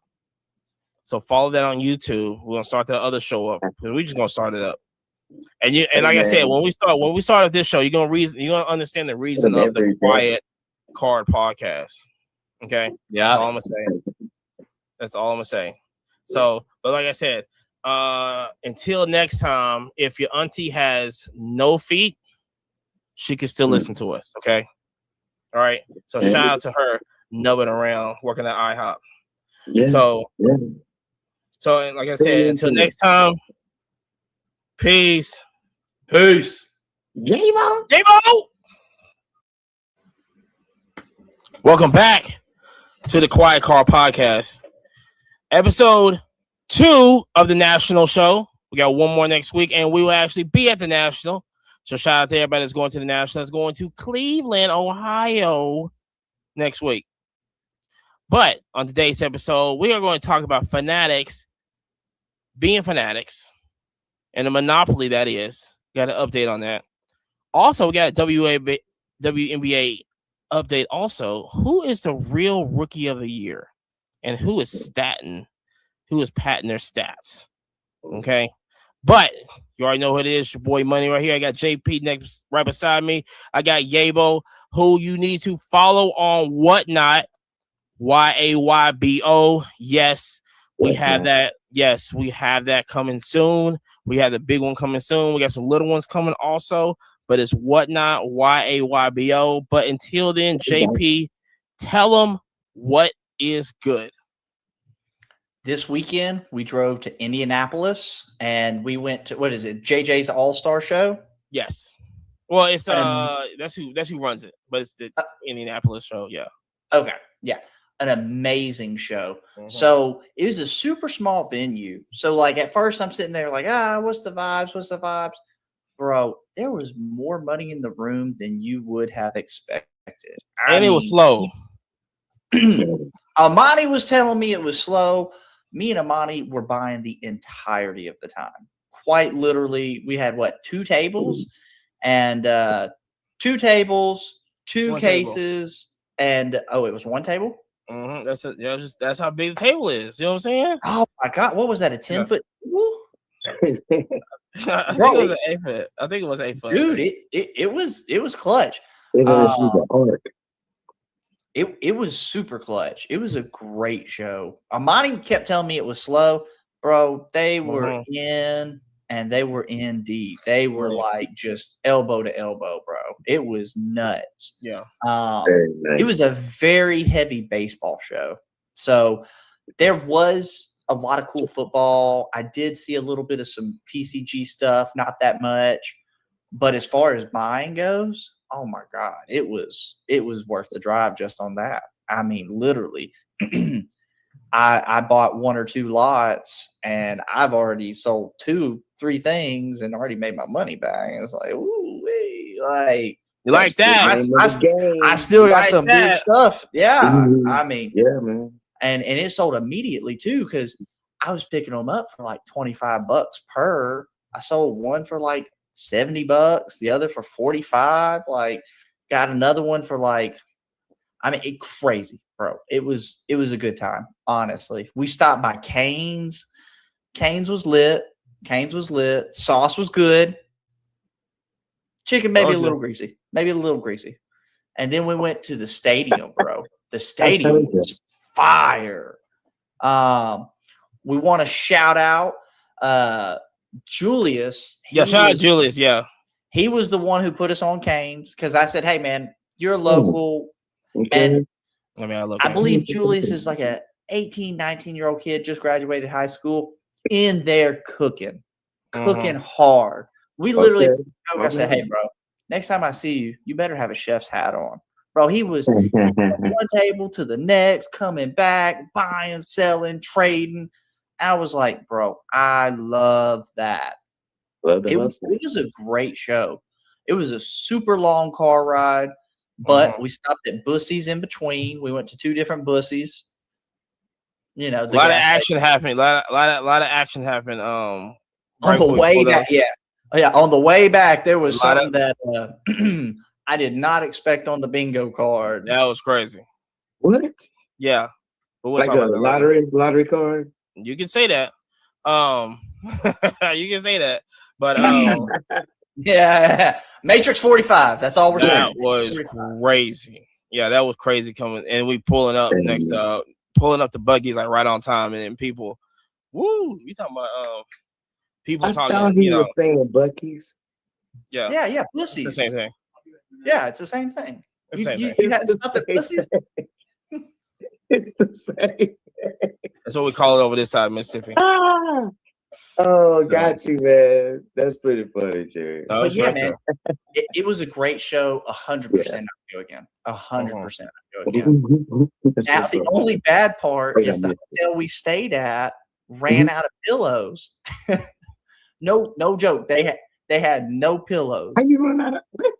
So yeah, we got the last room. Yeah, we got the last room. Yeah, I came in with an inflatable mattress and I brought a pillow.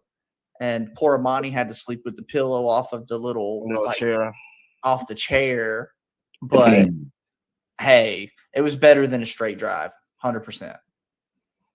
But it was great, man. It was a good time. Man, I saw your videos, man. Looked like y'all had a good time. Yeah. Wish I was there. But shout out to Aspen, who was at the hotel. Shout out. Hope she's listening. That's one good thing that you know. But yeah, but what's up, man? What you got up this week? Yeah, straight from Aspen, huh? We gonna go from Aspen, yeah. Man, pretty chill, man. Getting these cars back from PSA, man. Had a 22 card non-sports order come through. And man. Non-sport. Yeah, man. Gotta get some of the non-sport, man. So we did a lot of like Janet Jackson, Tina Turner. Had one card come back, man. That was men's size, the Madonna. So I gotta check that out once I get them back. But they're pretty good, man. Got another Method Man 10, non-auto, and got a Mr. T. Oh. Yes, that's fire. That's super fire. You're ready for the national.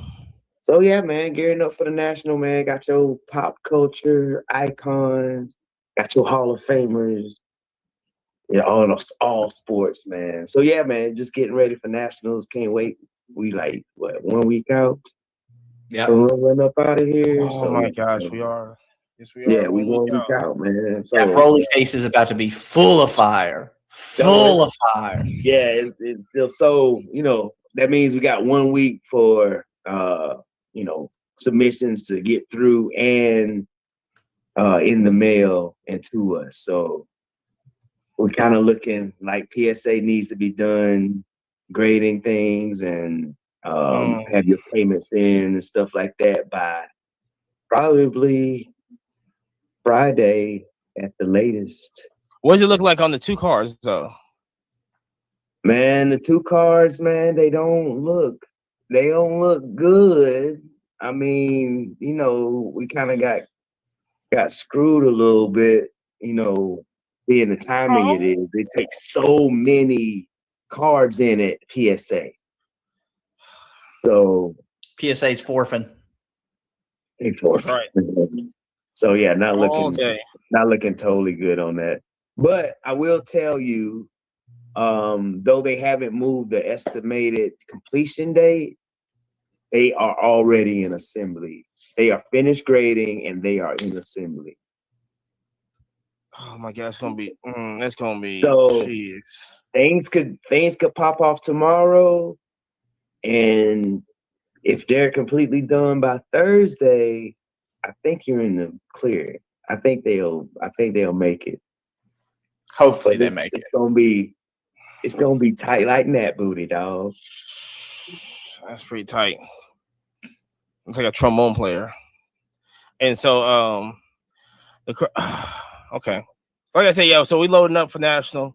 You know what I'm saying? We bringing the heat this year. But we're gonna be talking about because like I said, this is the episode 2 of the national show. We're gonna talk about all the trade nights that's happening and everything that we're gonna hit up this weekend, and also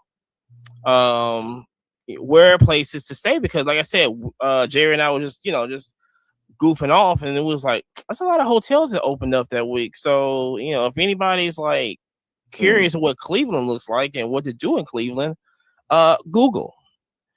And so other than that, but all right, so listen, we're gonna start with this, right? Because I'm about to get fed up with Fanatics and their Hold up. You gotta tell us your thoughts on the show, Amani. You were cooking.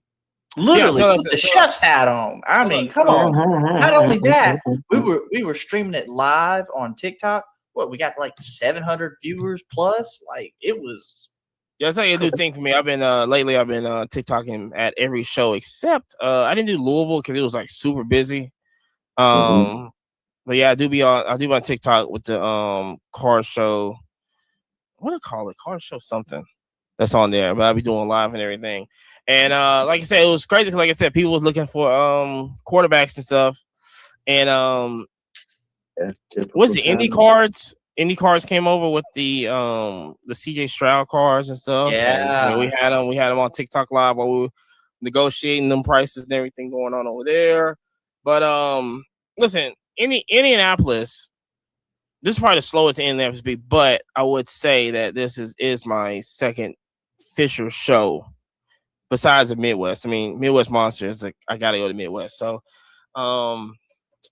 but the show is always great. The money's always flowing there. It's for me it's just a baby Dallas show because Dallas got money going left and right at that show.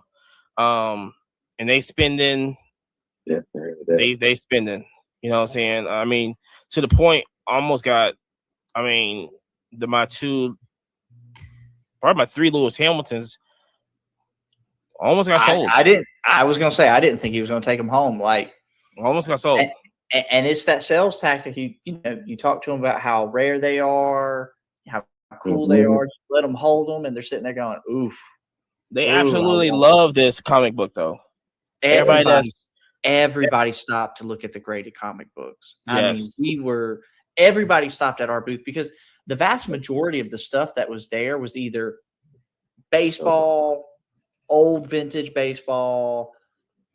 You had some modern football, and it was a bunch of like single stuff, like bunch of player stacks where it's like 20 cards stacked up, $5. Name your player, they've got it.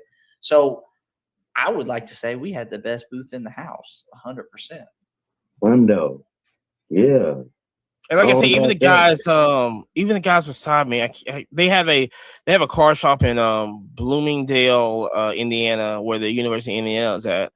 And the first time meeting them, and you talking about heat in a case, they had, I mean, it was just incredible. But also, when and this is why I love going to shows, is that you could talk to people that just goes, and which, like I said, listen, and everything is meant to be happening, right? Everything meant to happen. Me talking right now is meant to happen, right? Yeah. Period. Okay. Somebody's listening to this show is meant to happen to listen to the show. Jerry meant to be in Indianapolis because the guy beside us was just like, I left my 6-figure job to just do this, and I'll sell anything. And I was like, this guy right here, this guy right talking to him right here. You know what I'm saying? It was super inspirational. It was literally like, he's like, you'll never be ready. Just take the jump. But he's like, you couldn't pay me to go back. He goes, I've got the freedom. And not only that, I was making more than I was at my 6-figure job. Yep. He had a pretty nice Rolex on too, I must say. I noticed nice watches. It was fat. It was dope. So like I said, so Fish is always a good show. Yeah. I mean, it's always a good show. And also, I would tell you this right here. Let me tell you something.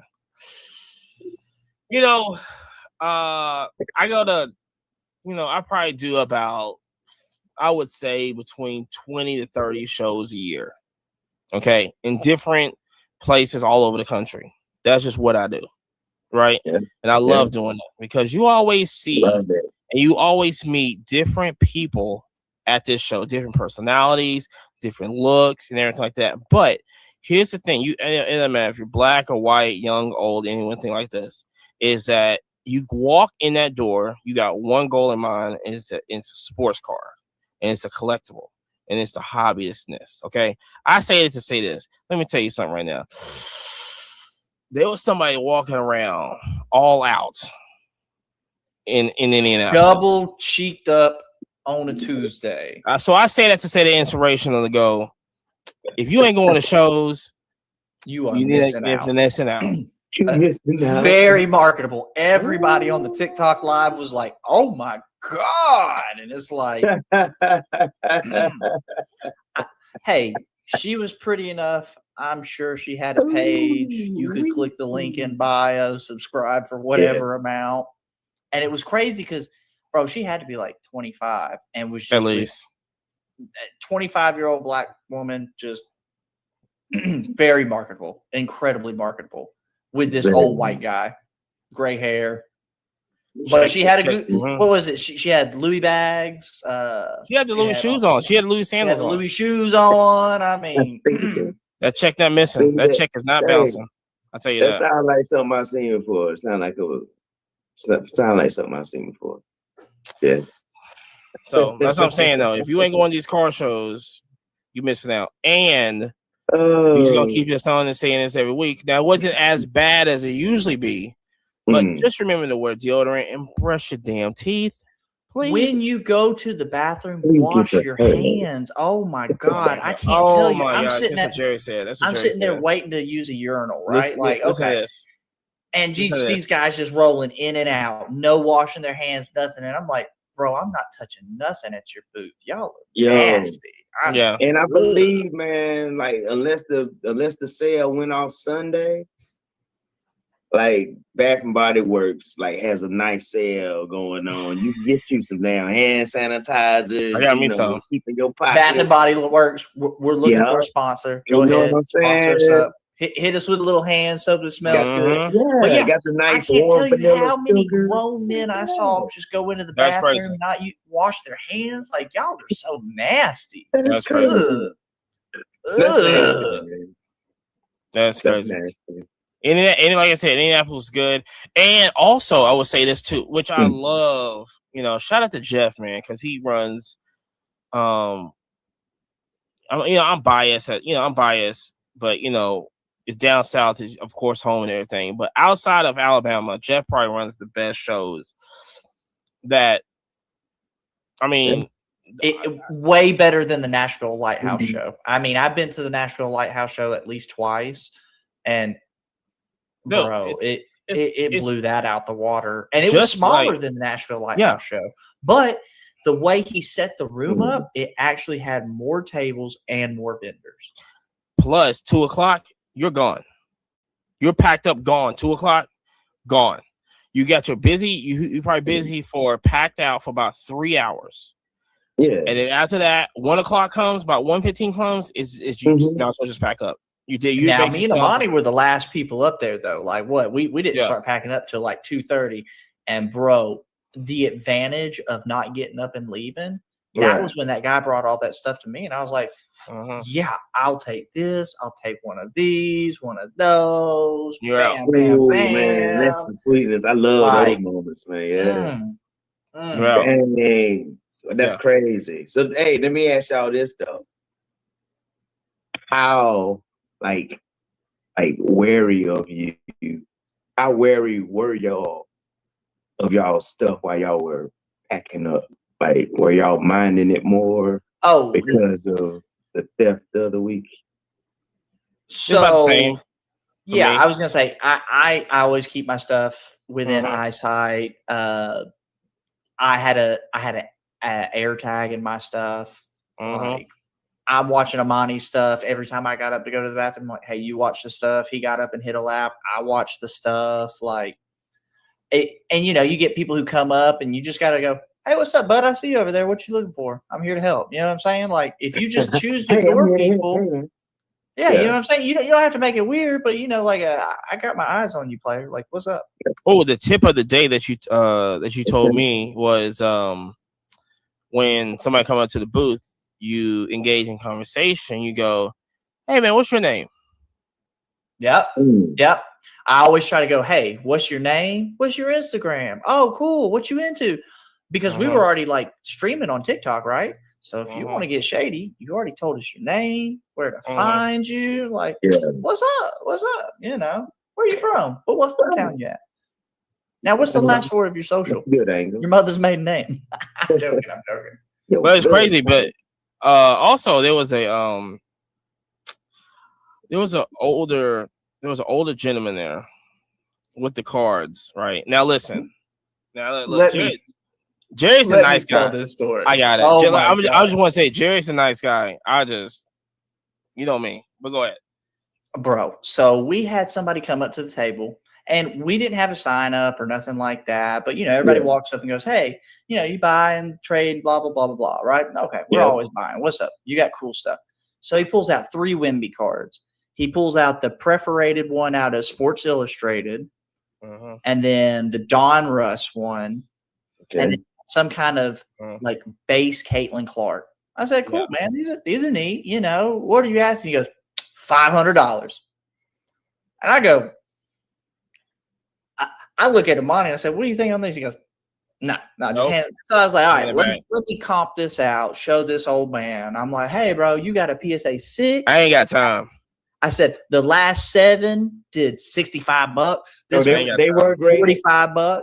And this one did $25. He goes, would you do $450? I said, I ain't got time. Here you go, buddy. Right? So this guy leaves our table and then goes and hits every table at the, I want 500. I want 500. And he goes, well, there was one comp that did like 375. I said, hey, bud, listen, there's this thing called shill bidding. People probably just, inflating prices like that. Right.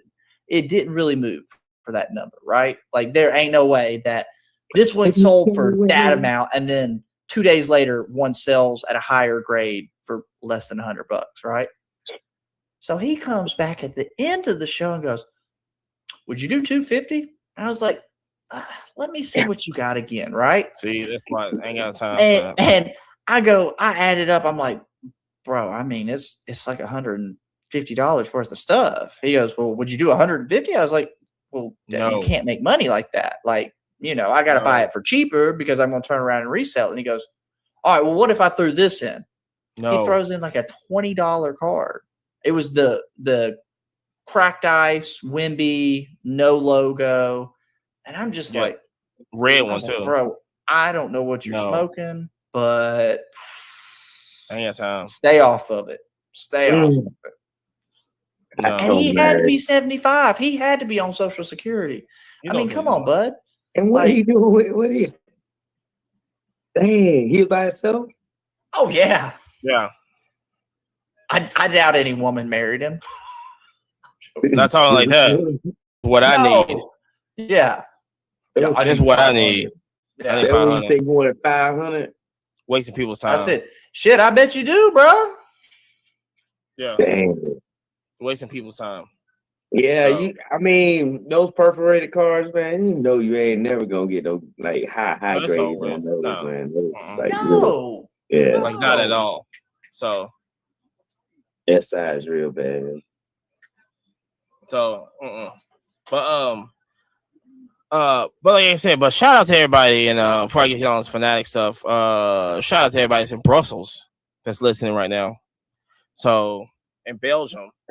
So shout out to everybody. Shout out to our Australian listeners. Yeah, I think we got some in Singapore, Taiwan. Yo, Australia, they put up a good fight against Team USA basketball. Hold on. Speaking of we put up fights. Copa America. Wild. What is going on, man? Did you see that? Come on, man. Yeah. Okay. For all of our listeners who aren't up to date with what happened in Miami Copa America, long and short, the tickets were like $5,000 a piece, right? Yeah. So all these people just start bum rushing the stadium. People were pushing the drop-in ceiling off to the side and climbing in through the air ducts, like crazy, bro. Just completely crazy. And then the amount of people that were stuck outside because they couldn't get in, and they were literally like shout out to it's a brand called Odd Socks. They send this pretty girl out and they always ask questions, and hey, for $5 answer a question and we'll give you. So she went out and she goes, hey, Copa America, how much money did you spend on your tickets a day? And like one person's like, I dropped $2,000. Another person's like 5, 6, 10, 20. And they had a running total at the bottom of everybody who she talked to. And it's like $60,000 worth of people who spent money and couldn't make it in the event. See? And then cherry on top of the cake, Messi, I don't know whether it's a broken sprain, but his ankle is done. He's done for the season. That ankle looked like a pumpkin. And also, here's another thing. Say if you had tickets, if you had tickets and gone to your seat, people was in your seat. Yeah. No, it's my seat. No. They just Bro, seats. Listen, if I spent that amount of money, you're gonna catch these hands, bro. Like what? No, I don't care who's looking. Like no security, nothing. I think in the game, like the police was like checking everybody, see if they got tickets, and like arresting. Right, they had to get the police involved. Man, but you didn't have enough.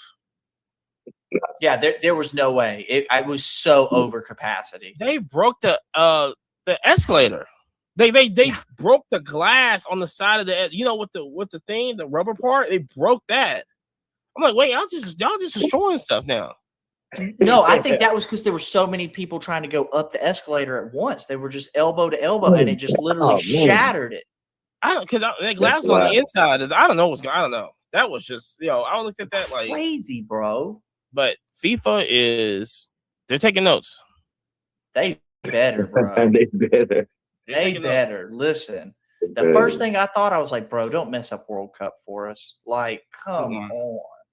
Yeah. Dang, man, they had that. That's why there's so many people was like, man, bump this. It was over capacity. Dude, they showed the video of the stadium. They didn't double sell tickets though or nothing, right? No double sold tickets, nothing. People just said, "F it, we're coming." Right, that's what I'm saying. That's Yeah, bro, crazy. yeah. Yeah, that's That's just yeah. rogue. And Roguish. the outside was the hell. Like, come on, man, what is this? I said I would have just tear gassed the whole thing before it even got out of control. Dude, it was massive. You had to. You know what I'm saying? This ain't Europe. You know what I'm saying? We ain't doing that here. You just run up on us and we ain't doing that here. Hey, they probably how much? I wonder how much the games cost, like over there. You know what I'm saying? Oh, nowhere close to the price that they're Nowhere paying close. over No, here. it can't be impossible. Now, here's the other thing. So I was talking with another cat, and it's a foreign business that was running that event. So, like, if it was an American company, it would be an easy class action lawsuit, right? I don't know how these people are going to get their money back, bro. Like, at all. Like, you just dropped 10, 15 racks, and you're probably not even getting. You didn't get to see the game. You're not getting your money back, and there's a good chance that I don't wish it upon anybody, but a bunch of people got hurt, bro. You know what I'm saying? Yeah, Like, right. Did see that. Yeah, it wasn't a safe environment at all. not at all, bro. I could not imagine taking kids to something like that, man. Like, you And a lot of people did. That's the thing. Yeah. Like once in a lifetime, activity with the family. That's crazy, man. That's what the thing was. Is if you see at the beginning of the film at one of the little barricades, the police was actually taking kids out of the them crowd on the other side of the barricade because their mom and dad wasn't there, and then all of a sudden the whole gates fell, and then everybody just took off and run. I was like, oh boy, tear gas it. Yeah. It is what it is. It is Let what them it is. have it, huh? Dude, you know what I'm saying? Like we get tear gas. We're doing peaceful protests. You know what I'm saying? Hey, yo, real talk. You know what I'm saying? Like they finna invade. You gotta understand. It's like this ain't just like this game. You heard. You know what I'm saying? You got more events coming and stuff. You gotta You gotta. I'm calling it. So but shout out to everybody who's at Copa. Shout out to everybody at Copa. Shout out to Colombia. I think Colombia. No, who won? Colombia won. Argentina won. Yeah. So shout out to Argentina. That was good. But they was gonna win.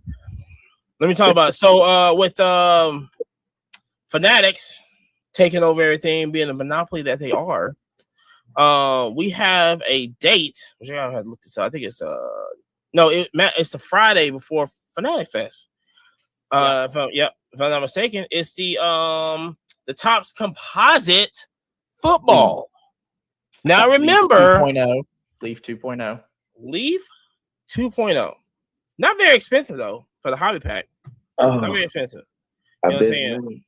But looking at the picture of these unlicensed players on the team and stuff, there's no way I'm walking into Champs or any sports card shop and looking at this box and going, man, I can't wait to rip this. Impossible. This trash is so crazy. And then you want me to get hype over this? Listen, here's the deal.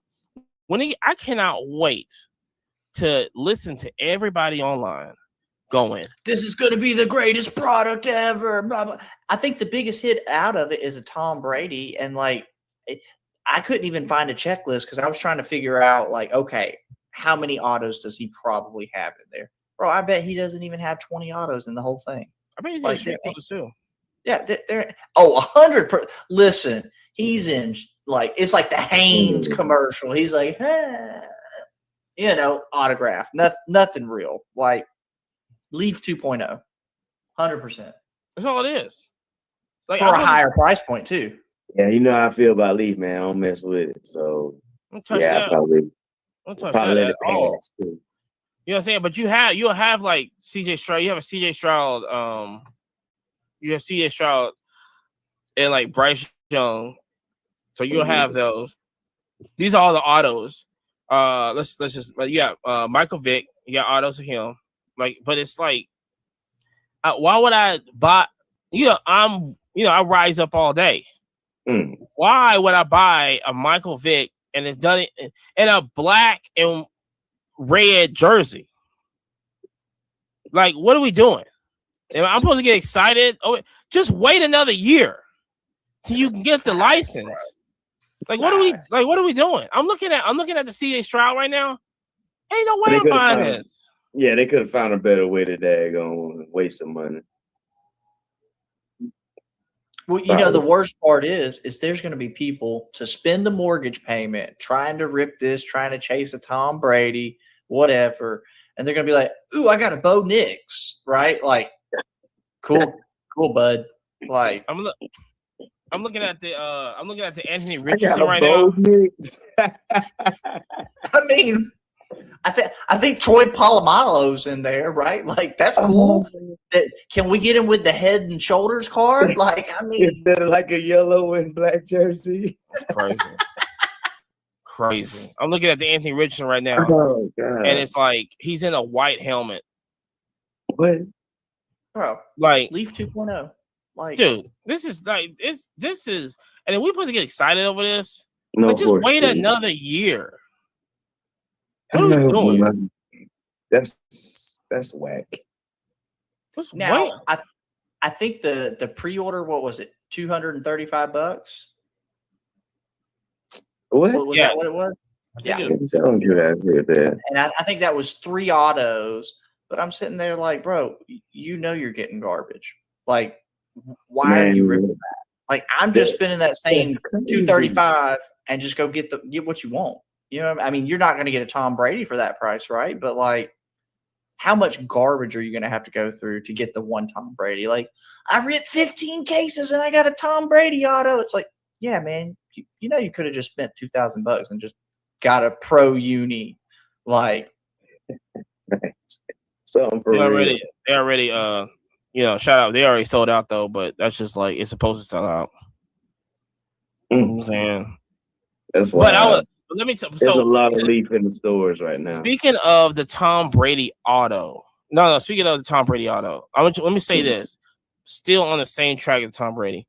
Now the 2023 Chrome Baseball comes out. It'd be today. It should be today because we're recording this on Tuesday. It comes out Wednesday. It should come out today.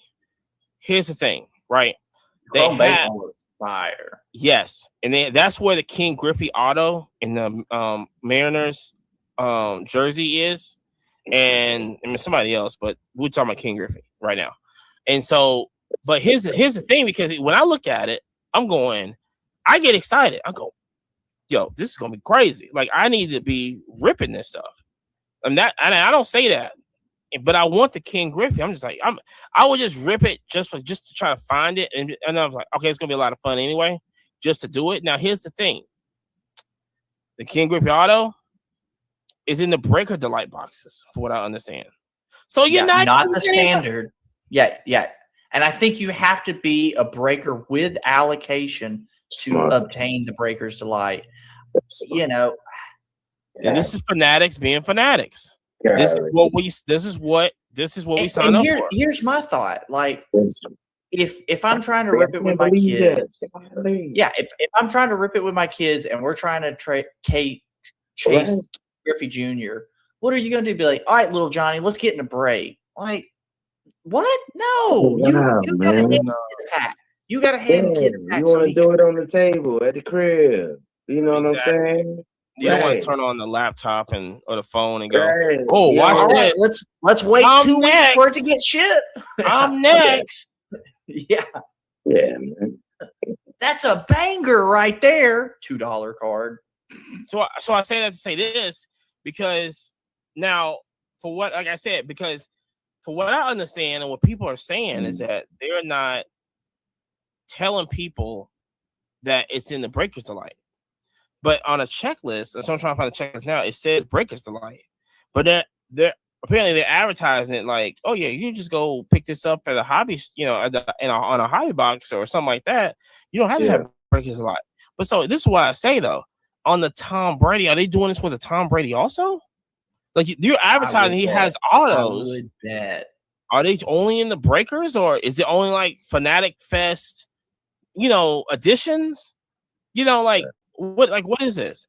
It's not equaling up. It doesn't like it don't look right. You know what I'm saying? And there's like people like this is the monopoly stuff we've been talking about the whole podcast. This is what the monopoly stuff does. They're gonna control this whole thing hand and fist. Period. You know what I'm saying? Especially with like hobby shops trying to go to the Fanatic Fest, you can't do it.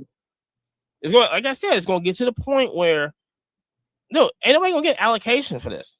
There'll be so many hobby shops losing allocations, and then if they're not built up like how Champs is or Burbank Car Show is, and you don't really start off like singles and stuff, you only survive off wax, dude, it's going to be crazy. Like I said, on Monopoly, you need 10 years from the start.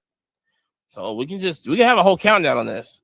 I'm really want to see come 2030, which is not far from, it's 5.5 years from now, what the industry gonna look like. Because there's no competition. There's no competition. And here's the thing I said a couple of episodes ago, that Leaf might actually be the savior from Fanatics. You know what I'm saying? Which is crazy for me to say. But dude, I'm looking at like why are we let me know. If anybody listening to this, my Instagram is Imani256. And I'm we all have our Instagram right there. It's right there. Reach out. Hit me up. I want to know why you excited about this. Let me know. Give me an understanding. Because right now, ain't no half stepping with me. And I can't, this is not a complete product. Because I'm not buying Leaf. I'm not touching Leaf. I'm not even looking at Leaf. Don't even bring it by my table. I ain't doing it. Don't bring this by my table. I'm not buying. I'm not even getting. I don't care if it's a CJ. I don't care. So shout out. I did buy one Leaf card this weekend. It was a 1-on-1. I bought it for $5. I sold it for $15. But you know what I'm saying? Like, if it wasn't a 1-on-1, I wouldn't have even bought it. There's a couple of Leaf cards out there. There's about 20 million Leaf cards out there. There's probably about 3 I will buy. Okay. Yo, they're in Walmart right now, man. And they all Pop Century Leaf, right? Yeah, Pop Century was going to be the exception for me. Yeah, Pop Century is the best thing Leaf ever made. And probably this is, because I still got the Rick Ross auto. I still have the Cisco auto. I still have the Kelly Rowland auto. I mean, I love that. That's the only thing they made. Yeah. I mean, Leaf used to be the joint, man. Back in the day. Yeah, black and white TVs also used to be the joint too. I'm just trying to tell you, man, they fell off. Leaf radio used to be the play, man. Yeah, radio used to be the joint too. Oof. You know what I'm saying? Boy. Station wagons used to be the joint too. Remember the Dodge Magnum? That used to be the joint I'm too. still with the station wagon, bro. Man. Y'all better buy y'all Honda. Oh yeah. Man. Don't get no Honda. Hey, I want that Acura wagon. The TL, that's so fire. So, but that right there, I'm really convinced that it's just. I mean, even looking at the package, Mm-hmm. I'm just laughing at it. Like, ain't no way. And I mean, I guess they're trying to get like, I guess you get the kids and stuff, and they go like, "Well, we don't really care. We know what team they on." Shut up. Teach your kids better. Okay. Teach them the way. That ain't the way. Teach them, man. That ain't the way, man. You know what I'm saying? We know what team they on. Well, bro, that was what was it? The guy was offering us this past weekend, and I felt like it was a 1-on-1, but it was in a college uniform, and it was like, bro, I can't even buy the college uni stuff. Like, it's hard to move. Like, now, depending on college, I can move college all day, but it depends. Well, no, it was not a good college. Okay, no, it's over. But see, here's the thing. Like I said, when with the thing about college is, it's like I go out to all Louisville stuff. That's why I go to Atwell, and Lamar and Bridgewater stuff. But in Louisville Cardinal gear, they sell more than the pro gear. Yes. When I go to Indianapolis, I get Purdue stuff and Notre Dame stuff and college gear. You know what I'm saying? And I might have a little Tennessee. No, I don't have no Tennessee. Fuck them. And so, or like I go to Me too, Bama. I would do I did Texas. I did Boston Beach on stuff, and Texas always sells, but I would have to know the player and the like my quarterback who went to Purdue, who I'm not finna say because y'all finna go after him, and I don't want to be an influencer, y'all. Gaslighting like a motherfucker, gatekeeping like a motherfucker, right? He went to Purdue, but I'm not buying shit of him Purdue at all. You know what I'm saying? So yeah, they can keep that Leaf stuff over there. You know what I'm saying? Now I know Leaf got fans. You're right. I know there's diehard Leaf fans out there that hang their cars on the wall and go, one day we're going to be respected, but it ain't this century. Yeah, I've opened some Leaf in the past, and Did it hurt your hands? It was a lot of like the same order of cards. You open the pack, it seemed like deja vu, like through the whole box. Like they be numerized 1, 2, 3. They don't 4, correlate, they don't like mix up the cards well. They be straight numeral, just 1, 2, 3, 4, 5. You open up the same box, right. Yeah, I think my favorite Leaf is the 1948 Jackie Robinson, and then the Pop Century. Outside of that, that's it. No. Now this is not a hate on Leaf. This is more of a hate on Fanatics more than anything. But they're basically equal right now. That's what I was gonna say. Like the product that they're making, we got Leaf right here for our audio listeners. This is low middle to the screen, and then we got that new Fanatics product, and it's on the same level. It's on the same level. And don't at a higher price point too. Hold on, at a higher price point. That is true. Higher, yeah. If I'm gonna buy a second tier product, I'm gonna get the cheaper version. Right. Like this is Leaf Platinum Plus. Is what Fanatics is doing. You know what I'm saying? Wow. Yeah. Don't make any sense. Yeah. And don't come in our DMs. Matter of fact, listen, pause. Come in our DMs, right? If you go, well, Leaf is, shout out to Diddy. Leaf is that's the buy right now because Fanatics is doing what Leaf. You might as well just go get Leaf because it's cheaper. Man, listen, y'all stay over there. Right. Okay. Y'all the ones that we have to fence y'all in. Cause y'all be slapping each other. That's who y'all are. Okay. So y'all stay over there talking like that crap. Don't tell me no investment tips on Leaf. Okay. But it was on the top 5 list, Amani. Yeah, it's on top 5. Oh my God. Well, we're gonna do that next week. That's what we're gonna do next week. We're gonna have a top 5 list of stuff. Don't DM my ass about, all right? That's gonna be my top 5 list.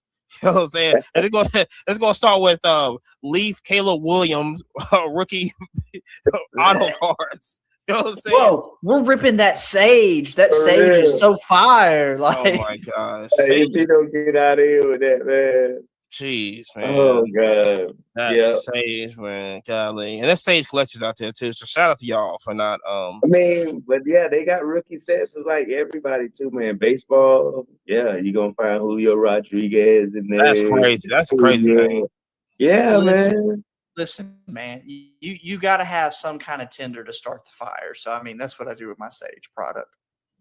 Jeez, definitely get fire starter. He gonna smudge with his Sage. Jeez Louise. So speaking of Sage, but here's the thing, right? Listen, yeah, but like I said, shout out to Fanatics for doing what Fanatics gonna do and monopoly of that.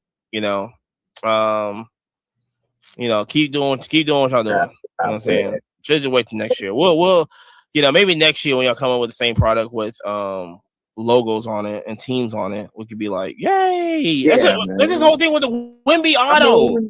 That's what people want, man. Like nowadays, you gotta have like a lot of people don't want the college gigs, and now the best card you can get is the auto. So people want the auto. Let me tell you something. If I'm waiting for that one influencer to be on YouTube, and they're gonna hold up a CJ Stroud Chrome Black auto.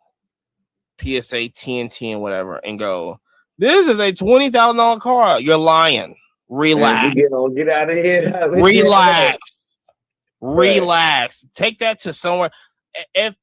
If somebody has it on YouTube and they take it to a table and the guy's going like, well, it's comping at 20 grand, arrest him. They're working together. Arrest him. They're working together. They're both. That's crazy. That's like straight collusion. That's crazy. Get out of here. You think we're gonna fall for that? That is crazy, man. Right. I mean, you get Fanatics is basically writing on a check, going, "Hey, look, say this is $20,000. Take it to table 476 right over here and record it." He knows what to do, but he got the same email. And he gonna go over there and go like, yeah, just the CJ Stroud, Chrome Black Auto, Pop 3, none higher because this is a PSA 10, duh. And he gonna be like, man, what, well, it say it's comp and all. The phone's not even on. They ain't even looking at anything. They look at that black screen going, well, it's comping at 20 grand. Ah, well, I was looking for 25. No, you wasn't. No, you wasn't. No, you wasn't. Oh, I'm just ready for this. You know what I'm saying? Like, Oh, on, God. Man. This is crazy. I cannot wait. That is crazy. Like I said, by like Christmas time, let's see, Coach Collision next year. This Bo Nix 101 is not worth 20 racks? I'm bringing a bat. I'm batting everybody who bring a Bo Nix auto to my table. Yeah. Bro, you need to bring like the old Home of the Clown sock. You remember that? Yo, I'm dressing. Somebody says a crazy joy. Ooh, oh yeah. Dude, Why they don't play that? I'm finna Yeah. look. I'm gonna have class. I'm gonna have clown mask at the table at Culture Collision. Anybody come with that? Anybody come with that crap? I'm just gonna hand in the mask. Like, let's walk around with this. Yeah. This is your face right now. Oh my God! No, you know what would be even funnier? Get the little clown horn every time they hit you with a prize. Look at this guy right here. I want $500 for these cards. I bet you do. Yeah, I bet you do. You're so funny, bozo. You're so funny. Gee. Let's play a little. Gee. Yeah, I'm gonna have to pick one of those up before National. That's a great idea. Oh God. Golly, that's perfect, man. Yeah, some more of the story. Don't come to us with that. So at all. So anyway, National is next week. We're gonna be there Thursday through Sunday. Like I said, we're going to kill it. But here's the thing: trade nights. We're gonna be there Thursday at the Card Collect 2 trade night. Apparently it's still gonna be at the same venue, which is, like I said, I told Jerry, it's literally right next to the airport. I mean, it's literally a stone throw away from the airport. So I'm very curious on how they're gonna do this and who's gonna be at the trade night. But I mean, Card Collect 2 is always gonna have he's always gonna have a solid trade night. So yeah, we're gonna be posted up there, trading, buying, and selling heavy there. But I know one thing. I think it might be the same night, but there is also a wrestling trade night that's supposed to happen there also that we're trying to figure out. Yeah, the wrestling trade night sounds pretty lit. That's where I want to go. I want to go to the wrestling. Yeah, I want to go to the wrestling trade night. You know what I'm saying? And Gable's bringing up Deadpool and Wolverine cards. So if y'all gonna watch the movie, y'all need something to carry in there.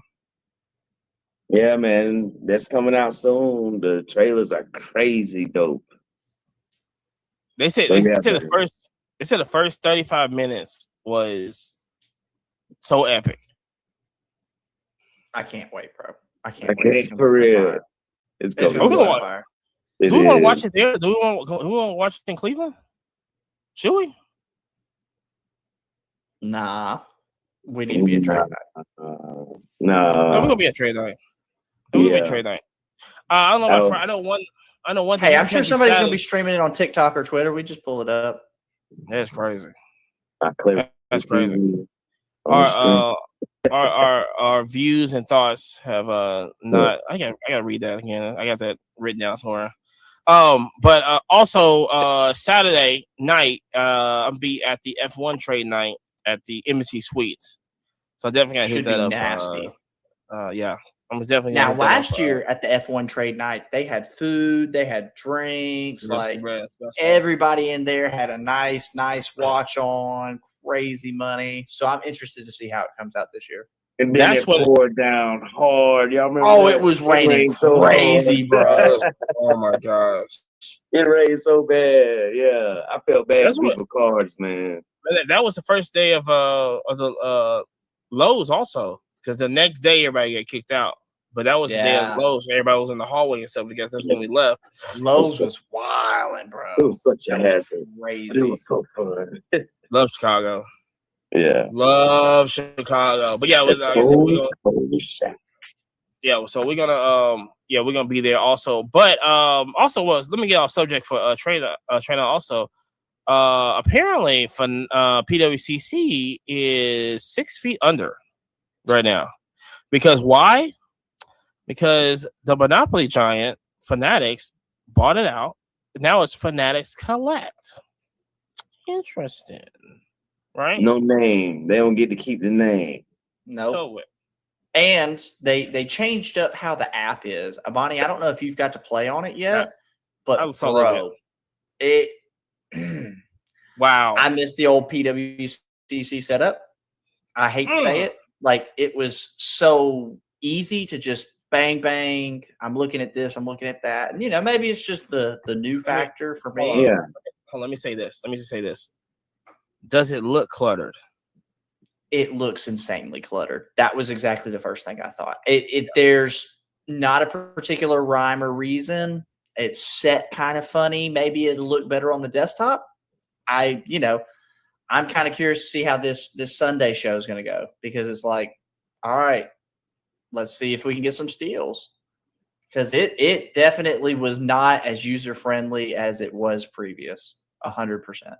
So PWCC had that big old booth. Y'all did interviews with PWCC last year at the National.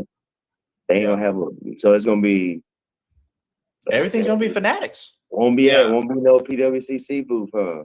I would wonder if think they're they setting up have a to be Fanatics. there. I would think that they would have some Yeah. kind of booth set up, I think so. but it won't have the branding PWCC. We should all No. rock those PWCC's hats just to show Man, like old what school about- gangster. I wonder if I'm still gonna have my concierge, man. My concierge. Hey man, I got him on my phone. He's saved. Yeah, I'll say that was the one thing that I really enjoyed with PWCC is to actually have a connect that I could call, Yeah. text, whatever. And go, Right.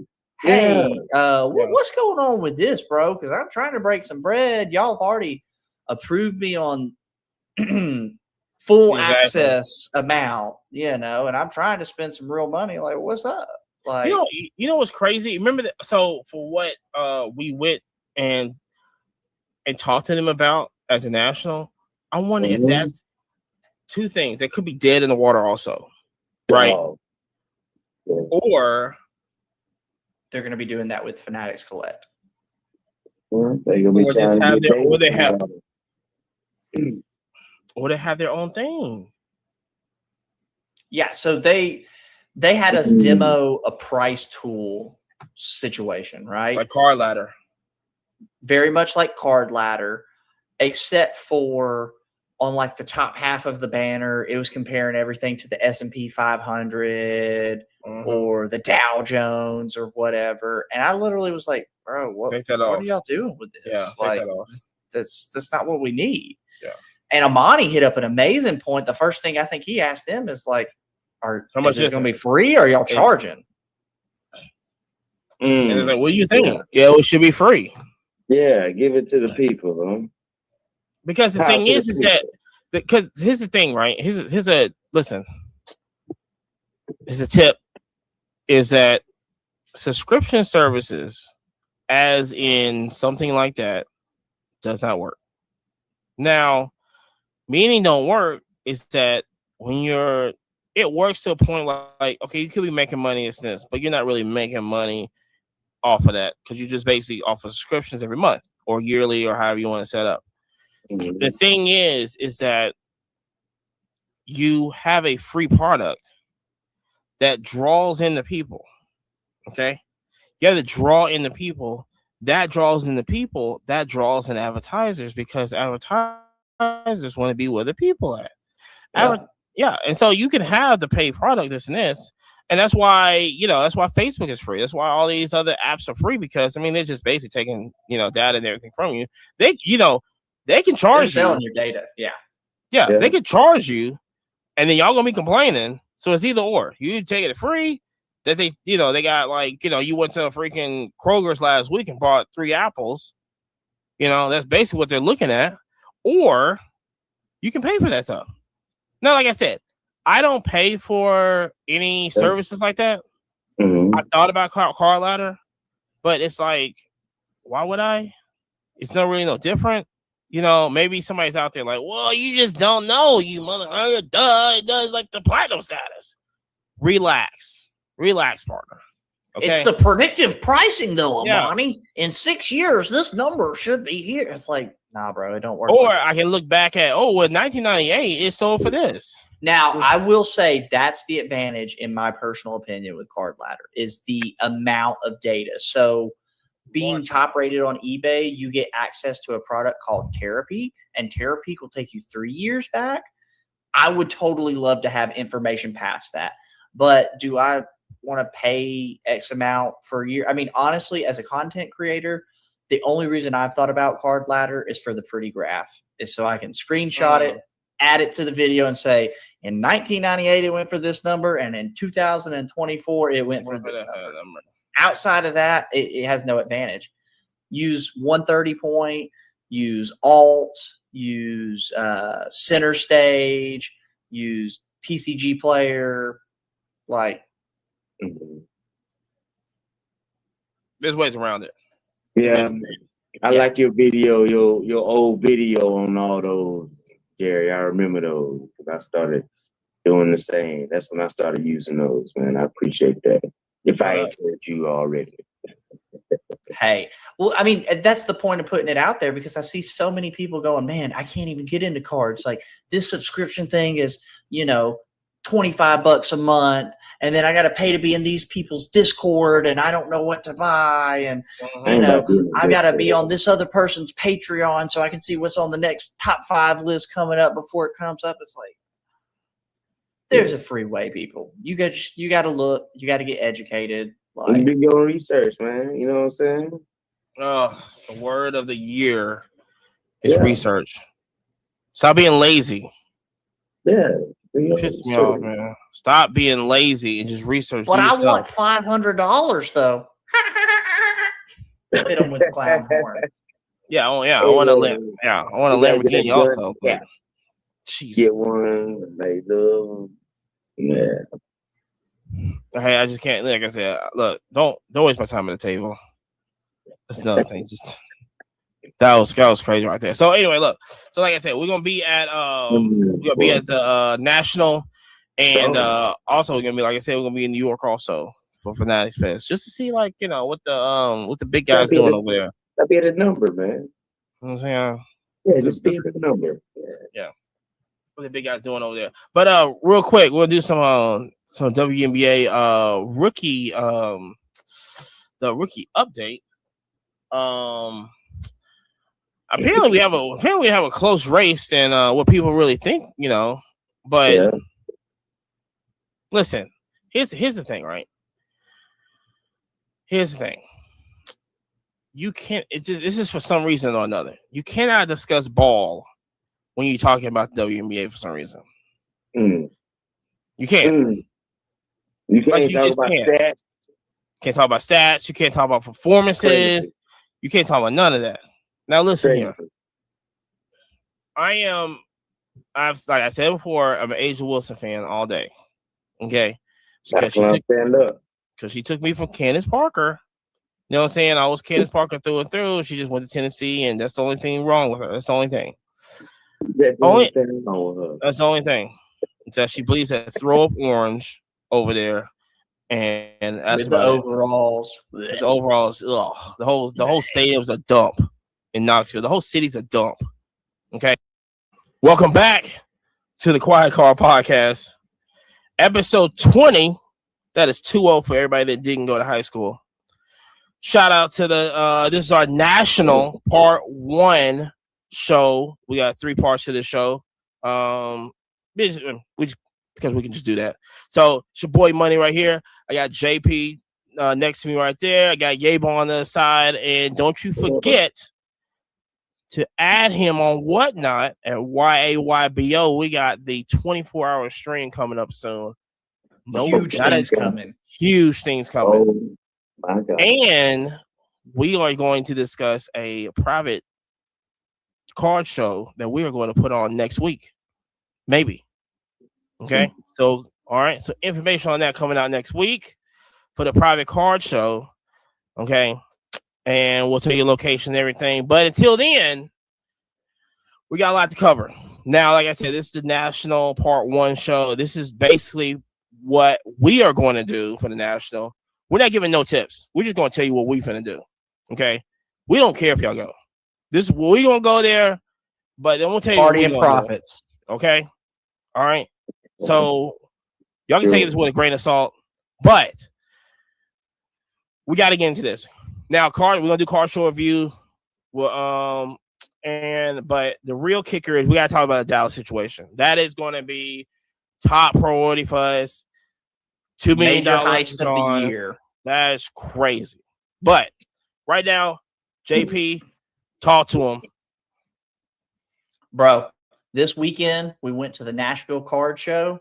I went to the Nashville Card Show, and man, it was wild. Now, I'll be honest, I was a little worried with how the turnout was going to be because at the same time of the Nashville Card Show, you had the Dallas show and then Collecticon in Dallas.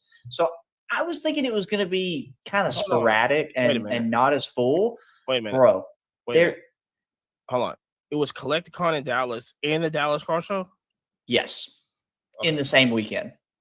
Which, I mean, I think we need to have some kind of organization of show promoters. But, we got to do better on our planning. I mean, but as far as how Nashville turned out, I was very surprised. There was not an empty table in the room. Trade night was just incredible. I mean, it was popping. And people set up early. I mean, the show was still going on and people are coming into the second room trying to pick up tables, kind of go ahead and just lock down areas. It was great, bro. I mean, there was money flowing in the room. I want to say shout out to our homies in Nashville, Big Hungry Collectibles. Yeah, man, bro, I want to say they spent like $45,000 in like the span of 3 hours just on the Saturday. I mean, it was crazy. And myself, I had a super big pickup and it was beautiful. I've already sold it. 12 photos on eBay. Off to France. See ya. Off to France. So I tell you, man, it was a great time. I mean, the show was really good. I was a little skeptical. Like I had told Amani, I said, I don't know with it, all these other shows going on, but it was really good. I mean, it was a great show. There were a lot of big major content creators there. It was a fun time. Gabe, what's up? What you got? What's going on your way? Man, I had a week off from work, man. So took a trip back to South Carolina to see Mom Dukes. And the rest of the week, man, I was on vacation at the beach. You haven't visited Fort Morgan, Alabama beach? Very awesome. Okay. Very nice, pretty white sand. Beautiful, beautiful place to be, man. But card-wise, man, we picked up some WNBA Prism. Oh, yeah, talk about that. Yeah. Yo, man, my daughter, she's been putting together 21, 22, 23 Prism WNBA. And we found some $10 blaster boxes at Walmart. And let's go. Yo, she pulled first card out was, Asia Wilson, right? That's a girl. But Huge. man, later on in the pack, pulled out an auto. He got a Ionescu auto. Ooh, yeah. Green, What? green Ionescu. Yeah, man. I was Yeah. Bro, like, that my God, definitely we were going paid for crazy. quite a few more boxes. Yeah, man, we were going crazy. I told her how much it was worth, like, ungraded. She was like, what? I was like, yeah. Yeah, Be man. very So careful with it. the last two blaster boxes, man, she got a Angel McCarthy, green auto, and Sabrina Ionescu, green Let's auto. go. Yeah, man. So yeah, my resilient daughter. Man, Yabo I kind Bella of feel. in the house. Let's go. I kind of feel like retail is the play right now, honestly. Like, so many of these people are sleeping on retail products, and it's like, bro, like, hitting heat like that, like, I mean, $10 blaster, man, on some Prism. Yeah, man. She, Yeah. it helps her put Easy. the whole set together, man. So it's been good, man. Good week. Back to work. Easy. So now I you're going was to grade that with PSA, right? Or are you going to go with SGC? Yeah, definitely PSA on this one. Oh, yeah. On the auto, on the modern. I typically go SGC on the vintage. Now, question: are you going to do the auto grade as well, or just the overall grade? I'm gonna have to look at them again. I think the Sabrina, I think hers it looked pretty good. Meaning that the entire autograph is on the sticker. I need to look back at the Angel McCarthy auto to see if that was good. But I check for stuff like that, and then also, clean full stroke of the pen or marker all the way through. Yeah. And also sometimes they'll, depending on like the direction of the auto, with respect to the other font and words on the card, they might get a different grade too. So stuff like that, man. But yeah, PSA is gonna be the move on me. Bro, I love that for her. That's epic. That's going to be a hit that she will literally be 30, 40 years old and go, Yeah. I was ripping with my dad and we hit. And it was like, Yo, she has quite a nice, women's female PC.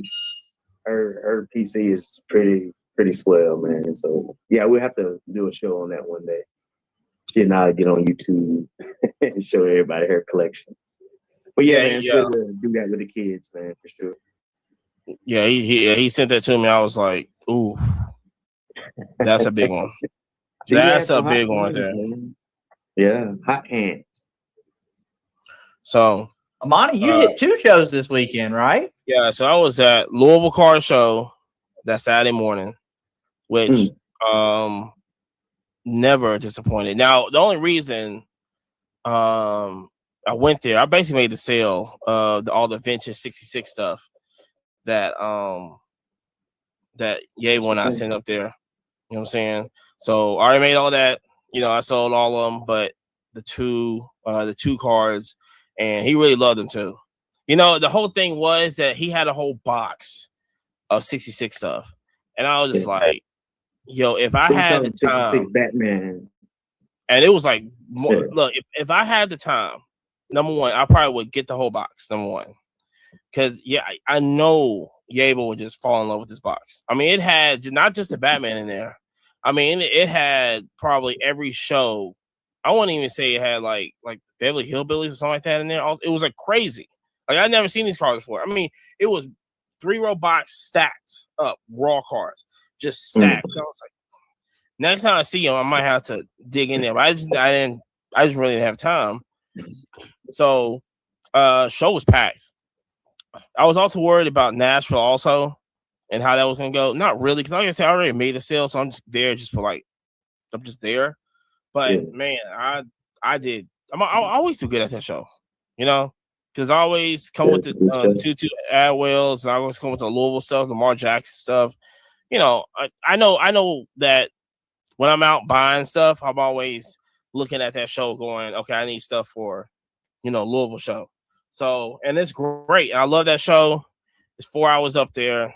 It ends at 2:00. I mean, it's literally into 2, but it let's see, probably about 10 to about 1 is wall to wall people. You can't move. It's over with. You know, and about 1:15, it's dead. You basically just going you're dealing with dealers. And a lot of dealers start packing up and stuff, and then you know either you can kind of free range and kind of go talk to dealers and this. About 2:00, man, you out of there. You know what I'm saying? You gone. You know what I'm saying? So I was like, that's perfect because I can go to Nashville. I gain an hour, so I'm not gonna get there like super late. Made it right on time. Hit up trade night. Did deals at trade night, and we will be in Indianapolis, Fisher, Indiana, this Saturday. We're gonna be at that show, and that's our last show to the National. Well, it'll be my last show to the National, but that's the show that I need to stock up on some inventory on for the National. So hopefully I can sell some stuff and replace some stuff. Because man, yeah. it was crazy. One more thing on the Nashville show, I was kind of up in the air of whether I was going to stay the night or not. Definitely did well enough at the show to pay for a hotel room. Like it worth it. It's a great show. Oh yeah. Well, see, Sunday I ended up going to the zoo. So Sunday was my birthday. That's right. And I was like, man, I've been to Nashville so many times, and I hadn't been to the zoo since I've been an adult. So that was a surprise, man. Yeah, it's a good birthday to remember going to the zoo. Happy birthday, bro. Yo, 3-4, man, getting up there. Oh, the 34 Shaqs. Shaq, Shaquille O'Neal. Yeah. Shaq here. Yeah. Listen. Morning. You see some so you're talking about the like the movies or the like TV show cards. Yeah. Yo, if you run into the Three Stooges, that's the play. He has that. Stooges. The Three Stooges cards are expensive, especially in high grade. Oh, really? Yeah. I think he has them raw. Crazy. I mean, I think I saw some on the table. I didn't really like. I mean, I did the deal and then just kind of looked and go. I think I saw some Three Stooges, but yeah. I mean, I can say. I mean, yeah. Okay. Larry Moe Curly, for real. I don't know, like for some reason, man. Yeah, they're more like sought after than other shows. So, think about Three Stooges. We're gonna get a little update from what we reported last week about the vending machine in Vegas, about the PSA vending machine in Vegas. Found out that that's not a PSA official grading vending machine, whatever you want to call it. It's not. Shout out to Rattle Pokemon. He put out a beautiful video about who actually owns that machine. And I think it was literally 4 hours later from the time he dropped the video to when PSA put out a public announcement to go, oh, hey, we're not actually connected to this. No. But crazy, though. Because I mean, they had it in big, bold letters, too, man. Oh, they took it down. They took all, no PSA now. They took it all down. They took it all down now. So it's just a card vending machine that you pay $50 and hopefully you get something. Which now is like, but it was empty. They had to refill it, yo. They had to refill it. People were buying them.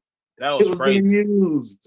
People was like, well, I want to say that's a misuse of a brand. I mean, honestly, that's like me just taking the Rolex logo and just putting it on some bogus watches and go, well, it says Rolex. And it's like, bro. Rolex vending machine. And especially that's what PSA is selling. They're not selling the product or the service. They're selling the brand. It's the Tudor. It's the Rolex. It's the, anybody could just have a watch to tell time. But it's different when you've got a Rolex. It's different when you've got a Tudor. It's, you've got an AP on? Like, anybody could just go buy a Casio. So, I mean, I'm glad that they took action on it. I'm surprised, though, that it took them that long. But they didn't know. That's the whole thing. That's what social media is about right now. It's just like that's the power. Unless somebody like reports it. I mean, like I said, you can if you do the Rolex thing, say in Bridge Street, you have a Rolex, watch vending machine in Bridge Street, right there next to the Agave, whatever it's called, Agave and Rye, which they got very good tacos over there. And you just Really? Well, I mean, I haven't been to the bus yet, so but When you hit You the know- bus, you'll know good tacos. it's because you can go like right over there. You can put it right over there. No, Rolex is not going to know until somebody posts a video on it and go, "Yo, they got a Rolex vending machine in Huntsville," and then Rolex is going to hunt you down like nobody's business and go, "Who is this guy? Think he is?" Yeah. Who do you 100%. think I am? Who do you think you are? I am.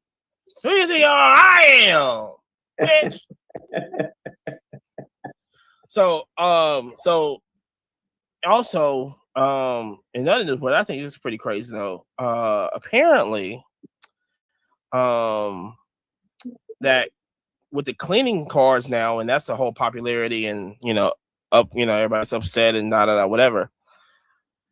We have information that some promoters and basically show producers of car shows, they're not allowing people to clean cards, like have a service at their shows anymore. Have a booth set up.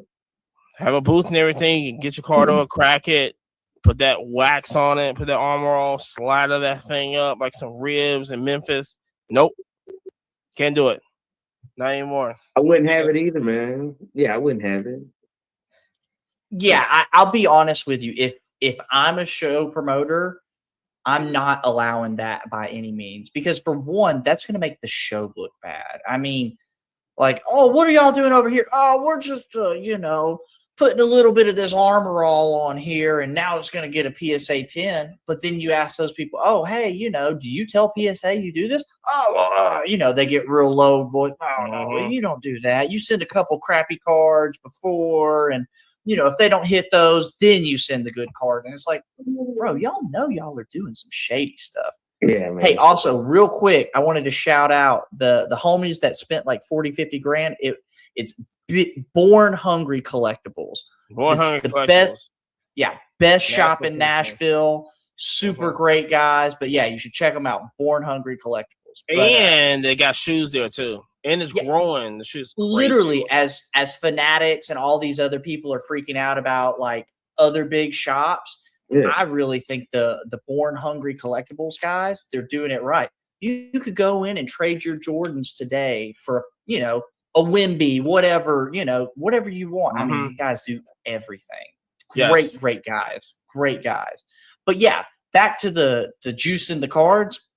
Bro, if I'm a show promoter, or if I'm giving advice to a show promoter, the moment you see people hitting that little Armor All on there, you need to walk up and go, hey, bro, if you're going to vend at my show, you got to put that aside. You can't. What about just cleaning? What about like what Mr. Minty does? I'll be honest what with I'm you, saying? bro. I think PSA is upset about Mr. Minty too. I'm going to be real with you. I mean, it's the same thing. I mean, it's, in my eyes, it's literally the equivalent of I'm selling a used car. Oops, it's got some rust spot. Oh, you put some Bondo over it, put some paint. Don't tell nobody. Like, oh, yeah. And it's like, bro, that's not what you want, man. When you're buying the Corvette, you don't want half that dang fender to be Bondo. I mean, I feel you on that. Like, I don't want like Armor All type stuff on the cards. You know what I'm saying? Hold on a second. Yeah. But yeah, I mean, Amani, what do you think? I mean, do you think that, even keeping it to the comparison of the car, I'm not going to go get a 76 Corvette and go, oh, half this thing's Bondo. Like, no, bro. If I'm spending big boy money, I want the numbers matching. I want the all metal. I want the real deal. Like, I don't want this. Well, don't run a magnet over it. That section's got Bondo, but it looks great. It's like, bro, that. So are we always even the people that crack it out and just kind of like, put a little thing on there? Are we just saying just don't put Kurt's stuff on there, or are we just saying like don't clean cards? Like you can't come to the show and I don't know if you crack can a put card a and clean solvent it. on there. Yeah, I don't know if you could put solvents or solutions other than like water. But that like brings me to the question: is it okay to like press and use like maybe like Play-Doh type stuff to get off like dirt or something Oh. like that, like you do in the comic book world. That's totally fine No. there. Can't do it in the comic book world. They don't want that. We're doing it in the comic book world. They don't want it in the car world. They get clean, they get pressed. Yes. Now I would say Jerry. Yeah, I was going to say that, the moment PSA or a big grading company offers Yeah. a service, totally Mhm. kosher, go for it. But when these guys are chasing you down, saying, "Hey, we're going to give it what is the N64 designation, authentic altered," bro. And listen, every one of these people I've personally talked to about it, they all kind of lowered their voice. Like, well, you hit it with this and that, I mean, it's not something that I'm going to practice, and it's not something that I'm necessarily going to have promoted at my show. You know what I mean? If you're putting my brand, my name, it's bad on the shows. You know what I mean? Like, now, if it's a scenario like, hey, Amani got this card, it's a PSA 5, it looks undergraded, go crack it.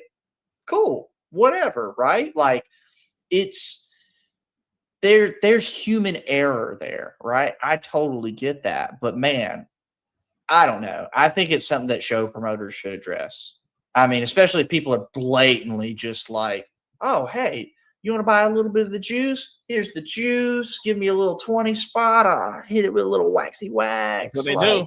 Yeah. And like, so for instance, the item that I bought this weekend and sold right after this weekend, I literally advertised on it. I said, hey, has a few minor scratches on the hollow, like took photos to show, because at least if that person believes in it, they can go for it. I don't want to make that decision for somebody else. I get what everybody's saying. I think it's just listen. It's either this is going to be two things. It's either this is going to become a thing of just nobody's not going to do it, or it's just like it's going to be like just like grading back in the early 90s. It's like everybody hated it, but then they're doing it now. It's like, when, is this ever going to become a thing? Like, is the cleaning, like, are there solutions? Yeah, and I mean, I'm willing to pivot on my opinion, right? Like, but man, when PSA, Nat Turner, all these guys are like, hey, don't do it, don't do it, don't do it. We don't, and I think their thing is they offer a guarantee on the grade. They, if we tell you this is a PSA 10 and the card starts falling apart in 10 years, they have a money back guarantee, right? So, the moment PSA stands on business and goes, hey, wax it, clean it, soak it, whatever you want to do, at that point, I'm willing to pivot on my own personal opinion. But as far as stuff that I'm buying for me and that I want to last, multiple years, please don't touch my card with that stuff. Please don't, I still feel like the 97 Chrome set with the Kobe rookie that always greens out. You think I feel like somebody would, bro. Yeah, I think they were hitting it with the juice. You know what I'm saying? Like, they were like, oh, bro, look, you just take this little polish, you just hit a little alcohol to wipe it off, like, and then 10 years later, all these really expensive cards just turn green, and it's like because of the sun, bro. There's a lot of people pulling them out of safety deposit boxes. It's like, hey, this thing ain't seen UV light in 20 years, and it's still green. It's still turning green. So I think it was a topical solution. You know what I mean? And that was one of the first years that they started doing the shiny, right? It's real popular now that all the cards are shiny. But back in the day, most of the products were paper products. They were that it's not construction paper, but almost a construction paper kind of paper versus the shiny semi-gloss, whatever that they're using now. This is to be continued. I'm just waiting for like I said, I think I still think a company's eventually going to offer it as a service. They're literally going to say, so "Hey, too. why are we going to let Kurt make this money? You're already sending us your card. We'll prep it for you, and we'll take your 5 and turn it into a 9. And man, HGA, if you're HGA, you go, we accept the cleaning solutions. Woo! I still wouldn't use them. Nobody's going to. I mean, of course, I mean, but nobody's going to use them. No. But I got my custom slab. It's got something special up there, and it's like it matches the color of the jersey. What? And no. Speaking of speaking about color, speaking of jerseys and different shows. So here's the thing, right? I got credible inside information on Fanatic Fest. I would love to spill for y'all right now. Bro, spill the beans, because I've also heard this from some other people as well. So I think the talk of the town is 100% true. So with Fanatic Fest, I guess the thing for us is that I know Yable and I really wanted to be the vendors there. Really want to be vendors just to see like what it's about. Is it a car show? Hope it's not like anything like the Mint. Just is it a convention? Do you just walk around? Like it's a whole what is it? That's what we want to know. Like what is going on?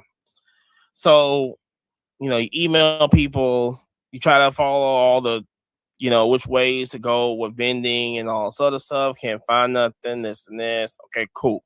Now, people that I know that's actually going up there are telling me, okay, credible information that so when you're a vendor there, you have a minimum of 3 tables. That's there. It's $1,000 a table. So basically paying $3,000 minimum to that show.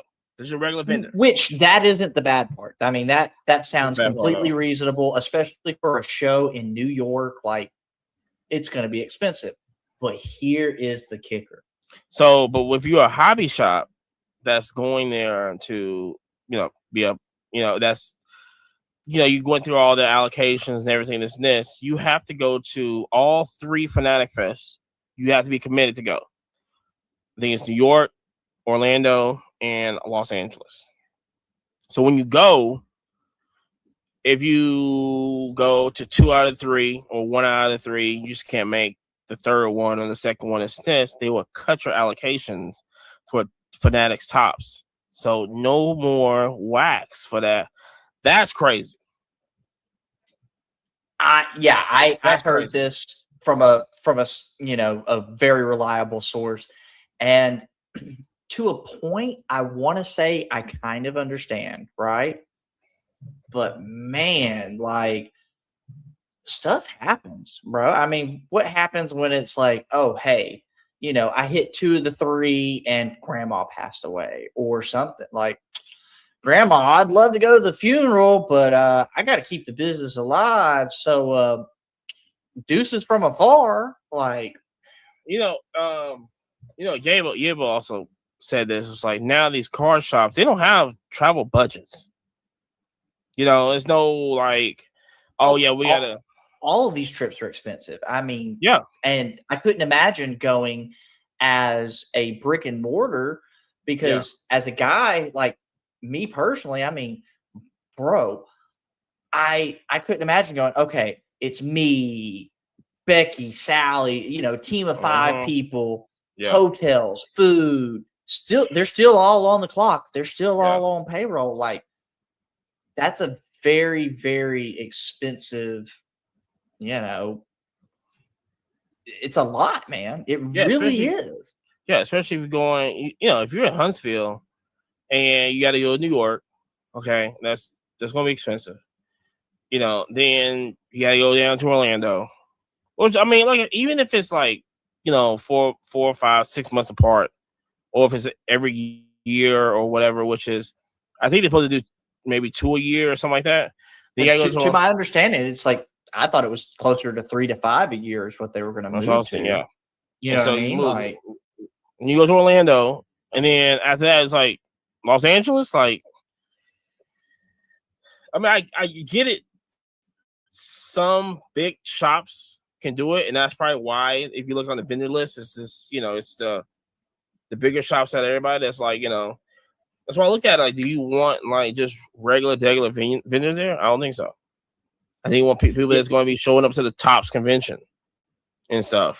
Now, and I mean, for the heritage auctions, the PWCCs, the golden auctions, the big boys of the world, the big, like, okay, I totally get it. But man, for like the mom and pop shop, I mean, even like the guys at Cards HQ, right? Like they've got a massive shop, but bro, I mean, to think that like you still need to keep your front doors open and you're sending a team here and you're sending a team here, like, bro, that's, I mean, even if you're making, you know, $100,000 million a month, crazy sales, that's still a big request. I mean, now, honestly. If, like I said, now if these shows are having, you know, these shows got 80,000 people there, you know, 60 to 80,000 people there. You're going to want to send your whole team. You're not going to want to send 3 guys. You're going to want to send the squad, man. So you're really, you know, you're kind of forcing these shops to either, I mean, I don't know how you can. So like, for instance, our local card shop, right? Shout out Champs, great shop, right? It's 3 guys. You know what I mean?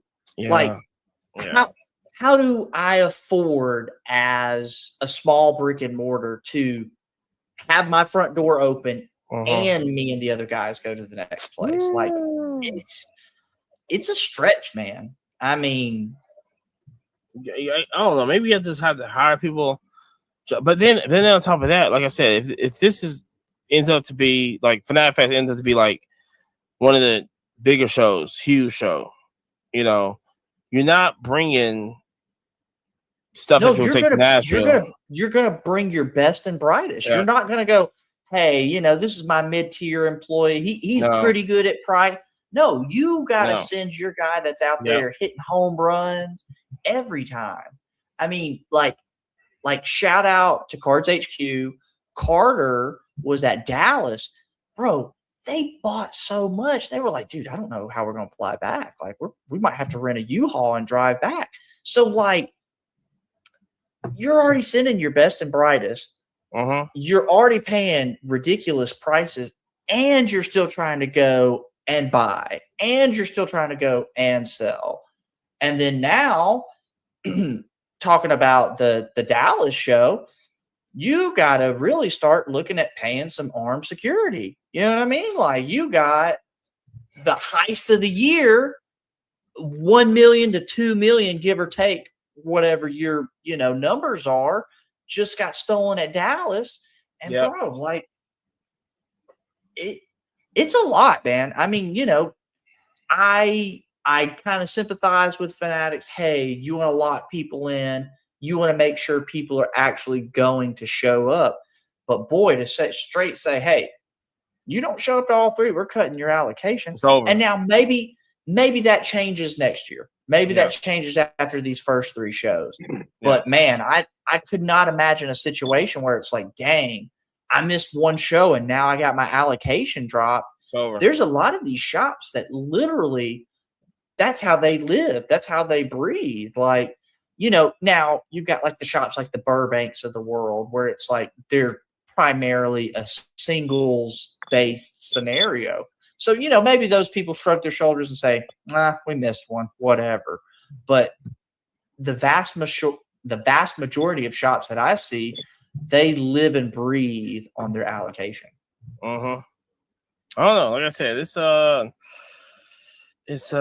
that's going to be, you know, who's going to lose their allocation first. And then after the 3 shows, it's like, what, like, are we just going to have just Fanatic Fest and Collecticon? I feel like that's all it's going to be.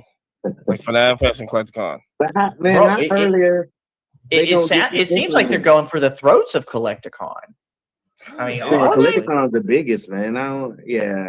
For right now. I mean, man, it would suck though, man, to be in their shoes, man, because like you got a budget for that. You know, you got a yearly, you know, plan, right? They're coming up with this. Is it gonna be this fiscal year? I don't have that in my budget, you know, as a, you know, maybe a small shop or something. Yeah. to do all that travel and send products, travel Well, separately, drive cross country. and Yabo, like what we were saying, like, when you go to something like Fanatics Fest, you don't want to send your mid-tier employees. You want to send the guys that's hitting home runs every time. But how do you keep the doors open to your brick and mortar? Right. Like it feels like a lot to ask. I mean, maybe. And here's the caveat: if it's just these first three, and then they change the rules after that.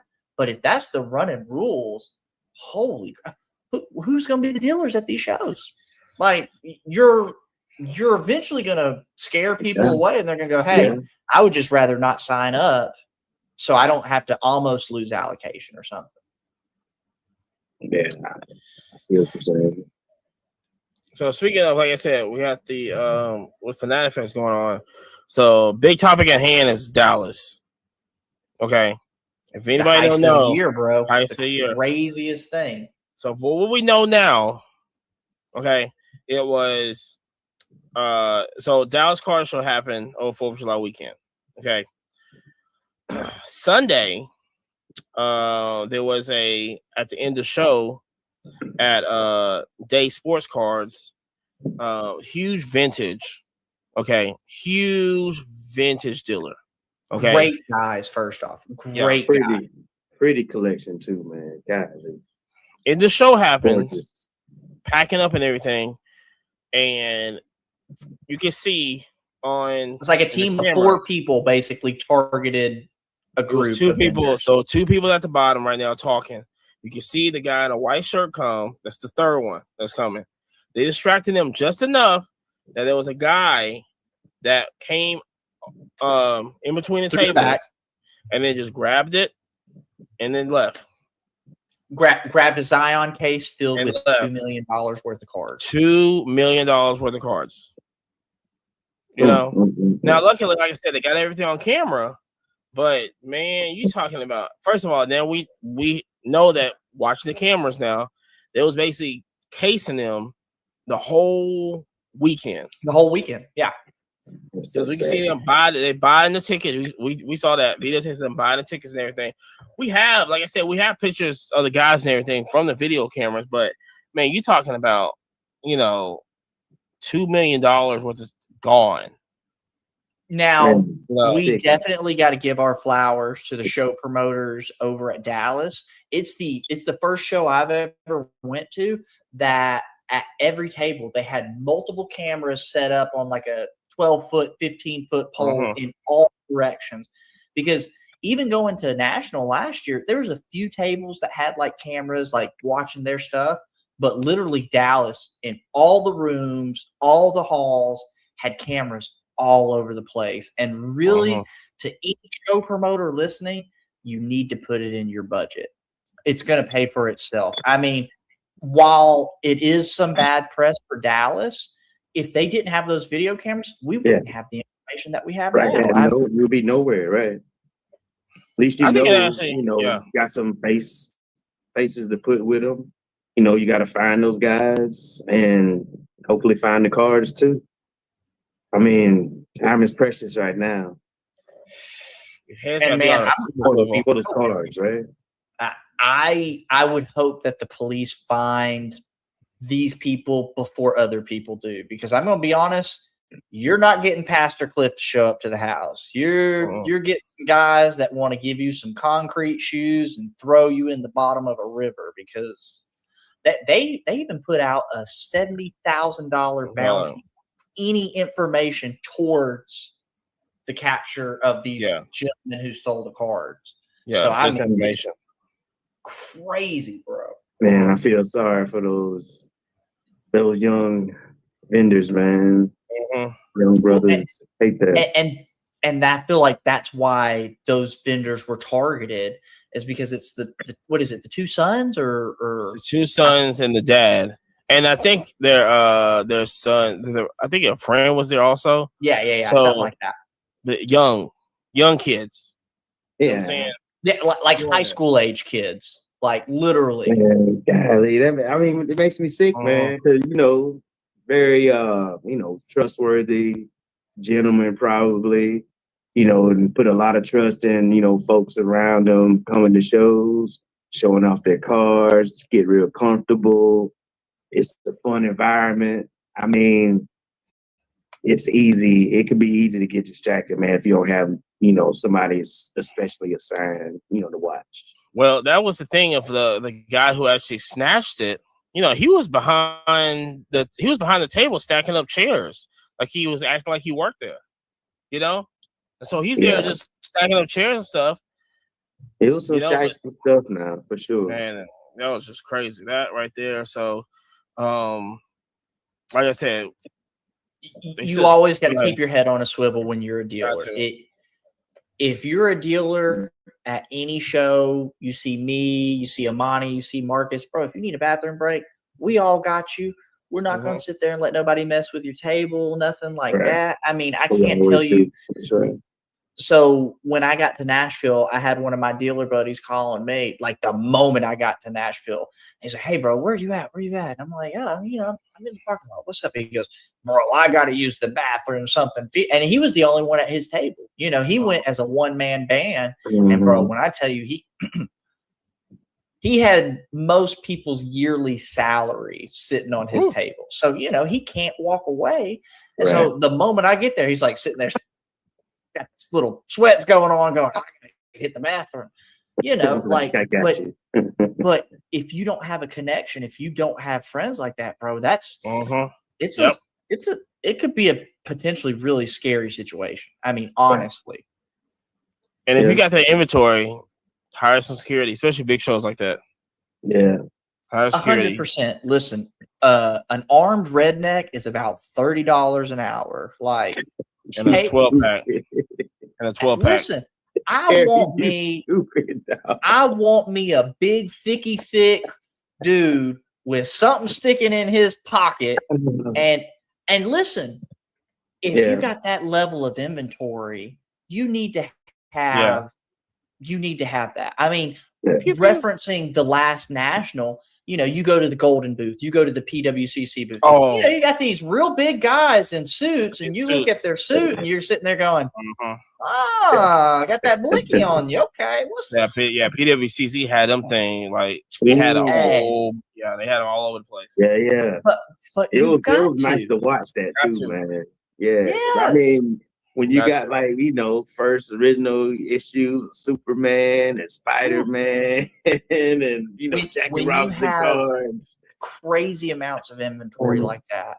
Yeah, you need to be budgeting some level of security. Yeah, and shout out for all the cheapskates. Like I'm not up to that tax bracket yet. Throw an air tag in your case, please. It's $30. Get a tile, get something. I think doesn't Quantum offer some kind of little GPS? Yeah, Quantum thing? got that also. Yeah. I mean, there's no excuse. You got to assume everybody's shady. I mean, even my girl, when I walk away from the table, I'm like, hey, get off your phone, look around, don't hand people stuff. Like, like don't go, oh, hey, here's a 52 mantle if you want to look at it.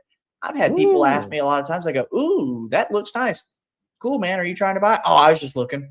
Cool, man. Take a picture. Like the case has glass. You can see straight through it. Yeah. Oh man, everybody's gonna be on, higher alert now, I guess.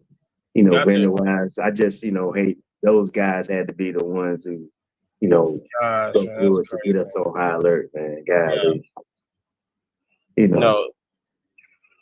No, that's just like I said. That is, but hearing that was just like, and then actually, because we broke it down and we were zooming in and stuff, I was like, oh no, those are the kids.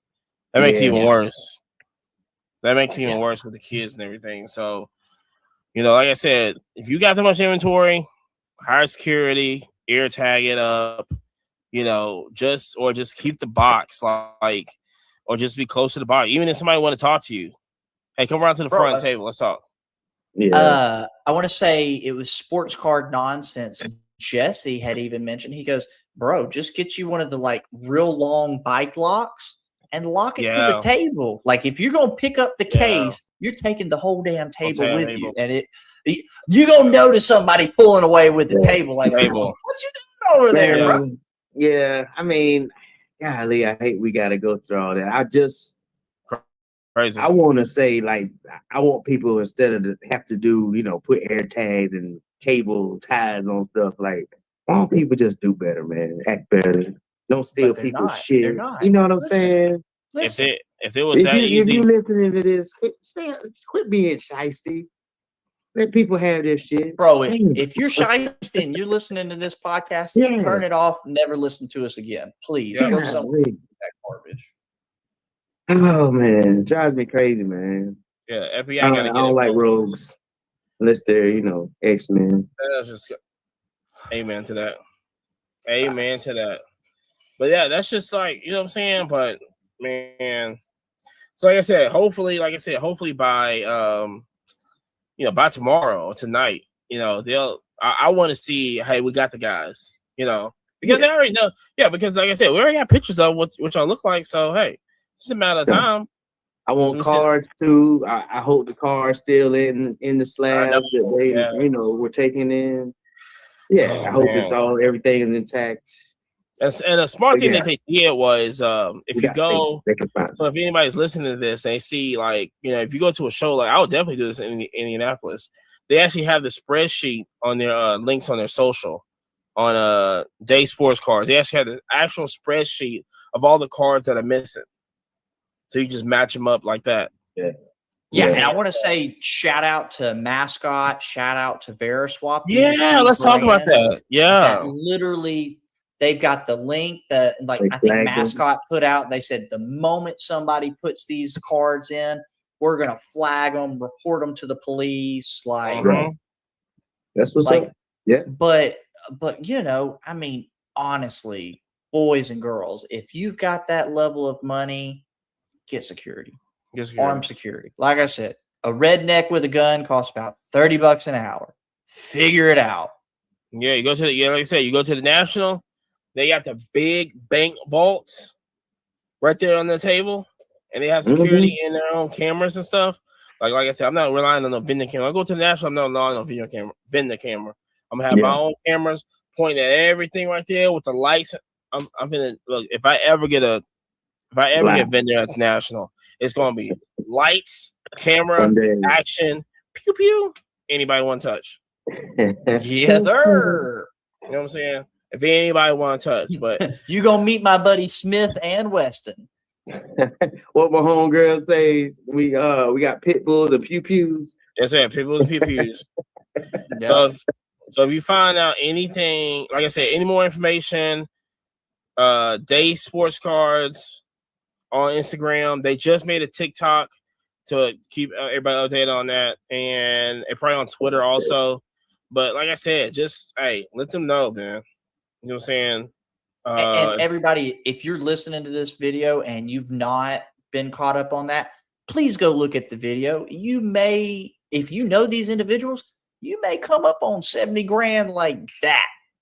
Because I mean, these people got the money like that. Like, bro, I still going back to that. I hope the police find them, because if somebody else finds them, they might find them on the bottom of a river, concrete shoes, real talk. Like, because Pastor Cliff ain't coming over there. Pastor Troy will, though. Ready. Yeah, so speaking about the National, like I said, we got National coming up in the end of the month. 16 days, right? Something like that. Something like that. Yeah. I should know that. Something like that. And we will be there on Thursday through Sunday. So we are definitely going. It's definitely stamped. Okay. The Quiet Car Podcast will be there. So if y'all there, hey, you know what I'm saying? Show us some love. You know what I'm saying? We might I don't know. I guess we do some giveaways. I guess we do stickers or something. I don't know. We'll figure that out. We'll figure that out. Got something. So basically, like I said, this is the for our national show. This is only part one right now, right? So basically, traveling wise, basically we're just gonna go over just like basic stuff, kind of at the end of this. We'll go over more details of what we're doing more in trade nights and stuff. I guess probably like next week. But listen, there's only one trade night that really matters. But I love how they're actually making 3 trade nights at the venue. So I'm actually kind of liking that.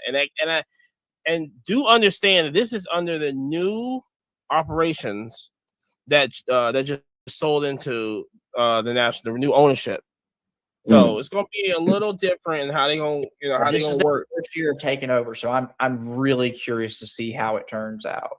Honestly, Cleveland, Ohio, we're gonna definitely be there. Next year's gonna be Chicago, but it's gonna be in Cleveland right now. So like I said, so for me, I'm definitely, like I said, especially that Thursday. For me, now how I do national is this: I'm going there just to see everybody that I haven't seen in a year. I ain't gonna lie to you. It's a convention for me. I ain't buying nothing at national. It's way too much. If they even sell profits and partying. Reunion. That's all I'm going for. Is that, and like I said, I'm gonna look around and enjoy, but my main focus is chill with the people I know who I haven't saw in a year or so, or if it's seen that one show this year, and I know they're gonna set up at the national. Like, shout out to my boy, he coming in from New York. You know what I'm saying? We're gonna get it in like that. So, you know what I'm saying? I haven't seen him since Coach Collision. So, you know, I just hit, you know, I just saw he's coming. You know what I'm saying? But trade nights and stuff, you know what I'm saying? That especially that Thursday. So this is what I'm gonna do. Okay. We're coming in Thursday, right? We're just gonna hit the show up early. That's the best thing to do. For me, that's the best thing to do. Hit it up early. Hopefully the air conditioner's working. But remember last year? Oh my gosh. It was muggy up in that Joker, man. Yeah, it was muggy. Last year was a problem. Pack your shorts, short sleeve t-shirt, expect it to fail. And we used to it, man. We from the South, man. We used to it being hot, and we were like, nah. Yeah, I had to go around tank top, man. I like bump that. I had to go to Dick's Sporting Goods. I had to get a whole new wardrobe. I was like, I need something light. You did, yeah. Because I was just like, nah, this ain't gonna. And then you had to get some comfy shoes because the first shoes you had on, they were super stylish. But bro, after the first 2-3 miles, it's like, I think he had some shit to Adidas on or something. I left my shoes at the house. I remember that. You know what I'm saying? But yeah, definitely comfy shoes. Don't, man. Listen, if you plan on comfy shoes and battery charger for your phone, you know what I'm saying? God, load it up for the national. Okay. Now, like I said, now let me just point this out, right? There's going to be probably 1,000,001 videos from now until by Wednesday of the national to tell you guy by guy on what to do. So I would encourage y'all to go watch those videos because they're all gonna be the same anyway. You know what I'm saying? I'm gonna look this up, but I tell you one thing: the best video of that whole like series, I would definitely shout him out. Is he's actually comes out from out of Florida, and he has very good. And I watch him anyway. But you talking about a guy that definitely breaks down the whole experience at the national, what to bring, what not to bring, all this other stuff. Sports Car Collector Chronicles. That's the guy right there. Yeah. Sports Car Collector Chronicles. That's the guy right there to even search anything. But man, look, but like I said, that's what I do. Jerry, talk to him. Like I said, bro. So just to start off, I'm gonna hammer in on the shoes. Literally, the pair of shoes that I brought, I have previously ran a half marathon in, and I knew they were comfy. So, not that you're gonna go run a half marathon, but bro, some of the Crocs. First off, no, the Bedrock sandals. I hit my first half marathon in that. Thank you very much. Hey, Yamo, am I lying? Yamo. Yeah. Yes. Hey, I ain't the one to be like, see, Jerry know the shoes for sure. He the shoe I expert. got it on Stravia, bro. So I ain't tripping. But yeah, no, on like for real, I would not go in with a brand new pair of shoes either. I would go in with a pair of shoes that you've already broke in because I could not imagine trying to break in a pair of shoes while you're on the show floor. Like, ain't no way, bro.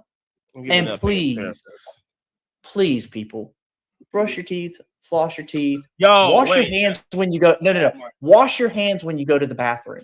This last Nashville show that I was at, I cannot tell you how disgusted I was. I saw so many dealers go to the bathroom in a stall or at the urinal and walk straight out, and they're shaking everybody's hands.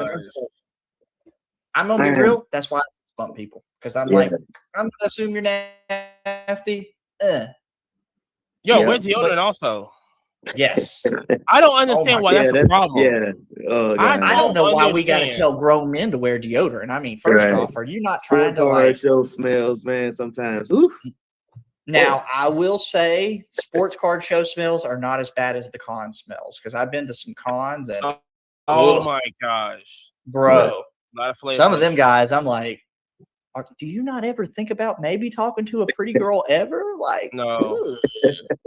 I would say shout out to San Diego Comic-Con. That was my real, when I used to go to San Diego Comic-Con all the time. The first time I went was like, I can't believe how disgusting this thing smells. I mean, it was, I can't believe it. Like, and then like I said, you got car shows and stuff. You're talking to people whose breath is on Hell Devil. Okay, listen, with your book bag that you take, bring floss, bring a toothbrush, bring toothpaste. Okay, we all eat at the show. Don't come at me with that moldy cheese breath asking for a deal. My God. I literally have played with the idea of putting up at a booth when I'm set up going, if you smell good, you get a better deal. Because I've had some people before that talk to me, and I'm just like, I'm gonna do that. You wildin'. Now the last piece of advice I would say is he wildin'? No, it's true. No, he's not, bro. But preach. The other thing is you better bring cash because all the ATMs are going to be empty. Every ATM is going to be empty. Don't think just because you're a millionaire, I'm going to go to the ATM and put it in. Flat out, you're not going to have money in there. Like, go ahead and bring cash with you. Throw it in the side. Bring cash. Yeah. Now, like I said, that and bring a pen and paper. Number one, you can definitely bring that because, like I said, assume the internet's not going to work. Write the prices down on your stuff. I personally went with a notes file on my phone of all my inventory, prices, and I actually went as far as I put in parentheses the last 3 sales. So it's like, okay, hey, if this is $100 card, the last one sold 92, the other one sold 115, and the other sold 105.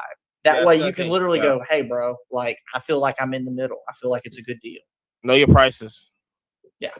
Assume the internet's not going to work because it's probably not. That's a good point. Yeah, that's a good point, Jerry. But yeah, if you have them already, assigned your prices, you got some good comps. Yeah, man, that's the way to go. But yeah, I feel you, man.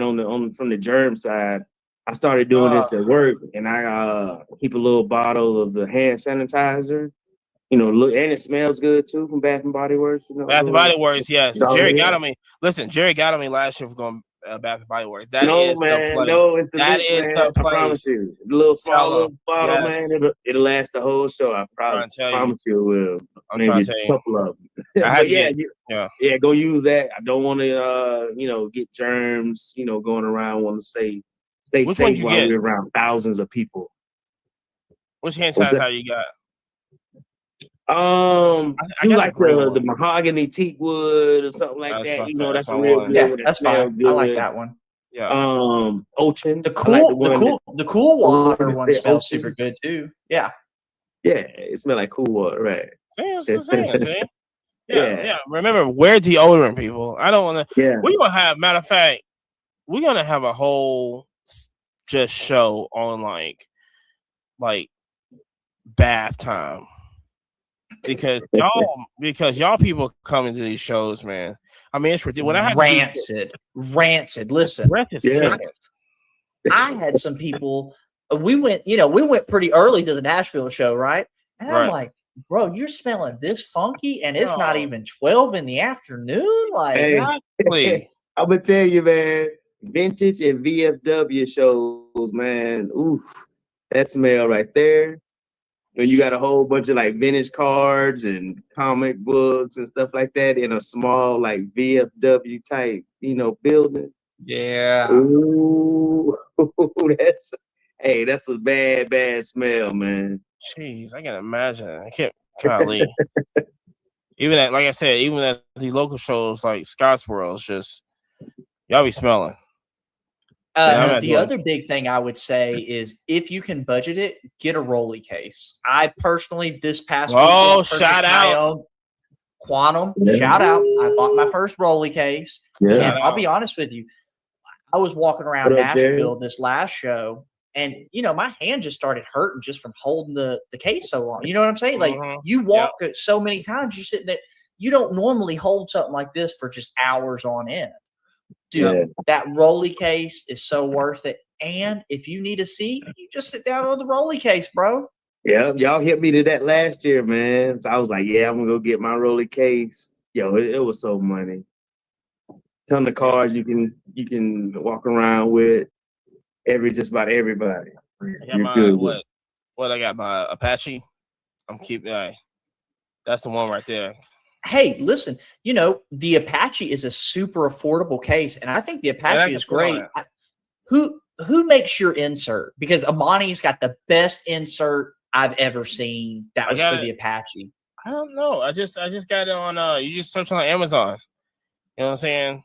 You But just literally, Yeah, I did my Amani set it insert to by where he can hand. have singles, he can have Yeah. slabs, and it all Mhm. fits in nice and snug, super professional. Like, Yeah. I end up customizing mine, but yeah, if you get them already done by the fine guys at Quantum or somewhere. yeah, Yeah. so like I said, this comes like in the Apache. Like this, like you just gotta rip apart, you know what I'm saying? And it's just like you can cut sections it comes off like- what you want. sections. Yeah, it comes with the whole like base, and you just section it off like this, and hey, make your own rows and padded, right? Padded. I mean, See? can't go wrong with that. Oh, Yeah, I hey, haven't seen maybe that on another their package. security thing is when you bring like your battery bank, I would also bring like a little wall charger too, because just like digital security, I see so Uh-huh. many of these people just plugging a wire into a random thing on the wall. Bro, that's how cyber theft happens. That's how they steal information off your phone. Make sure you bring the little part that goes into the wall. Seriously, don't just be plugging into random stuff going. You talking about the Mhm. base? Like Oh, the which one you brick? talking about? Yeah. Yeah, Yeah, the yeah, brick. yeah. Yeah, the Yeah, brick. Yeah. Yeah, if you bring your own brick, you're good. But I've seen some of these setups where it's like, oh, just plug your phone up and it's got like 8 little spots and you just charge Right. your phone here. That's where cyber theft happens every year. Like, because once you plug into the phone, it has Yeah. all access to all your information. And bro, you want to talk about getting wrecked. You see it in colleges, you see it at the mall, you see it at all these things. It's like, bro, Yeah, I'm bring glad your own you're little hipping us brick, to it. bring man. your wire, plug Yeah. it into the wall. Yeah, I don't know. I guess. Yeah, normally, I don't think about stuff like that, Jerry, man. So yeah, I appreciate you giving us that angle, man. Straight up. Yeah, because a lot of cyber attacks happen where they have special cords and it looks like a regular iPhone cable, but the moment you plug it in and add power to it, it takes all your information. It'll put like a key logger on it. So when you type in your password for your bank, now they know the username. Now they know the password. Bam, Yeah. you got no money in the account. That's why I And don't so, use credit cards in Atlanta. Mm. I don't use Man, cards in Atlanta. I don't use cards in Atlanta. Don't scare me like that, man. Bro, no, listen, at the gas stations, they're putting the little things on top of the Mhm. scanners and stealing your before. I have information. gotten I mean, hip to that. Yeah. I've And gotten hip to at that. the ATMs. Like you can be at any ATM, Yes. they do it also. That's why I shake every ATM I'm at. I just yeah, shake it. 100%, 100%. Try to peel that thing off. If it starts to peel off, do not Right. put your card in it. Do not And put No, also, it's and it's not just like you sticking it in there. It's also with the, you place it on top of it. It doesn't matter. If you use Oh, the card, the tap thing. Oh, bro, that's the first thing that they go Yep. for. So, just realize that, especially at a venue, a big giant thing like this, not only are you going to have people casing your area, you're going to have people setting up, oh, this is just a charging station for your phone. Just plug No. your phone into this random wire. No Psych. way. Yeah. No way. Or like, scoping you out while you're at somebody's table looking at cards and maybe not have your, full attention on your roller case. You gotta watch out for that stuff, man. You know what I'm saying? And another thing, if you have your wallet on you with a lot of cash, I would say walk with your backpack in front of you, not from behind. Yes. Yep. Okay. Don't, because it's a thing of somebody can just come over and just go unzip, snatch. There's gonna be so many people wall to wall. You know what I'm saying? Or just and people are bumping into you. So at a certain point, you just kind of have to get used to it at a big event like this, because you can't go in there and go, "Oh, don't touch me," because literally you're elbow to elbow with people. Yep. A lot of times, yeah. So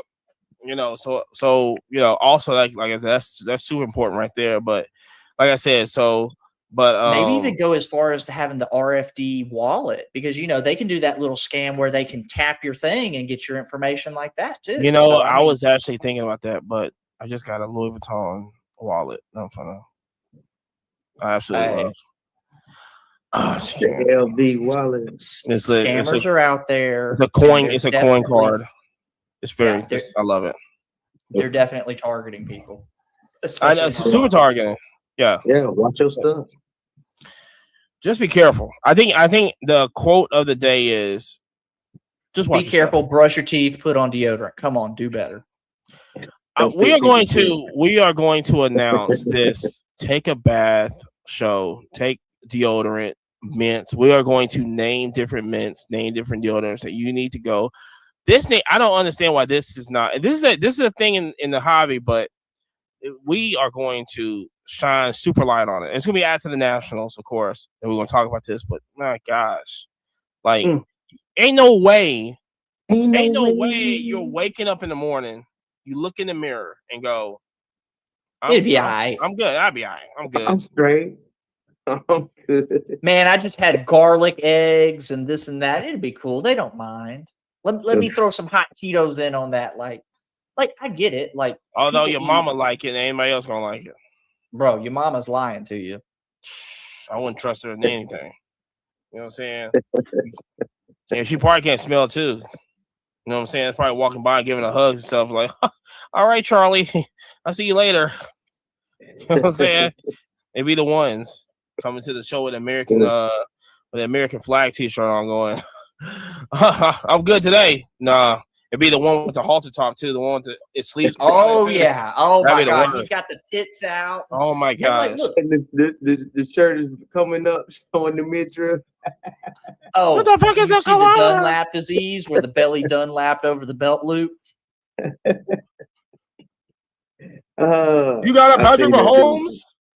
Said that dude several times at shows. Hey, the last comp did 50. Would you do 25? Not your breath kicking like that. I'd consider it. Yeah, get away from me. Yes, please consider your hygiene at these shows. Yes, please. Now, like I said, we didn't win the hygiene section, but like I said, this needs definitely to be talked about, and we are going to dedicate a whole show. And matter of fact, I could bring on a guest on that show also. Okay, I definitely could bring on a dental hygienist for that show. Oh yeah. I know the perfect This is how person. you floss, guys. Start from that, go all the way around. Remember, floss first, then brush. Their teeth are amazing. Yeah, so once again, before I end this show, anybody got any information on Dallas, make sure you hit up Day Sports Cards. Oh, I just got DM. Shout, you know what I'm saying? Hit up Day Sport Cards. Okay, any information. Okay, remember $70,000 can go a long way in life. A lot of deodorant, but like I said, just hit deodorant, hit them up, and also like I said, be careful at these shows. They're coming at us now. The more money you have, the more problems. Shout out to Biggie. We end it like that. Until next week, like I said, this is the national show. Kinda. Next week is gonna be part 2. whatever news come about this and this, it's gonna be the same thing. And also, like I said, catch us. Also, like I said, follow us on Apple, Spotify, YouTube, TikTok, Twitch. Now Twitch. we're on Twitch, doing all that now. Everything. Yabo and Whatnot is YABO. Okay, that show's coming soon. Next week we will probably talk about the secret car show that we're doing, private car show we're doing. Okay, it's the reason why they call us the Quiet Car Podcast, because we got shows also. So we got that coming also. Big things coming quietly. PWCC Sundays, we're also doing that also. After show vibes is every Tuesday night that we do. And Monday also night vibes after every F1 race. Also check out Jerry's gonna be on FD channel come this Thursday, which will be tomorrow. Okay, it'll be tomorrow night. Check out let's see what this July 10th. Oh no, it'll be July 12th. So it'll be July 12th. Check Jerry If out. you're not already Also- following FD, you got to follow Watch FD. Bernie. He's family. Yeah. Also, we will be streaming that show. Yabo and I will be streaming that show also. So we'll be going live on Twitch, YouTube, Instagram. Also, doing that show. You know what I'm saying? It's his birthday week, so we're finna celebrate. You know what I'm saying? He's he's doing Shaquille O'Neal numbers. You know what I'm saying? But like I said, and look, follow Yabo Instagram, follow Jerry on Instagram. You ain't gotta follow me. And but anyway, listen, until next time, be the National Show Part 2. Okay. Remember, brush your teeth, wear deodorant. Don't steal people's shit. Don't steal people's shit also. Wash your hands after the bathroom. In that order. We out. Peace. Peace. On yourself. Then that gives you a reason to be on there. Like, you know, but now you're picking and choosing now. You know, it's like, where do I want to sell my cards at? You know, and how does this? I mean, now I've said this. Whatnot is I feel like Whatnot was definitely the move on like future car shows. I definitely see that. Now it's like all these other places that you don't have to leave the house, and especially like Veriswap now, it's like I'm waiting for the copycats to copy that. That's what I'm waiting on, or the PSA just, or you know, freaking Fanatics come in and go drop $1 billion on that and go, hey, like, yeah, we just want to just take it, we got everything you got and all this other stuff. It's like, you know, I would predict that's what's going to happen. Like Veriswap, particularly, somebody, you know, you're going to have a Michael Rubin, you're going to have, you know, a Nat Turner, somebody come in and go, hey, we're about to break some real bread with you. You're going to do everything the same, change the logo. Put that little Fanatics logo on there and you keep your name. I'm telling you, I think that's what's eventually going to happen. And get all this cash, right? Yeah. Oh, yeah. Yep. Because they got to do that to protect their brand, honestly. Well, and then, but going back to Fanatics, that allows them to go back to they catch you as you're buying the product. They catch you as you're grading the product. They catch you as you're selling the product. And then they would catch you as you're trading the product. And so I'm just going to throw it out here as a prediction. We've got it on wax. I would gamble that Fanatics goes after Veriswap by the end of the year. It's such a hot commodity right now. Or make their own. Yeah. I don't know. Fanatics is pretty famous for just buying somebody out and I feel you on that. No, I feel you. Especially if you got a nice, you know, business model. Veriswap works really good, right? Yes. So, yeah, they're very good. Buy them out. Run it as you were, sir. Yeah, like very good. Yeah, you put on a different T-shirt on Monday, your paycheck just doubled. Y'all keep operating the same. Are we leaning towards like virtual like car shows, like coming to a card show with no cards and just having screens and just going pick and choose, blah blah blah blah blah? Because like I said, go ahead. That's something that I've thought about, especially what is it, Apple Vision, the over eyes. I really feel like that, you know, in the next decade, easy is going to be the move. You're literally going to go, I'm setting up at a virtual card show. I walk around, hit the button, and either A, it goes to your PWCC account, your Fanatics PSA account, Veriswap, and it's instantly right in your account. I got an idea, and I might have to bleep this out when I say this. So you let me know if I don't or not. Word. Having a card show on Roblox, whatever it's called. Roblox. Yeah. Roblox is Well, I thought probably the move, because I'm gonna say this, because Roblox?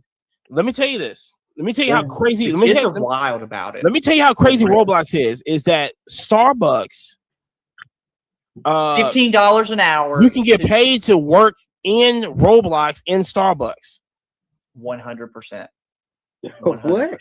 Yes. They're buying cars and everything on. They having car shows on there. They're buying like Hellcats and all this other stuff on there and everything. So you can't tell me that you can't have a digital Roblox card show on there, or have a card shop that they can come and buy a Roblox Jordan, a PSA Jordan. Even take it one step further, right? So Panini Digital or Panini NFT does the NFT packs already right now, right? Why would we not just put that right in Roblox or Fortnite or whatever? Because like Fortnite, for instance, they've had famous concerts. What was it? Travis Scott. Yes. That was the one.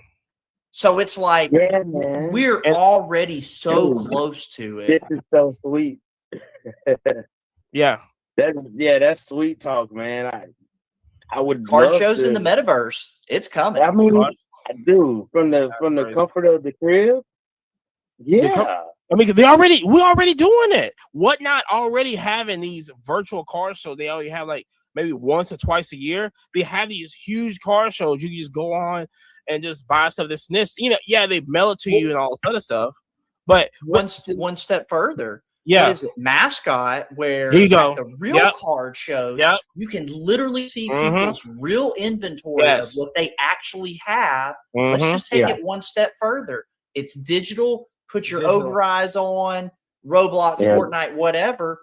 Click buy it now, and it's there. Yeah. And I'm sure it's going to be at a point where you can actively, bargain with somebody. Hey, man, you're asking $220 on this. Would you do $200? And he's like, $215? Dude, that's what they were doing on. Let's do a digital coin flip.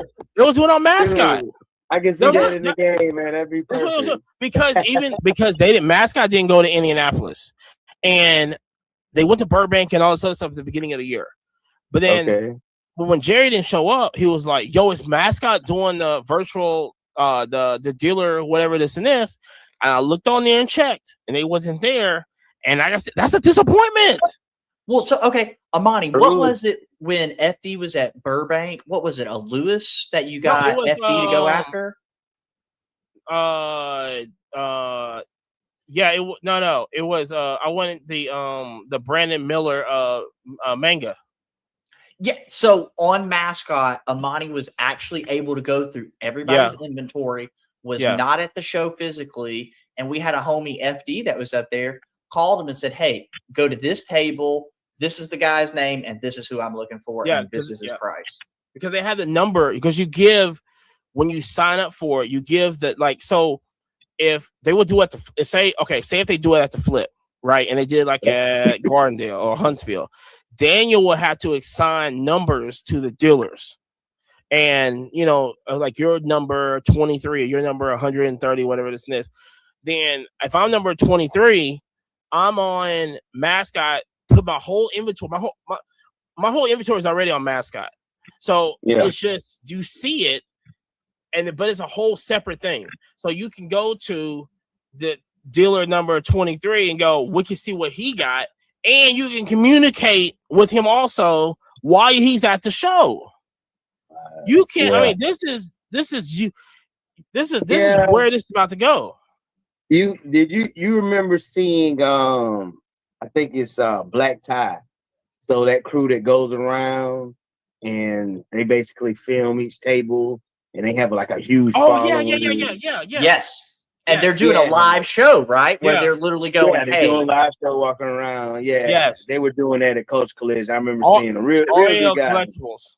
RL Collectibles do the same thing. He's on TikTok. Yeah. He goes to Yeah. your table and goes, "Hey, what do y'all want?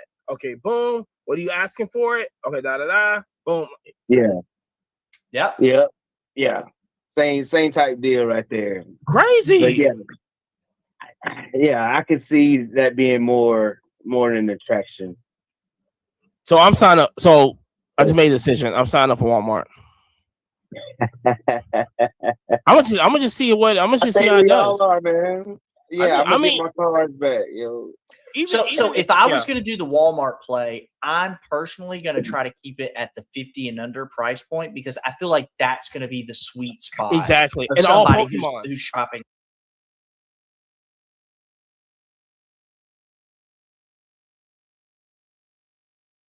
E-I-E-I-O.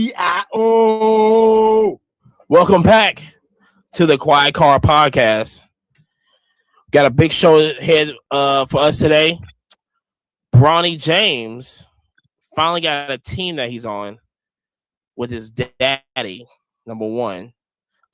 Vegas is changing up with repackers, for what we understand it, and Walmart is trying to take over eBay. But got car show review right now. It's your boy Money right now. Got JP right beside me. Got Yabo on the other side right now. And if you're not subscribed to Yabo's Whatnot, go follow Yabo's Whatnot. YAYBO. It's so simple. Your mama Big things can follow coming. Also. Big things coming also. More news on that on the way. But JP, tell them what's up. Man, this weekend we went to Trustville, Alabama. I went on the Sunday version of the show. I believe We went on Amani went on Saturday.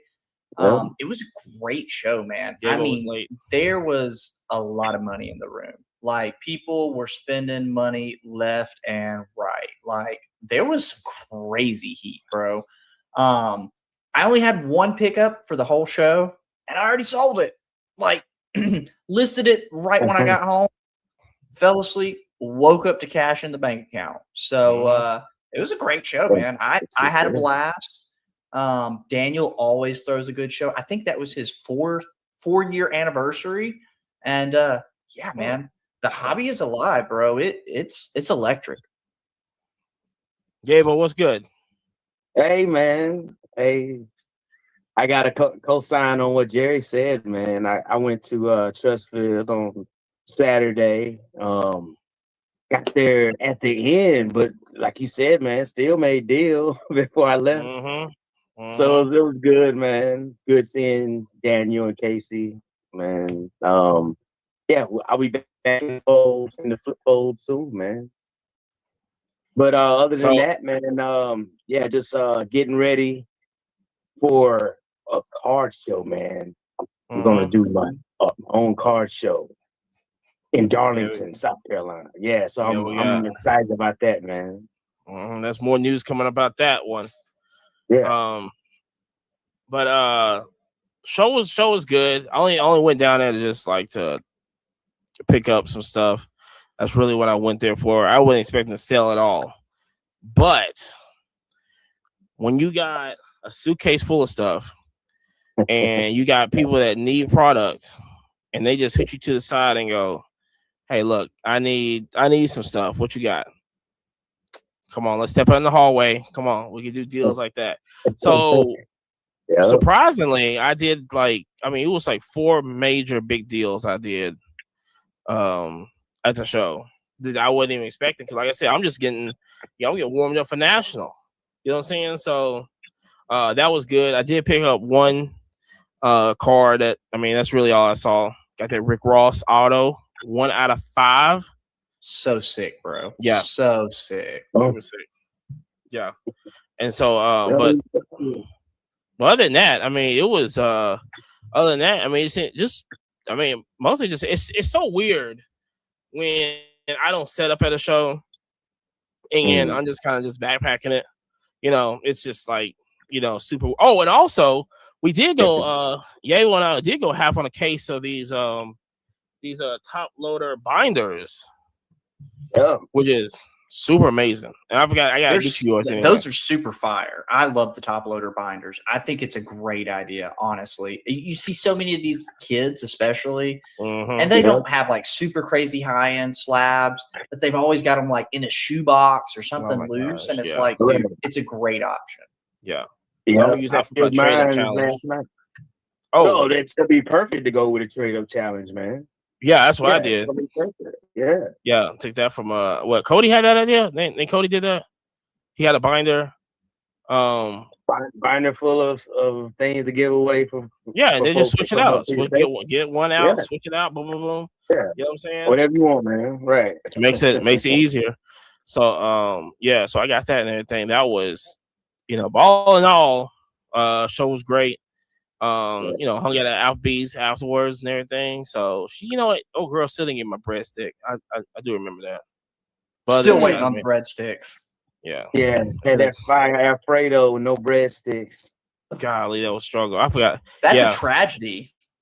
Like, what? Oh yeah, we're gonna bring out the breadsticks. I just noticed that, but I was just so, when you're in the zone and doing other stuff and planning other stuff and talking about other stuff, it's like. Yeah. I just thought about that just now. It's like, I didn't get my breadstick. So dawned on me. Just dawned on me I didn't get my breadstick. So it is what it is. So but speaking of not getting they fired. But then what? And you know what? Those did look good. And I was passing by Applebee's today, and I was like, dang, I should get those ones. They look really good. But what is that? The shrimp tacos?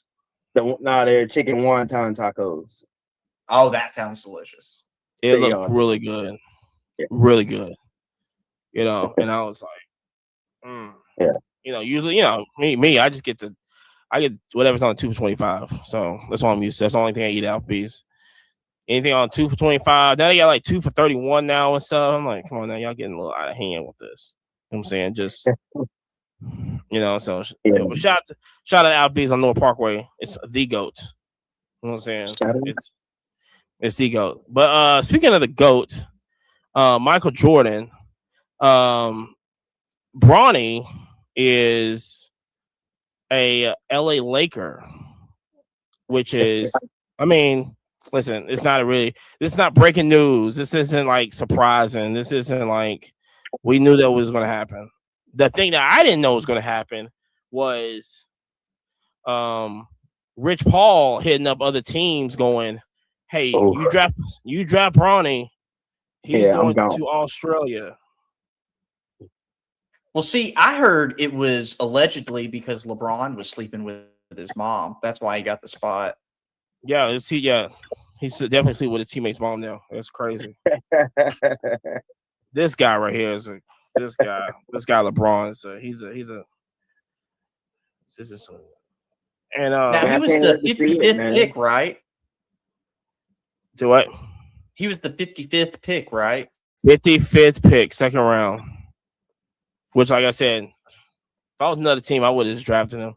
Just shook up the whole NBA. I would have held him hostage 100%. Like, but I would love. They would have pulled the card. Rich Paul would have pulled the card, yo. Yeah, I would have loved to see that.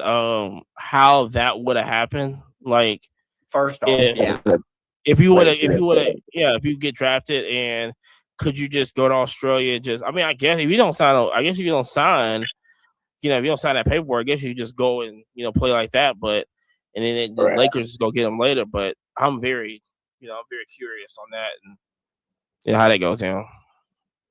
So, well, I'm ready to see them play, man. We've seen them like practice together in their home gym or whatever. But yeah, I want to see them on the same team now, man. Let's go. Let's see. Well, the craziest part, I think, what is it? LeBron is number 6 and Bronny's 9. So together they're 69. Goodness gracious. You think that was on purpose? Another reference to Bronny's mom? Ooh, where's Delonte West when we need him? And also, Kyle Anderson going to the Golden State Warriors. Bro, it has been a hot week for free agency. NBA crazy. Paul George going over to 76ers is I think that's a big move. It's huge, man. It's huge. That's a big move. It's bad for the Clippers, yo. That's a That's so that's a bad big for the move. Clippers. Mm. Yeah, But yeah, I'm for very Philly, curious man. on. Yeah, Philly's where it's at right now. Oh, and also shout out to shout out to your boy Kemba Walker retired today also. Yeah, shout out to Kemba also. But yeah, the free agency's wild. Yeah, free agency's wild right now. I guess the whole thing, you know, I guess Paul George might be the biggest one. I know Wiseman went to Pacers. Oh, you know, FD watching that one. I know it. His man First guy. Wiseman. First guy hit up. Damn. Dude, that's that. I don't think that's a bad move, man. That's not a bad move at all. Dude, they got some dogs down low, yo. Mhm. Ooh, that's gonna be interesting. Oh, and another thing, hey, I mean Dallas now got Klay Thompson. You know, That's going to be big, honestly. but Yeah. but card wise, I'm getting Shai Gilgeous-Alexander because the Thunder loaded up. The Thunder can win it all next year. Period. They can win it all next year. You don't think the Spurs are going to win it all? I mean, they got Not Chris yet. Paul and Wemby. Not yet. Not Not yet. yet. Not yet. They're But, gonna I be mean, better. You can make a case for anything. Like even like Boston, they still gonna be solid. And then we just talked about Philly. I mean, having a spot up shooter that Luka can throw like no look passes to Klay with, man, that's gonna be nasty. Dude, So, Wemby, yeah, I don't know. It's gonna be interesting NBA season, yo. So is that going to be the new Splash Brothers? Is it going to be Luka and you know, And Kyrie. Klay and and Kyrie Kyrie? and PJ Washington. I ain't gonna lie. PJ Washington scored too. Yeah, PJ Washington. Yeah, I mean, he had maybe 1-2 off games in the playoffs, but yeah, he can fill it up. PJ Washington. PJ Washington. Yeah, he'll fill it up. But no, I think I don't know if he's gonna be considered like a Splash Bros, man. Down there in Dallas, they're gonna have to come up with another name. So Victor this year he averaged 21.4 points this year. And he did not get the ball at all. Did not get the ball at all. A lot of truth to that, yeah. I'm not gonna say he's gonna win scoring title next year, but it's gonna be close. You get him the ball, And it's Chris Paul's gonna make sure he gets the ball too. yeah. Now, what do y'all think this does to Chris Paul prices? I mean, I don't necessarily know as far as cards, collectibles. I don't know if it's exactly going to bring a bump, honestly. Probably to Wemby stuff, but maybe not to the Chris Paul stuff, though. No, I think Chris Paul is leveled right now. I think Chris Paul is going to be where it's at, where Chris Paul is at. I think it's always going to be there. And when he retires, when he makes Hall of Fame, all that. I think it's going to drop when he retires. I'm going to be real with you. I think it's maintained. I think it's going to maintain where it's at because, you know, Chris Paul has his own collector. That's where Chris Paul is at. Like, there's certain amount of people that would just pay whatever for a Chris Paul card. That's where it's at. The average person is not going to come to the table and go, "Got any Chris Pauls?" They just only collectors only. And, you know, I would say, listen, we can talk right now because we didn't talk about this last week, is the in collector. And I think that's what Chris Paul's fan base is right now, is that, and I know certain people that just collect Chris Paul. That's it. It's any, you know, but there's certain ones, like I only get them in the Hornets gear, I only get them in the Clippers gear, you know. Now it's like, you know, with the Spurs, I just think that I don't think it's going to make any move regardless. Now, say if he wins the title, that might make a bump They might do something. But I mean, other than yeah. that, that would be just. I don't see no I change. mean, yeah, to me, like, well, Chris Paul's like he's like one of my favorite like players ever. Right? Honestly, like he's just real consistently good player.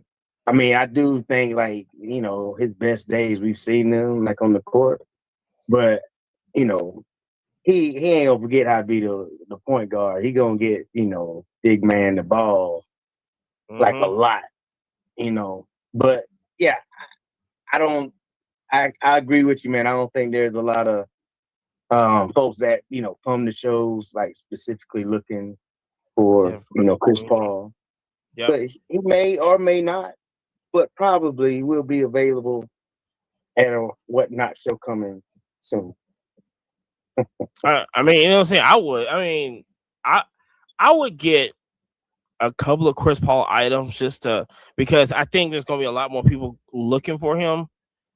Not a lot more people. It's gonna be a lot more than it is gonna look for him. So I'd rather just have it on my table and just hold it for like a whole like a year or so, or whatever. Just let it just be on the table because somebody's gonna come by and just go, "Yeah, ain't Chris Paul's," and I'm gonna be like, "Yeah, I got this right here." Mm-hmm. Yeah. It might be good to have one solid Chris Paul, but I got several like ungraded rookies. Might be a good time to bring him out. A couple of them. Yeah. Oh yeah, it's perfect. Yeah. Oh, and then speaking of slabbing, SGC is running the NBA special until like freaking August, I think. Oh, really? Yeah, I think I saw that today. That's $9 a card, right? 12. The Still, $9 that's so affordable. Dude, just send all your NBA stuff in. You know what I'm saying? We got Wemby's. Send them in. A lot of people probably do that. Yeah, I've seen a lot of Wemby's coming out, man. Golly, send them in. You know what I'm saying? Yeah. Well, and I think the advantage with the SGC play is their turnaround time. I mean, honestly, that's why they have been really just kicking butt and taking names because it's like, what is it, 10 days from door to door? Like, it's crazy. Yeah, for sure, less than 2 weeks, and that's consistent, man. Like they're coming in less than 2 weeks back to you. Which I wish they could teach PSA how to do that, though. PSA don't care. They don't care. I know. It's August 5th. August 5th. Yeah, 12. Yeah. Well, like I said, that's just you're right. It's the move. Period. Well, I think it's a great value, and I mean, speaking of great values, did y'all hear about the Great Value Marketplace coming out? Yeah, Walmart. So now that's in the card space. Yeah. So. Okay. Are you signing up, bro? I would, because you're the eBay guy on here. Yeah. So as the eBay guy, I probably wouldn't initially sign up to be a seller, even though they are advertising 0 fees. But as a buyer, boy, I can't wait for it to come out. I'm gonna eat good. Kind of like what Yabo was saying on the first couple weeks when Golden came out and started selling. I feel like those first 2-3 weeks, there's going to be some deals. I mean, honestly. But, the craziest thing with the Walmart announcement, everybody on podcasts, Instagram, Twitter, TikTok, they were all freaking out about it. Well, Walmart had put the post out like 4 days before that, and nobody noticed. So I don't know how many eyes are going to be on it as a seller, but as a buyer, hey, I'm gonna get me a big old helping of some good deals. Because the whole thing is not, it's not just selling cards, right? It's basically a store. Am I getting this right? To my understanding, I think it's any type of collectibles as far as like mini helmets, jerseys, stuff like that. But I mean, it is an interesting premise. I mean, on the thought of, hey, I'm going to get bread, milk, eggs, and an 86 Fleer Jordan. I mean, man, they better not sell no daggone 86 Fleer Jordan. Let's get that on the first week on Walmart. I mean, as a seller, I wouldn't ever be- advise oh my that. God. But boy, as a buyer, That would be so dope. Yeah. Oof. yeah, I've But been, yeah, I've been that saying, makes sense. Let's I've hit been it up saying like, with Walmart, only advantage they got of Amazon is that they can literally make their stores into they have warehouses. yeah, Yeah. I think it's directly to compete with Amazon personally, because Yeah. Amazon's kind of been doing the card thing for a little bit. Yeah. So I think this is Walmart coming out swinging. I They got the money. mean, Oh, like yeah. I said, it was first. Like I Right. said, it was first GameStop. Not to this level though, but selling cars wise and focusing on cars, it was GameStop. But I don't know. This Walmart thing is, it's, do we get to a point where it's going to be too many places that's selling cards and stuff? So- What? I mean, let me ask this: what Walmart comes into play? What company does this affect? Like, who you think like this would affect? I would think it would affect those second, third tier auction houses. So it's not going to hit PWCC Golden, but it might affect, the Robert Edward auctions, the Heritage, and obviously those are like established auction houses that have been around forever, but Right. everybody They are knows. established. Yeah. And the other thing with the Walmart is it's all over the world. That's the other big appeal. Yeah. Yeah. Man, to me, it really goes back to what Jerry said, man. It's going to affect the seller, man. Like I'm scared to sell on there like right away. So like, yeah, good luck to the first people selling on that app, on that Yeah, site. but it's not. Yeah, but it's not like, it's not just auction on there. Like I feel that when I'm reading on it, I feel like it's like Shopify. Yeah. Yeah, Yeah, so it you seems to have be a Shopify kind of a thing. you have your product on there. Not really much of like an eBay. You have to auction and all this other stuff. I think you just put all your inventory on there, and you just sell it off like that. That's what I'm getting. That's what I'm getting at with this. That's what I'm reading like that. Yeah, for folks that wanted to set up like, at like antique shops, have their stuff on display like every day or something, and may not, have the ability to be there. I think so. That might work. I mean, I would, if you can do it, relatively, low cost. Yeah, why not? I would try it. If it's literally you can put anything on there.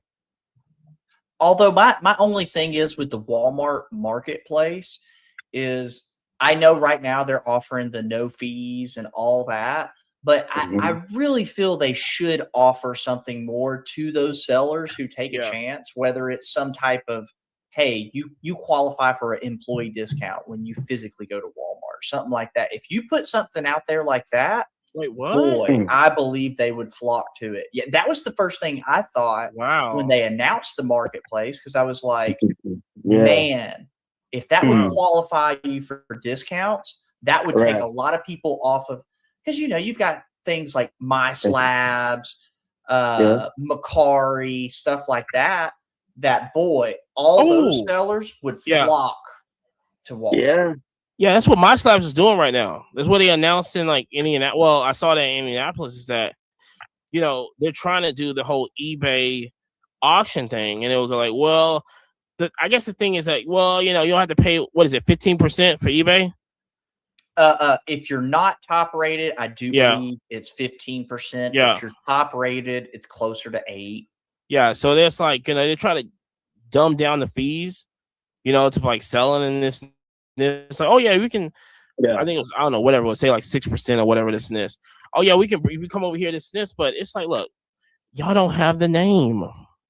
Well, see, I was on My Slabs for a hot minute, and I sold and purchased through it. But I'll be honest with you, about the time like PWCC got their own marketplace and left eBay, really all of the My Slab stuff just kind of went down.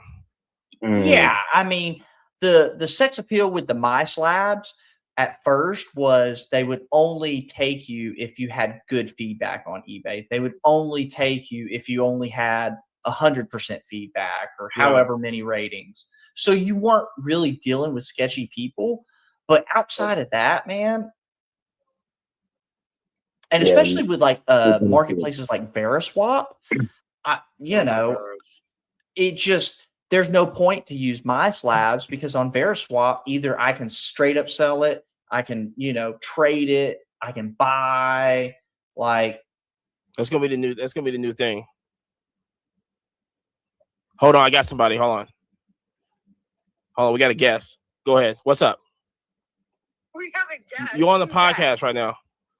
I'm on the pod. What's up? What's up? This is Tanya Apex Takeover. They said, what's up? What's up, everybody? So glad to be a unexpected guest. Yeah, you're the second call in right now. Yeah. Oh, nice. You don't get Hi, used to this. Jerry. He said, what's up? Oh, okay. Is Diego out there? Yeah, he's here too. Tanya, what's up? Well, I didn't want anything. I mean, what are y'all talking about? I hope it's not strip clubs and 22s. No, it's Great Value Marketplace. Yeah, we're talking about Walmart. Walmart. Oh, the new place in Walmart. Yeah. Well, everybody has to be a part of the action. Yeah. Everybody is, trying to expand it, right? Yeah, they can't leave not $1 on the table. Everybody has to have their hand in it. That's right. Let's go. Hey, ask her, is she going to put the Lewis up on the Walmart store? Hey, Jerry said you're going to put that Lewis up on the Walmart store? What Lewis? My Lewis? The auto. Yeah. Not. That's in the casket with me, boo. That's that it. is casket. That's going 6 feet under. That's it. Yeah. Everything good? Part of a lifetime. Yeah, everything's good. Well, just call me after the podcast because all right. You did a video and it was great. And I just wanted to know what we're doing afterwards. I got you. All right. I'll hit you up. That's that dog right all right. there. Bye, everybody. Yeah, so that was a good perspective on that. That's crazy. Even goes to, didn't expect she knew about it. That was crazy. So now it's like makes sense, man. You know what I'm saying? You can get in the game. Yeah. Here's my thought. Do you think Walmart is trying to appeal to the moms? Because that's kind of what I thought it was. Like a safe place? Yes. Yeah. I mean, if you're because listen, moms on Amazon, moms at Walmart. Well, God, if she can buy your Pokemon cards, the milk, the bread, the eggs. Yeah. Impulse buying, good boy. Yeah, I'm gonna get my boy or get my girl a nice Pokemon PSA 9. Yeah. PSA 10. Well, Squirtle because or something. they already had the sealed product, right? Well, little Johnny or little Becky is like, Mom, I've been wanting, a graded card. Now she just adds the cart straight to the house. Some of them gonna be like $20 easy, right? Damn. Oh, easy. If that. But like I said, I just then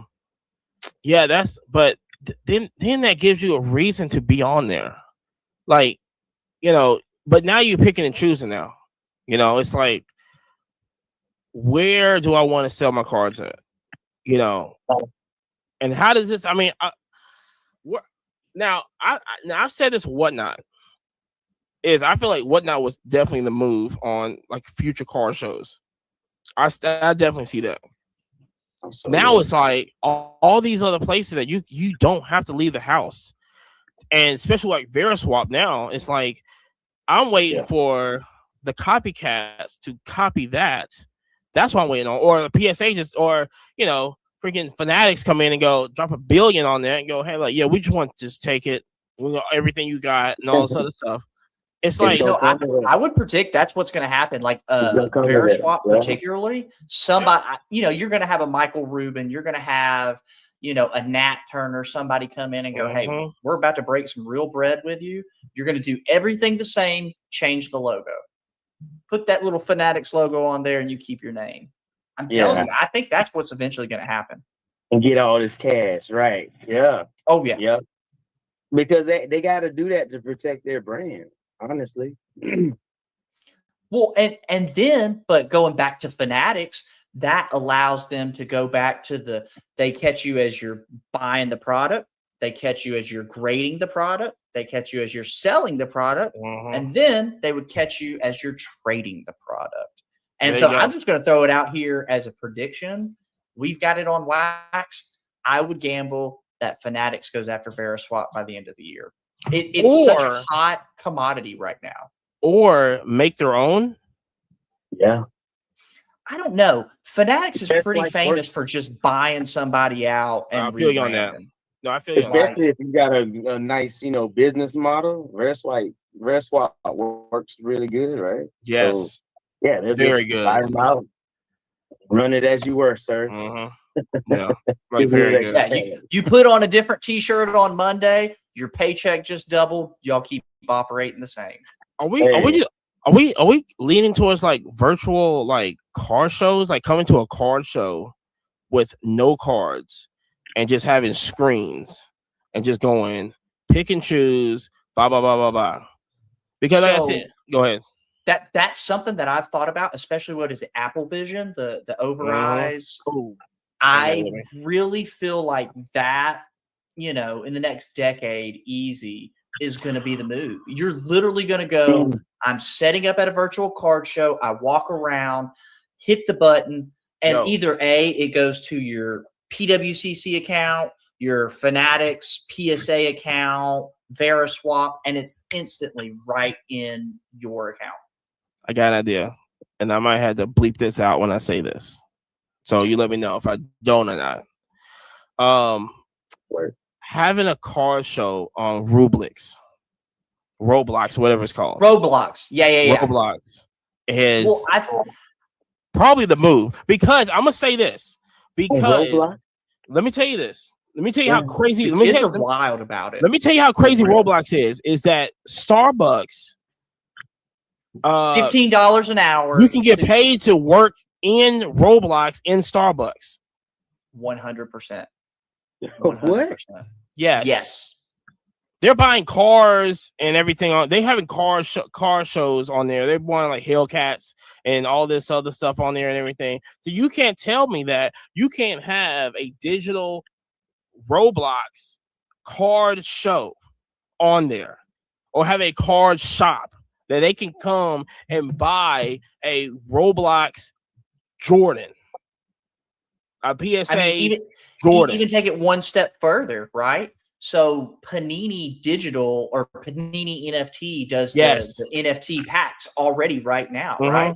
Why would we not just put that right in Roblox or Fortnite or whatever? Because like Fortnite, for instance, they've had famous concerts. What was it?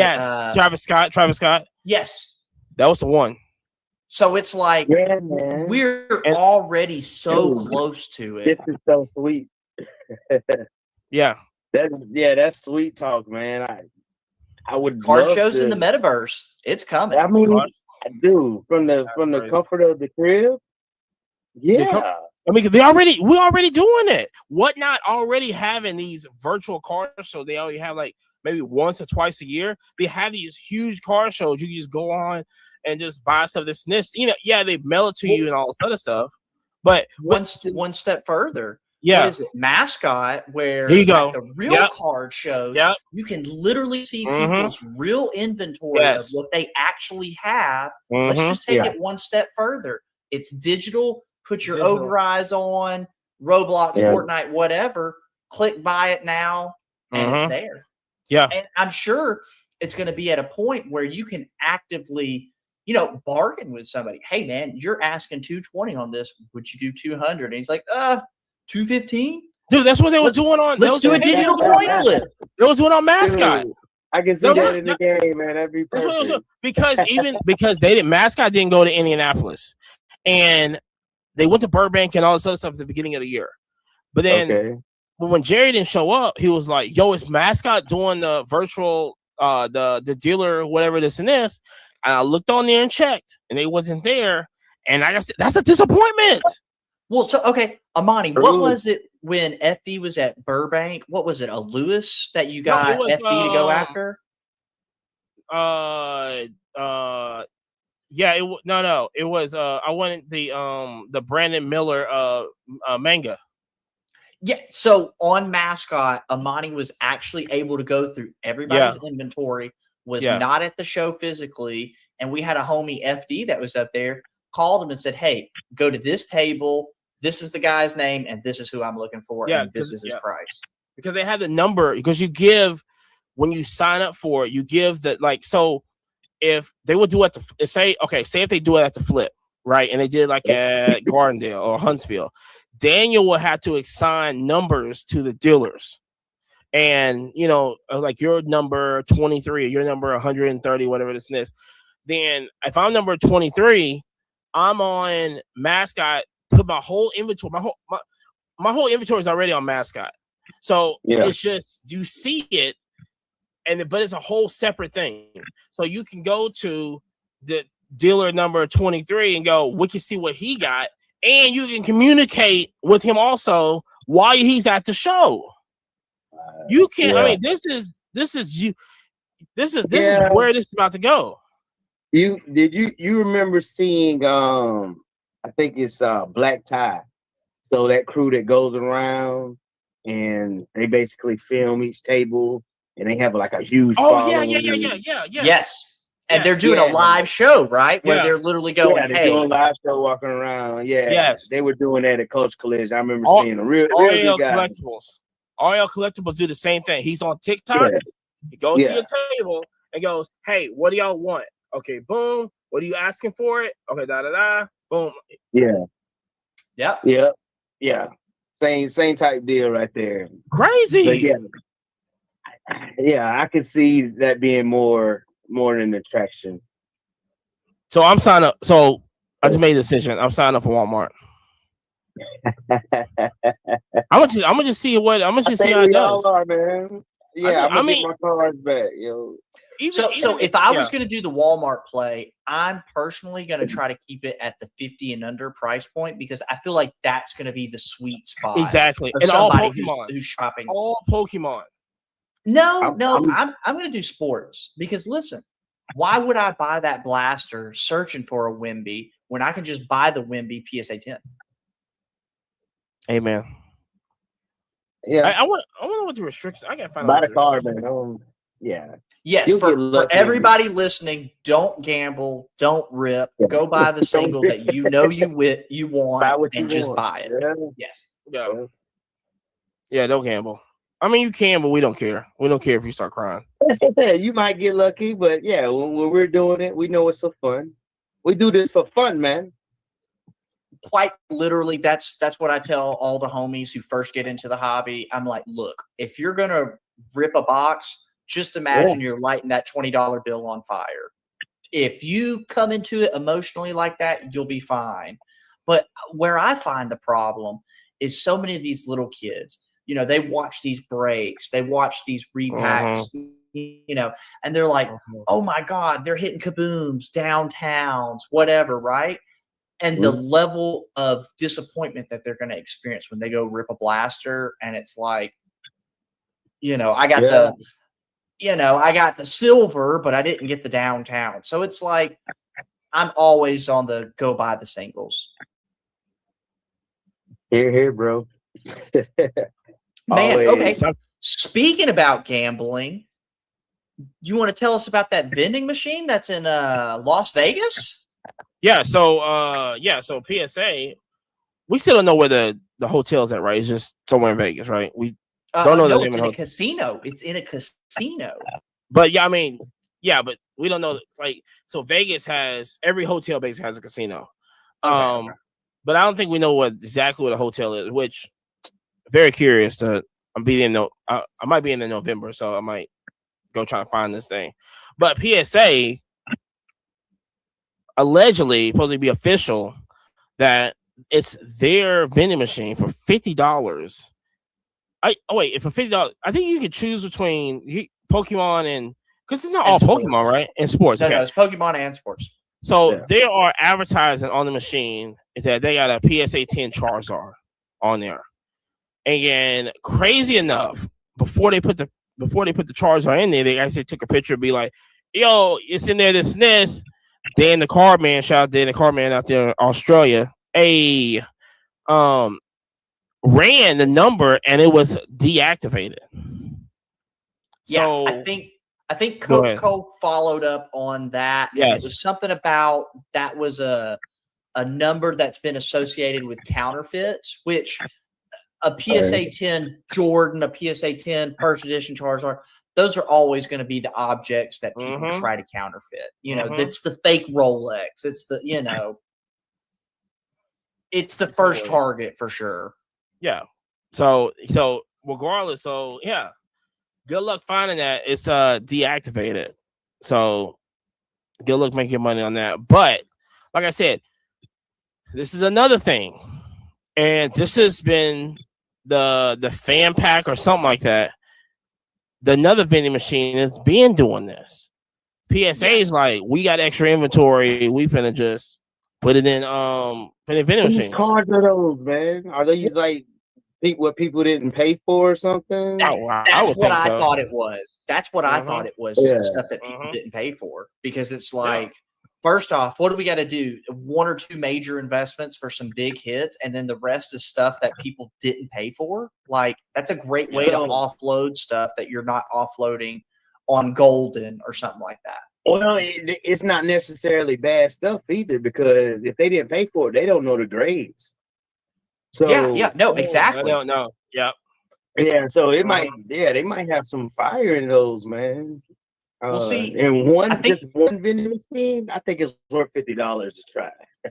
Oh yeah, I think it's all PSA 10s though. I think that's it's all PSA 10s. Mm-hmm.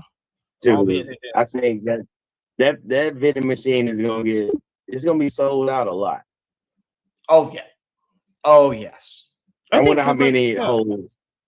I mean, it's a big Let's big see. one. I mean, we're talking about. I mean, shoot, you can. I mean, I'm curious too, but it's a big vending machine. You know? Yeah, I was gonna say $50? it looked like it was the size of 3 vending machines side by side, kind of like Dude, I like would the listen 3 stack machines, like For the- put for the together. for the flip show. I would definitely get a vending machine and just bring it in there next to my booth. 100%. Well, I tell you what I want. 100%. Have you guys seen the thing where you put the quarters in, you twist it, and it pulls out one card? I've been wanting to get one of those. I'm telling you, it just I don't know. I never Yeah, saw so that.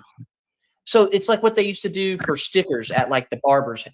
Oh, okay. So, Yeah. but they're doing those now with cards. And I always felt like that would be a great idea for like Pokemon and for little kids, because it's like Is it top loaders? Right? no, That'd be top loader, right? it's well, it's in a penny sleeve top loader, and then it has like a thin piece of cardboard. So right as you get it and it pulls out, all you see is the cardboard. You open it up. Yeah, it's super cool. Interesting. Never heard of that. Interesting. I haven't heard of Right. that either. Yeah. No, I just saw the other ones. I think they sell. I think they sell packs in the ones I saw. Yeah, they sell packs, blasters, Mhm. ETBs. The whole Yeah, I seen nine. that. So PSA basically, just for what I seen, Said, hold my it- beer and watch this. boom, graded cards. Great idea, man.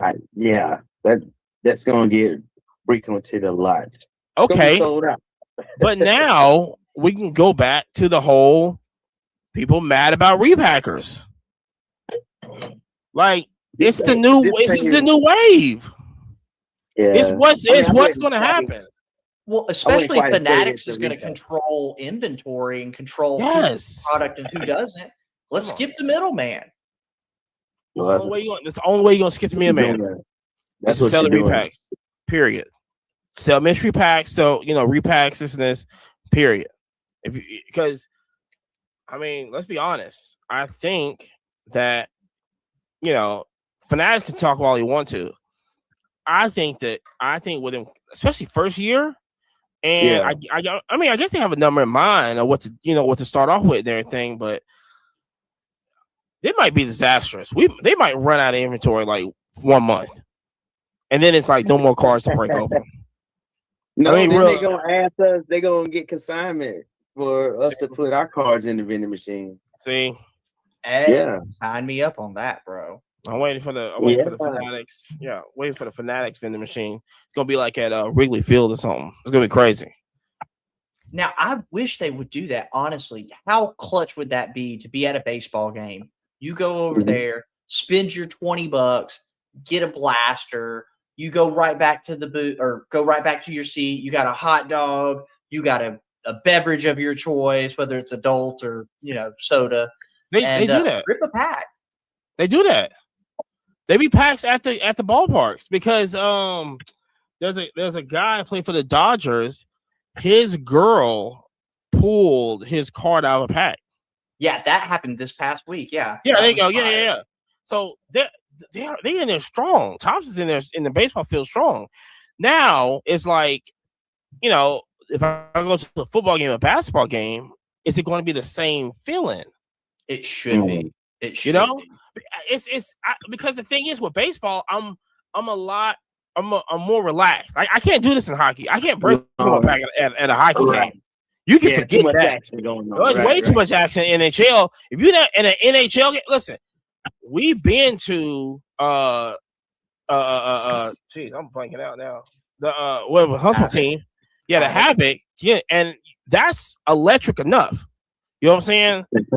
Yeah, I've been to it'd be crazy. And so I can't break open at a Havoc game, nor at an NHL game. I can't do it either. At a football game, I can't do it. Maybe basketball, but listen, baseball, I'm there to chill. I'm chilling. You know what I'm saying? I don't know, bro. I want to rip WNBA at a WNBA game. I think look. They're doing 17,000 fans now.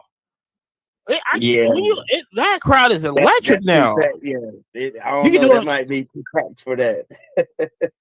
You can do it 5 years ago. I've always wanted to do that. Yeah, do some WNBA ripping, but at a baseball game, much more relaxed. Hold on, I would say that. Yes, game. We was there. We was there at the Trash Pandas game, and we brought in a Center, right? Yeah, it was more. It was like Topps Chrome. I mean, it was. We brought in like almost 10 boxes. I mean, we was just ripping. But like I said, we was just right there ripping, eating, enjoying the game, chilling. You know what I'm saying? So that was like, but that's like the perfect place to do it. Can you do it? I mean, I can do it prior to the basketball game, but not at hockey or football because not the tickets. I didn't. Them tickets I paid for a football game, I ain't paying the rip. I'm just saying that I gotta watch the game. I'm cheap. I get the nosebleeds. It'll be all right. Shout out to the Falcons. You know what I'm saying? No, sir. Hey, the Falcons games that's a lot of fun. Every Sunday, man. I thought with the Falcons, you just wait till the second half and then, or the you're banned. You just gotta wait till the end of the game. You're banned. You have plenty of time to rip. Yo, get rid of him. Get rid of this guy. He's on. Ban him right now. Get out of here. Yeah. We'll need that. Yeah, Jerry. That's crazy. Oh, that's so good. Oh boy. Yeah. Speaking of WNBA,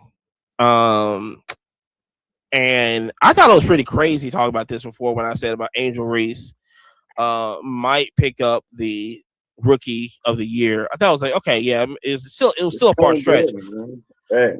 But as of today, I mean, she is like, dude, you talking about two people. Kaylin, listen, let me just say this. I'm gonna say this strictly to Yabo. Aaliyah Boston is on she's on an MVP level right now. Okay, I've been told you. The thing is that I know that she's taking this seriously because she doesn't have the colored hair no more, and she hasn't had it in a while. And Yeah. And I'm like, wait a minute. Because usually I can recognize her on the court because she always has the colors in the hair. She's always been, ever since South Carolina, she's always had the colors in the hair. Yeah. When Yeah. she literally took the colors out of her hair, she has been on a MVP level. Now, like I said, it's not because you got A'ja Wilson, so it's going to be a little difficult getting an MVP, but you're talking about her on dude, she won Rookie of the Year last year, and she's showing y'all why she won Rookie of the Year. And this is the exact person that Caitlin needs on the team. And then listen, here we go. Here's the basketball stuff right here. Is that when Aaliyah Boston is in there posting up and she's drawing the team, right? That frees the shooters on the outside. That's in the NBA. Okay. Really? That's going to be in the WNBA now. Is that she's going to draw the defense in. They spread out because Caitlin's shooting from the logo. Okay. And she's quick shooting that thing. Okay. So you got to understand the guard. You got to understand to guard her. But what Aaliyah Boston is doing right now is amazing. Now, like I said, we love Angel Reese and everything, but this is Aaliyah Boston right now. I never thought that she could I never thought I would see her get to this level so quick. And I think she just woke up one morning and was like, yo, I know I can do this. And she, listen, she's down. It's amazing what I'm seeing out of her. Right now, I thought it would at least take at least next year. No, she's showing her colors. Man. Period. I'm glad to finally see it, man. Like it started off slow, you saw a few videos or, kind of see her coaching Caitlin a little bit or pepping her up or something. But man, I thought it from the beginning, man. It's gonna be a nice duo, nice 1-2, in and out game, just like you're talking about. But Aaliyah Boston, South Carolina, stand up. She's a dog, man. She plays like Shaq down there, man. And I tell you another thing, the confidence is definitely there because she did an interview. It wasn't it might have been after Phoenix, and they asked Caitlin about the rebounds that she's getting, and she's like, I usually snag a couple, this and this. Sometimes I'm in position, this and this. And then she goes, because our bigs, I think our bigs are boxing out. And then Leah came in and was like, no, we're boxing out. We're boxing out. No, we're boxing out. No, ain't no thinking. Ain't no, I think no, we're doing it. We're down there. This, I do this routinely. This is what I do on every rebound. I'm gonna find you and I'm gonna put my body on you. Crazy. I mean, it's amazing. Now, I'm gonna just say this, right? This is what, and I'm gonna say this, and we can clip this. Is that for the WNBA? Because I've always said at the beginning of starting this podcast, is that I was afraid that the WNBA would not be ready for the talent that's been coming in, and they're not. Okay, they're not ready for the talent. The coach, I think it's Christy. She's over at the Fever. She doesn't know how to handle Caitlin. She don't know how to handle Caitlin Clark. You never had a player in this league that's been like Caitlin Clark. She's getting guarded different. Okay, you cannot let her lose her confidence in the shooting. And I've seen that with Chicago Sky when she was versing Chicago. Is that she passed a lot, but the teammates ain't ready for this. They ain't ready for the catching and what she's bringing. Now here's the deal. They haven't been. Now I'm not. I hate to call for a coach's job, but she got to go. But here's the deal. This is what the WNBA needs to do. You got 2 teams coming in. It should be 4. Okay, because we got to bring the Comets back from Houston. Period. So it should be 4 teams coming, but you got 2 right now. Sustain this momentum. You need to call Dawn Staley and give her the biggest contract in basketball history. Period. And you could put her on the new teams, or you could just put her in Atlanta or whatever that's going to. Because, like I said, the reason why New York, Connecticut, and Las Vegas because they have the coaches. And they have the talent too. Don't get it wrong. These are New York and Connecticut and Vegas are so loaded. It doesn't make any sense. New York's so good, man. It doesn't make any sense. Yeah. But the thing is that the WNBA got to get Dawn Staley out of college. Period. They need that Phil Jackson to come in the league and dominate. Period. Now, you can put on Indiana if you want to. I'm not saying she had to go on there because there's going to be Juju coming in. There's going to be Kiki also from UCLA coming in. And FloJo's also coming in also from LSU. Okay. So you have talent that's coming in crazy. Okay. But the thing is that WNBA needs to change the coaches up. You need to change everything up. You need to change the broadcasting people up, everybody up. Because you got to get ready for what's coming in. This is not a low post game anymore. This is all shooters now. Because it's different. Caitlin gets the ball, she shoots it. She don't care if she misses and make it. Every other shooter in the WNBA is thinking about shooting the ball. Yeah, Caitlin shoots the ball. Yeah, Caitlin shoots the ball. Yep. You know what I'm saying? Yep. That's the only thing is different. That's why we watch Caitlin because she shoots from the logo. Okay? Now, when Angel Reese, when she develops that shot in, it's over for the league. She's already grabbing rebounds like crazy. Even if it's her own rebound, it don't really matter. She's still grabbing the rebounds. So it doesn't really matter. Nobody can stop her. But the thing about it's no scoring on the team. That's the only thing. But let me tell you something. What WNBA can focus on right now, they got to get the Phil Jackson in the league right now. You got to do it. Because you got to be ready. You got to be ready for the talent that's coming in. You got to. Because these girls is not leaving college anytime soon. They're waiting to 4th or 5th year to leave. You need to have these girls leaving at 2 years in college. But it's no point. I'm building my resume up right now. But that's the whole thing that I have a problem with the WNBA is, in the beginning of this podcast was, if the commissioner can't get this league ready, she got to go. Bring in somebody that's going to do this. You got to bring in the teams in here. Because right now, you ain't ready for this league. And we see by Caitlin is that there's not, like, Caitlin's the only one. There is at least 20 Caitlins going to come in the next 10 years. And it's going to be all shooting. You think these girls in high school are shooting right now. They're not low posting, shooting. They're firing off. It's a different when they just get the ball fired off. You got to do it. Yeah, that's the game nowadays, man. I mean, we saw it change with Steph. It's changing with Caitlin the same way. The same way. That's a hard sell, man, to get Dawn Staley out of college, man. That's why you gotta pay her. You gotta pay her. The mega, like, whoever's making the most in the NBA, you have to either equal that or pay her more, and then give her equity in the league.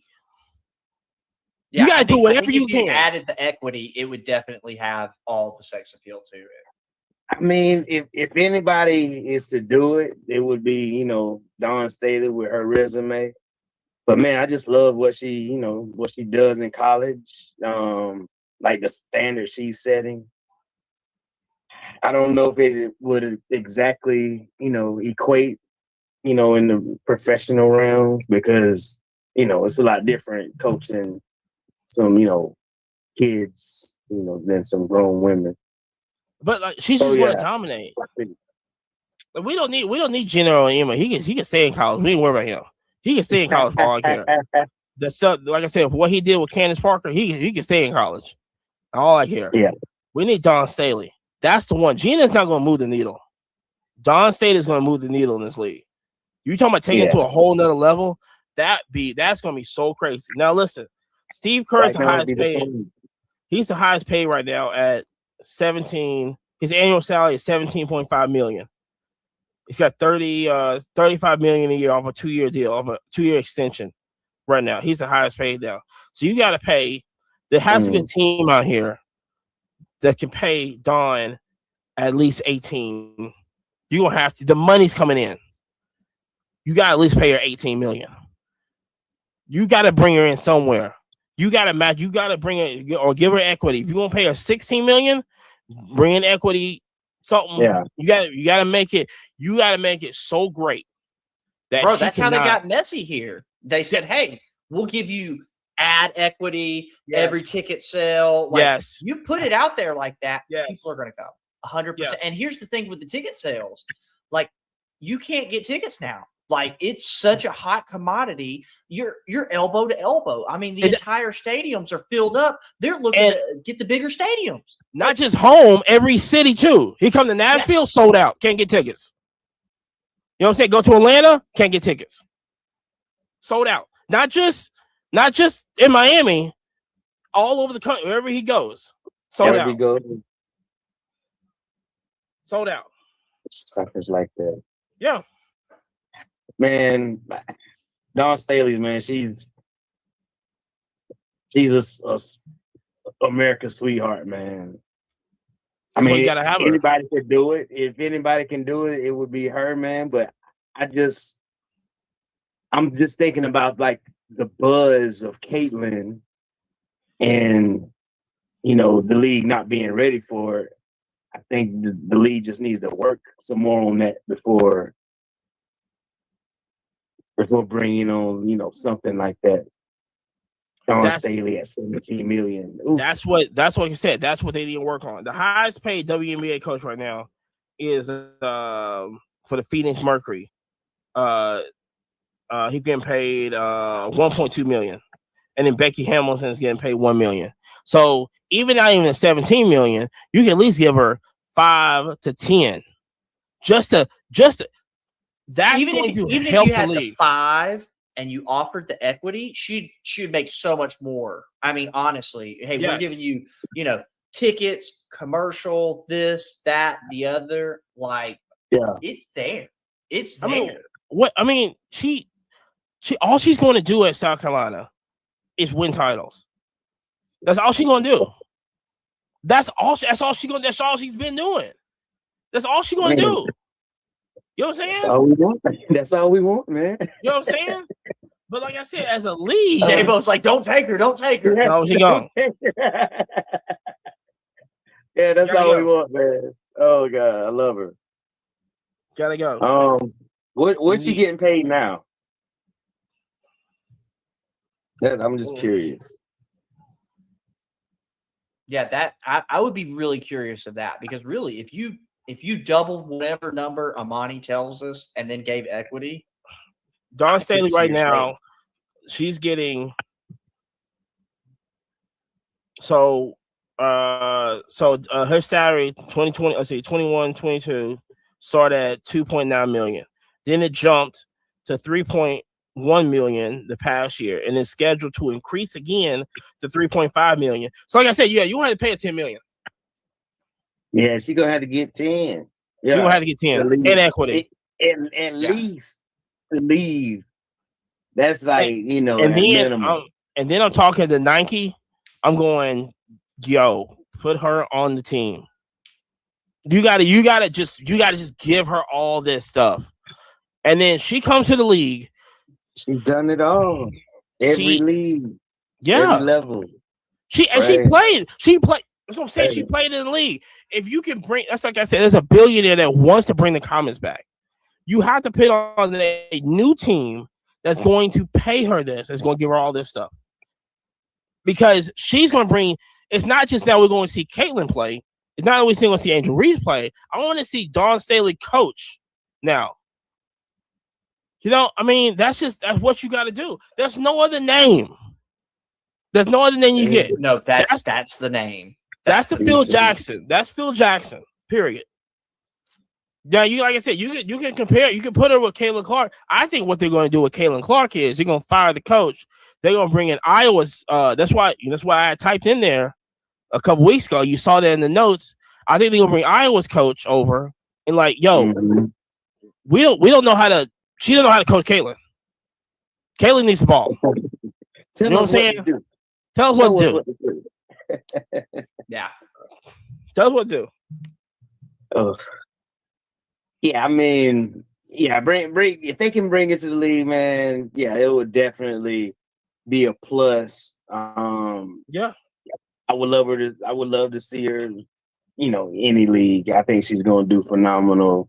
Whatever team she coaches will be a contender one day.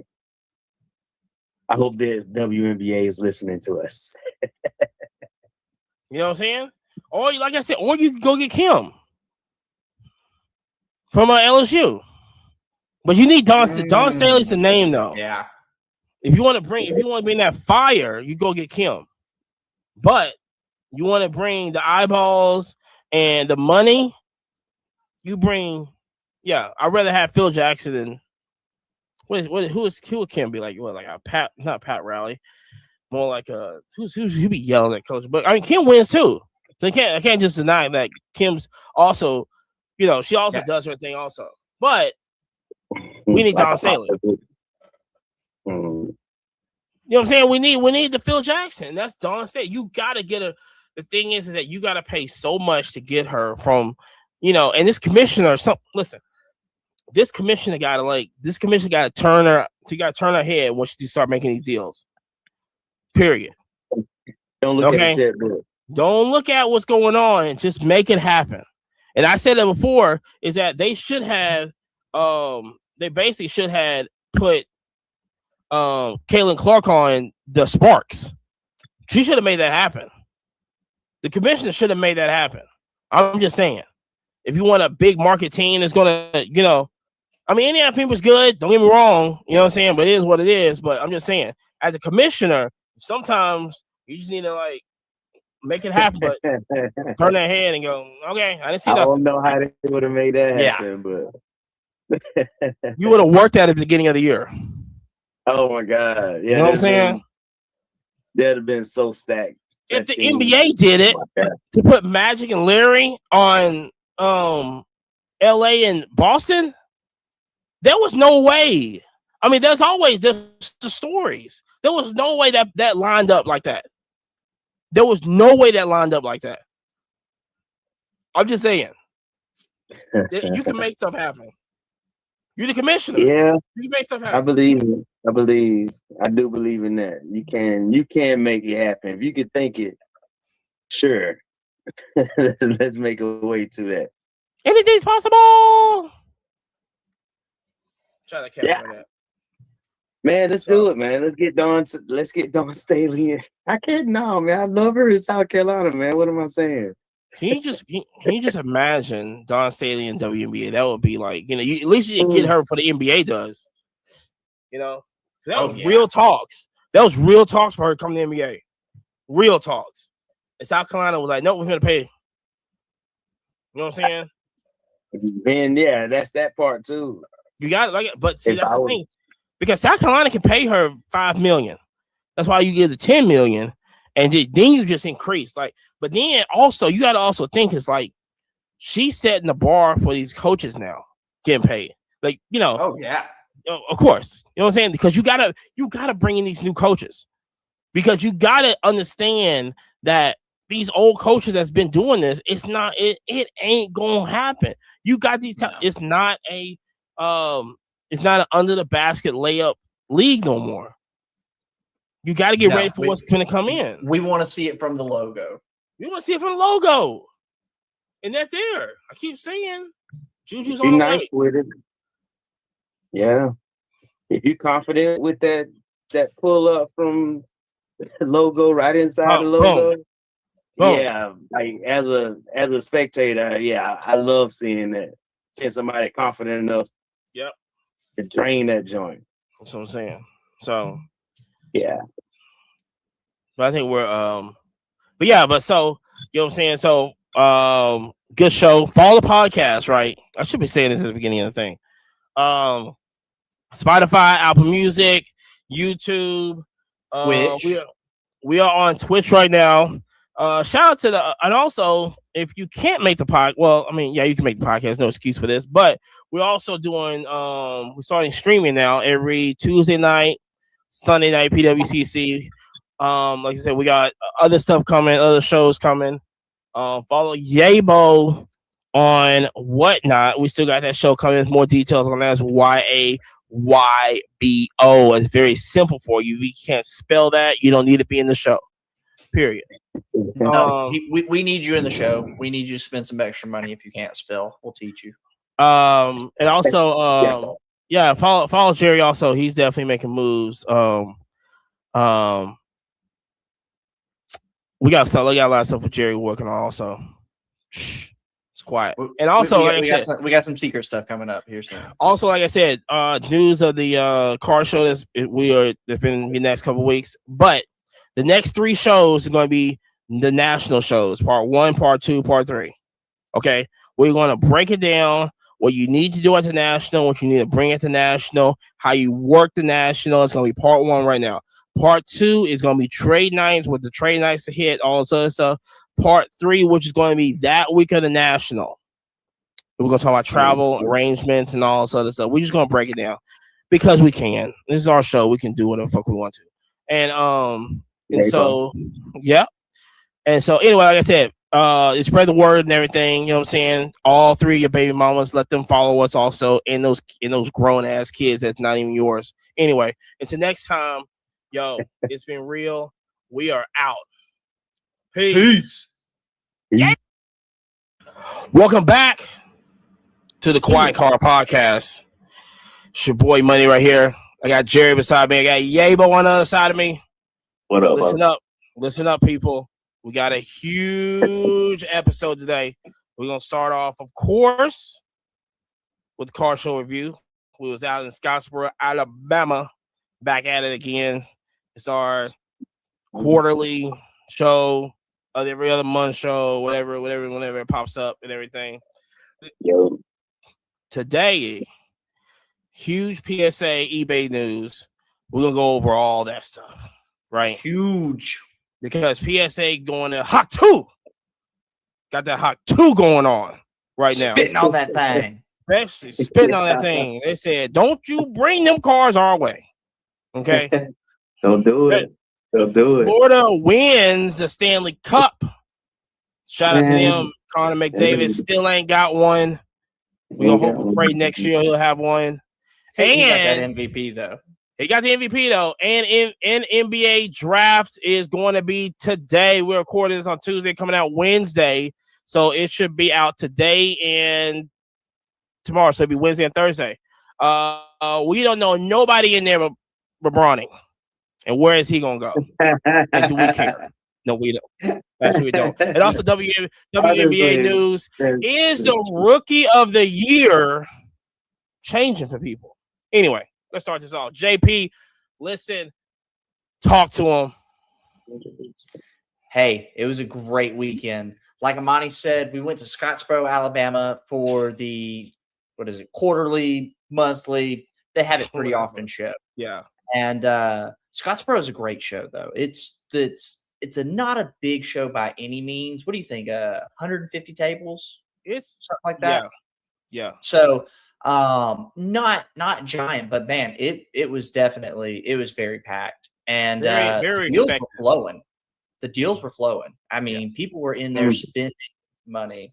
Saw a few notable Whatnot buyers. They're walking around just loading up the boxes after boxes. Mm-hmm. So, but hey, I made a few plays. I sold a few things. I got in a Veriswap order, of course, the day after the card show. So, I mean, it was a great weekend. Yeah, timing is everything. Yeah, but what's up, man? What's going on with you? Hey, what's up, man? You know, working for the people, man. We got submissions coming back this week. Your autographs, man. We said that, they were going to push it out to nationals again like they did last year. But, hey, man, sounds like we're going to get them back in time. Yeah, listen, that's what I'm talking about. That is what I'm talking about. So you got like 20 cards in there, man. And, you got some really nice grades on the big hitters. All the grades weren't nice, but you got some really nice grades. What would it be like? What's a card that I got a good grade on? Because I don't remember none of the cards. I ain't gonna lie. Like that Josh Kelly auto got it gemmed. Oh yeah. All the wrestling autos gemmed. Okay. Yeah, some two big, yeah, wrestling ones. They jam. Let's go. Yeah, man. Yeah, take that all day. So man, yeah, that's good. And Jerry, you know, your ball is gonna be in possession of Amani by the weekend. He's gonna be our courier. Totally. Get that nice auto back to you, that Kimbrough back. But yeah, man, I think I got 2 more submissions that I think will make it back in time for nationals, and those are 2 non-sport, you know, some of them non-TCG too. They're just some, you know, just oddball cards that I did for special PSA special in May. So looking forward, man, stacking up for national, man. Get ready. Can't wait to go to Cleveland with you guys. You think my CJ be back in time?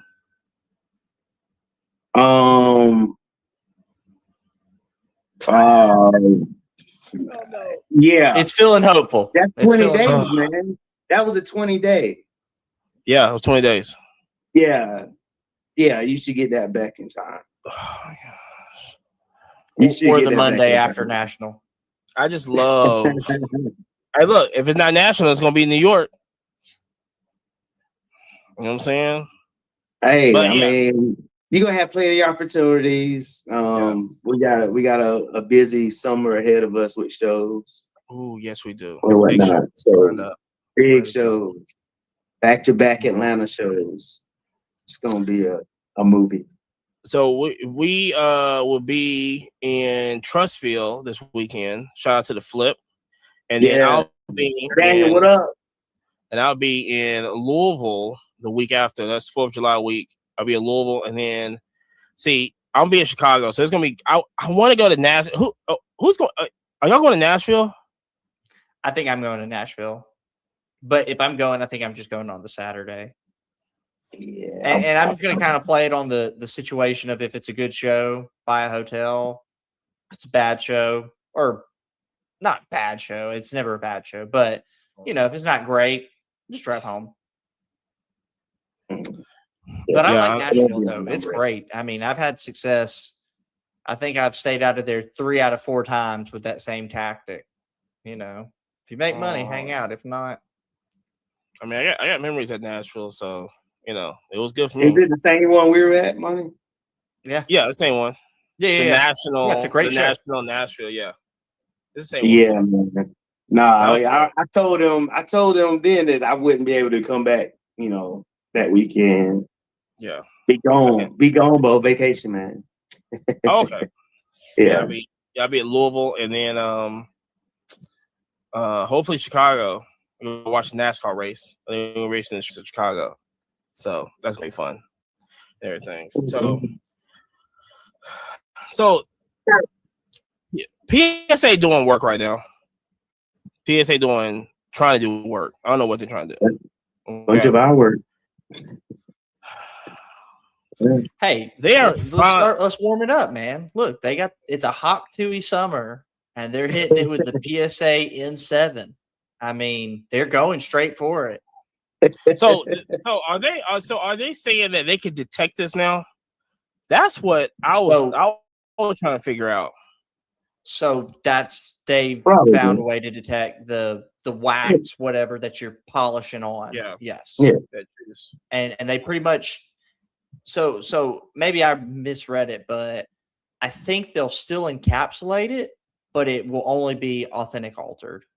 So it's kind of the situation of, you know, somebody's recolored something, whatever. They just put altered or authentic altered. But they can detect it, right? That's what they're saying. Yeah, that's what they're saying. I mean, yeah, I would imagine they went through like some efforts to get some technology to be able to detect them without, like, you know, touching the card or something. It'll shine different under maybe some different type of light. They might got a UV. It has a sweet smell to it. Is everything I've heard from everybody who's very involved. Wow. I had a guy who I know through the Flip show and said, "Hey, yeah, I know for a fact this one was, you know, hit with the wax, and it smelled almost coconutty." So, Dang, you're not using coconut oil on the daggone cars, man. It had it. You know, it smelled like something in the kitchen almost. You know what I'm saying? Pine salt. Or Armor All, you know, but it just makes too much sense for PSA just to go, hey, we can go buy from Kurtz, Mr. Minty, whoever, and we're just going to figure out whatever we need to do to make a reagent, rub a little bit on the card, dip it in the solution. Absolutely. If it turns green, you're good. If it turns red, yeah, no. Then, as PSA, I would have, as soon as I would have heard, anything about that, yeah, I would have got cars exactly from him, got his stuff, and I would have tested it for sure. No question at all. But I'm still going to put it on wax here, though.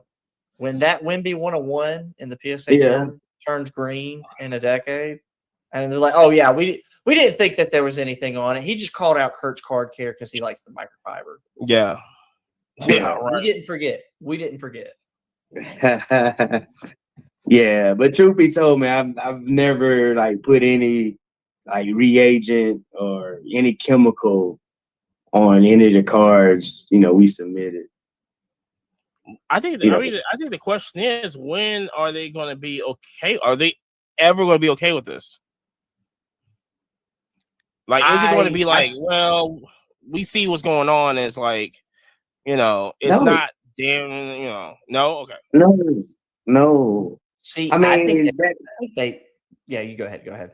I mean, to me, this is really should be pressing on the card companies to do better. That's all I'm saying. If it's supposed to be shiny, find a way to make it shiny and not stick to the card in front of it and behind it or something. Keep it right out the pack. If it's supposed to be, centered, find a way to make it centered, man. Fanatics. Dude, I deal with millimeters every day, man. We can do this for real. Fanatics. Listen. Because I mean, I could just see, I could possibly see Fanatics coming in and going, well, you can get the Fanatics checked, approved cleaner system. Right. I could definitely see that. Because, yeah. It'd have to be hobby approved or something. But yeah, to me, if you're touching up, that's like touching up a Rembrandt or something, man. If you want to go that far, something ain't right about that, yo. I morally, vibes, everybody's like, hey, it's no good, right? But there was a point in time that people were like, hey, grading is stupid, right? Subjectively, they're like, it's grading stupid. 100%. Why would I send my card here? They're going to steal my card, right? Yeah. I'm kind of on the side of, I'm with both of you here. Morally, I don't want this product on my PC stuff. I want my stuff to last 10 plus years. However, I could see a world where Fanatics, PSA, whoever offers some level of this service. And not only on top of, do we offer the product, send it to us and we'll do it for you. Yeah. Because Fanatics' whole goal is they want to make money on every avenue. When you buy the card, every level, you grade the card, when you sell it, when you trade it. That's true. Oh my God. Because it's so crazy. I'm just thinking about this right now. We saw a Fanatic slab this weekend. Yeah. We saw a Fanatic slab this weekend. I think I took a picture. Authenticated. Yeah, authenticated everything. So long and short, it was what was it? Conor McGregor? I would say because he had a lot of Conor McGregor. I think it was Conor McGregor or Sean O'Malley, one of the two. But it was like a Topps card, and it had an autograph on top of it that was not a pack pulled autograph. And so what Fanatics did was they enslabbed it, and at the top it said Fanatics authenticated autograph, coinciding sticker, Okay, so they authenticating autographs now, huh? Crazy, yes, sir. What? Yes, crazy, sir. Right? Crazy. Interesting. Dang. This is all I high mean, stars. I would like we gonna have a rule, right? I mean, because it's okay in the comic book world to apply like heat and humidity, pressure to your collectible, right? To your comic, to your magazine. That's perfectly fine. I mean, I guess we could do that with cards too. I mean, I've heard of people putting them, soaking cards in water. Kind of old school, but I've heard of it. Yeah, I mean, I've heard a lot of the old school guys using the what is it, the distilled water, and it's for when, like, for instance, I think it's the 35 Disney set where they would paste the cards into an album, and so people would buy the albums complete, right, pull the pages out, throw it in the water to have because the card's more valuable. So it's definitely something that has been around, but I think it's the solvents that's different than the distilled water. If it's not, and like even a the natural, soaking, I'm not even a big fan of. Yeah, I wouldn't. I mean, I haven't pressed my own like comics and stuff, but maybe they add some, some water. I gotta imagine, like the steam is just vapor, right? For sure. I'm sure they're putting it in what is that, a dehumidifier thing where it sucks all the water out. Yeah. What is that, for cigars or something? But yeah, man, I don't know. I think, for my own personal stuff, I would not like it soaked. I would not like it to have all the goofy buffing agents. Like those 97 Kobe chromes did not turn green on their own. I'm just saying. Like, that was one of the first introductions of shiny cards. I'm sure people were doing some shady stuff of, a little polish won't hurt that. Yeah, it's organic, it's natural, it's gluten-free. I like to understand that correlation for real, man. Yeah, that's crazy, but yeah, they were turning green by the bunches, right? And not all of them, though. You would think that if it was like a product defect, everyone would be green. Right. But maybe somebody be brave enough to crack one, let the world see. Let's crack it together.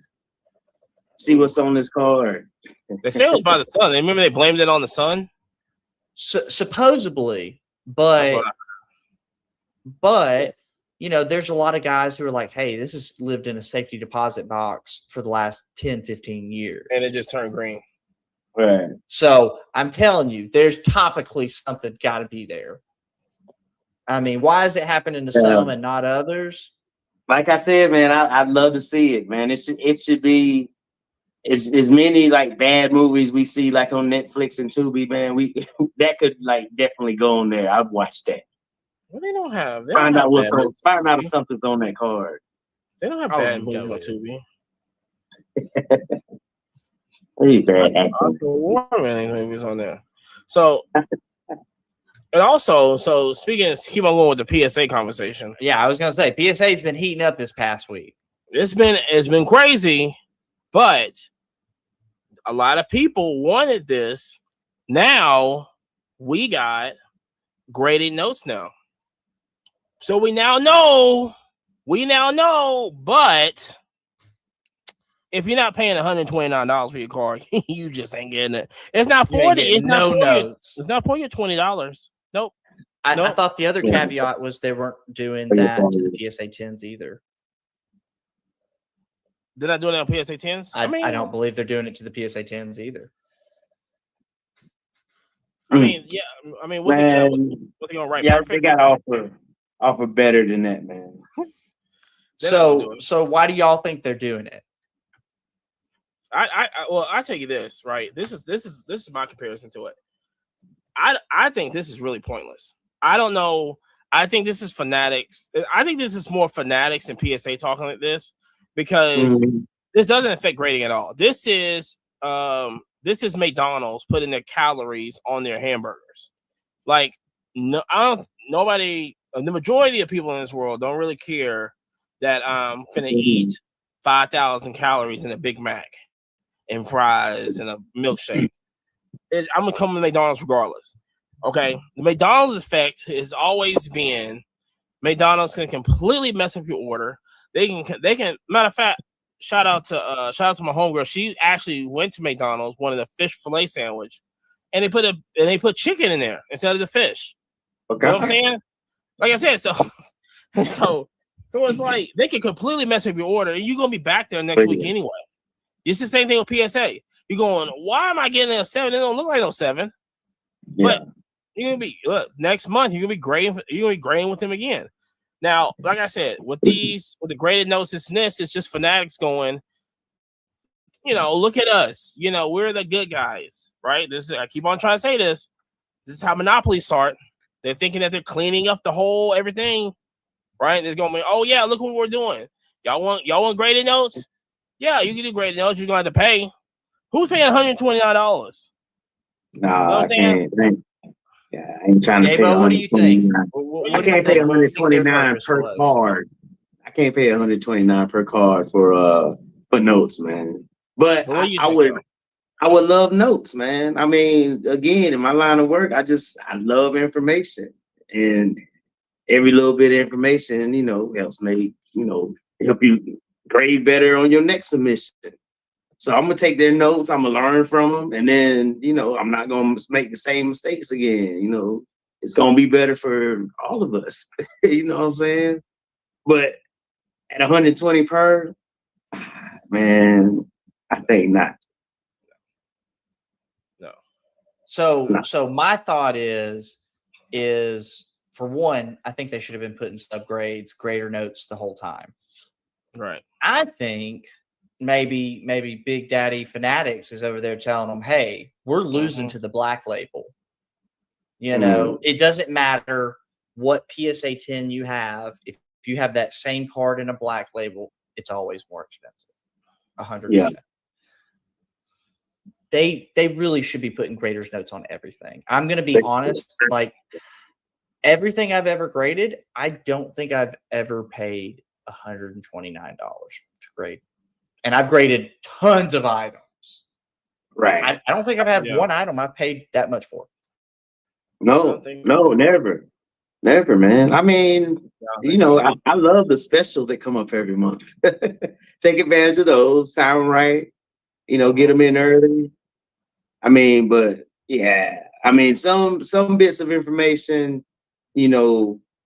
some companies should provide as a service to your customers. I mean, it's not extra for that in the comic world. I mean, you still spending $30-something per comic, just for the grading or whatever. You got to pay more for other services or whatnot, autograph authentication, whatever. You can get them pressed, but they give you the grader notes. I mean, yeah. Well, and I think there was an interview with the head of PSA, and he was talking about it, and he was like, well, they're already doing grader notes anyways. They're already taking the notes anyways, because I think it's a peer-reviewed system where you got the Q1, the Q2, right? Well, why are we just not publishing that? Like, right. But first, hold on. You want to see these notes? You got to spend that money, break that bread. What? Let me ask this. How significant will it be if PSA gets into grading comics?